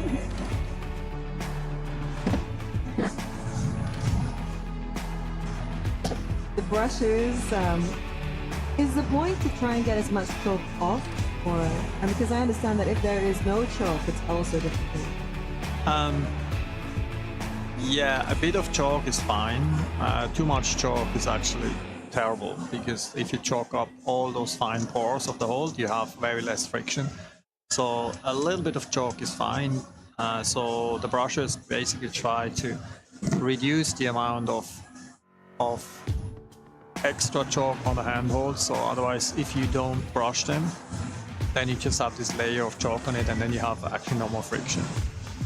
And then it also depends a lot on the actual like fine structure of the surface. I mean, the how is the coating done? How fine are the pores? And depending on the PU or on the coating of the fiber, they will react a little bit different with chalk. And so in general, yes, chalk of those. Some people they add chalk to the holds, which doesn't really make sense. I mean, by right, chalk doesn't add friction. The chalk is there to dry your hands. So a lot of people don't understand this concept. So they take kilos of chalk onto handholds, which then doesn't make it easy to climb. That's so okay. Sometimes it's a psychology. You want to put so much chalk in your hand, but actually you don't need it. The chalk is to dry your hands up. But you know what? With 3 chalk sponsors, use as much chalk as you want, buy as much chalk as you want this weekend. No, it's correct. I mean, this debate, you know, like Camp5 actually has a chalk ball policy, but if you look at these events, the people really chalk up, and there is not just on a chalk ball, because they use sometimes liquid chalk as a base. They add chalk on top, so they use a lot of chalk for the climbing. The downside of this situation is that the air quality in the gym suffers, and for an event you can make an exception, but in general, for the health of your staff and for the health of all your customers, you need to work on better air quality, better aircon. So in Europe, many gyms don't have an aircon, so they have a lot of problems with air quality. And in Malaysia, like here, all our gyms are air-conned. So, but then the filters, they suffer big time. So you might want to look into other venues of reducing the chalk in the air, because if you're actually allergic or allergic to dust, you will actually be quite affected by the chalk. And during the COVID time, when liquid chalk was everywhere used in the world, the air quality went up dramatically, and then some gyms worldwide tried to keep this up, but then there was so much fight back from the customers that they had to kind of allow chalk again, and open chalk. Or so yeah, it's a debate. And the thing is that a lot of young climbers, they don't know what's happening to their lung. People smoke, and then when you reach 50 and you have problems like Baker's lung, I mean, you never heard of that, the Baker's lung? Yeah. Have you heard of that? It's the same. I think there will be one point coming, like we have a climber's lung when you climb indoor your whole life. If you're a baker's lung is actually based on the bakers in the bakery always having the flour in the air, and then they get asthmatic and they get actually really sick. And so this is a similar situation on fine chalk in the air. So it's definitely a health hazard. So one of those discussions to be treated on those forums and stuff, and then the summits, what can we do against it? And there are companies that are actually providing some air filters, and so hygiene and air quality is definitely a topic for gyms. Better to be aware and to know about it. I guess because also you get these fantastic shots that you see, you know, on the social media of people clapping the chalk. People assume that this is a normal practice. Actually, clapping the chalk is just a marketing stunt. It doesn't really make sense. and it is every movie, every climbing clip. Yeah, the French blow is another story. But the by right,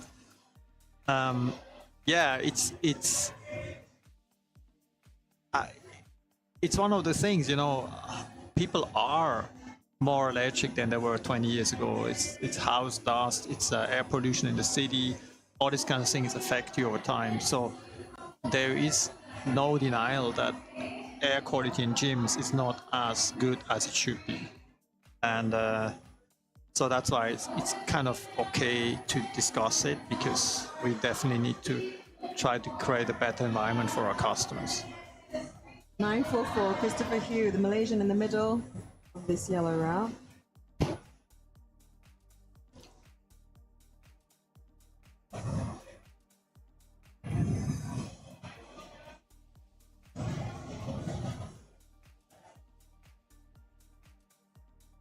I feel like we haven't really given these two routes much love for this detail. So here we are, 939. Who's on the wall now? Phyllis Tan, Singaporean here on the left. With the top, happy with that.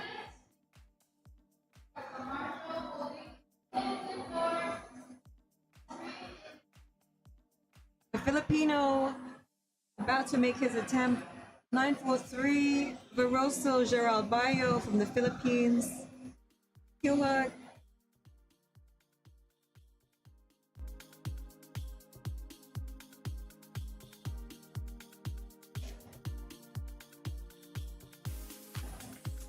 I heard from Veroso earlier this week before he came.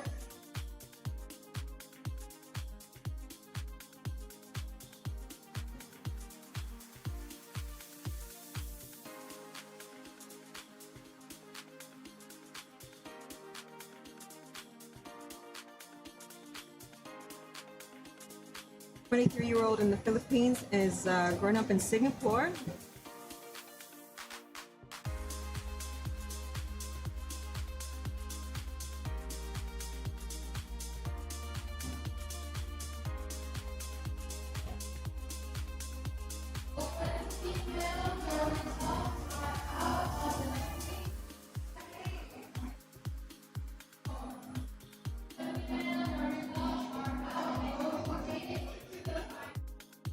Paul Eli Suson, one of the Suson brothers here, 955 on the yellow.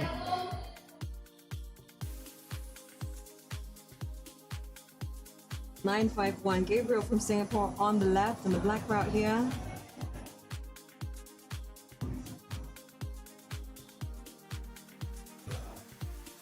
Here we go, 943 Veroso Geralbayo, one of the stronger climbers coming into this, having had some Asian youth silverware. He's an Asian Youth Championship bronze medal winner, an Asian Cup gold medal winner. Gold medal in both the Philippine and Singapore National Bouldering Championships. Just 23 years old, Veroso.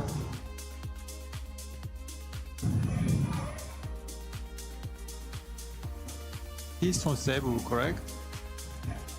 No, from Manila. From Singapore.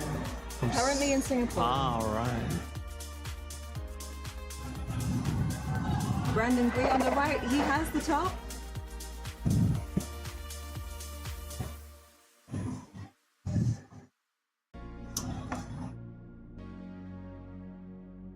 Oh, wow.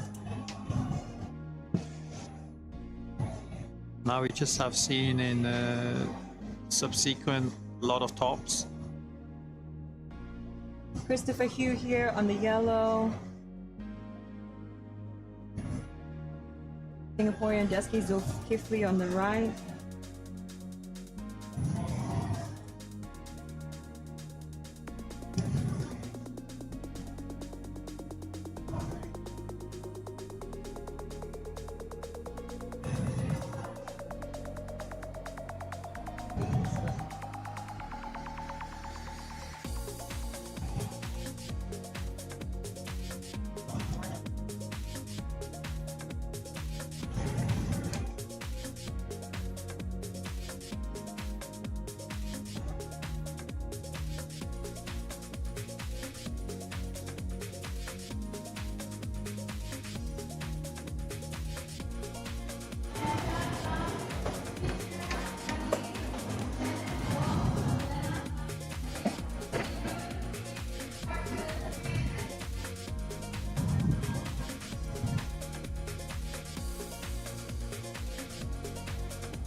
If you're just joining us, this is CRANK Boulder 2024. What has now become, Patrick, a little bit of a humble brag here, the biggest bouldering competition in Malaysia.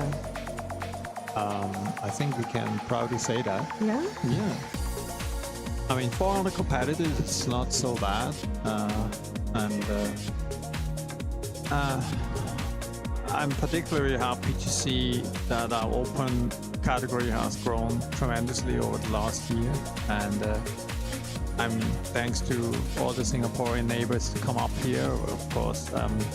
Raising the game here too. Yeah, of course, and beefing up the open category and forcing our outsiders to set much harder than maybe we would used to.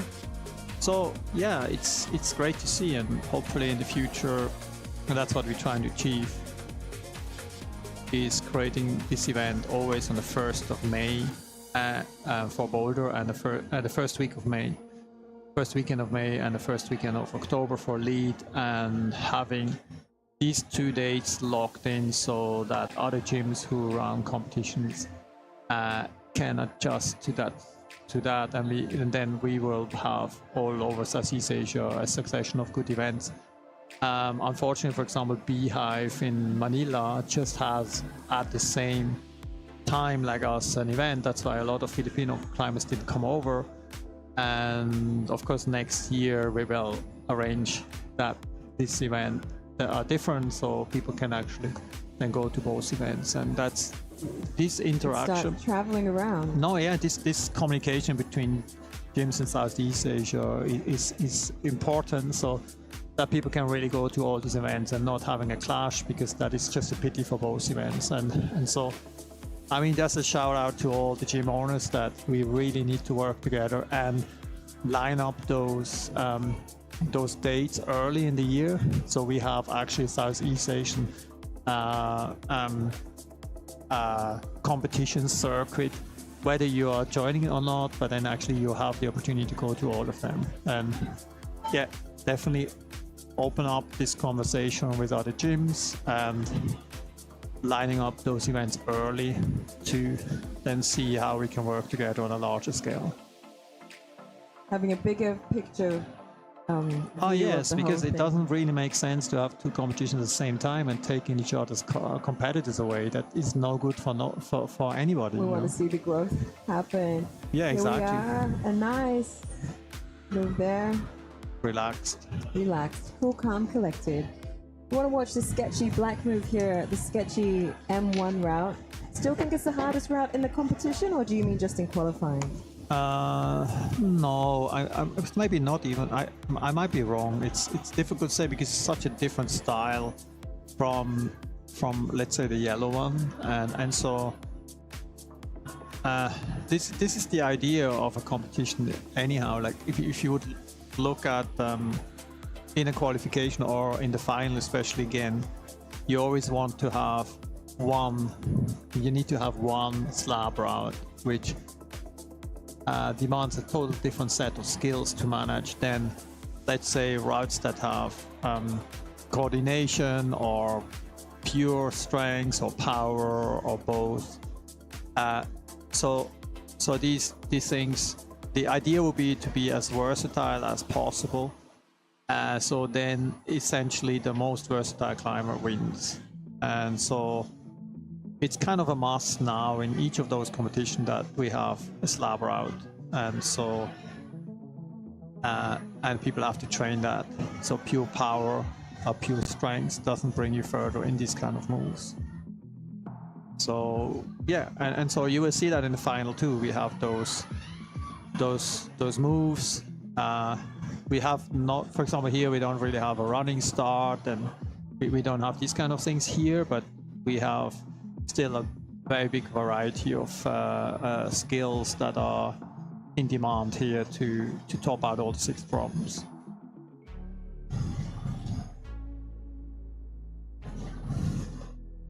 And as I mentioned before, it's like you maybe, if you're watching IFSC World Cups and others, you will realize that now, maybe I'm wrong with observing that, but it looks as if the trend is going into kind of slow dynamic moves, not so the fast ones.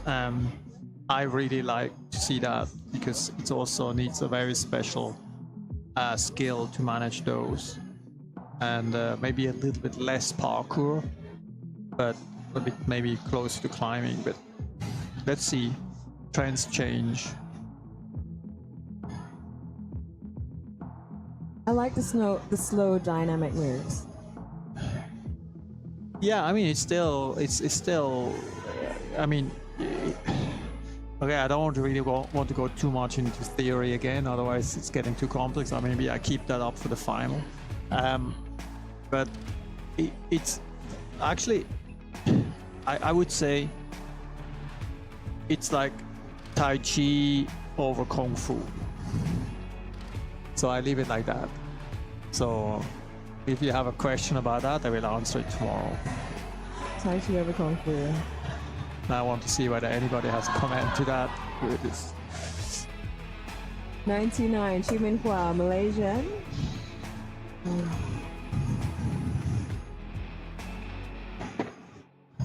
You see right in the middle of the screen there, Shuhui maybe doesn't realize she's on camera, but one of the route setters, we've seen a few, that's Taki Zulkifli there, and Hafiz, the route setters watching this... 3 route setters actually. Watching this field get going quite intently. They have a big job to do later on. They'll look at the data, look at the numbers of attempts, the number of zones, number of tops, and decide what they need to do to make sure that tomorrow's open final is a good one. The fear of the route setters, of course, always is like, oh, if these kids are just cranking everything and just get to the top easily, and then what happens if you have 8 people reaching, or 10 people reaching the top, flashing it, then, oh, we are seriously screwed here. But it's not happening. So yeah, I think the separation works. I just, when I walked out, I just had 5 seconds with Taki, and he said, oh, these routes are hard, and oh, but those kids are strong. So so it works. Taki, of course, the head route setter here at Camp 5, and also a former national climber. had a key role according to Nikki in the route setting, along with Shiwi, because they know the field quite well. Yeah, So, actually, yeah. Taki, if he would compete, he would still be. I would say that I would expect him to be in the final. He is still really strong, even though he's not competing anymore. You never know. No, I mean, not too long ago, he actually went outdoor. He doesn't really climb outdoor, and he's one of my test pieces that I put up some years ago, which everybody does, is massive dyno, and he just did it statically. And I say, okay, this guy is really strong. And so yeah, he still has a lot of Still got juice. it. Yeah.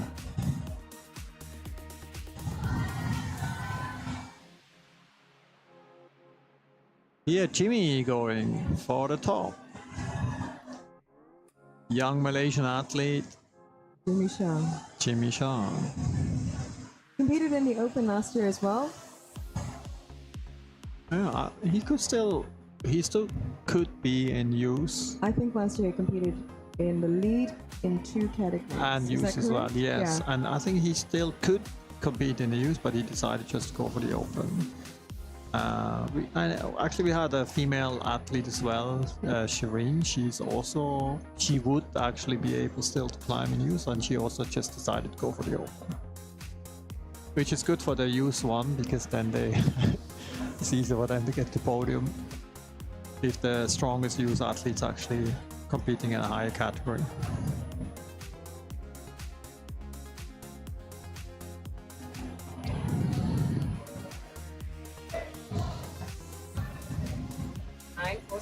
Marcus Yo, Singapore. The right hand. Left hand. Controlled from at the top.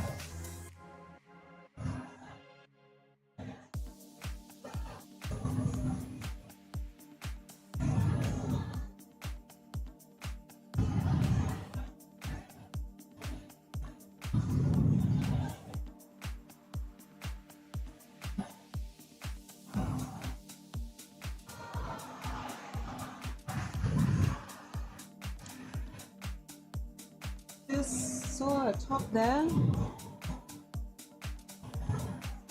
Verosa, I think. That's Verosa. Of the sketchy climb. Brandon Green from Singapore here on the left, on the yellow. And an early attempt earlier. Similarly, not quite sticking the top.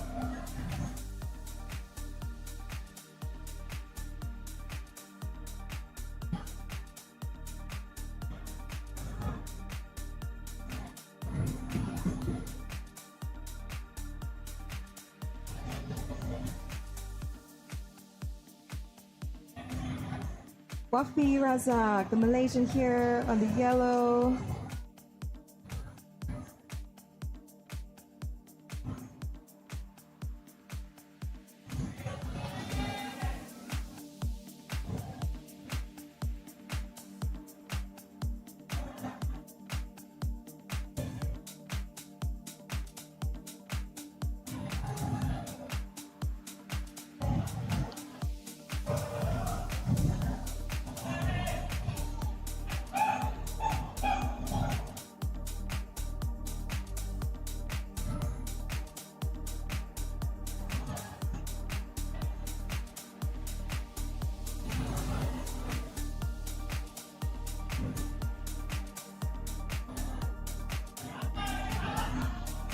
Edwin Hein in Singapore on the left there.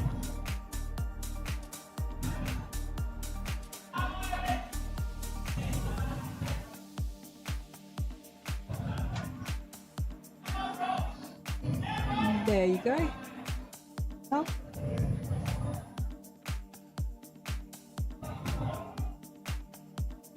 High fives and the fist bumps. It's really cool to have like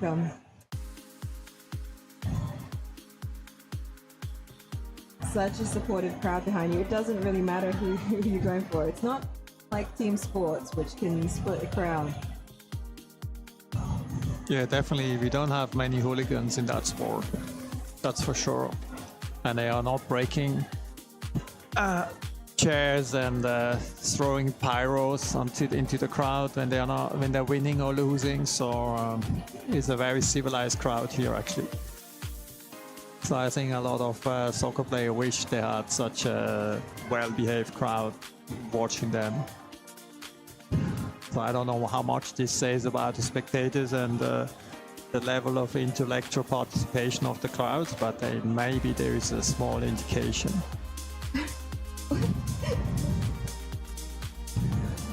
Sorry, soccer fans, but that's a pun. We love football. Enough of football. We love the football and the rugby and the tennis. And the...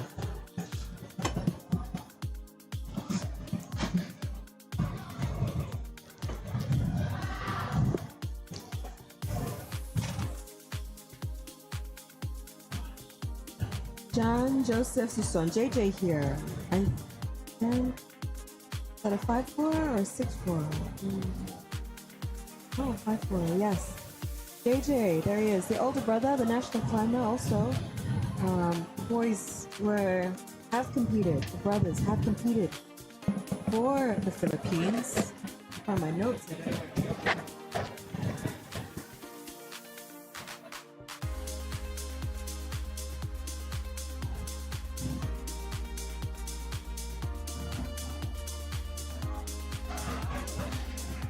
It's such a bummer that those routes will actually disappear. Yeah, because this side will be the rookie final tomorrow. So whatever you see here will not be here tomorrow, and unfortunately, you cannot really try it. because I would flash all of them. Oh yeah, you would definitely flash all of them. I know we have to learn a lot from you. Yeah, Brandon Gui in the middle, the yellow route.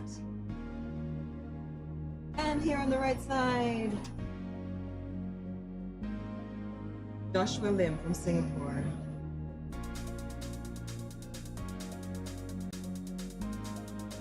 This slab getting some love. Not that much love. I don't know how many in this round. It is interesting in the first tier. Quite a lot of people topped that one. Here, this tier less. So it's interesting. But number 6 has quite a lot of tops. Nice. Jeski Zulfi, 941 on the left.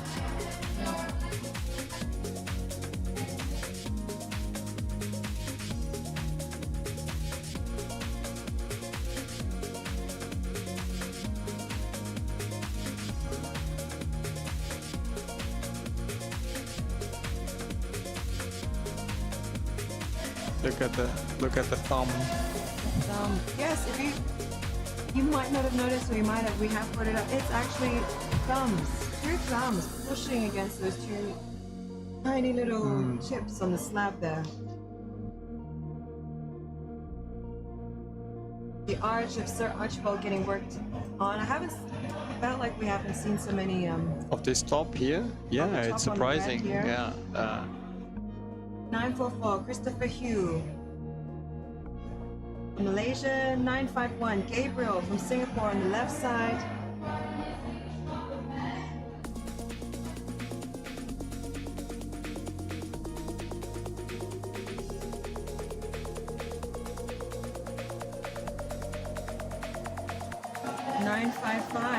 One of the Susan brothers, Paul here. Philippines from Rockon Gym. Shout out to Rock.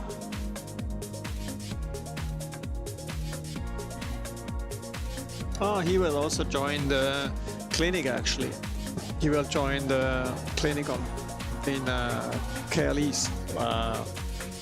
For people who don't know that our guest and head route setter for this event will do 2 clinics next week, one held in Metropolis and the other one held in Camp5 KL East.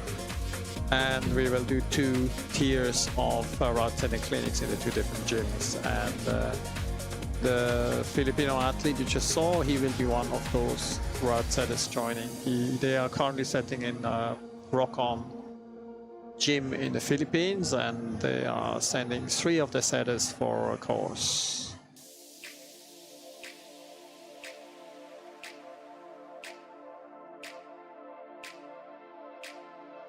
Remember what we said before, the course is for the curious climber.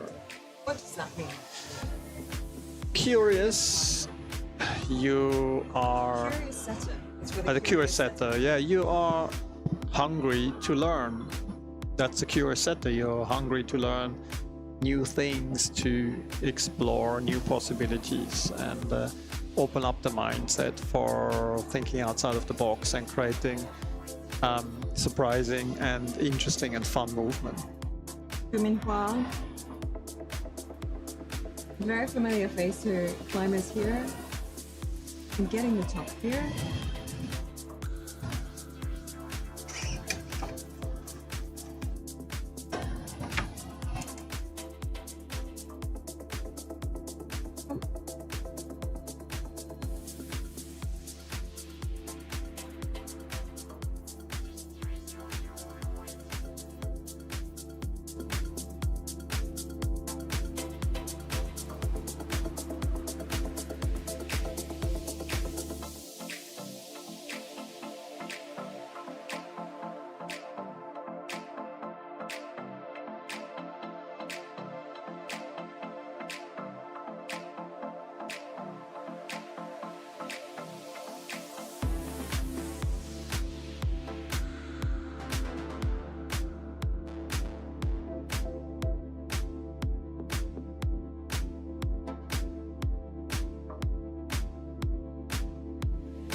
Gym 9:55 there, Paul. Cheeky smile. So they have these scorecards. His older brother is going to attempt that now. 9:54. Here we are.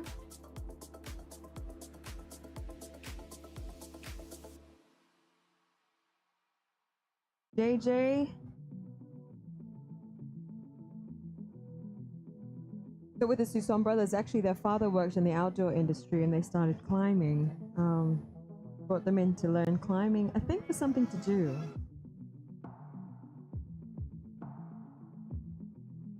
And they really got into it. Both of them have represented Philippines in some manner.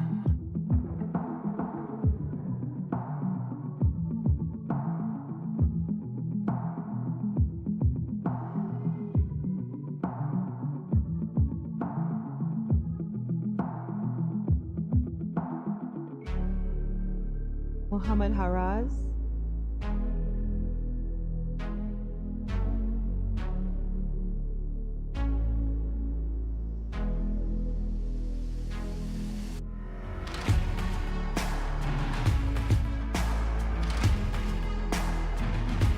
Dimisha here. Another attempt from him.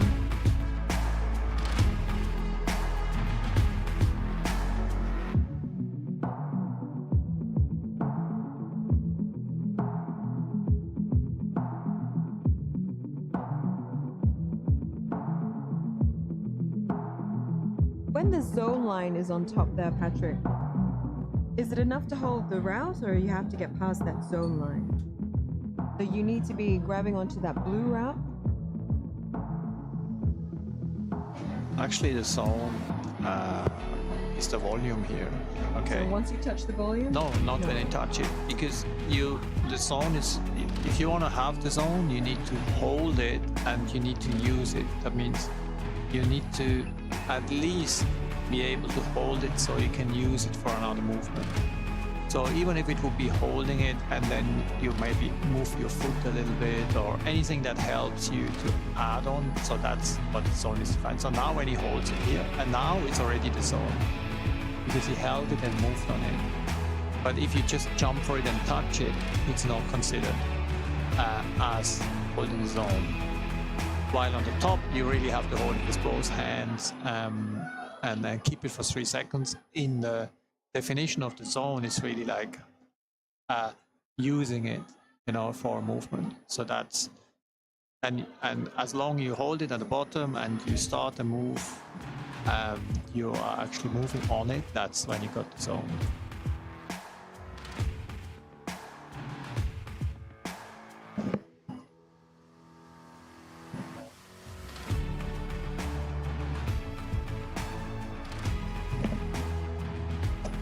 Click the subscribe button over there, that little tiny little subscribe button. If you're watching us at home, big shout out to the guys in the Philippines. We've been watching the Suson brothers compete from Rokon and Cebu climbers.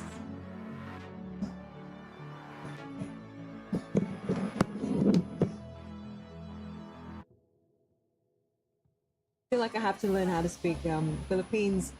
Let's go.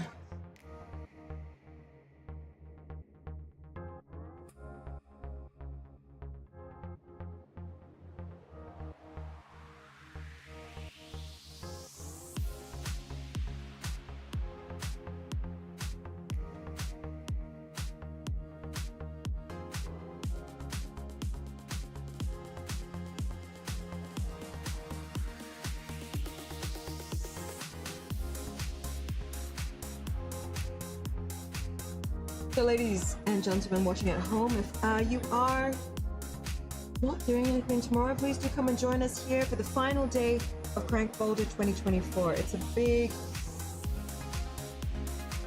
day of climbing for us. We'll have DJs, the Kraft Marketplace. Shout out to all the vendors from Kraft Marketplace this weekend. We've got food and beverage, loads of clothing, time for you to score a deal and snag a deal on some really cool gear.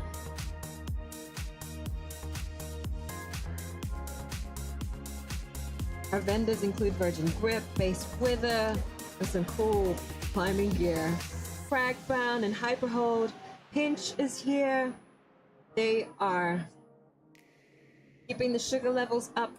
The fudgy brownies. Mad Monkeys Climbing Gym. Shout out to the Mad Monkeys over in the Kraft Marketplace. The Elixir, Kombucha Forever, Miracle Climb, Isaac Thread, Mont Hood, Verticale Climbing, Latex, Crack and Brush, Region Physio, and iHeal Medic. There's some physio houses out in the back in the training room.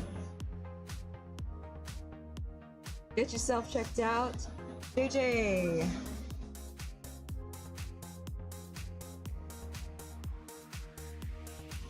Kyle Tay from Singapore, 938, making his move on the blue one. We've moved over here to 949.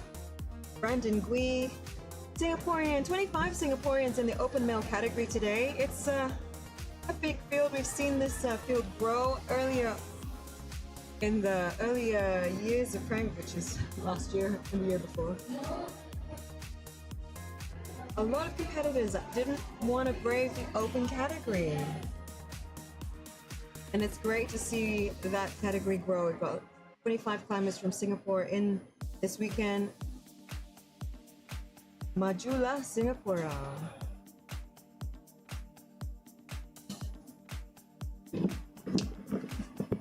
Just talking to myself there, Patrick. Sorry, I had a discussion outside, so... No, I just wanted to say, I remember when we first started, this is only 2 or 3 years ago, the field for the rookies was massive and the field for open small, because nobody really wanted to go up against in the open category. We're seeing this category expand, the rookie category too. The rookie category for people who just want to have fun, I guess, and have a taste of the competition. Yeah, we're actually discussing to expand the categories. Veteran. Not only veterans, so maybe, I mean, this is a discussion, open discussion, and we should have this discussion also with other gyms. To have a rookie or novice category, then have an intermediate category, then the open category, and then the veteran category above 40 with handicap.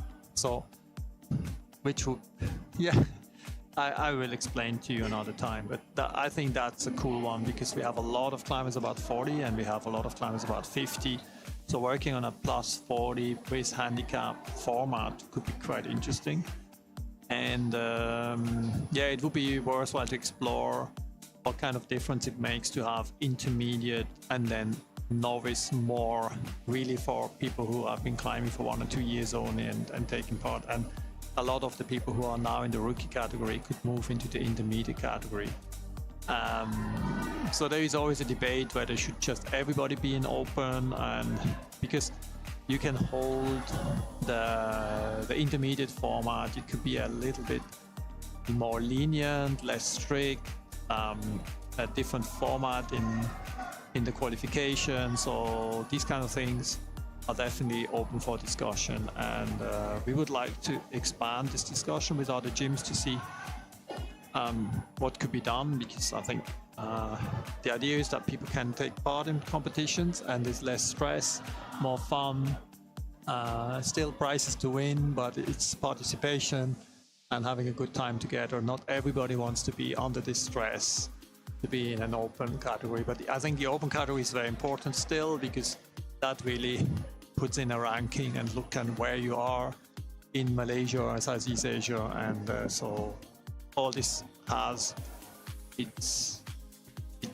I mean, everything to discuss that will be important to think what will be the perfect mix of categories. I have put it to the people online. I've asked them, what do you think about opening up to more categories, a veteran, handicap, or intermediate category? But a couple of ha-has. Ha-has? Why ha-ha? I'm not sure because it's in Pinoy and I don't read in Filipino. So I can't tell you what the answers are. But it is a good, interesting question to have. Would you compete if you had the option of competing in a fun format, same beautiful routes, less risk maybe, for the risk averse of us, in a veteran category?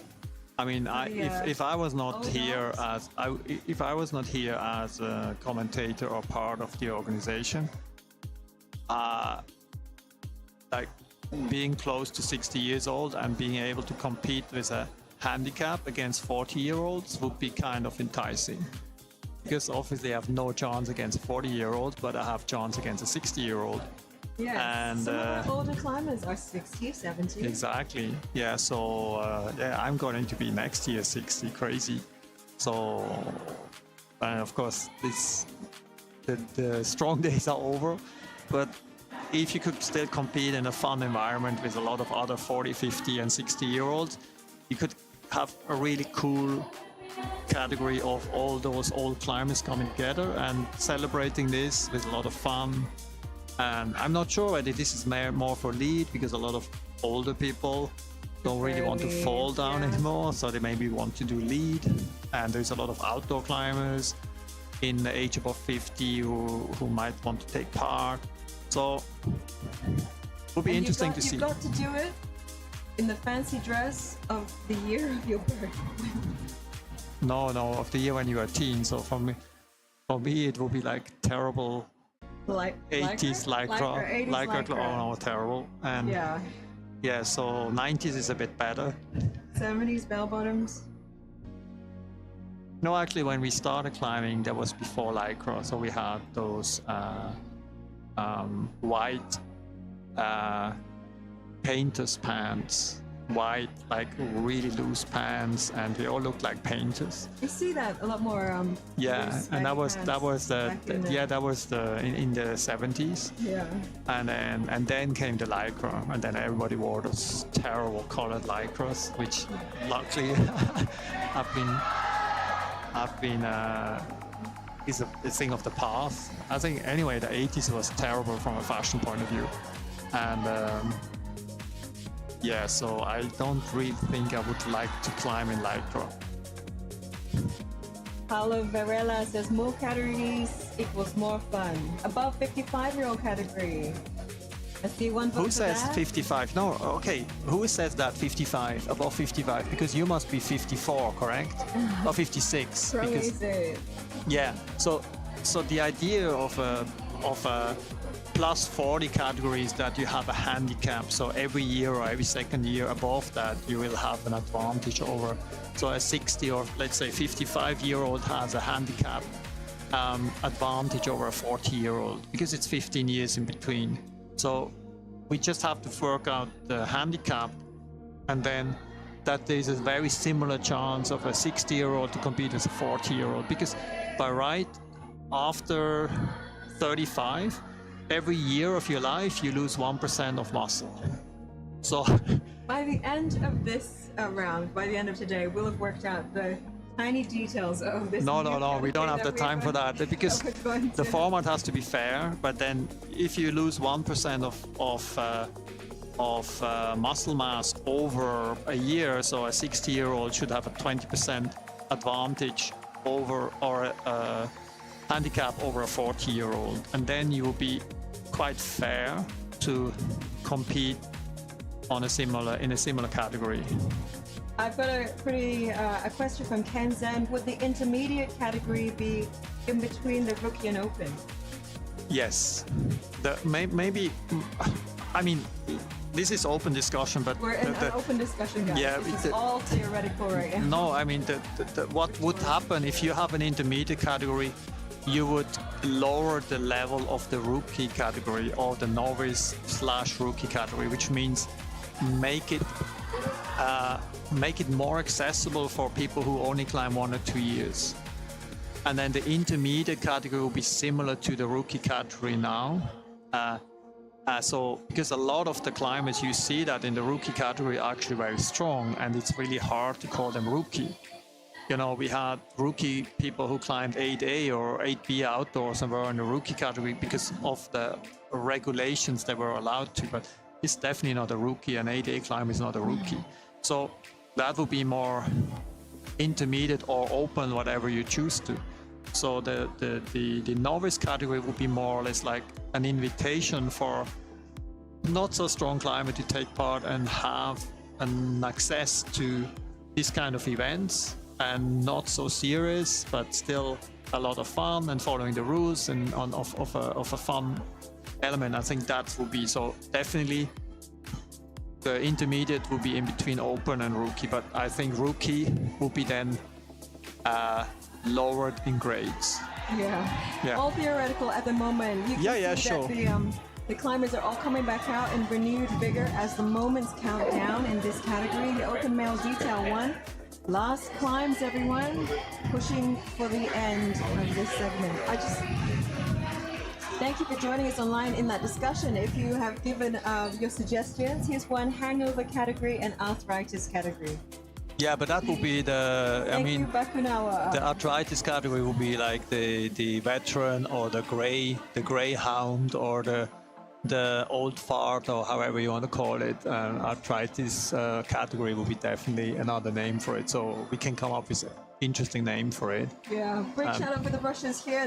This has been qualification for male detail 2. So the male open qualification has been done. We've seen some strong climbers today. A lot of those guys coming from Singapore, the Philippines, and Thailand. It'll be tough for the Malaysians this weekend, but they have put in their all. The brushes. Don't quit now, guys. You gotta brush. We still have oh, it's not over. Not over yet. Okay, sorry. Why did I think it was over? Are they gone? Are they finished?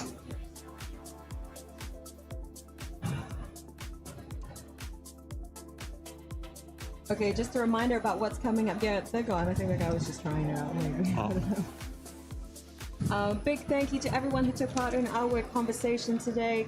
Kenzan, making the climbing scene in Malaysia big enough for more categories. We 100% agree with you. Bring your friends climbing.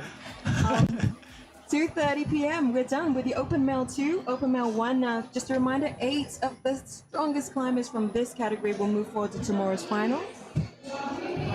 We are going to go for a short break. The rookie category is set to start at 4 p.m., so that's a little bit of a break for us. Do join us back here. Yeah, we 3:15. very soon. Rookie. It's not really a rookie category, is it? There's some really good climbers in the rookie No, I mean you will see category. some very strong climbers in the rookie Yeah. category. So that's why one of the reasons why it might be good to Have a- split it into 2 categories. But nevertheless, we will see some strong climbers climbing again on a rodeo format of qualification. More routes to climb, and please tune in. We take a short break, and we see you soon. Qualification for the rookie and male-female coming up. As you can see, we are proudly joined today and tomorrow for the final by our sponsors. CRANK Boulder 2024 is brought to you by Petzl. All sports equipment, Voltopia, Evolve, Miracle, Verticale, Virgin Grip, Core Zone, Crux Particle, Clatteretta, Lacuna, Method Grips, and Fola.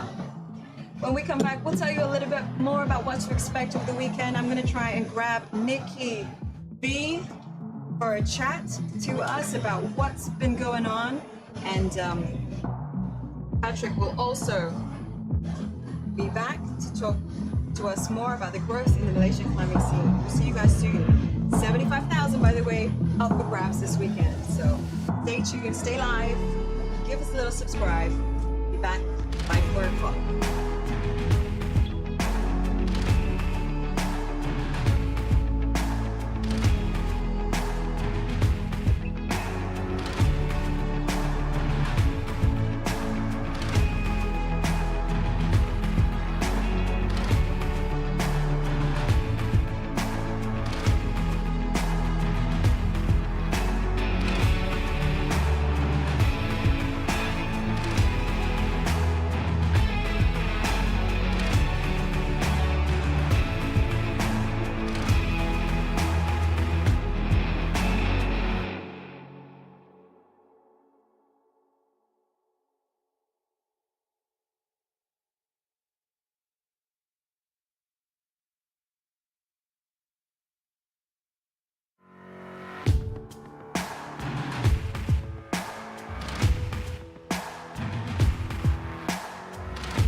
Hello, welcome back. You are listening and watching live stream of Crank Boulder 2024. My name's Renai Matu. I am joined by Patrick Andre, a co-commentator, co-founder of Camp5, the director of route setting and coaching here. You are watching the qualification round, the male and female rookie category. This is a massive category, Patrick. Yeah, indeed. As you said, you know, before you were asking in the cove, they were taking down the holes, and now you see why, because they have to reset the basically it's the same, back to the same 35 routes, which of course only 30 are at hand here, and so here it goes back to the same format. So the 6 hardest route you climb will be deciding whether you qualify or not. So different format. Before, remember, we had 6 distinguished routes they could try. Here they have a larger field. And why are we doing that? Because the rookie category, as we just discussed before the break, is such a big collective of various qualities of climbing. So we have rookies who maybe just really rookies, they just climb, while we have some climbers who are really strong. So in the attempt to give opportunities for all climbers to have fun, they can actually choose the level of climbing they want to climb. In the end, they need to finish 6 routes. They finish the top 6 routes to have a chance to get further, and of course, essentially, the 6 hardest climbs that are topped will be decisive whether you make it to the final. And so now afterwards we will be following closely a little bit more on the different levels, and then you can see people who can climb top 25 or routes like that, or 24, those guys and girls will be most likely to get to the finals. So yeah, so 25 here on the left was one of the routes that was used in the male category as well. Male open. So of course these guys, these are the highest points you can gain. 23 again, remember we had that also in the female qualification. Some of the harder routes here. Top here on 22 again was in the female open category. So these are the harder routes to climb, but you will see some others climbing and they might not even they might climb around 15 as the hardest achievement, and that's fine, and they are just climbing in that category.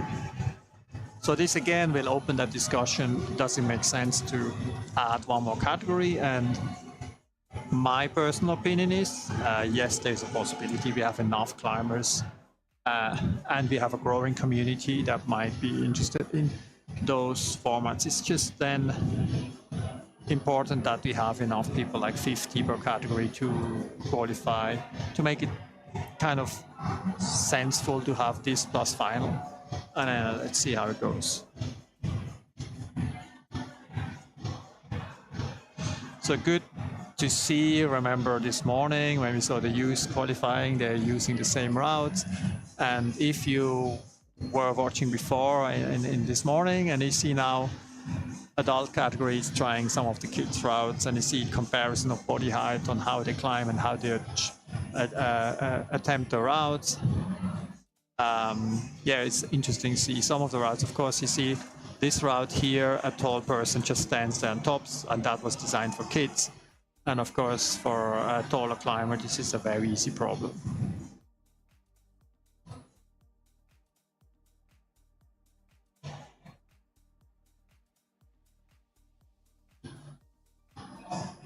And we have a DJ playing. DJ from France. Oh, he's French. Oh. He's French, from Briançon, close to the Swiss border. Look, you can see him there. Awesome music, awesome vibes. He's messing up my camera. Messing up the camera because there's so much bass there, but that's cannot have everything. You can't have everything. You hear the music? Awesome. it's fun if you go out there and see the crowd. Some people there are like actually moving and dancing, and it's just like, yeah, it's like a party. You see what I meant here, Archie? Next time. And you might Let us know remember- where you are watching from, who you'd like to shout out to, who are you supporting today. We want to hear that. We'll give you some shout outs. You can take part in some very theoretical discussions with us this afternoon. 632 here. Charliza from Malaysia.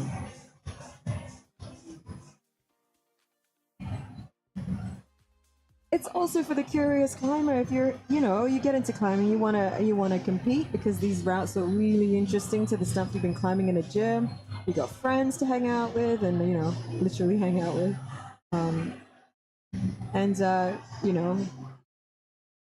good chance to do some competitive climbing. Not necessarily the key and peak, just to see where you're at, or just to see what the feeling it might be like. 641, Clovis Tay, Singaporean. I'm looking at the spread of paper. It's a lot of Malaysians, a lot of Singaporeans here. Lim Sri Lai in the middle there with the top, female Malaysian. Yu Yin.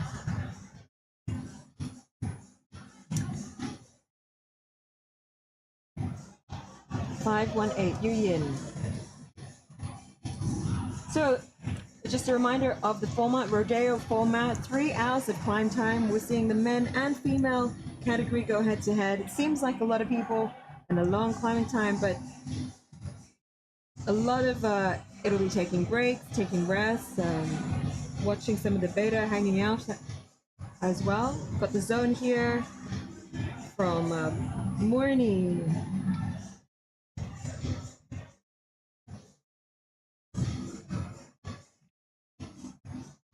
Nice top for her.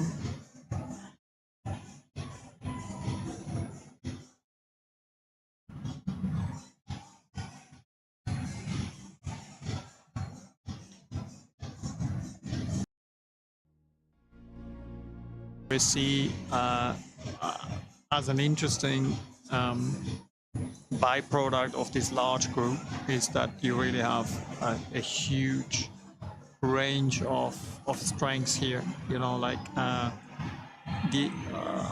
We haven't really talked about it today, but the idea is that if you are getting into a final in a rookie competition next year, you cannot be rookie anymore, so you will automatically go to open. So the whole idea was, of course, that eventually most of the climbers are in the open. Oh, now we got filmed actually, so thank you. Hello. Unfortunately not live, but we will be on air at one point.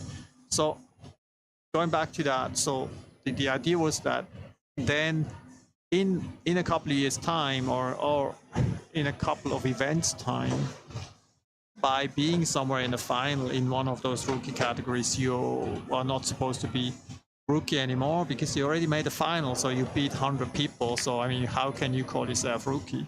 So you would be automatically go up to open. But now comes this problem is, do I really want to be in open? Is it not just for me more fun to be on intermediate? So this is again to pick up on the discussion we just had before the break.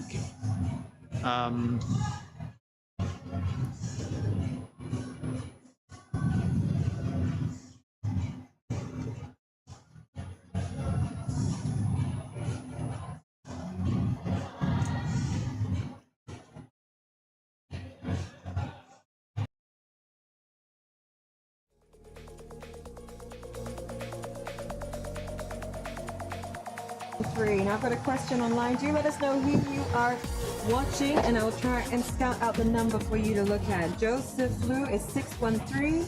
Got a question, Hugo.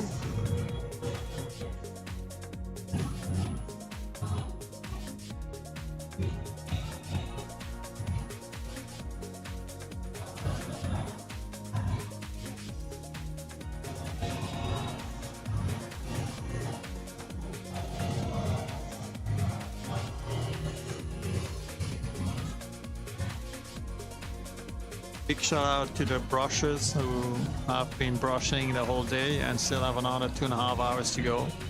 So I think they will be pretty tired at the end of the day, and tomorrow they have to do it again.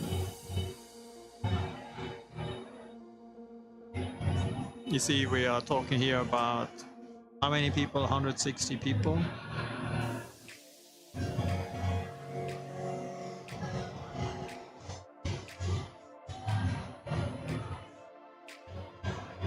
Now I ask a question that nobody can answer. It should be actually in the list, but Okay. never mind. Let's just call it a lot of people.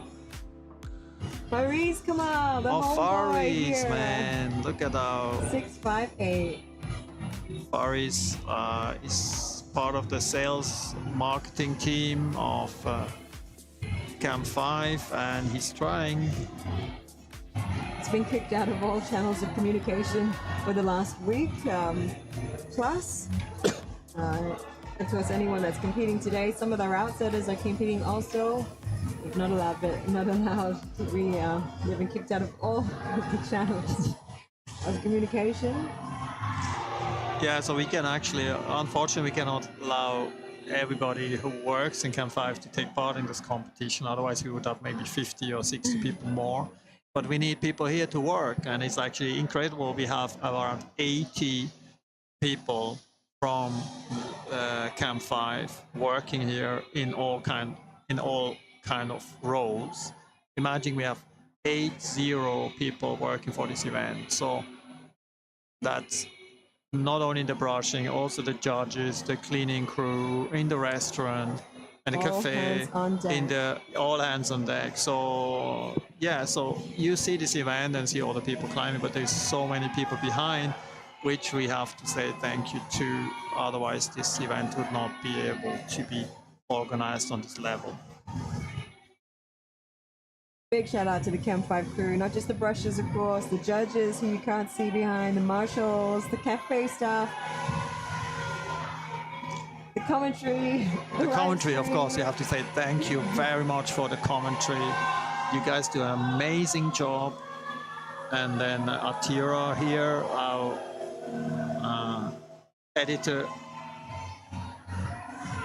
who is Technical trying director. to ignore us now, and a technical director. And then, of course, remember, we have judges, we have people in the background to do the admin, we have people at the front desk, people in the shop, everywhere.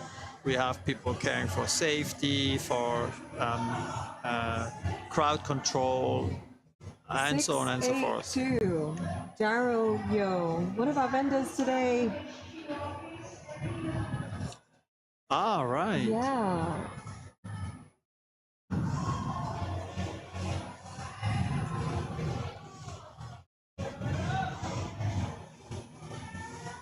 The elixir, yeah. There he goes. The top, 682, go Gerald.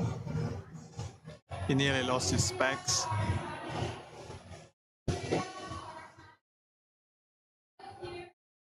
Z-Swan, we're looking out for. Some shout outs coming in online for Q, Z-Swan, Stella, and BT, Benjamin Tan, Hu Ching, Horse Rocking Climber. Up there, the Virgin holds getting work, the blue route there. Am I right? Correct.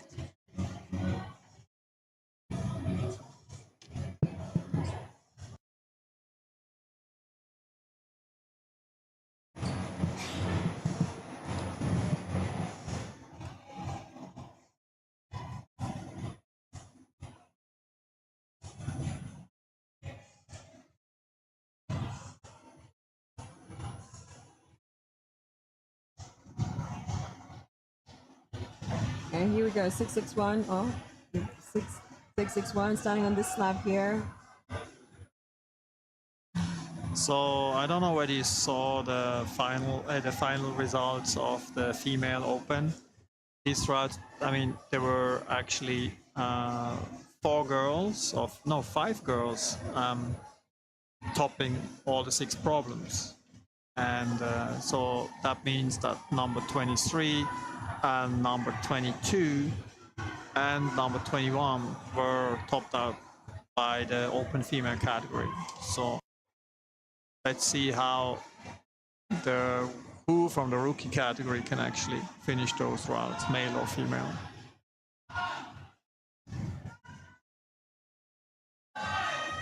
Again, another route which was part of the open, and seeing rookies doing okay here. And I mean, we don't really want to comment too much, but you can see some differences to the open category. If somebody would cruise them all, he should actually, or she should actually not be in this category, should be in the open. But I guess split up. The conditions are podium. But I guess what happens is some of the conditions for being in the rookie category and being in the open category is that you've never podiumed before. So if you're a big-time climber and you climb for fun, you might actually still be a strong climber for the rookie category. Yeah, as I said before, this is a relatively young competition series, and because of the rule book, if you were not competing in a crank before, you can theoretically be one of the strongest climbers in the region and still turn into be a rookie. Yeah. Of course, after the competition, most probably you will be on podium or in the final, and then that's the last time you were a rookie. So of course, the more we work together with other gyms, the more competition become like a part of a collaboration between gyms, the less people would be able to join rookie because they have already podium in other competition. At the moment, the rule book is basically in the crank competition you have a podium. So over time, this will level out, and so it's okay. I mean, if somebody My really interpretation of it is the rookie category is the have fun category, and yes, some people in the very first competition they joined rookie because they had a higher chance to win the prize. And from my understanding, this was the wrong reasons, because it's not only about winning the prizes. Because if you are so strong, you should go to open. But fair enough, you have this option in the rule book, and so it's up to you. Yeah, what is your motive? getting very close to touching another part of a different route there. You're really long legs. You get into the next round. But having said that, as you say, I think the rookie and novice, or maybe the intermediate format, should be a less stringent, more fun style of competition, and not everybody wants to be taking part in those competitions, and then definitely not many people want to be taking part in very serious competitions, because the whole idea of isolation and all these kind of things is always a little bit of intimidating. And I know a lot of actually very strong climbers who stopped competing just because they hated isolation. And it's just, honestly, because it's just so boring. And in olden time, it was How did they get through the COVID restrictions, these people? No, but in olden time, it was even worse, because especially in lead, the people were for ages on the wall. If you have, let's say, 100 people in the field, and then everybody takes freaking 10 minutes, so you're like 5 hours in isolation, you just go crazy. And so then a lot of strong climbers say, look, I just don't want to do that, I just want to go outdoors and climb, or on the border somewhere. And so the competition climbing lost a lot of very good talents because of that format. And so that's why rodeo format and this qualification is much more fun, because you have definitely less time in the isolation, because isolation is mind-boggling. You are nervous, you have to prepare yourself, and then so if this is going on for 2 hours, it's kind of okay, but if it's 5-6 hours, it's just insane. On the right side here, Glory from the Philippines. And we see Alvin, our lawyer, finishing his route. Alvin Cole.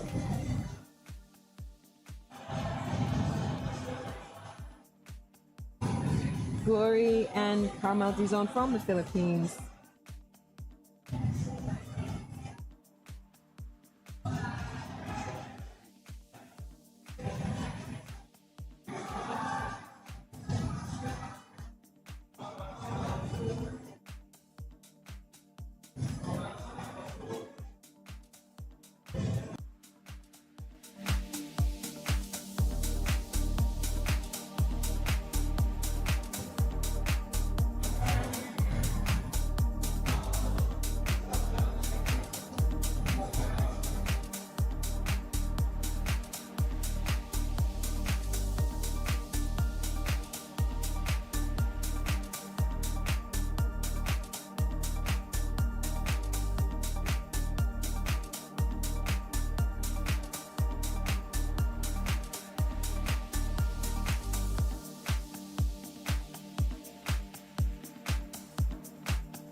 See a list of sponsors there. Crank is brought to you by Petzl, all sports equipment.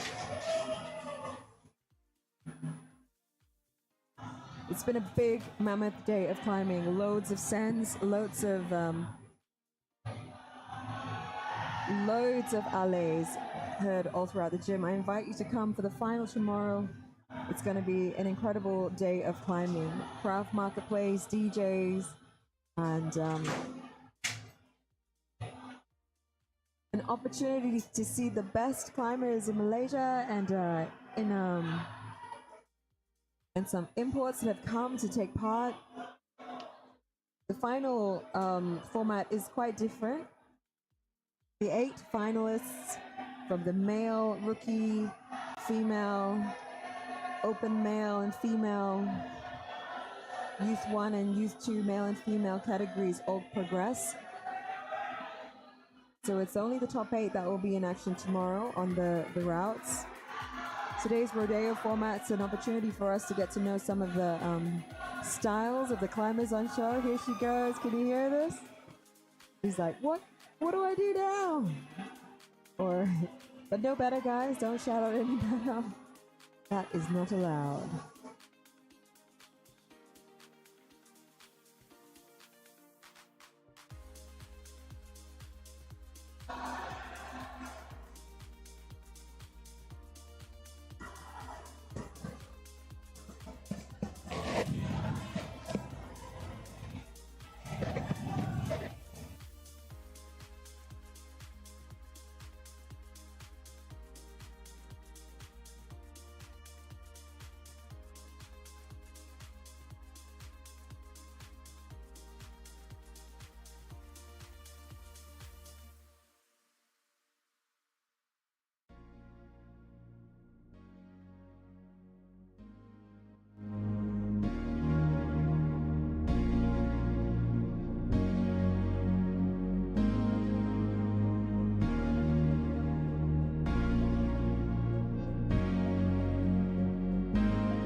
Shout out to One Eye Man.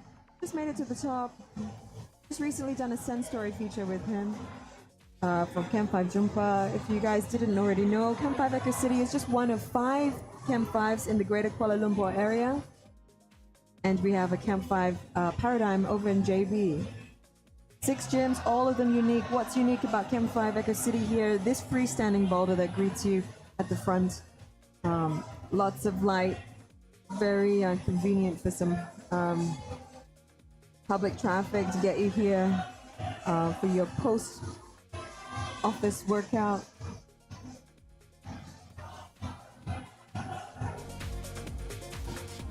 And this boulder, Sir Archie boulder, has everything. This is the overhang section, the longest section as well for the climb. Come and take a photo here. Hashtag Instagrammable. If you are climbing this weekend, use the hashtags CRANK Boulder 2024, CRANK 2024. CRANK Lead is coming up at the end of the year. In October, first week of October. This year's gone by pretty fast though, Patrick.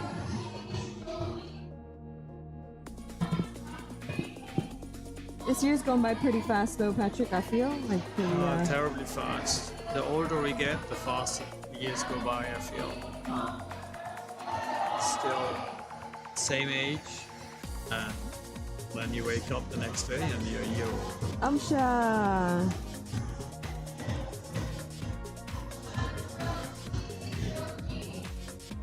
Fun climbs happening as well. At the end of tomorrow's competition, you can come, if you are checked in, you can climb.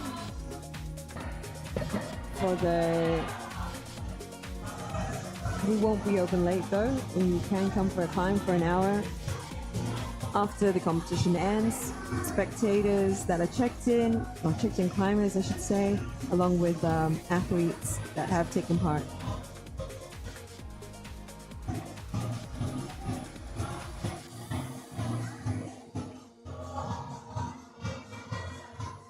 Mantling up.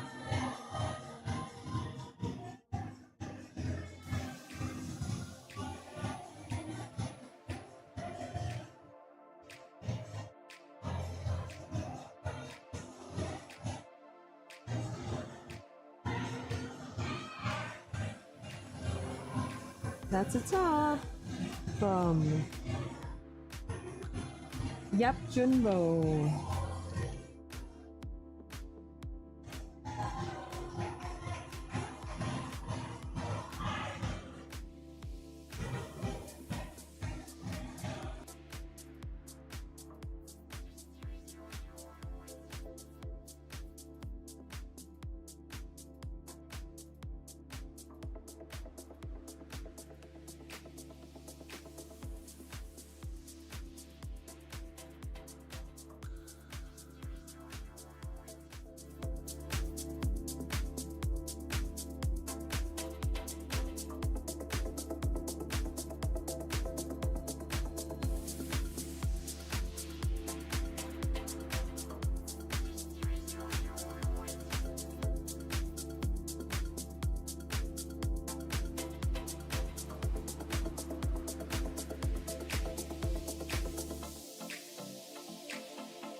you're still watching the qualification round of the rookie male and female, we've just switched over the cameras to this route here, this green one on the right.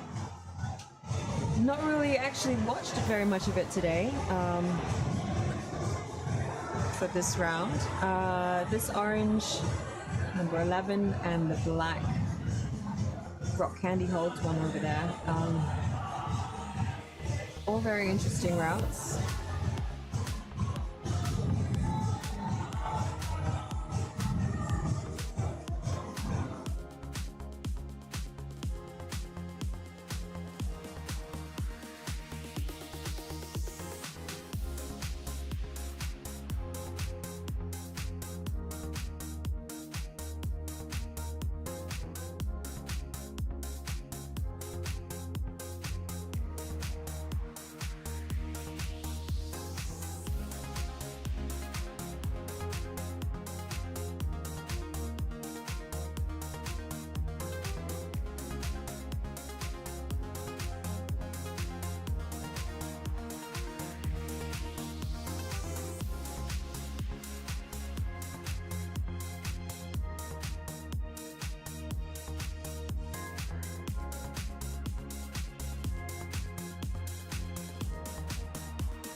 You're watching the rookie qualification here at CRANK Boulder 2024. It's a mixed batch, female and males competing, and a huge number of them, about 120 competitors in this 3-hour, over 120 competitors in this 3-hour period. Rodeo format, meaning they all have scorecards. There's a top there on this funky green route. Number 7, the mantle up. Ho Deng Min from Singapore here on the left side. Top 8 from the female category and top 8 from the male category will progress to the final tomorrow. All of their attempts count for some point. All of their attempts count in determining who topped it. Less attempts, all working towards the point system. And it's the tops count for some points, zones count for points, attempts count for points.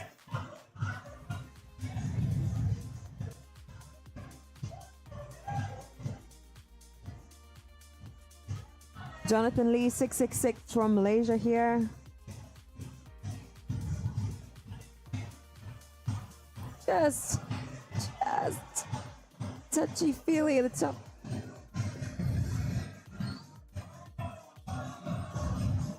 Come back knowing a little bit better about what he needs to do, tweak his game. This is the slab we saw in action in the Women's Open as well. So we've got here Ki Shirjiat, female competitor from Malaysia, trying out this slab.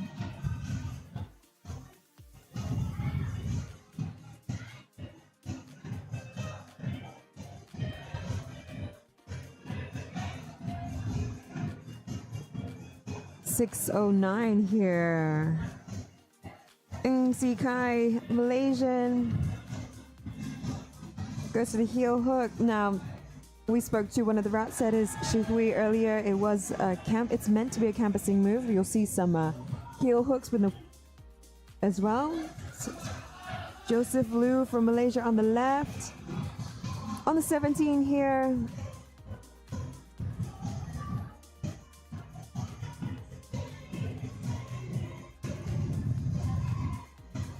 Possible to attempt this move. When we asked Shihui about this route, she said when they did the better, it was with facing inside for the start. Seen a lot of climbers successfully climb it facing out.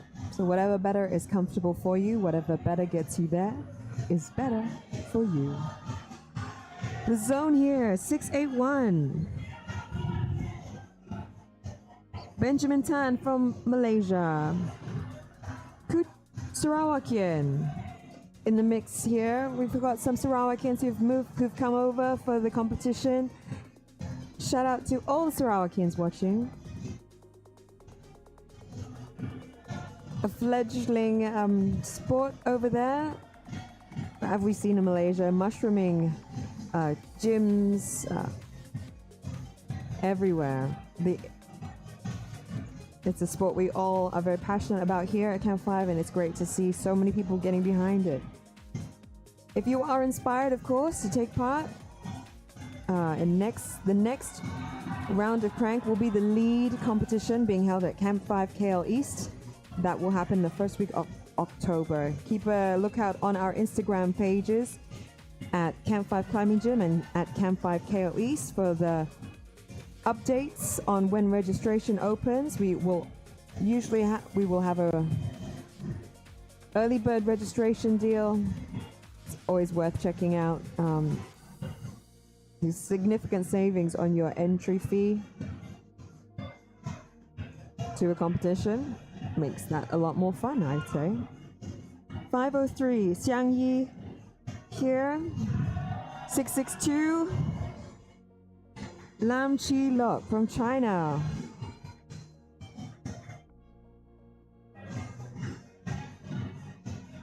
These holds, the front hold from imitating the sandstone form of the Fontainebleau climbing mountain ranges in France. Sir Archibald, the freestanding boulder here at Camp5 Eco City has the arch, and this makes it quite a unique feature to climb at. Makes for some great photos, actually. If you are taking photos today, don't forget to tag us at CRANK Boulder 2023.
519 here on the right. Martish Rochelle. Going for the top. Yes, there you go. The Filipino gets the top. Very cool, calm, and confident. Number 701 here. Chen Humphrey, Singaporean. Cruising on the volume. And he's down. 680 on the right side here. Aris Aslan, the Malaysian, just stepping into the Fontainebleau. We like this red route. Well, I do. I can't tell you much about it technically. Patrick will be back, but it is a fancy looking route. And I think what's really been cool about the rookie category is getting to try comp style boulders.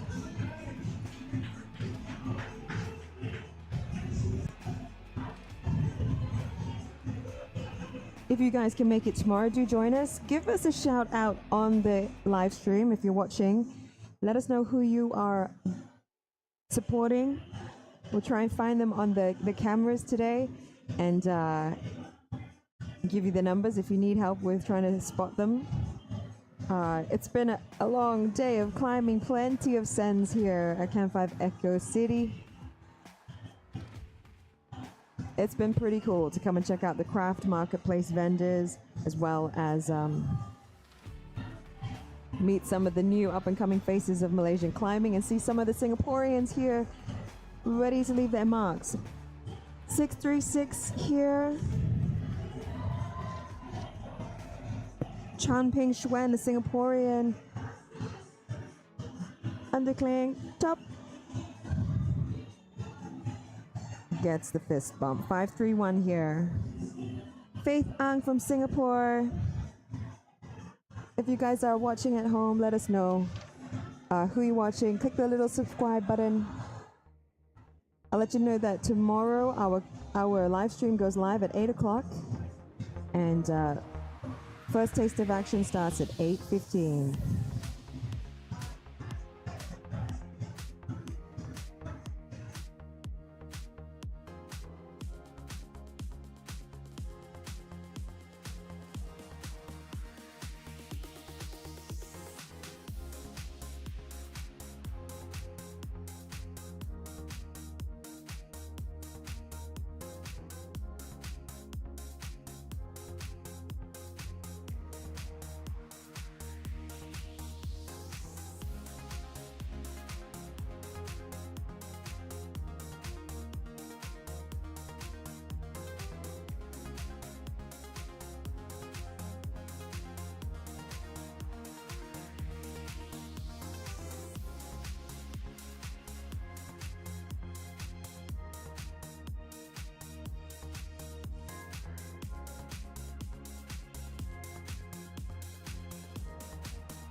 High climber here.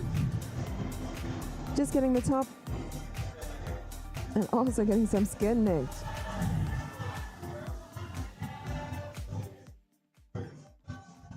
Natani, let's see. Sweeney Chong, Malaysian here. In the middle, number 7.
Some sweet moves in the middle here. Umar, the climber.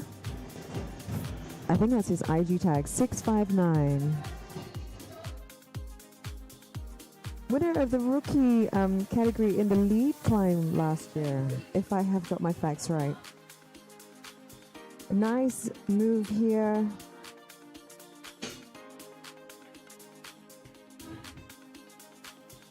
By Che Azrul Ashraf bin Che Ani, the Malaysian.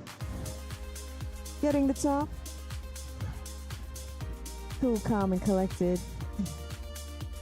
60 here, we're joined by Kok Kien Shen, another Malaysian. Nice.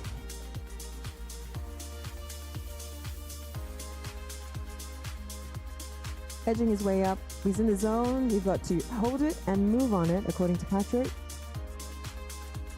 He's definitely got that zone. It's got to make his move to the top. And to get that top, he needs to have both hands on the hold. And he's got to be in control. 619 here on the right side. Muhammad Mirzawan, Malaysian. Easy work of that route, number 2. Over here, back on the front holds.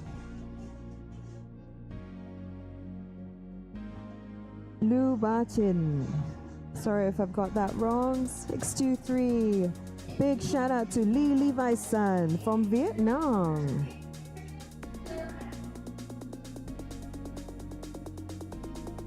Let us know who you are gunning for this rookie session, and if you're going to sign up maybe next time, you're inspired.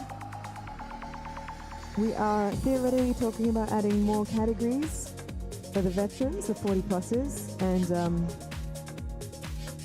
what would make you sign up for Crank? What are you enjoying about Crank this year? Let us know in the comments. Love to see you in person. Tomorrow, everything boils down to tomorrow's final. Some incredible climbing on show today. Just a reminder of our live stream for tomorrow.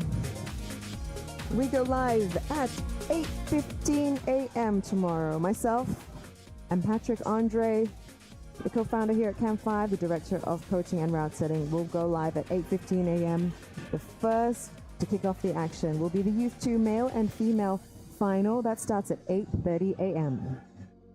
Stay on the live stream though. 9:15 Youth 1 male and female will go ahead at the same time, run in a concurrent format. 11 a.m. You're watching them now, the rookies. Top eight in the male category and top 8 in the female category will go ahead at 11 a.m. We will have a bit of a break before the main event, the open category male and female at 2 o'clock.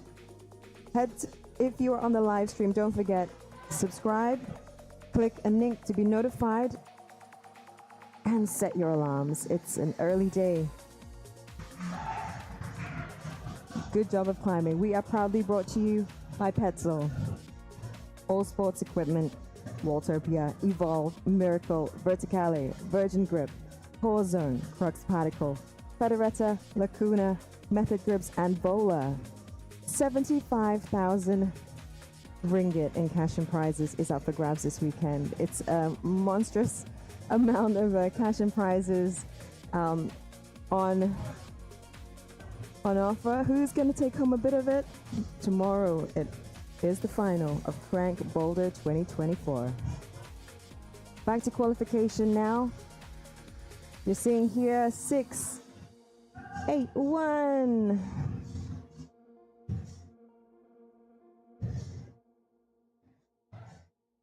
Jump, get the toe hooked.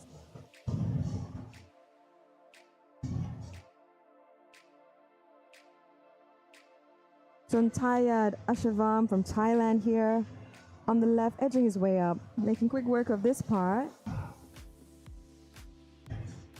Strong climber. We'll see another attempt from him, I'm sure. Ming Q Huang here, 683, a Malaysian. This looks like a really fun orange route. Unfortunately, a lot of these routes will not be around because they'll be stripped for the open final tomorrow.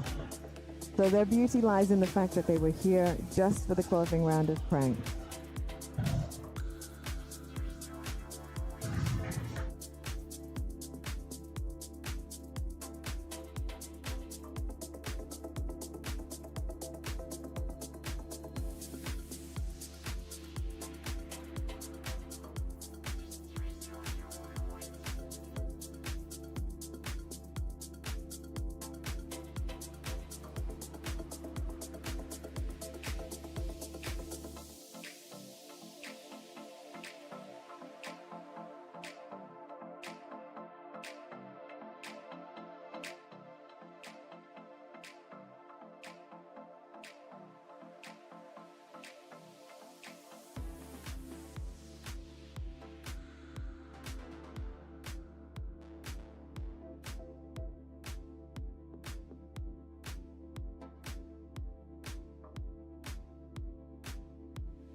How cool is this? Japanese climber 507 there on the left side. Akane Shinohara.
You are still watching the qualifying of the male and female rookie category. I am joined by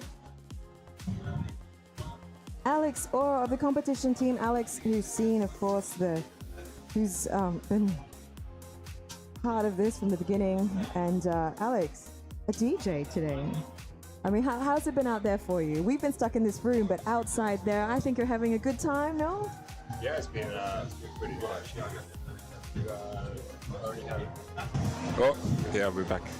Can we turn it down a little bit? Okay, awesome. Yeah, it's been pretty good. We haven't had any major hiccups, which is pretty interesting for a large event of this scale. Everything's been on time, and we're, as far as I know, everyone's pretty happy actually. Yeah, on my side, it's been pretty relaxed. Like, it's nice to see a lot of good climbers. Good to see people from all over the world coming to compete. Different body shapes, different genders, different all sorts of things. So, yeah, it's a really interesting event. And next time, if you're watching the live stream, come and watch it live, right?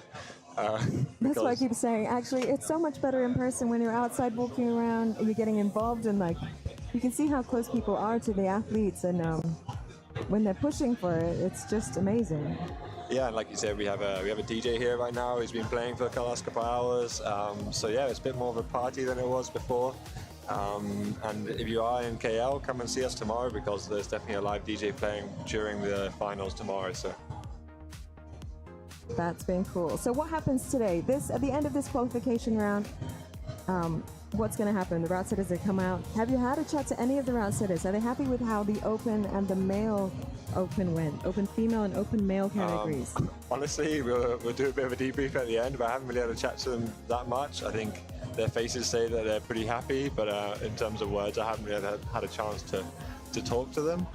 So after this, basically this whole wall here, the Archie board, will be stripped and be used for the finals tomorrow. So for those of you who didn't compete and wanted to compete, all these routes will be gone, unfortunately. So you should come down and join next time. But yeah, so this whole right side and left side of the Archie board will be stripped and used for the finals tomorrow. Yeah. Right side and left side. It's almost tragic to see all these beautiful comp routes go. Yeah, it is a bit of a shame, but there's more moves coming. The finals are for youth and rookie and open tomorrow, so there will be some holds left over on the wall for all different categories. So if you think you're as strong as the Youth 1 or Youth 2 climbers, you can come and have a go at those ones. Or if you're shooting past this, you can also come and have a go at the rookie and the open columns as well. Yeah, that's a good challenge to lay down, I think. Want to see this sport grow. Yeah, actually we have an open climb tomorrow, so if you are a member at Camp5, you can also come and check in and join like the open climb session. I have to double check what time that is actually starting tomorrow, but or if you're already a competitor, you can also come back and come have a go at the problems. So just to reiterate and to give you an idea of what's happening tomorrow, when you can actually come in for that public climb, it's at 4:45 after the rookie and open presentation. It is walls open for checked-in climbers. You have to be checked in, and that will go to 6:45. So 2 hours of climb time. It's an opportunity for the competitors to come back out and try the routes, as well as anyone who's been inspired, duly inspired, we hope, by the competition. And just a fun way to round out the weekend for us.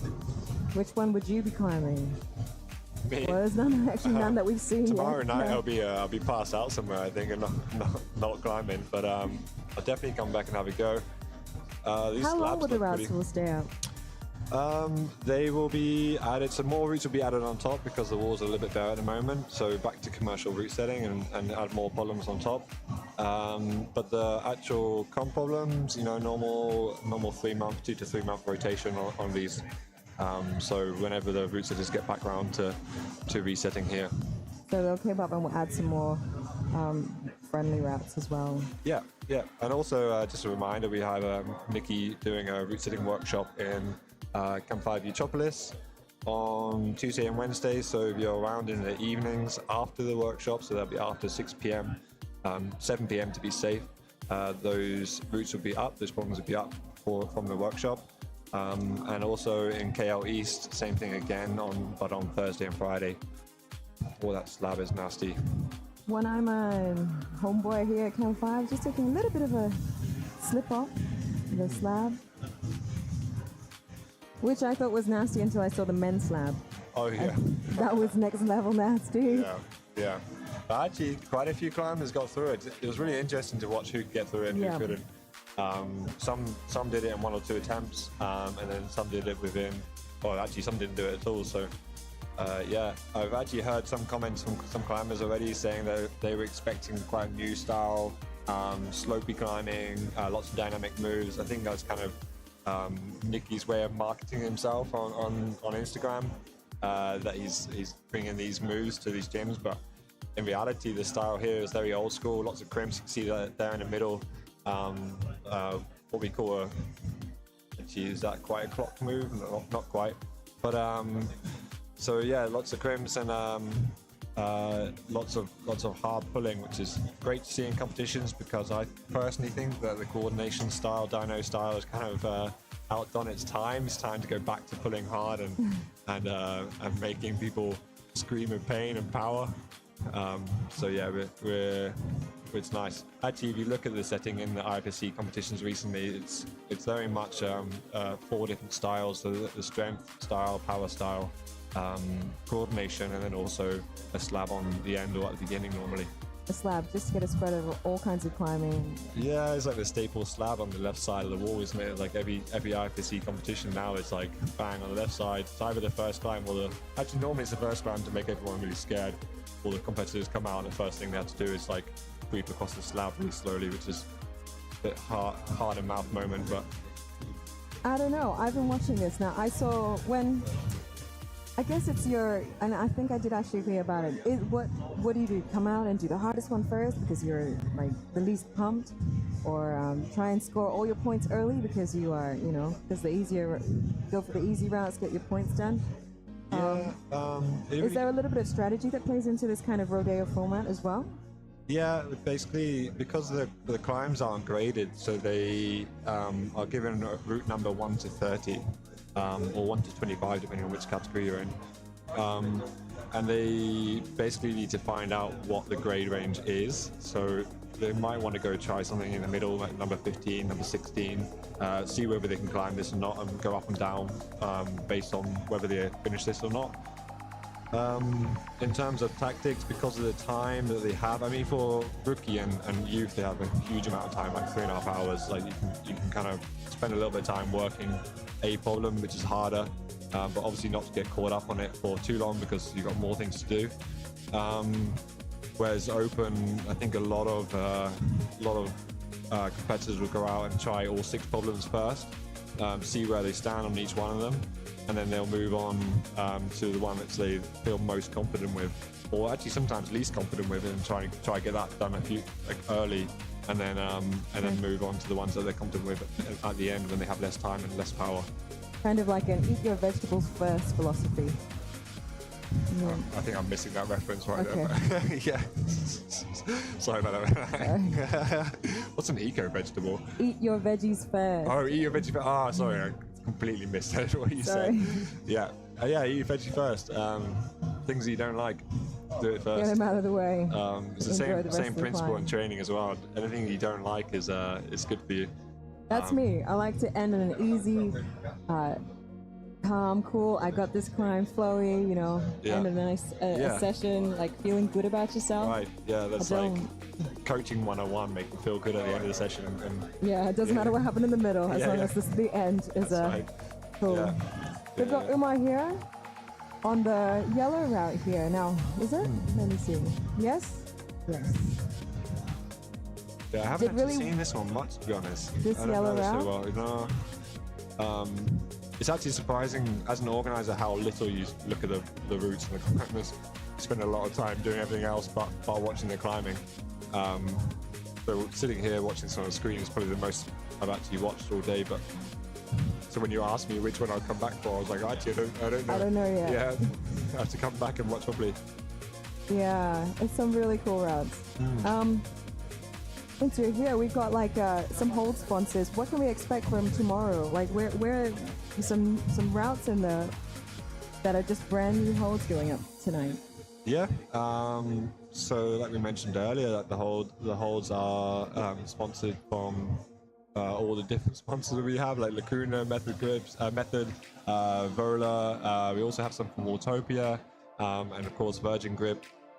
So all these guys will be, all these companies will have dedicated routes on the wall, which are showcasing their problems, showcasing their holds. Sorry. Must have been like Christmas for you, just opening all these boxes. Yeah, that's right. Actually, more for the route setters. I think they had a good few days of unboxing everything, but yeah, like we mentioned earlier, for us it was a bit more of a headache trying to get things through immigration, but yeah, for these guys, definitely they were happy with them. And you know, when you have a head route setter with a smile on his face, you know you've done a good job in terms of hold selection.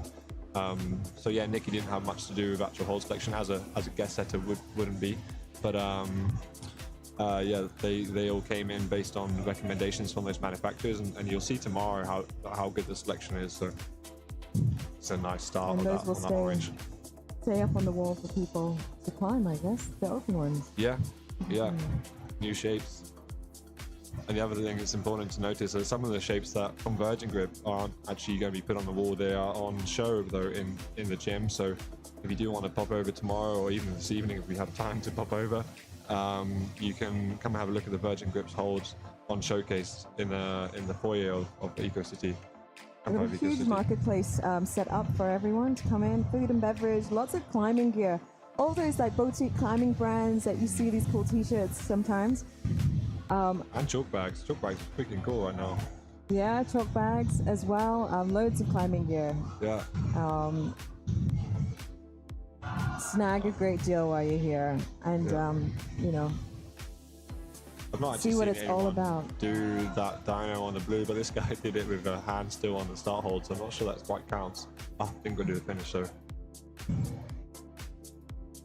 It's almost, I think I prefer watching rookies climb, because you know it's a bit more diversity. When you watch open climbers climb, it's just like, yeah, he's going to do it. But with the rookies, it's like you never really know when they're going to drop off. No, but I do feel like they're having a good time. Like when they drop off, they're laughing. Yeah. You know. Yeah. I think just the attempt of trying to attempt this climb, you know, is the excitement of it as well. Yeah, and something I don't think the viewers can actually hear is the round of applause or the screaming from the crowd. Actually, No, I have to admit to you guys at home, we had to turn down the mics. The DJ is over. The atmosphere is definitely in the gym, so I highly recommend you come. And we're talking about this DJ, but I want you to know that's not actually what you're listening to on the live stream. Yeah, the DJ sound is in the gym. On the live stream, we had to turn the mics down a little bit because it was getting a bit overpowered. So another reason to come and experience this in person. Let us know who you're following. Any questions for Alex? Alex is part of the youth team. He's the head coach there, as well as organizer here at CRANK. Also, if you want to maybe hit him up for any insider information, like when is the registration opening for CRANK Lead, and maybe he'll let us know. CRANK Lead. Normally it's I would think like 2 months in advance normally from the dates. So the CRANK Lead is on the 5th and 6th of October. The first weekend of October, so mark calendars. It's going to be there for the next 10 years at least. First weekend of October, and CRANK Boulder will be the first weekend of May. So yeah, if you're interested, and also if you're a child listening, if you're under 18, under, I think about the categories here, under 14, I think you are actually in top rope, so you're not on lead. So don't worry if you can't lead yet. You can also come and compete as a top roper. Good that you said that, actually. I don't think I would fit in that corner right there. Definitely not. What would be the intended better? The intended better, according to Huey, is to face the wall. face the wall. Yeah, Oh, and interesting. a lot of people are managing to do it with their outerwear better, and it Yeah. seems very comfortable for them. And It makes sense. You can put your hips behind your hands, closer to the wall. Yeah. The only difficulty then is turning around. This guy's just having a little bit of a dance there, look. yeah, Shaking his feet out. Could have done that on the ground, I guess. Oh, not when you just started your attempt. Yeah. Probably need a hand up. See, this guy's stuck in a little bit of a small box. If he can move his, move his feet out or move his other hand up a little bit higher so he can get his left foot up. Yeah, nice. Nice little drop knee. Cool. Okay, now he's coming up to the spin around on this hold. Oh, okay, yeah, you got the volume here as well. That's nice. Ooh, and he's off. Up on the left though, on the orange. Amazing. Thank you, Alex, for your time this afternoon. Yeah, no worries. It's been really cool to hear Hand from back you over. again. Yep. I'm going to let Alex have a break now and bring on a mic someone who's been working super hard this week. Head setter here at Camp 5. I'll bring him on in just a little bit. Taki Zulkifli is coming onto the mics. If you have any questions for our Camp 5 head setter, Taki, he's a former athlete as well as the man in charge of organizing things here in our route setting department. Type them into the type them into the live stream, and we will try to address those. Let us know who you're following today.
You're watching CRANK Boulder 2024 qualification of the male and female rookie category. It's been an incredible day of sends here at Camp 5 Eco City.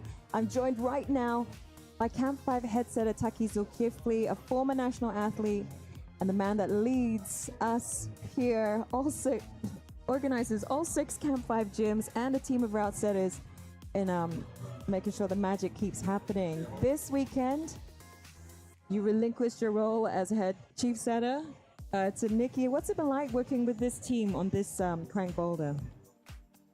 Very chill, and of course quite intense on the routes, but the environment that we have as a team, everything was very chill and according to the plan. According to the plan, German timing, German manufacturing. I got to watch. I was really lucky and I'm privileged to get to watch the route setters as they went about their work this week. I have to say I have a new level of appreciation for what you guys do. It's been a big week for you. It's not just now, but you started on Wednesday. with some heavy route setting strip, some more heavy route setting strip, full running. Amazing. How are you guys holding up? It's not easy. Of course, a lot of work need to be done, especially in terms of preparation.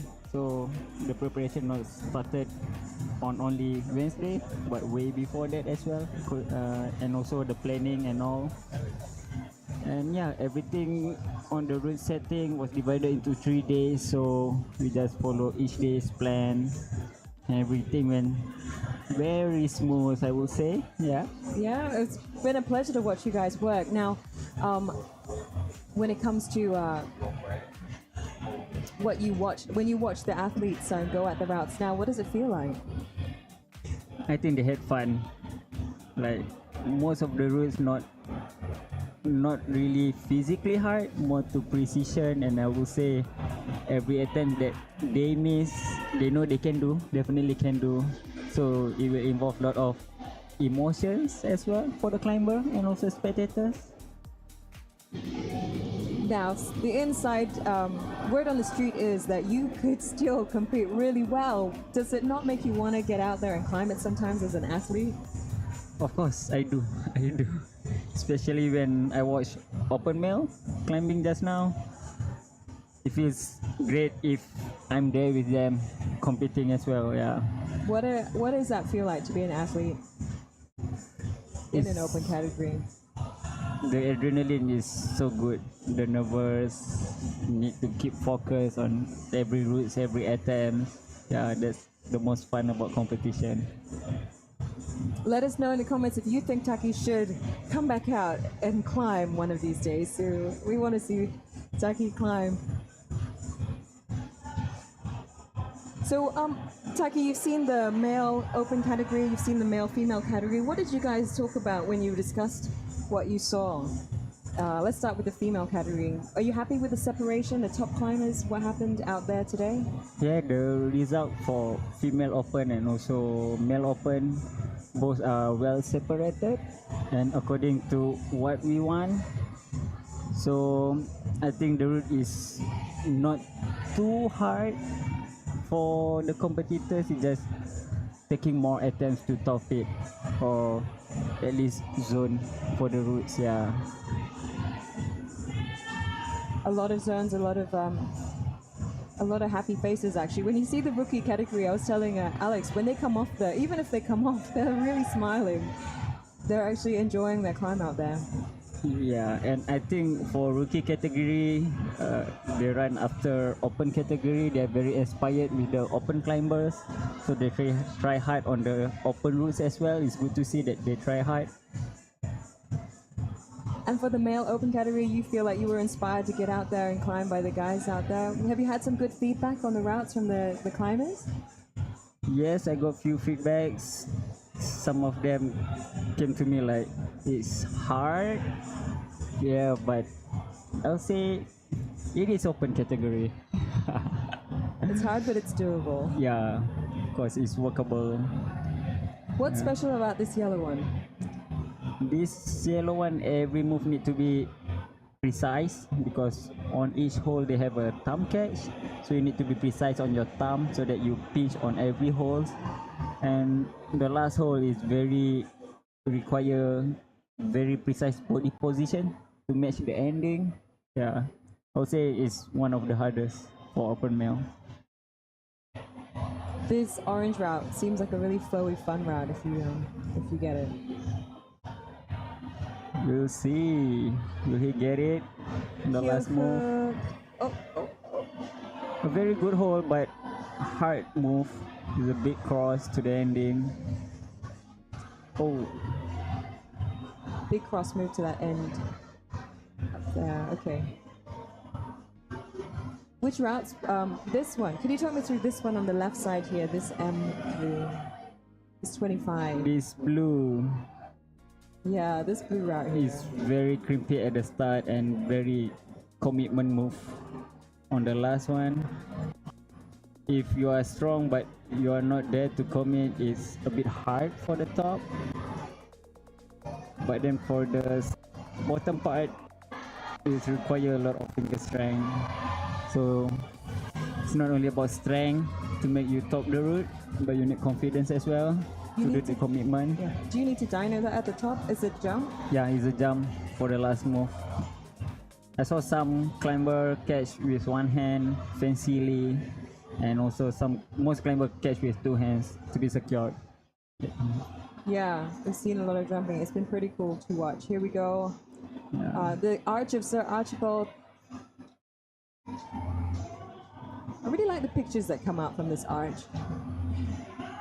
Oh. Slow Dino, didn't quite make it, Gerald. They're one of our vendors. If you are going to join us this weekend, have you had a chance? I don't know if you've had a chance, Suki, to check out the Kraft Marketplace. Taki, to check out the Kraft Marketplace. Not yet. Over here on number 29, this slab. What's behind this? It's all thumbs at some point, right? It's all thumbs. Yeah. Fariz going to attempt it here. At one point, Patrick thought this might be the hardest route he's seen from this qualification. He's sort of changed his mind since then, but what was the idea behind this slab? For this slab, basically is almost nothing on the hand.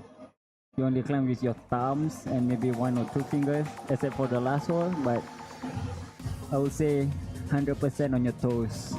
100% on your toes. Yeah. Yeah, they're just like tiny little black dots on the screen there.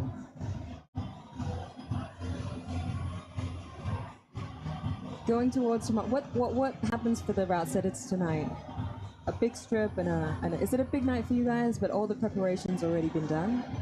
Yes, so for tonight we'll strip the whole route on the Sir Archibald, and we'll put up partially of the final routes for some category, PNC, of course. Yeah. Yeah. And I don't think much tweaking need to be done because qualification are according to the plan, well separated. And I think final should be a good show for everyone.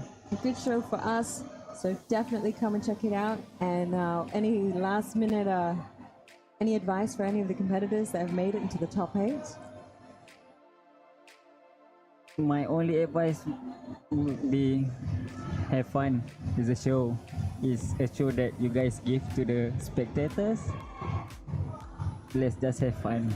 Yeah. Let's just have fun. I love that. Thanks, Taki, for joining us today. Taki, of course, the head setter here at Camp5 Climbing Gym. A lot of work, and I hope you have a really good weekend for the rest of it. Enjoy your break afterwards. Thank Assuming you you. get one. Yeah, I'll see you guys tomorrow. Yeah, thank you, Taki.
hello again. We are still watching the qualification in the middle of a 3-hour marathon of qualification for the rookie male and female category. We've seen both the men and women in action today.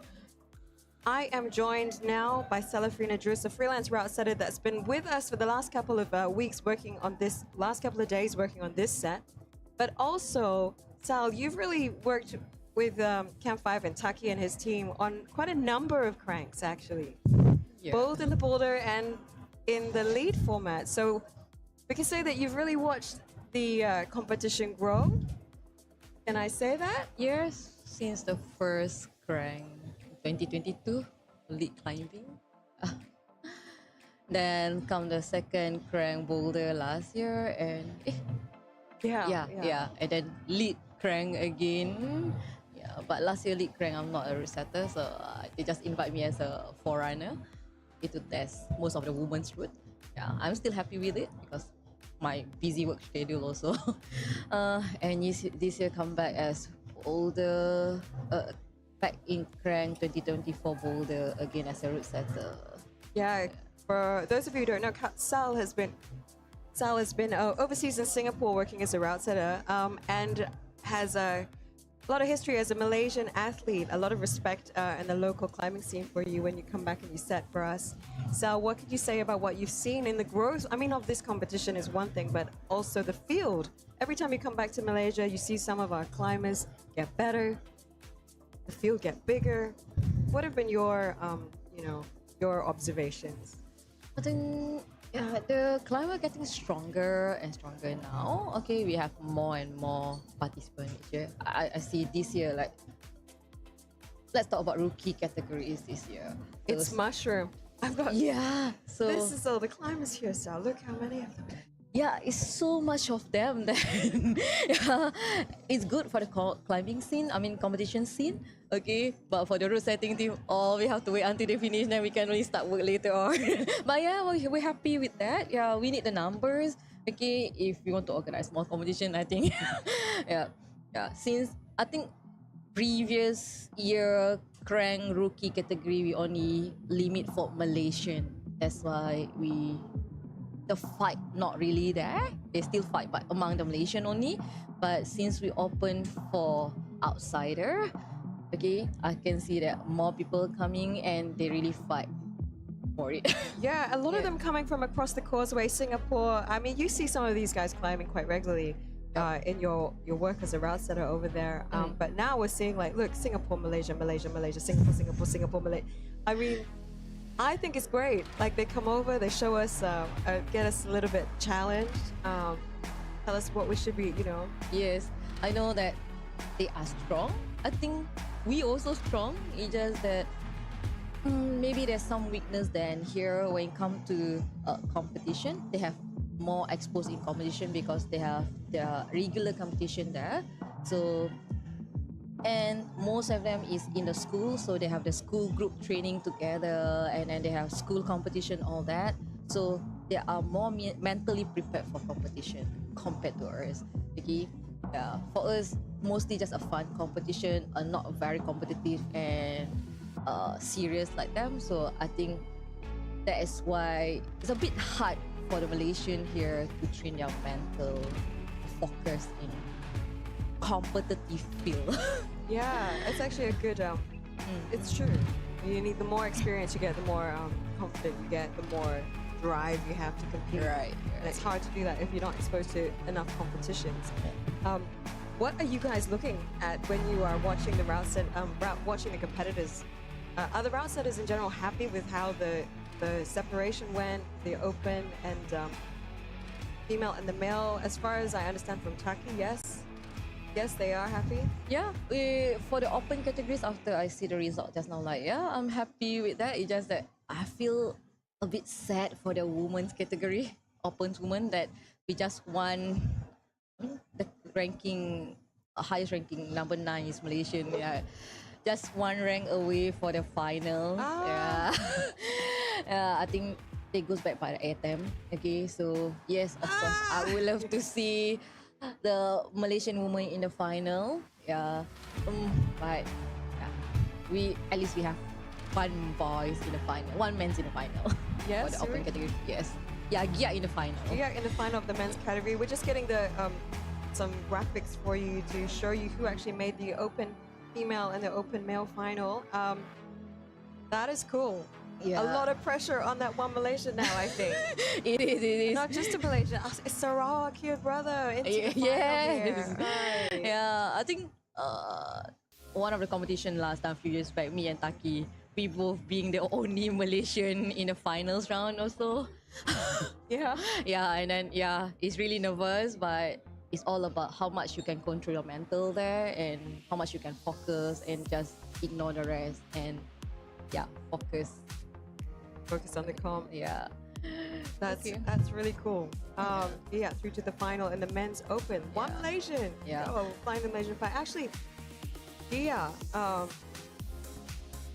I think for today's route, right, I'm really happy with the separation. Okay.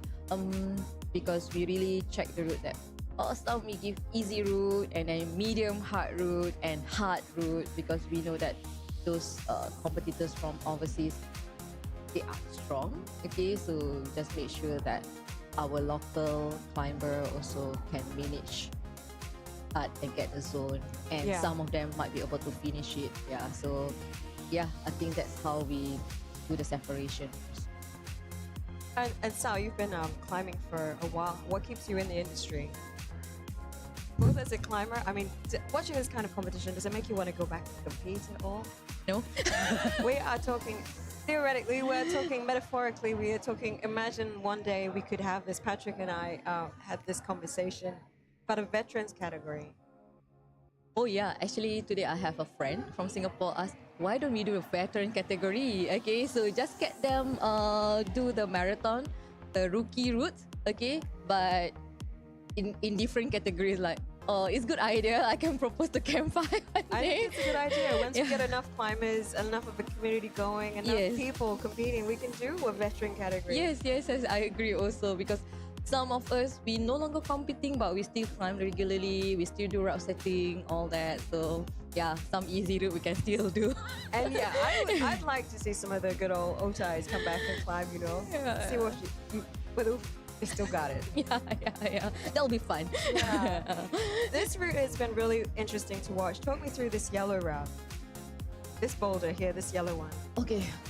This boulder, yellow one, is really physical. Okay, and also I see that the cream there and iman your shoulder for the move and ending sloper. I see some strong climbers. So, I mean, in the open category just now, they also struggle on this. But they get it to the top and then get a bit shaky. Yes. So a lot of risky move here. Yeah, a lot of body position. They get it the second or third time. Yes, right. Yeah. And this green one here that is crazy. Yes, this the jumping. This jump. To the chip. It's the jumping and then landing on your head, on your leg on the right side is more like new school style. Okay, so that's what the route setter one. Okay, but it's still after the jump, you still need to control the movement for the last hole because it's not a really good hole, but you can just fall in. Seems very sketchy, that one. It is, because how they align the hole, all that, like, you can, if you don't control, that you can fall anytime. Yeah, and the more tired that they got, the more wild they got, actually. Right. Let's jump here. What has it been like working with Nikki? Nikki and this team, I mean, one thing I feel like when I observe the route setters get together, it's always a different team. It's always a brand new opportunity to collaborate, and it's very much about collaborating. Yes. Ideas, and I'm sure there's got to be some egos involved. But what's this round been like with Nikki? Working with Nikki, he's a cool guy and fun and it's chill. Everything, it's okay, guys. It's okay. You can't do this now. Let's work out together. And then he will share his idea, and then everyone give input to make the routes better. Okay, so that's where we learn together as a team. And then, that's when you get a good result of routes. Yeah, so we put aside all the egos, who can do, who cannot do all this. But I think in route setting for competition, usually it's all about teamwork. Because in the end of the day, you want a good route, you want a good result, and You want someone, because we go by numbers of top, how many climbers can top this route, all that. Okay, so from there, then we can gauge the result also. We've got a hi Sal here from Kenneth Leong. Hi, Kenneth. Yeah, she's one of the pioneer climber as well. Kenneth, what do you reckon? A veteran category for us all. Let us know in the Yeah. comments, I would guys. love to have her in veteran category competing together, and her boyfriend. Fine. Let's do this, guys. I really feel like we're gonna do it now. Next year. Yeah, but I mean, pioneer yourself. You're a pioneer route setter in this region, like Chihui as well. I mean, you're flying the flag for women that want to get started. This team, we saw Cole from the Camp5 team, the setters as well. There was 3 women on board, and Nikki, actually, we asked him about him. I asked him, and he says it's really important to have women represented. It is, because some movement, even for guys route, right? Usually they will still ask the women to try it, whether we can do or not. And then after that, yeah, if the woman can touch, can do the move, guys can do so. Yeah, but sometimes also we need the movement to gauge the height, because not every guy climber are tall. Yeah, there are some like about the woman's height, so we just make sure that it's not span barriers, all that. Yeah, and one like I also heard that the women's approach. I mean, Patrick had this great explanation about why the women's approach is already from the start, when you start getting into climbing, more technical, because you don't have that strength that guys can rely on to push through to get to the top. So you're already working from a different viewpoint, like a view or a different baseline, for example, and moving up there. So go, women route setters, if you want to get into this industry. So any any advice? Woman route setter, yeah, you just need to, I think, no matter how, you still need to keep climbing. Okay, doesn't need to be really strong. If you are still strong, advantage for that, especially when you're still young. I got into route setting quite late when I almost reached 40, I think, to be exact, at my 39, 40. Okay, and then only I get serious into route setting. Okay, it's a bit hard, I would say, because you still need to keep the strength at certain level, so make sure that you can still do certain movement, especially those dynamic moves. You still need to jump. You know, when you age catching, that do I still need to jump on this? What if I fall? You keep thinking, And especially with this new change, this sort of like very athletic, very fast dynos. Yes, very correct. So yeah, we have potential here in Malaysia. I think we just need to polish more and get them more involved and give more opportunity. Okay, I hope one day we can have a setting workshop just for women only. Okay, that's what I would love to see one day. And then after that, maybe the girl can inspire each other, and then they can continue route setting. With more and more climbing gym open in Malaysia, mushrooming. We're seeing just mushroom. Yes, it is. That's how I see in Singapore during COVID. More and more gyms open and very near to each other. Now I see the same thing in Malaysia. I'm like, wow. It's happening. We're a little bit behind, but it's happening. Yes, we're coming along. Yes. And the community is growing. Yeah. I like that. How far behind are we from Singapore, so? Are we going to be podiuming? I mean, what do we need to do? What do we got to do? You're out there, our spy in Singapore, collecting intel. What do we got to do? I think what we lack of here, for women especially, right? Not enough of mental training. So like today's competition is carnival style. So you have 6 routes, and then you need to plan which route that you need to climb first, so you won't get tired or pump earlier. Okay, and then what you need to know, what is your own strength. Okay, how many attempts that you should limit, and when to rest, because you have 1 hour time frame. Okay, this is what we lack of. Okay, some climber, I see that they really physically strong. Okay, it's just that they do not know how to plan the strategy, so they get tired earlier, and then they can't do more. I think mental training, planning, and strategy is important. When come to competition. Singapore, I think we can do better than them one day. I have to say, I'm super inspired by the ladies that come over here, and like, you know, more Singaporeans in the female category. Yes, they came over, they had an agenda here. They're like, we're gonna come, we're gonna dominate, we're gonna take back that silverware. Malaysians, please be inspired. Yes, Take it back. We're gonna please bring train it over. harder and smarter. And yeah. I mean, like, smarter in a way that don't get injured, all that. Yeah, injury is something that hard to avoid sometimes, but yeah, when you tired, listen to your body, and when you need to rest, please rest. Don't push too hard. Yeah, it's always so tragic when you get injured in the middle of like preparing for some World Cups. We've got two climbers actually. Get your comments on them. Renee Tan and Ayman, back from China last month. So we are seeing some Malaysians trying to make their mark out in the international world. That's got to be super happy for you to see. It's been a while. It's been a while. Yes, yeah. I'm not much time. I don't have much time in Malaysia, but I've seen them. They got the opportunity to go World Cup, all these. I hope they learn something from the trip. Okay, just like how us the seniors last time. Okay, and I think it's important to go more and more overseas outside competition. You'll gain more mental training. Okay, in the same time, because you know who's your who are you competing with. Okay, you know their strength. What can you do better when you come back for training again also? Yeah, where are you lacking? Where can you do better? Correct. So yeah, I'm happy that they go for World Cup. Okay, but I think they can do better in the future. Yeah, it's always just baby steps. Yes. What was it like when you were competing out there? What were the things that made you grow as a climber? Mentally. How do we work on our mental game? Actually, that's something that I see a lot throughout Malaysian sports in general. We're such a laid back, we're such a kind sort of, you know.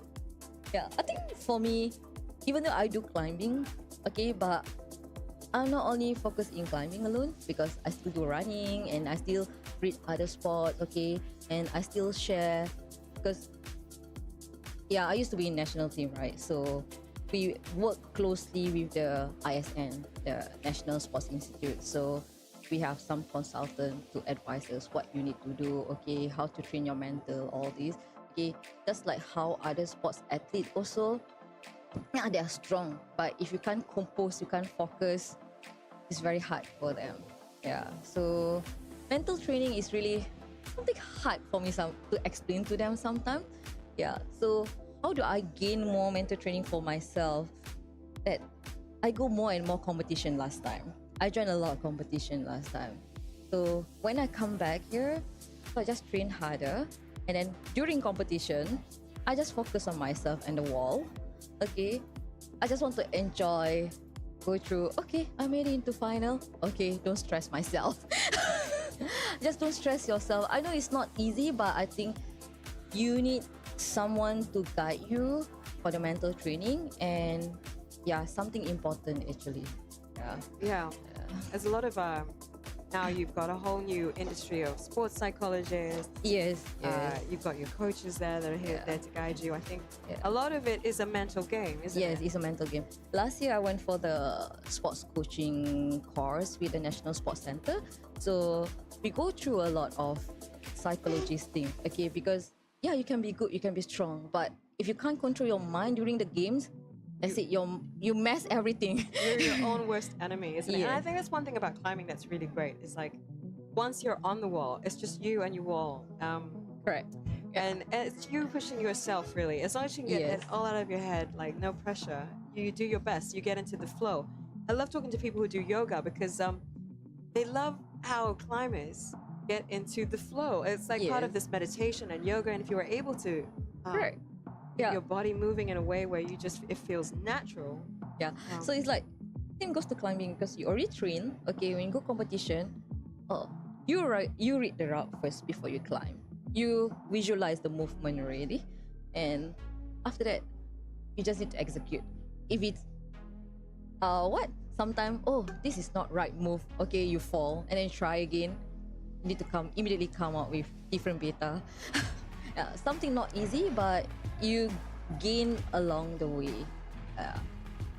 So that's why I say like join more and more competition is important, and in the same time you need to train your mental and get advice from psychologists or any senior climbers as well. Yeah, that's important.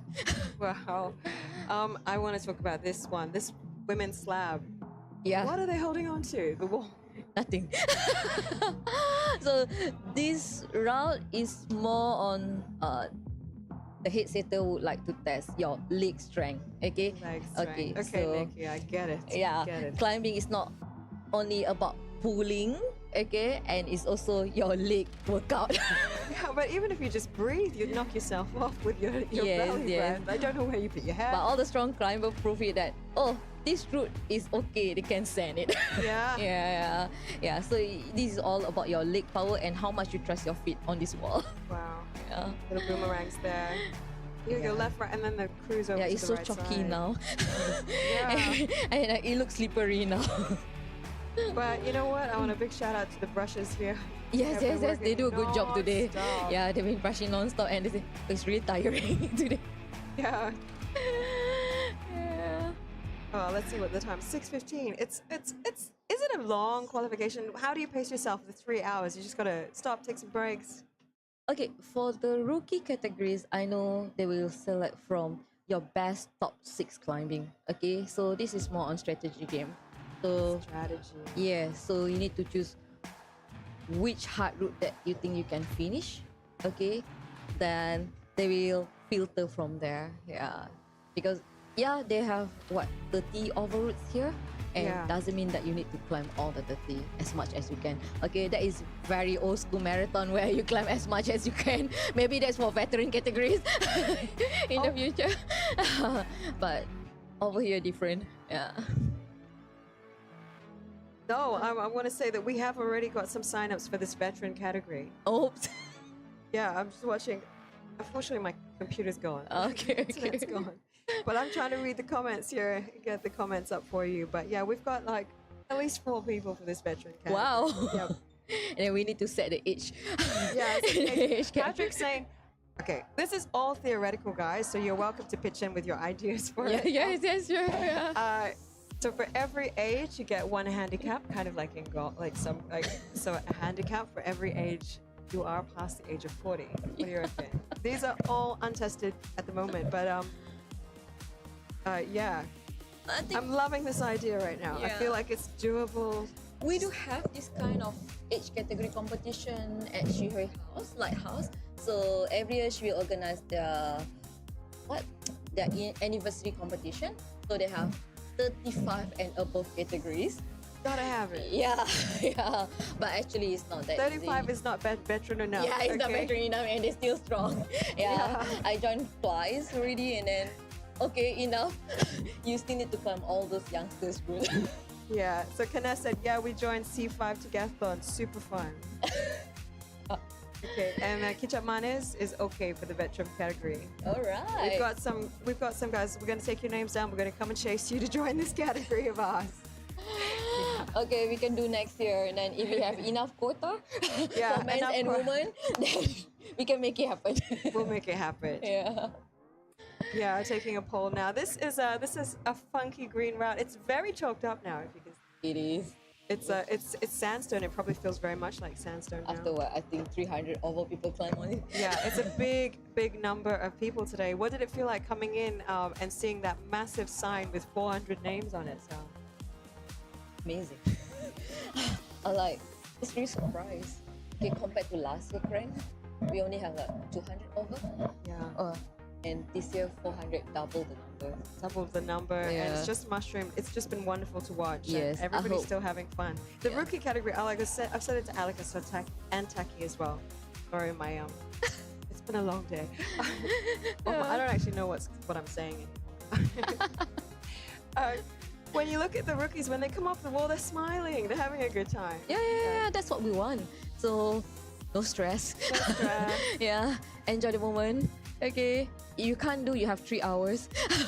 Yeah, take a relax. Yeah. Just watch the better happening. Yes.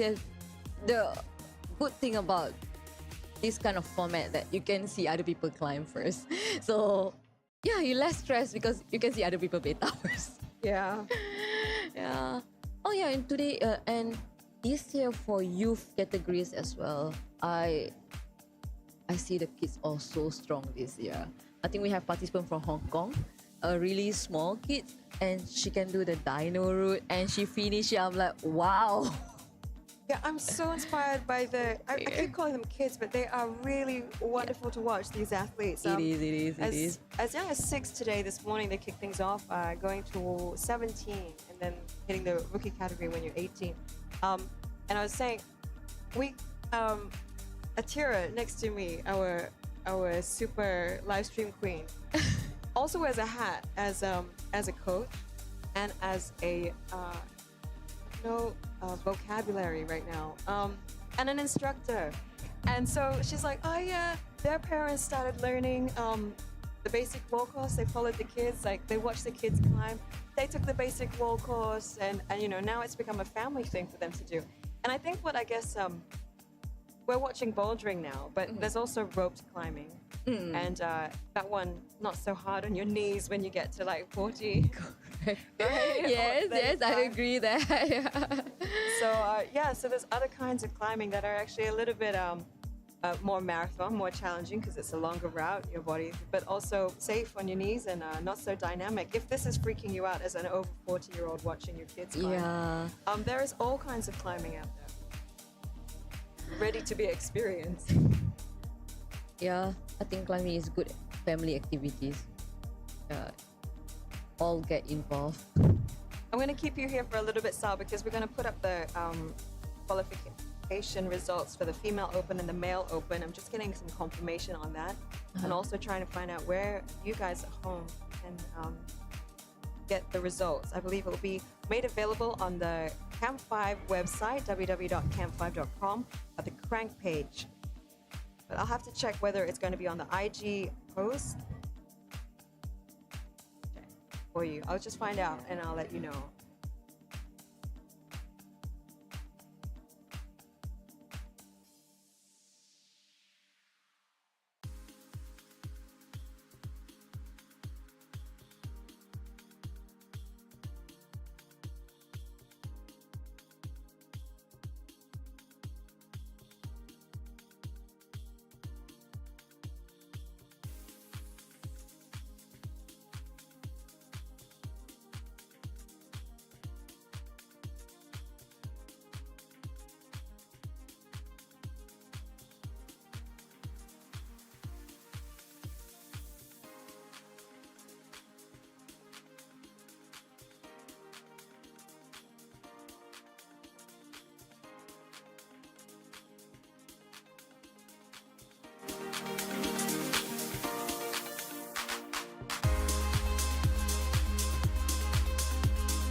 most Instagrammable, well, actually no, this and the arch. Very, very photogenic shots that you get here. Around this time, sunset Sal, we're here watching the sunset here at Eco City. If you are taking photos, don't forget to use the hashtag CRANK Boulder 2024. I'm talking to Sala Farina Drews here. She's one of the route setters that's been working on CRANK this last few years and these last few days. It's been an incredible day of sends, yeah? Hello. Now, I've got some open results for you guys. I'm glad to have Sal here to talk me through them. For the women's open, top 8 finalists will progress to the final round. And the same for the men's open category. Here we go, the open female final. These are the finalists. Number 1, Natalie Goh from Singapore. Trisha Tam, also from Singapore. Vanessa Tang, Singaporean. Fitria Hartani, the Indonesian, who's been claimed by Thailand because she lives there. Judith Sim, 5th place. Janet Goh. These are all very strong national climbers from Singapore. Glenna Tan. Yes. And Lim Zizun, Singaporeans coming over the causeway and taking back some silverware definitely this weekend. At least 2 podiums for the Singaporeans. What can you tell me about these girls? So Natalie, Vanessa, Plena, I think they are the current national team in Singapore. Okay. Judith, Janet Go, they both are national team as well, former national team as well. Yeah, competing along with them last time. When I was young. Trisha Tam, she's a Singapore road sighter. Yeah, she's strong, still young as well. Fitria, she's Indonesia. I met her once, twice. She's different generation, but she also strong. She's a strong lead climber. That's what I know. Yeah. Lim Ziyun. Yeah, I like to see her climb. Is that who you're looking forward to tomorrow? Lim Ziyun. Yeah, she's small. She's stay. Nikki, stay. Oh, Nikki, where did it go? We just had the chief setter Nikki in. Yeah, Lim Ziyun. I think she used to be the school national team or something. I remember she competing in Asia University competition. You know what? That's what we got to do. We got to get climbing into schools in Malaysia. It is. That's what one of my answers during interview. Yeah, Yes. We've got to get into schools. Hannah Yo, we need you to put these. We need in your school. support. We need your support. We need to get climbing into schools. Yeah, because advantage in Singapore, they have this sport from primary school, secondary school until university. So they really exposed in everything. So they have National Primary School Championship next week. Okay, where I think it's bouldering and also top rope. Yeah. Okay, for the age category. And previously, I think in February, early this year, they have a National School Bouldering League or something. Yeah, is among the school as well. So they've been competing a lot among themselves, even through the school. Yeah, okay. Just while I got you here, we've also got the open male final. And here we go. One Malaysian there, Gia. Yeah, Gia. On the finalist card, there you are, Malaysian. A Sarawakian making the final here. I think I disturbed him a lot last week. I gave him pressure. Make sure you go final. Well, I don't know. Did that work or what? Yeah, but we see 5 different countries here. China, Singapore, cool. Philippines, Thailand, Malaysia. Osman Archie there, number 6, the Thai climber, a very exciting climber to watch, and also the winner in lead competition last year at KL East. So definitely a crowd favorite. Came here, won the lead, and now we're watching him. Verosa Jarabayo, Philippines national, but living in Singapore and grown up in Singapore. A lot of Singapore-based experience. A lot of Singaporeans here, and a Chinese. Tan Cheong Chisoji there, number 1 on our finalist card. Yeah. I guess as this competition grows and as people come to compete, then this is what we're going to see. A lot of a lot of Different country. a lot of different countries, a lot of Yeah. hard climbers, a lot of you know. I think I this will hope be that we are inspired. exciting actually. finals tomorrow. This looks like it's I'm really gonna be looking forward to this. one banger of a final. Yeah. Yeah. Thank you so much. Sal, I really appreciated talking to you today. Thank you I for know having me. I will grab you again tomorrow at some point, I'm sure. Thank you so much. I know you have a big job ahead of you tonight.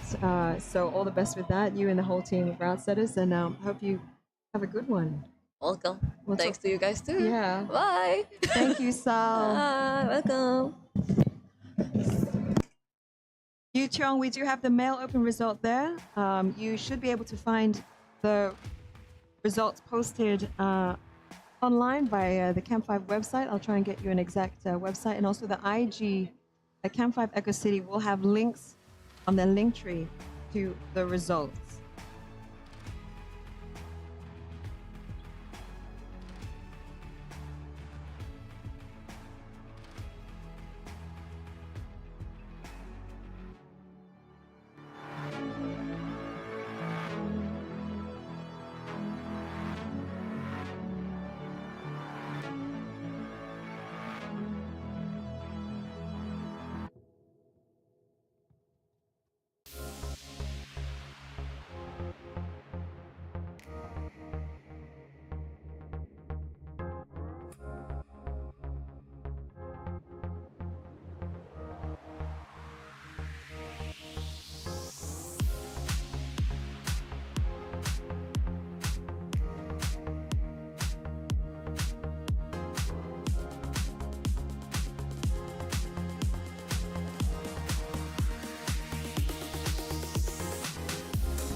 Still watching us today, give us a shout out. I've got the man with the master plan here, Nikki V, in the house. Now, the reason I'm calling you Nikki V is because I've been pulled up a number of times by Patrick on the pronunciation of your name.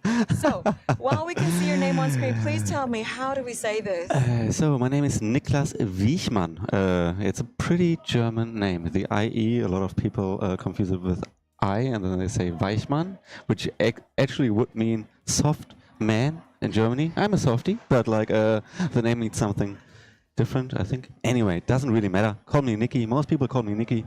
Yeah, that's what we do here. Is anyone still watching the rookie man and female category right now out there on the internet, watching Crank 2024? Do you have any questions? Yes, I've got, I'm shouting out for some questions to you guys online. What would you like to ask Nikki, the chief route setter here? We've heard from a lot of people about working with you. We've heard Taki, Shigui, Sal, all good stuff, don't worry. Yeah, what did they say, like on public? Yeah, Good stuff, Nikki. Some Nikki magic happening. Oh, thank you. How much That's did you pay them? How much did you pay? What's the bet going? They get a lot of like tea tarik, free tea tarik. Tea tart. Are you being treated well? I've been treated well, like all the condensed milk, all the sugar, all the caramel, everything what I needed. You You're in Malaysia. We've got your sugar covered. Don't worry. No, it's been great. Like the whole team here, the whole gym, the athletes, every worker, every kind of like volunteer or employee, everyone here has been super nice, welcoming, really motivated to work together, and yeah, it's just been a delight so far, and also like seeing like great action here, I gotta say. Yeah, what's it like to watch? I mean, you've got the rookies here, so they're just no holds barred. They're just having fun out there, from what we can gather. But like, what is it like to, after such an epic week of setting for you guys? I mean, to see everyone start climbing, has it gone how you wanted it to go? Is it everything you imagined and more? Everything I imagined and more. Yes, Or yes. dreamt, Harry? So my life is usually like low expectations. So everything what happens is like really exciting. It's a good way to live, if you ask me. Yeah. A lot of stuff is just super exciting and super fun like this. But I knew, so I had like 2 comps in my life before in Asia, like one in Singapore years and years ago, when I fell in love and with like Asian comp climbing scene, and met a lot of competitors who climbed here in all categories. And 2 weeks ago in China, and I gotta say, like the atmosphere of the competitors and everyone involved is really appreciative. Like no one is jaded, everyone is just like happy to have a good time. There were like people, I think there was like one Camp5 team around here, like there was like one climber, maybe he was 17, 18, he had a whole crowd of people around him with his face printed out and like posters like cheering him on. It was amazing. So it's like really loud out there, really a lot of smiles, everyone is just giving their best, and everyone is just like looking for good moments, and that all over the week. Setting, helping, climbing, music is on point. So if I would have had any expectations, they also would have been like surpassed. Yeah. We're at the end of a long day. I don't even know. I should be asking you about like these routes and like all the stuff that we're watching. I feel like it's so tragic that they're getting pulled off the wall. Yeah, I think that's one way to see it. The other way to see it could be like, okay, if you like what you're seeing, and even if you like this, or if you watch this after the comp, you like the bowlers, even like some people might say the bowlers look like difficult or might be intimidating, but they're not. Just give it a go. And you cannot give it a go tomorrow because the bowlers will be stripped, so you got to give it a go at CRANK 2025, right? Yeah. That's the only thing I can say. Yeah. Oh, Nikki. So this, what surprises have the athletes got for tomorrow? All this comes down, and a whole brand new set comes up. What Yes. surprises? So like on the one part of the Archibald, we will have the rookie final, and on the other part, or other side of the Archibald, there will be the Youth 1 and Youth 2 category finals. And as always, for both categories, we will try to display a well-balanced mix between dynamic, spectacular, unexpected, surprise, bodies flying around, people yelling angry, and yeah, and this from age 14 till full grown-ups. Honestly, I cannot say right now. I need to deep dive back into my memory what the bowlers look like. I hope you took some photos then. Yeah, we took a lot of photos, but just like for the process again, it was 30/35 qualification bowlers, 8 bowlers for the open category, 8 bowlers for rookie category, which is a total 16, plus another 8 bowlers youth, which have like 1, 2, 3 or multiple variations. So it's like 24 final bowlers for tomorrow, which is a lot. Well, I just got off talking to Sal, and we're saying you should have another category. Another category? Yeah. Why? What do we need? A veteran 40-year-old plus handicap category. Yeah, like in Australia, there's a masters category. That's what they call it, 40 plus, and it's actually sometimes with final, sometimes without final. So it'd be 30 boulders for the final 40. I think could be a little bit too much, but Let's see. If you tell me a nice story why we should do it next year, then maybe I'll do it. Yeah. Inspire Nikki as to why this should happen. I'm working. It's become our agenda now. All right, I've got a question for you from EP. Hi, EP. Will you be setting similar comp boulders during your workshop? If not, what type of routes will you be putting up? I'm guessing EP will be part of your workshop. Yeah, I won't be setting anything. I have like 2 workshops lined up next week at Camp5 at the other gyms of Camp5 here in Kuala Lumpur. I think you have like 4 outlets. We have 4? 5 outlets in KL, the greater area, and 1 in Johor Bahru in Paradigm. All different, all unique.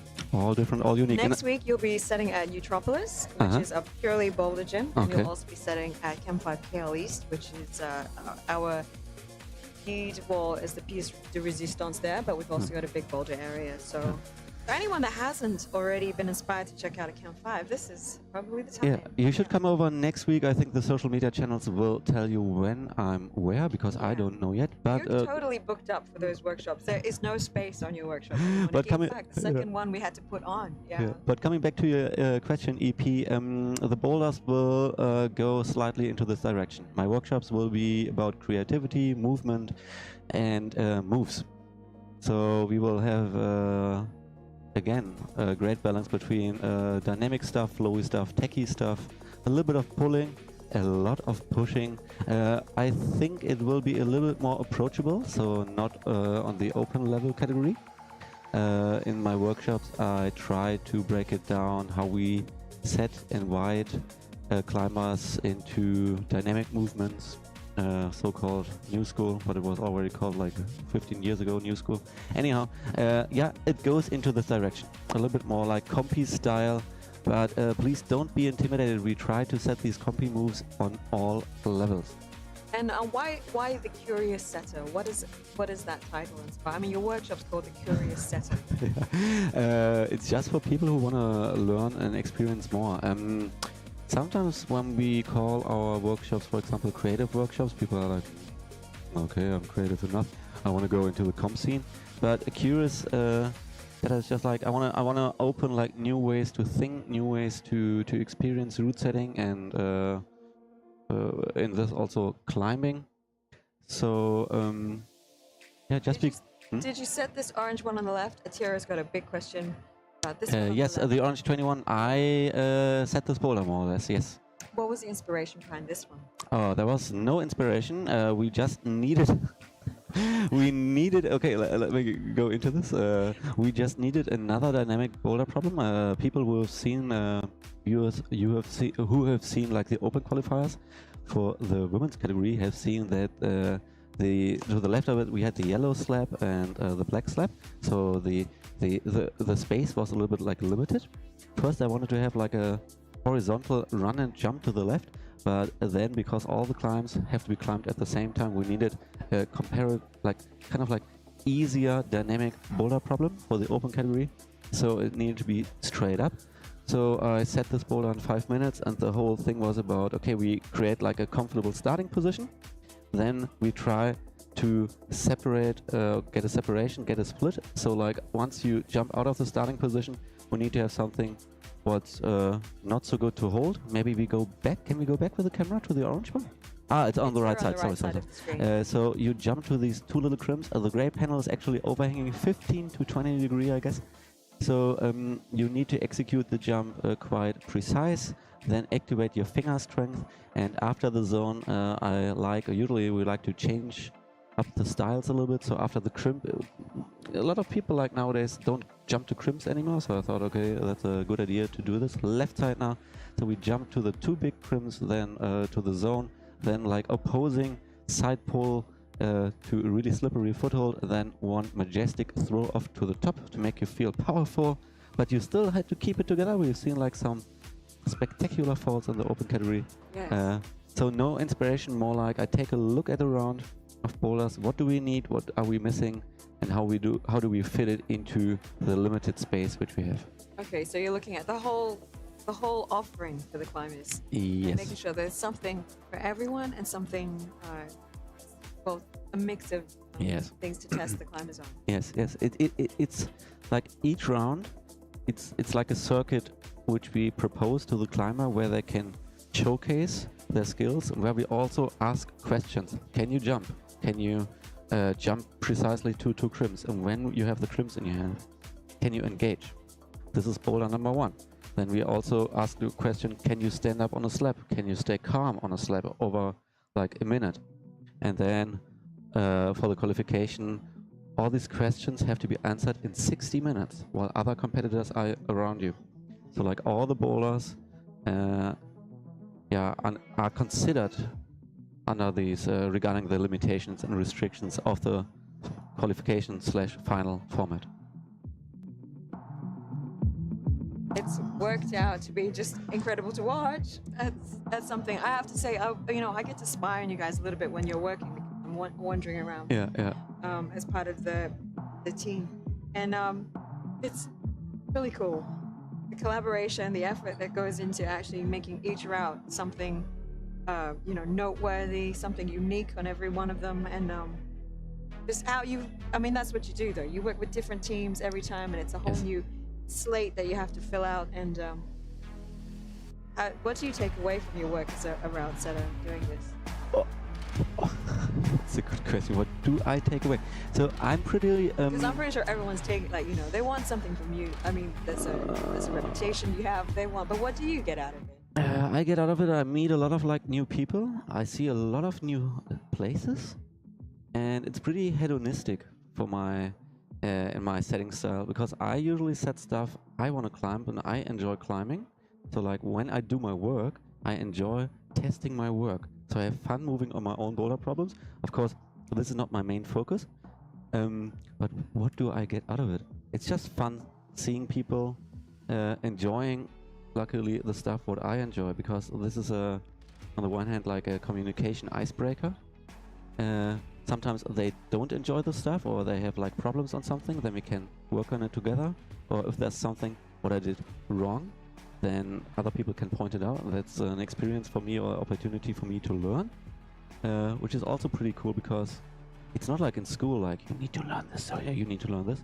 It's more I don't have to, but if I want to, it just makes me a better setter, a better climber, a little bit of better human being sometimes as well.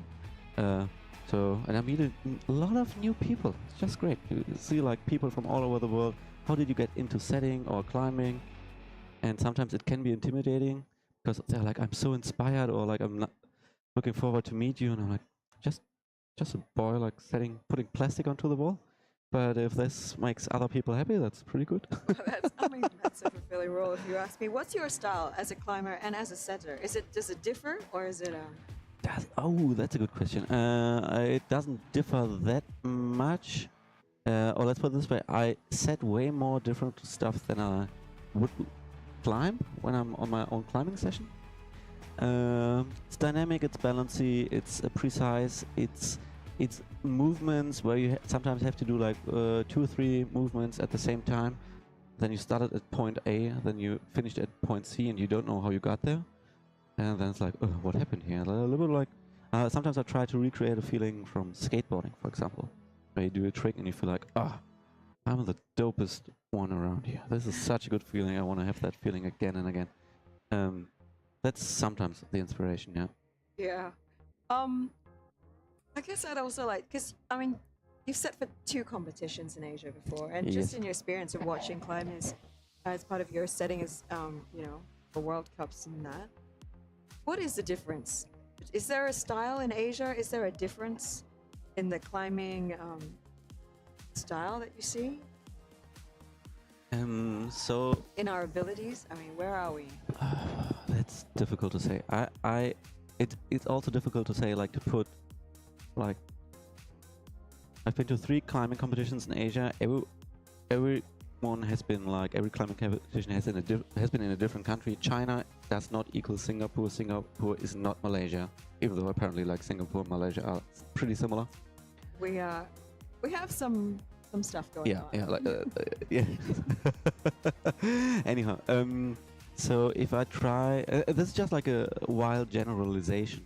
So all the climbing competitions I've been to here were really performance based. In Germany, there are a lot of climbing competitions which feel a little bit more recreational.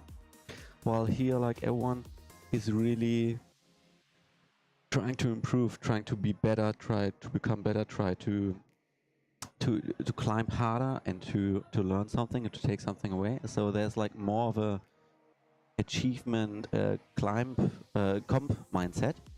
Where are you? So there is immense potential here in Asia, gotta say. In general, like the amount of finger strength and contact strength is insane. It's like on such a high level. You don't see that in that many comps in Europe. So maybe like the peak density of Europe is still a little bit higher, but like there's like that much more of experience like in upper class level competitions. While here like the adaptability like and like open men and open women, this is like what I'm talking about right now. These climbers are so good and so strong. If they would have like more different comps from more different setters on a regular basis, they would easily like catch up with the European, American, Japanese level, in my opinion. It's just like more comps on a higher level and more training venues where it's on a higher level. And I am pretty sure that there's like, I talked to a few people. China probably has the money and they're investing the money now in the top level athletes, while the other federations, I don't know about Malaysia, but Singapore, the federation does, for example, not have comparable money to old school or older European federations like Germany, France, Austria, or Italy. Where climbing is very much ingrained in the culture. Yes, and people yes. don't see it as a new sport or a dangerous sport. It's just a sport. Yes. And it's accessible, which is something that, I mean, we're seeing the gyms mushroom here, I guess, but you know, the accessibility and coming over this whole like extreme sport reputation that it has, I guess. It is. And on Sal earlier, she was saying that in Singapore, climbing is in the national curriculum. They have a national, like, kids are climbing. They're exposed to it. Whereas in Malaysia, we don't have that yet. It might be going there. It's it's this is just like considering like the comp mindset. I guess why Crank is here, from what Alex said, it's to bridge that community competition and just give people a little bit of next level type experience. And so what you're saying is what we need is more of that, and also more big experience. Could be. Let's before we go to the next question from YouTube, maybe one thing I can say about European competitions. We have a lot of like public competitions, which are sometimes like in a scramble format and then an open final. Like every gym has like their own annual competition. But the scramble format, for example, it's not like only, it's like the qualification format is not always like split into different categories. It's like one open bouldering session sometimes, where there's like, sometimes World Cup athletes start with you, and then when you're a kid, you're climbing at the same time at the same boulder. Oh, that is cool. You know, like, and then the open, or like the best 6 athletes, sometimes like pro comp climbers, and sometimes like 2 wild guns, what is it called? Wild horses? No, what is it called? Dark horses, not wild horses. Wild cards and dark horses. They make it sometimes into the finals. So it's a little bit more, you climb more together at the same time with the open athletes, or like the semi-pros and pros. It's not like a level, it's like you're there. Yeah, you're there at the same time. We've got another question from Evie. Are holds important in route setting? Is there a need to buy new holds every once in a while for gyms? Yes. Holds are important for route setting. We start with this because with new holds we have not always like new possibilities, but it makes setting easier. The more functional or directional holds are, the more easier forced setting for competition climbing can happen. Sometimes also holds can be inspiring. So there are different ways to get creative, and we will talk about this in my workshops next week. But sometimes it's like, okay, I want to set this move. Other times it's like, okay, there is a new shape, there is a new hold. I want to see like what I can do with it. So that's part 1. And is it important to buy new holds every once in a while for climbing gym? that is very important in my opinion, because on the one hand, especially in Asia, climbing holes deteriorate. Like the temperature is higher, we have more humidity, so the plastic just gets a little bit more slippery, faster, and it's also, we as route setters and gym owners, I'm both at the same time, so we want to give our customers new climbs, but also new things to climb on from time to time. Not every time, but I guess like on average, like once or twice a year, each gym worldwide purchases a few new holes, plywood volumes, whatsoever. Most of the times it happens for a competition. Here at CRANK 2024, we have a lot of hole sponsors which try to support and push this competition, and they brought a lot of new stuff here. For example, the green boulder you see right now, it's a virgin grip boulder. They brought these shapes and holes with them from Czech Republic in Europe. So it's like new shapes. It's exciting for setters and for climbers at the same time. And then from Monday on, all the customers who come regularly into a gym, they got new toys to play on. Yeah, I mean, new toys, new set, actually, and stuff to be inspired with. Yeah, yeah. And you do see that there is an evolution in the way that the holds look. Old holds have a look about them. New holds, the shapes and stuff are different. Yes. Wait, Yeah. was it a question? Sorry. No. Yeah, like the whole so in general, climbing is a pretty evolving sport. It's still changing, and there is no right or wrong. A lot of people always, in my opinion, mistake for like, okay, we need to do everything like we do at the World Cup. But I think like every community, every culture, every region could find their own ways of how climbing could be shaped like, because the walls are similar around the world. We got a lot of holes which are similar, so it's still changing and developing. We see trends sometimes, like we see a lot of plywood trends nowadays. We see a lot of like dual text holes, so one part of the surface of a hole is glossy and slippery, so you cannot touch it. Makes it easier to force moves. Yeah, we see a lot of we'll different see stuff. routes by our specific sponsors on the wall. Yes. Does that limit your creativity in any way, or does it make you have a new challenge to try and... Both. It limits the creativity, because like if you've been given like 40 different shapes and holes from one sponsor and you're supposed to use them, then you cannot set everything, so you're limited. But in these limitations, it's pretty cool, because like some people are like, I cannot do everything now, but like makes it easier, because you can only do 1, 2, 3 or 4 different kind of variations with it, but you got to push it to the limit, because you're gonna find in these limitations and restrictions the maximum. You got to seek for perfection, but you got to be aware of that you cannot achieve everything, which makes it maybe also easier for some people. So I think it's good to have like some limitations for some things and some openness for other things, because if you have a million holes and a million volumes, where do you start, where do you stop, where do you end? Sometimes It's infinity and beyond. Yeah. We've had Sal on. Oh, that's a good question. I love it. Oh God, no. What Malay words have you learned so far? LP, please tell us who you are. That's a really good question, by the way. EP, you gotta see how he lit up when he saw that. Yeah, I appreciate that. If you're here at the competition or find me on Instagram, just send me a message. I really appreciate your question. Honestly, I think they tried to teach me a few, and I forgot all of them. You have remembered the names of fruits, though. I know. Yeah. Titarik and nasi lemak. But that's essentially everything I need, right? Titarik and nasi lemak. Is that what they've been feeding you? I think they also try to teach me what a thank you means. The thing is, most of the time we really communicate in English. English, Singlish, Minglish. English, Singlish, Manglish. Manglish, sorry. So we have sentences here which have a deep meaning, but consist sometimes only out of 3 words. And then there's a lot of like charades, arms and eyes flying around and a lot of stuff.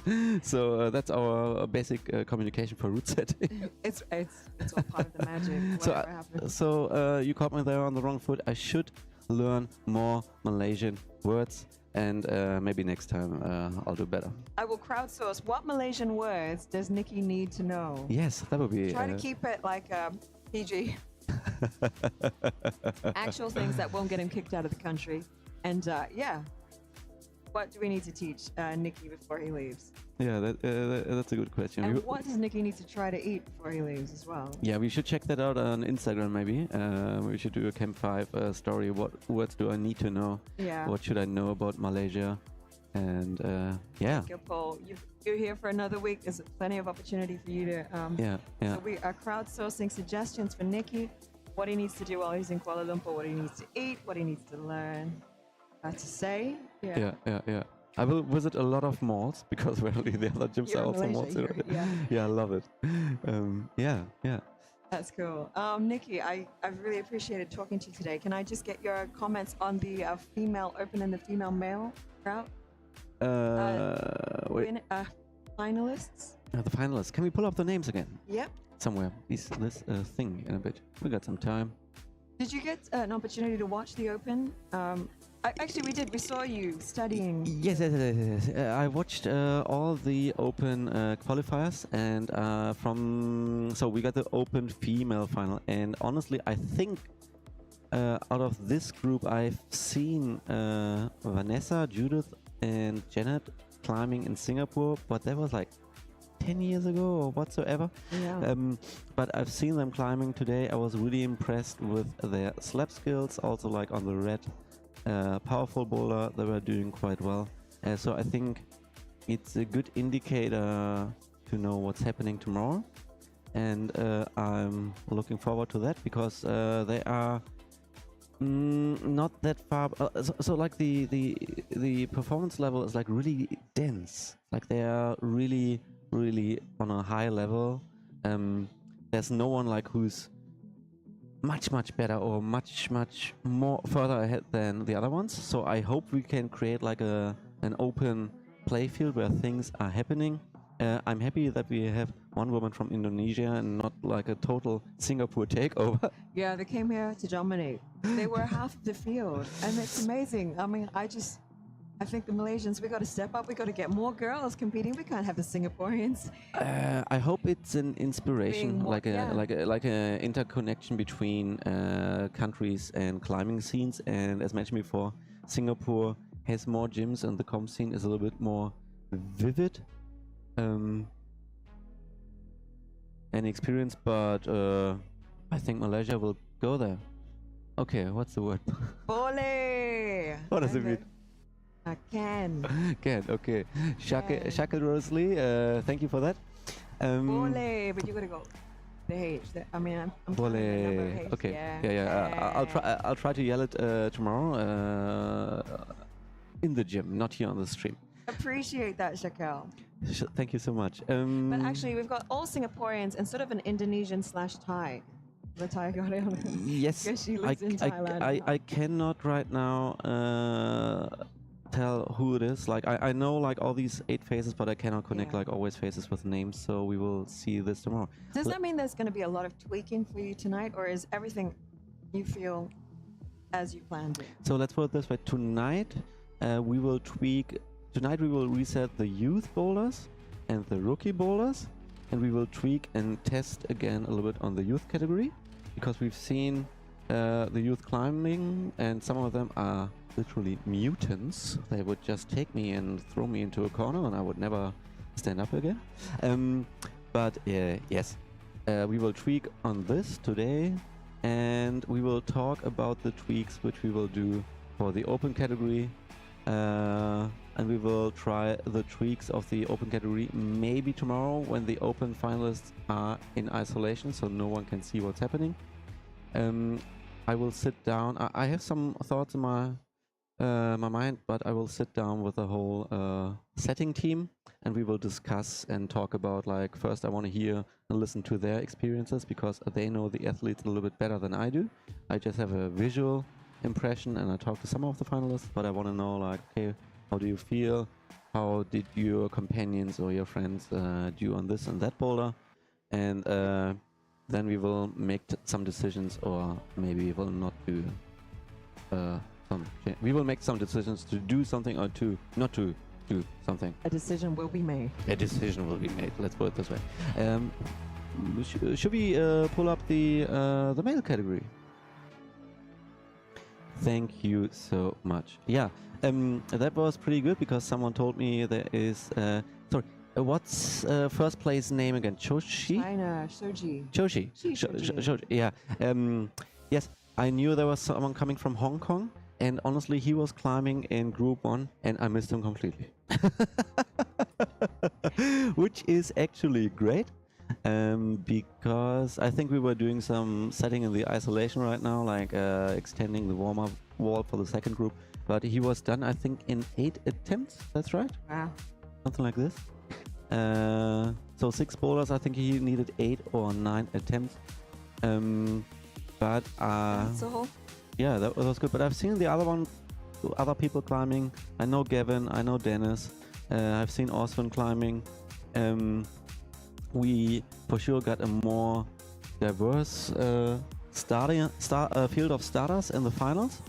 And over there, a Malaysian. And over there we got a Malaysian guy. So this is pretty good. Yeah, you gotta show me the Malaysian starter maybe later or latest tomorrow. Because I cannot connect face with name right now. But so we got a more diverse final field.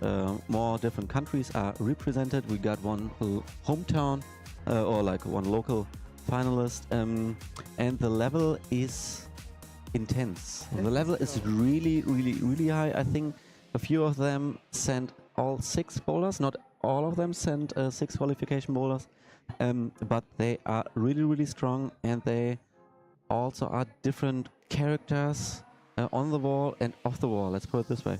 Some of them are really vivid, like really lively, really outgoing, which is hopefully makes up for a good show tomorrow. Yeah, I'm looking forward to tomorrow. Any big surprises for these athletes? Nope. Not as far as I'm concerned, honestly. No, a lot of them were falling or fighting with the yellow-red, which you can see in the background, where the top move was insanely hard. Yellow-red. The yellow-red, so like the yellow climb behind it does not matter right now. No, not too many surprises.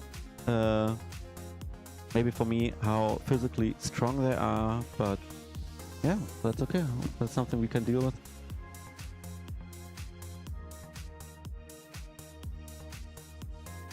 Yeah, it would actually be really interesting to see how many of the, like, we will know that later, how many of the rookie climbers, how many open boulder problems they were able to climb. Yeah. Because sometimes with the rookie category, it's always a little bit difficult. When are you rookie? When can you compete in the open category?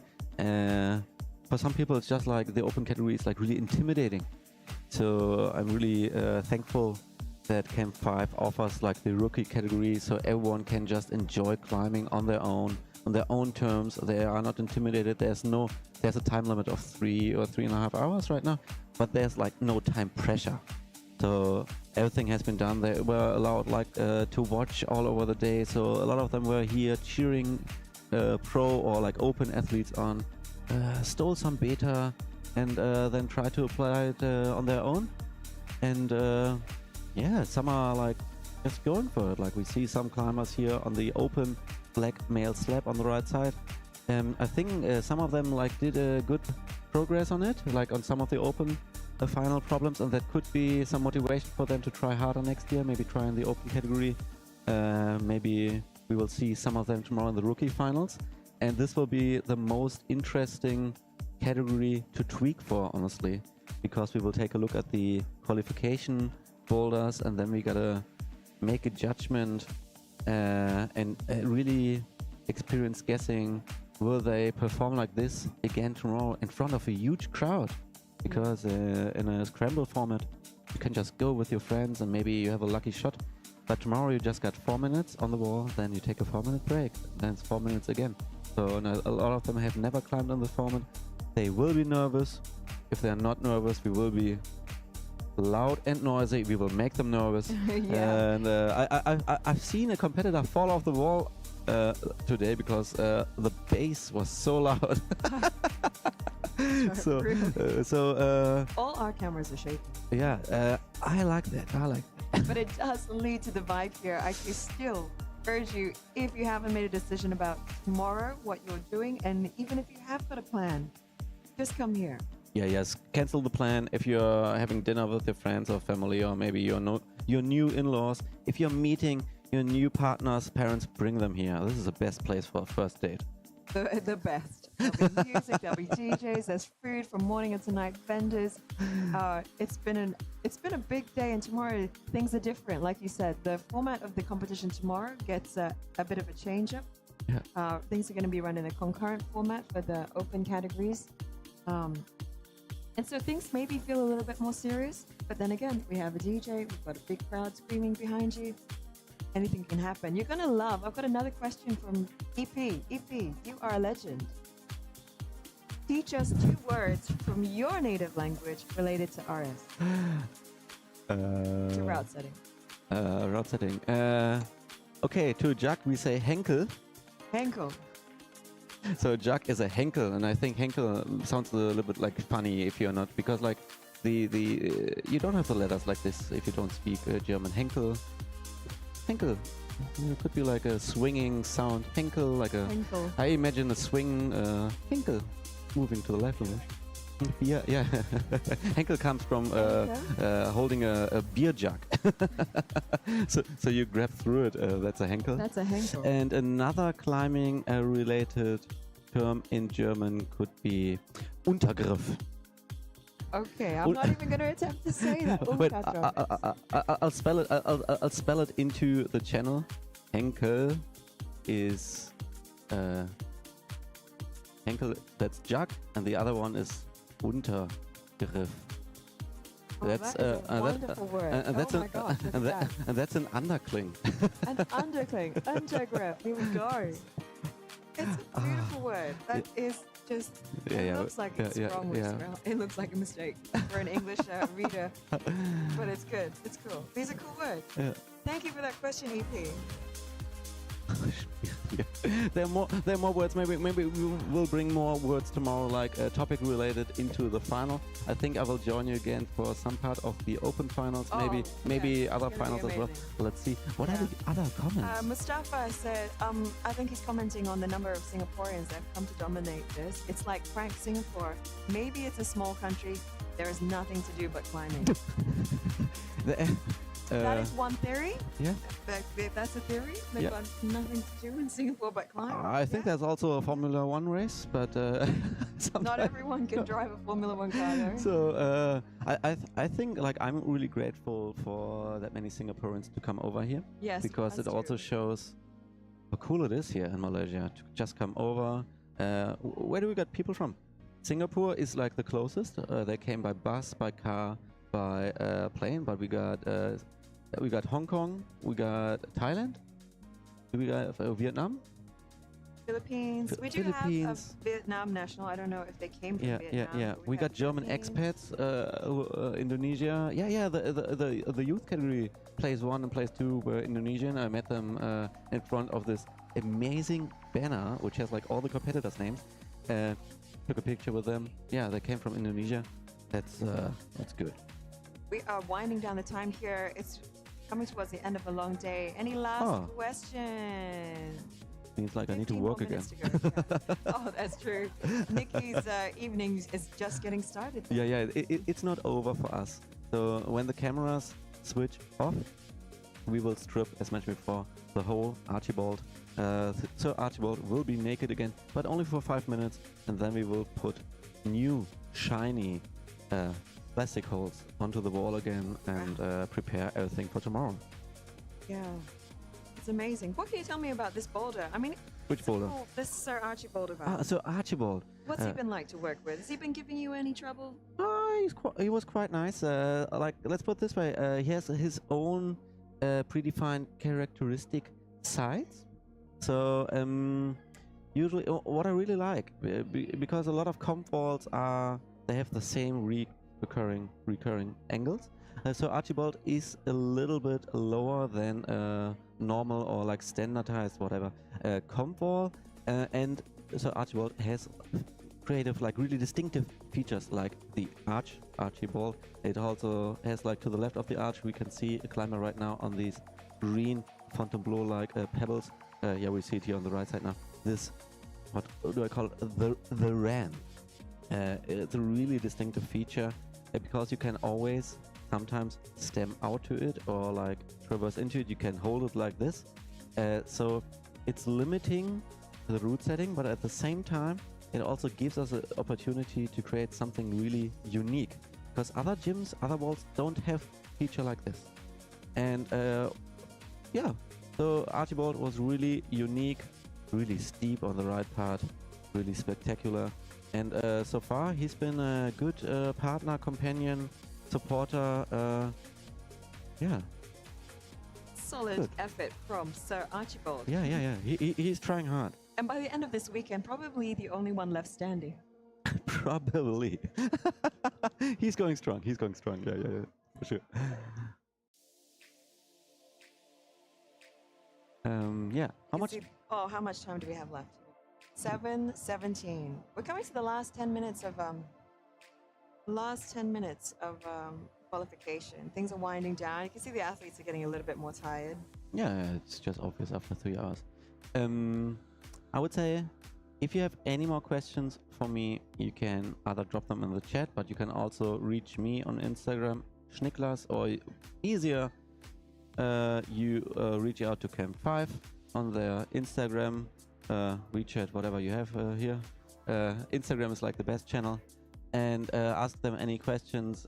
They can be directed to me, the organizers, or the setting team, and we will answer them appropriately. If it's a stream question, we will answer it tomorrow on the stream. Otherwise, we can also answer it on Instagram. So this is my Instagram handle. Don't be shy. Drop me questions, likes, dislikes, criticize me, criticize what's happening here.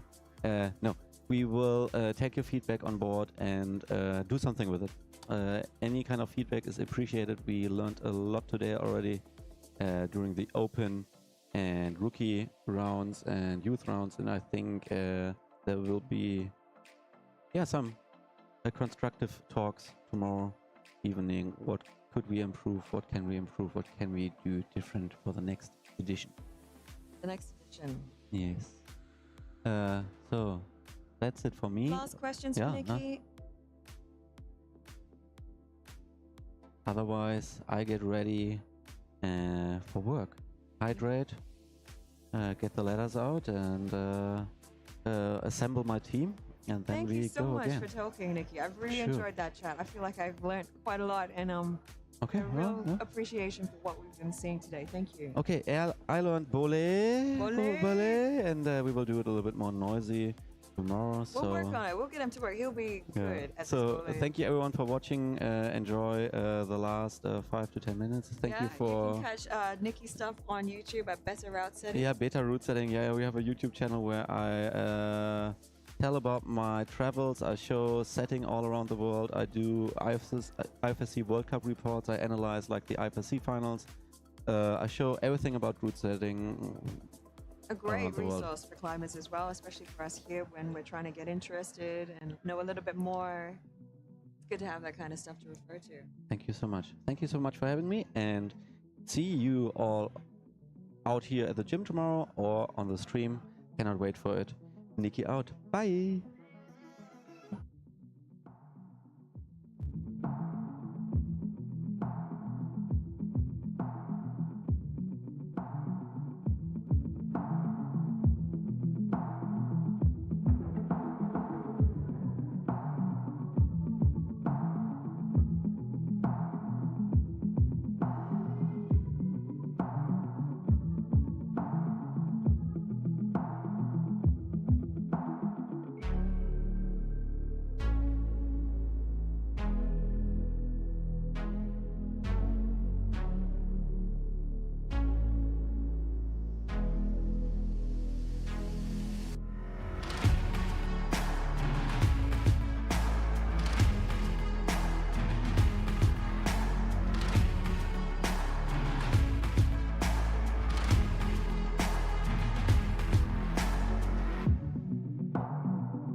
Thank you for joining us here we are at the end of qualification day of CRANK Boulder 2024.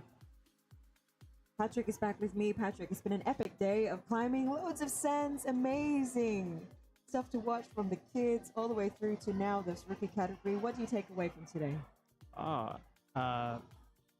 As Nikki said before, it's nice to see quite strong crowd here on the open, but also quite a strong crowd and some really strong climbers in the rookie category. You see, this guy.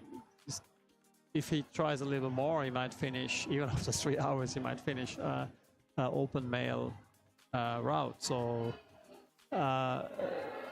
very exciting event. I think it was. So sometimes I went out and people talk to me and said, "Oh, this is so cool." Everybody is like really happy, and we are very happy here too to see this event unfolding. And I think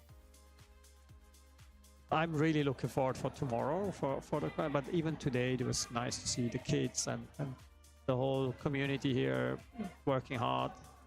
Again, a big thank you to all the Singaporeans who came up to bring the notch up of this competition. And yeah, so we are done. We are done. That's it. 3.5 hours of climbing time for the rookies is completed. And that brings us to the end of an epic day of sands here at CRANK. But the weekend's not over, of course. No, it is not at all.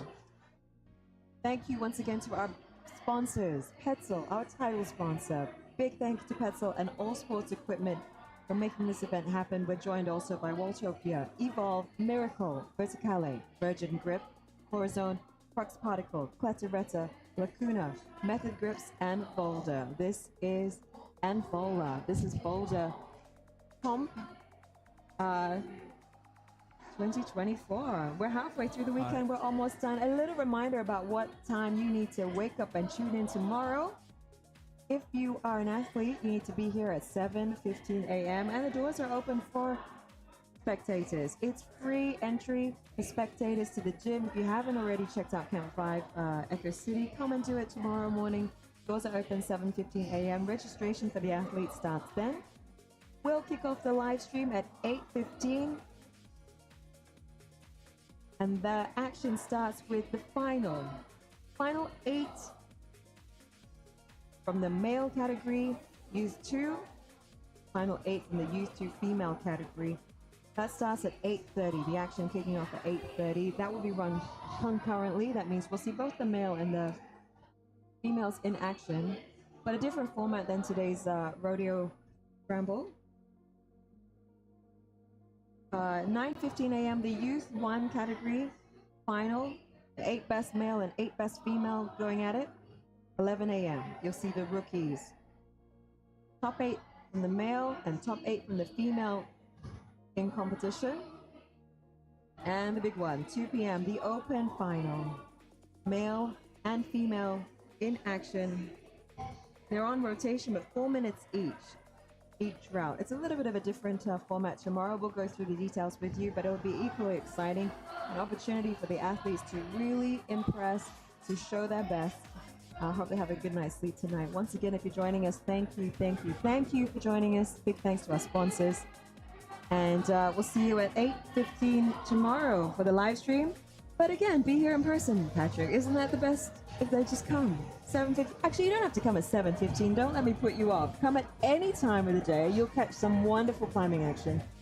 And yeah, you will definitely. I mean, watch the live stream and you can hear us talking. That's fine. But the real deal, you don't see that on TV. All the crowd, all the people cheering, the live music. I mean, live music, the DJs, and the whole vibes here is really amazing. So if you have the opportunity, if you are in town, come and visit us and be part of the festival. All right. That's myself, Renai, and Patrick. Good night. Good night, everybody.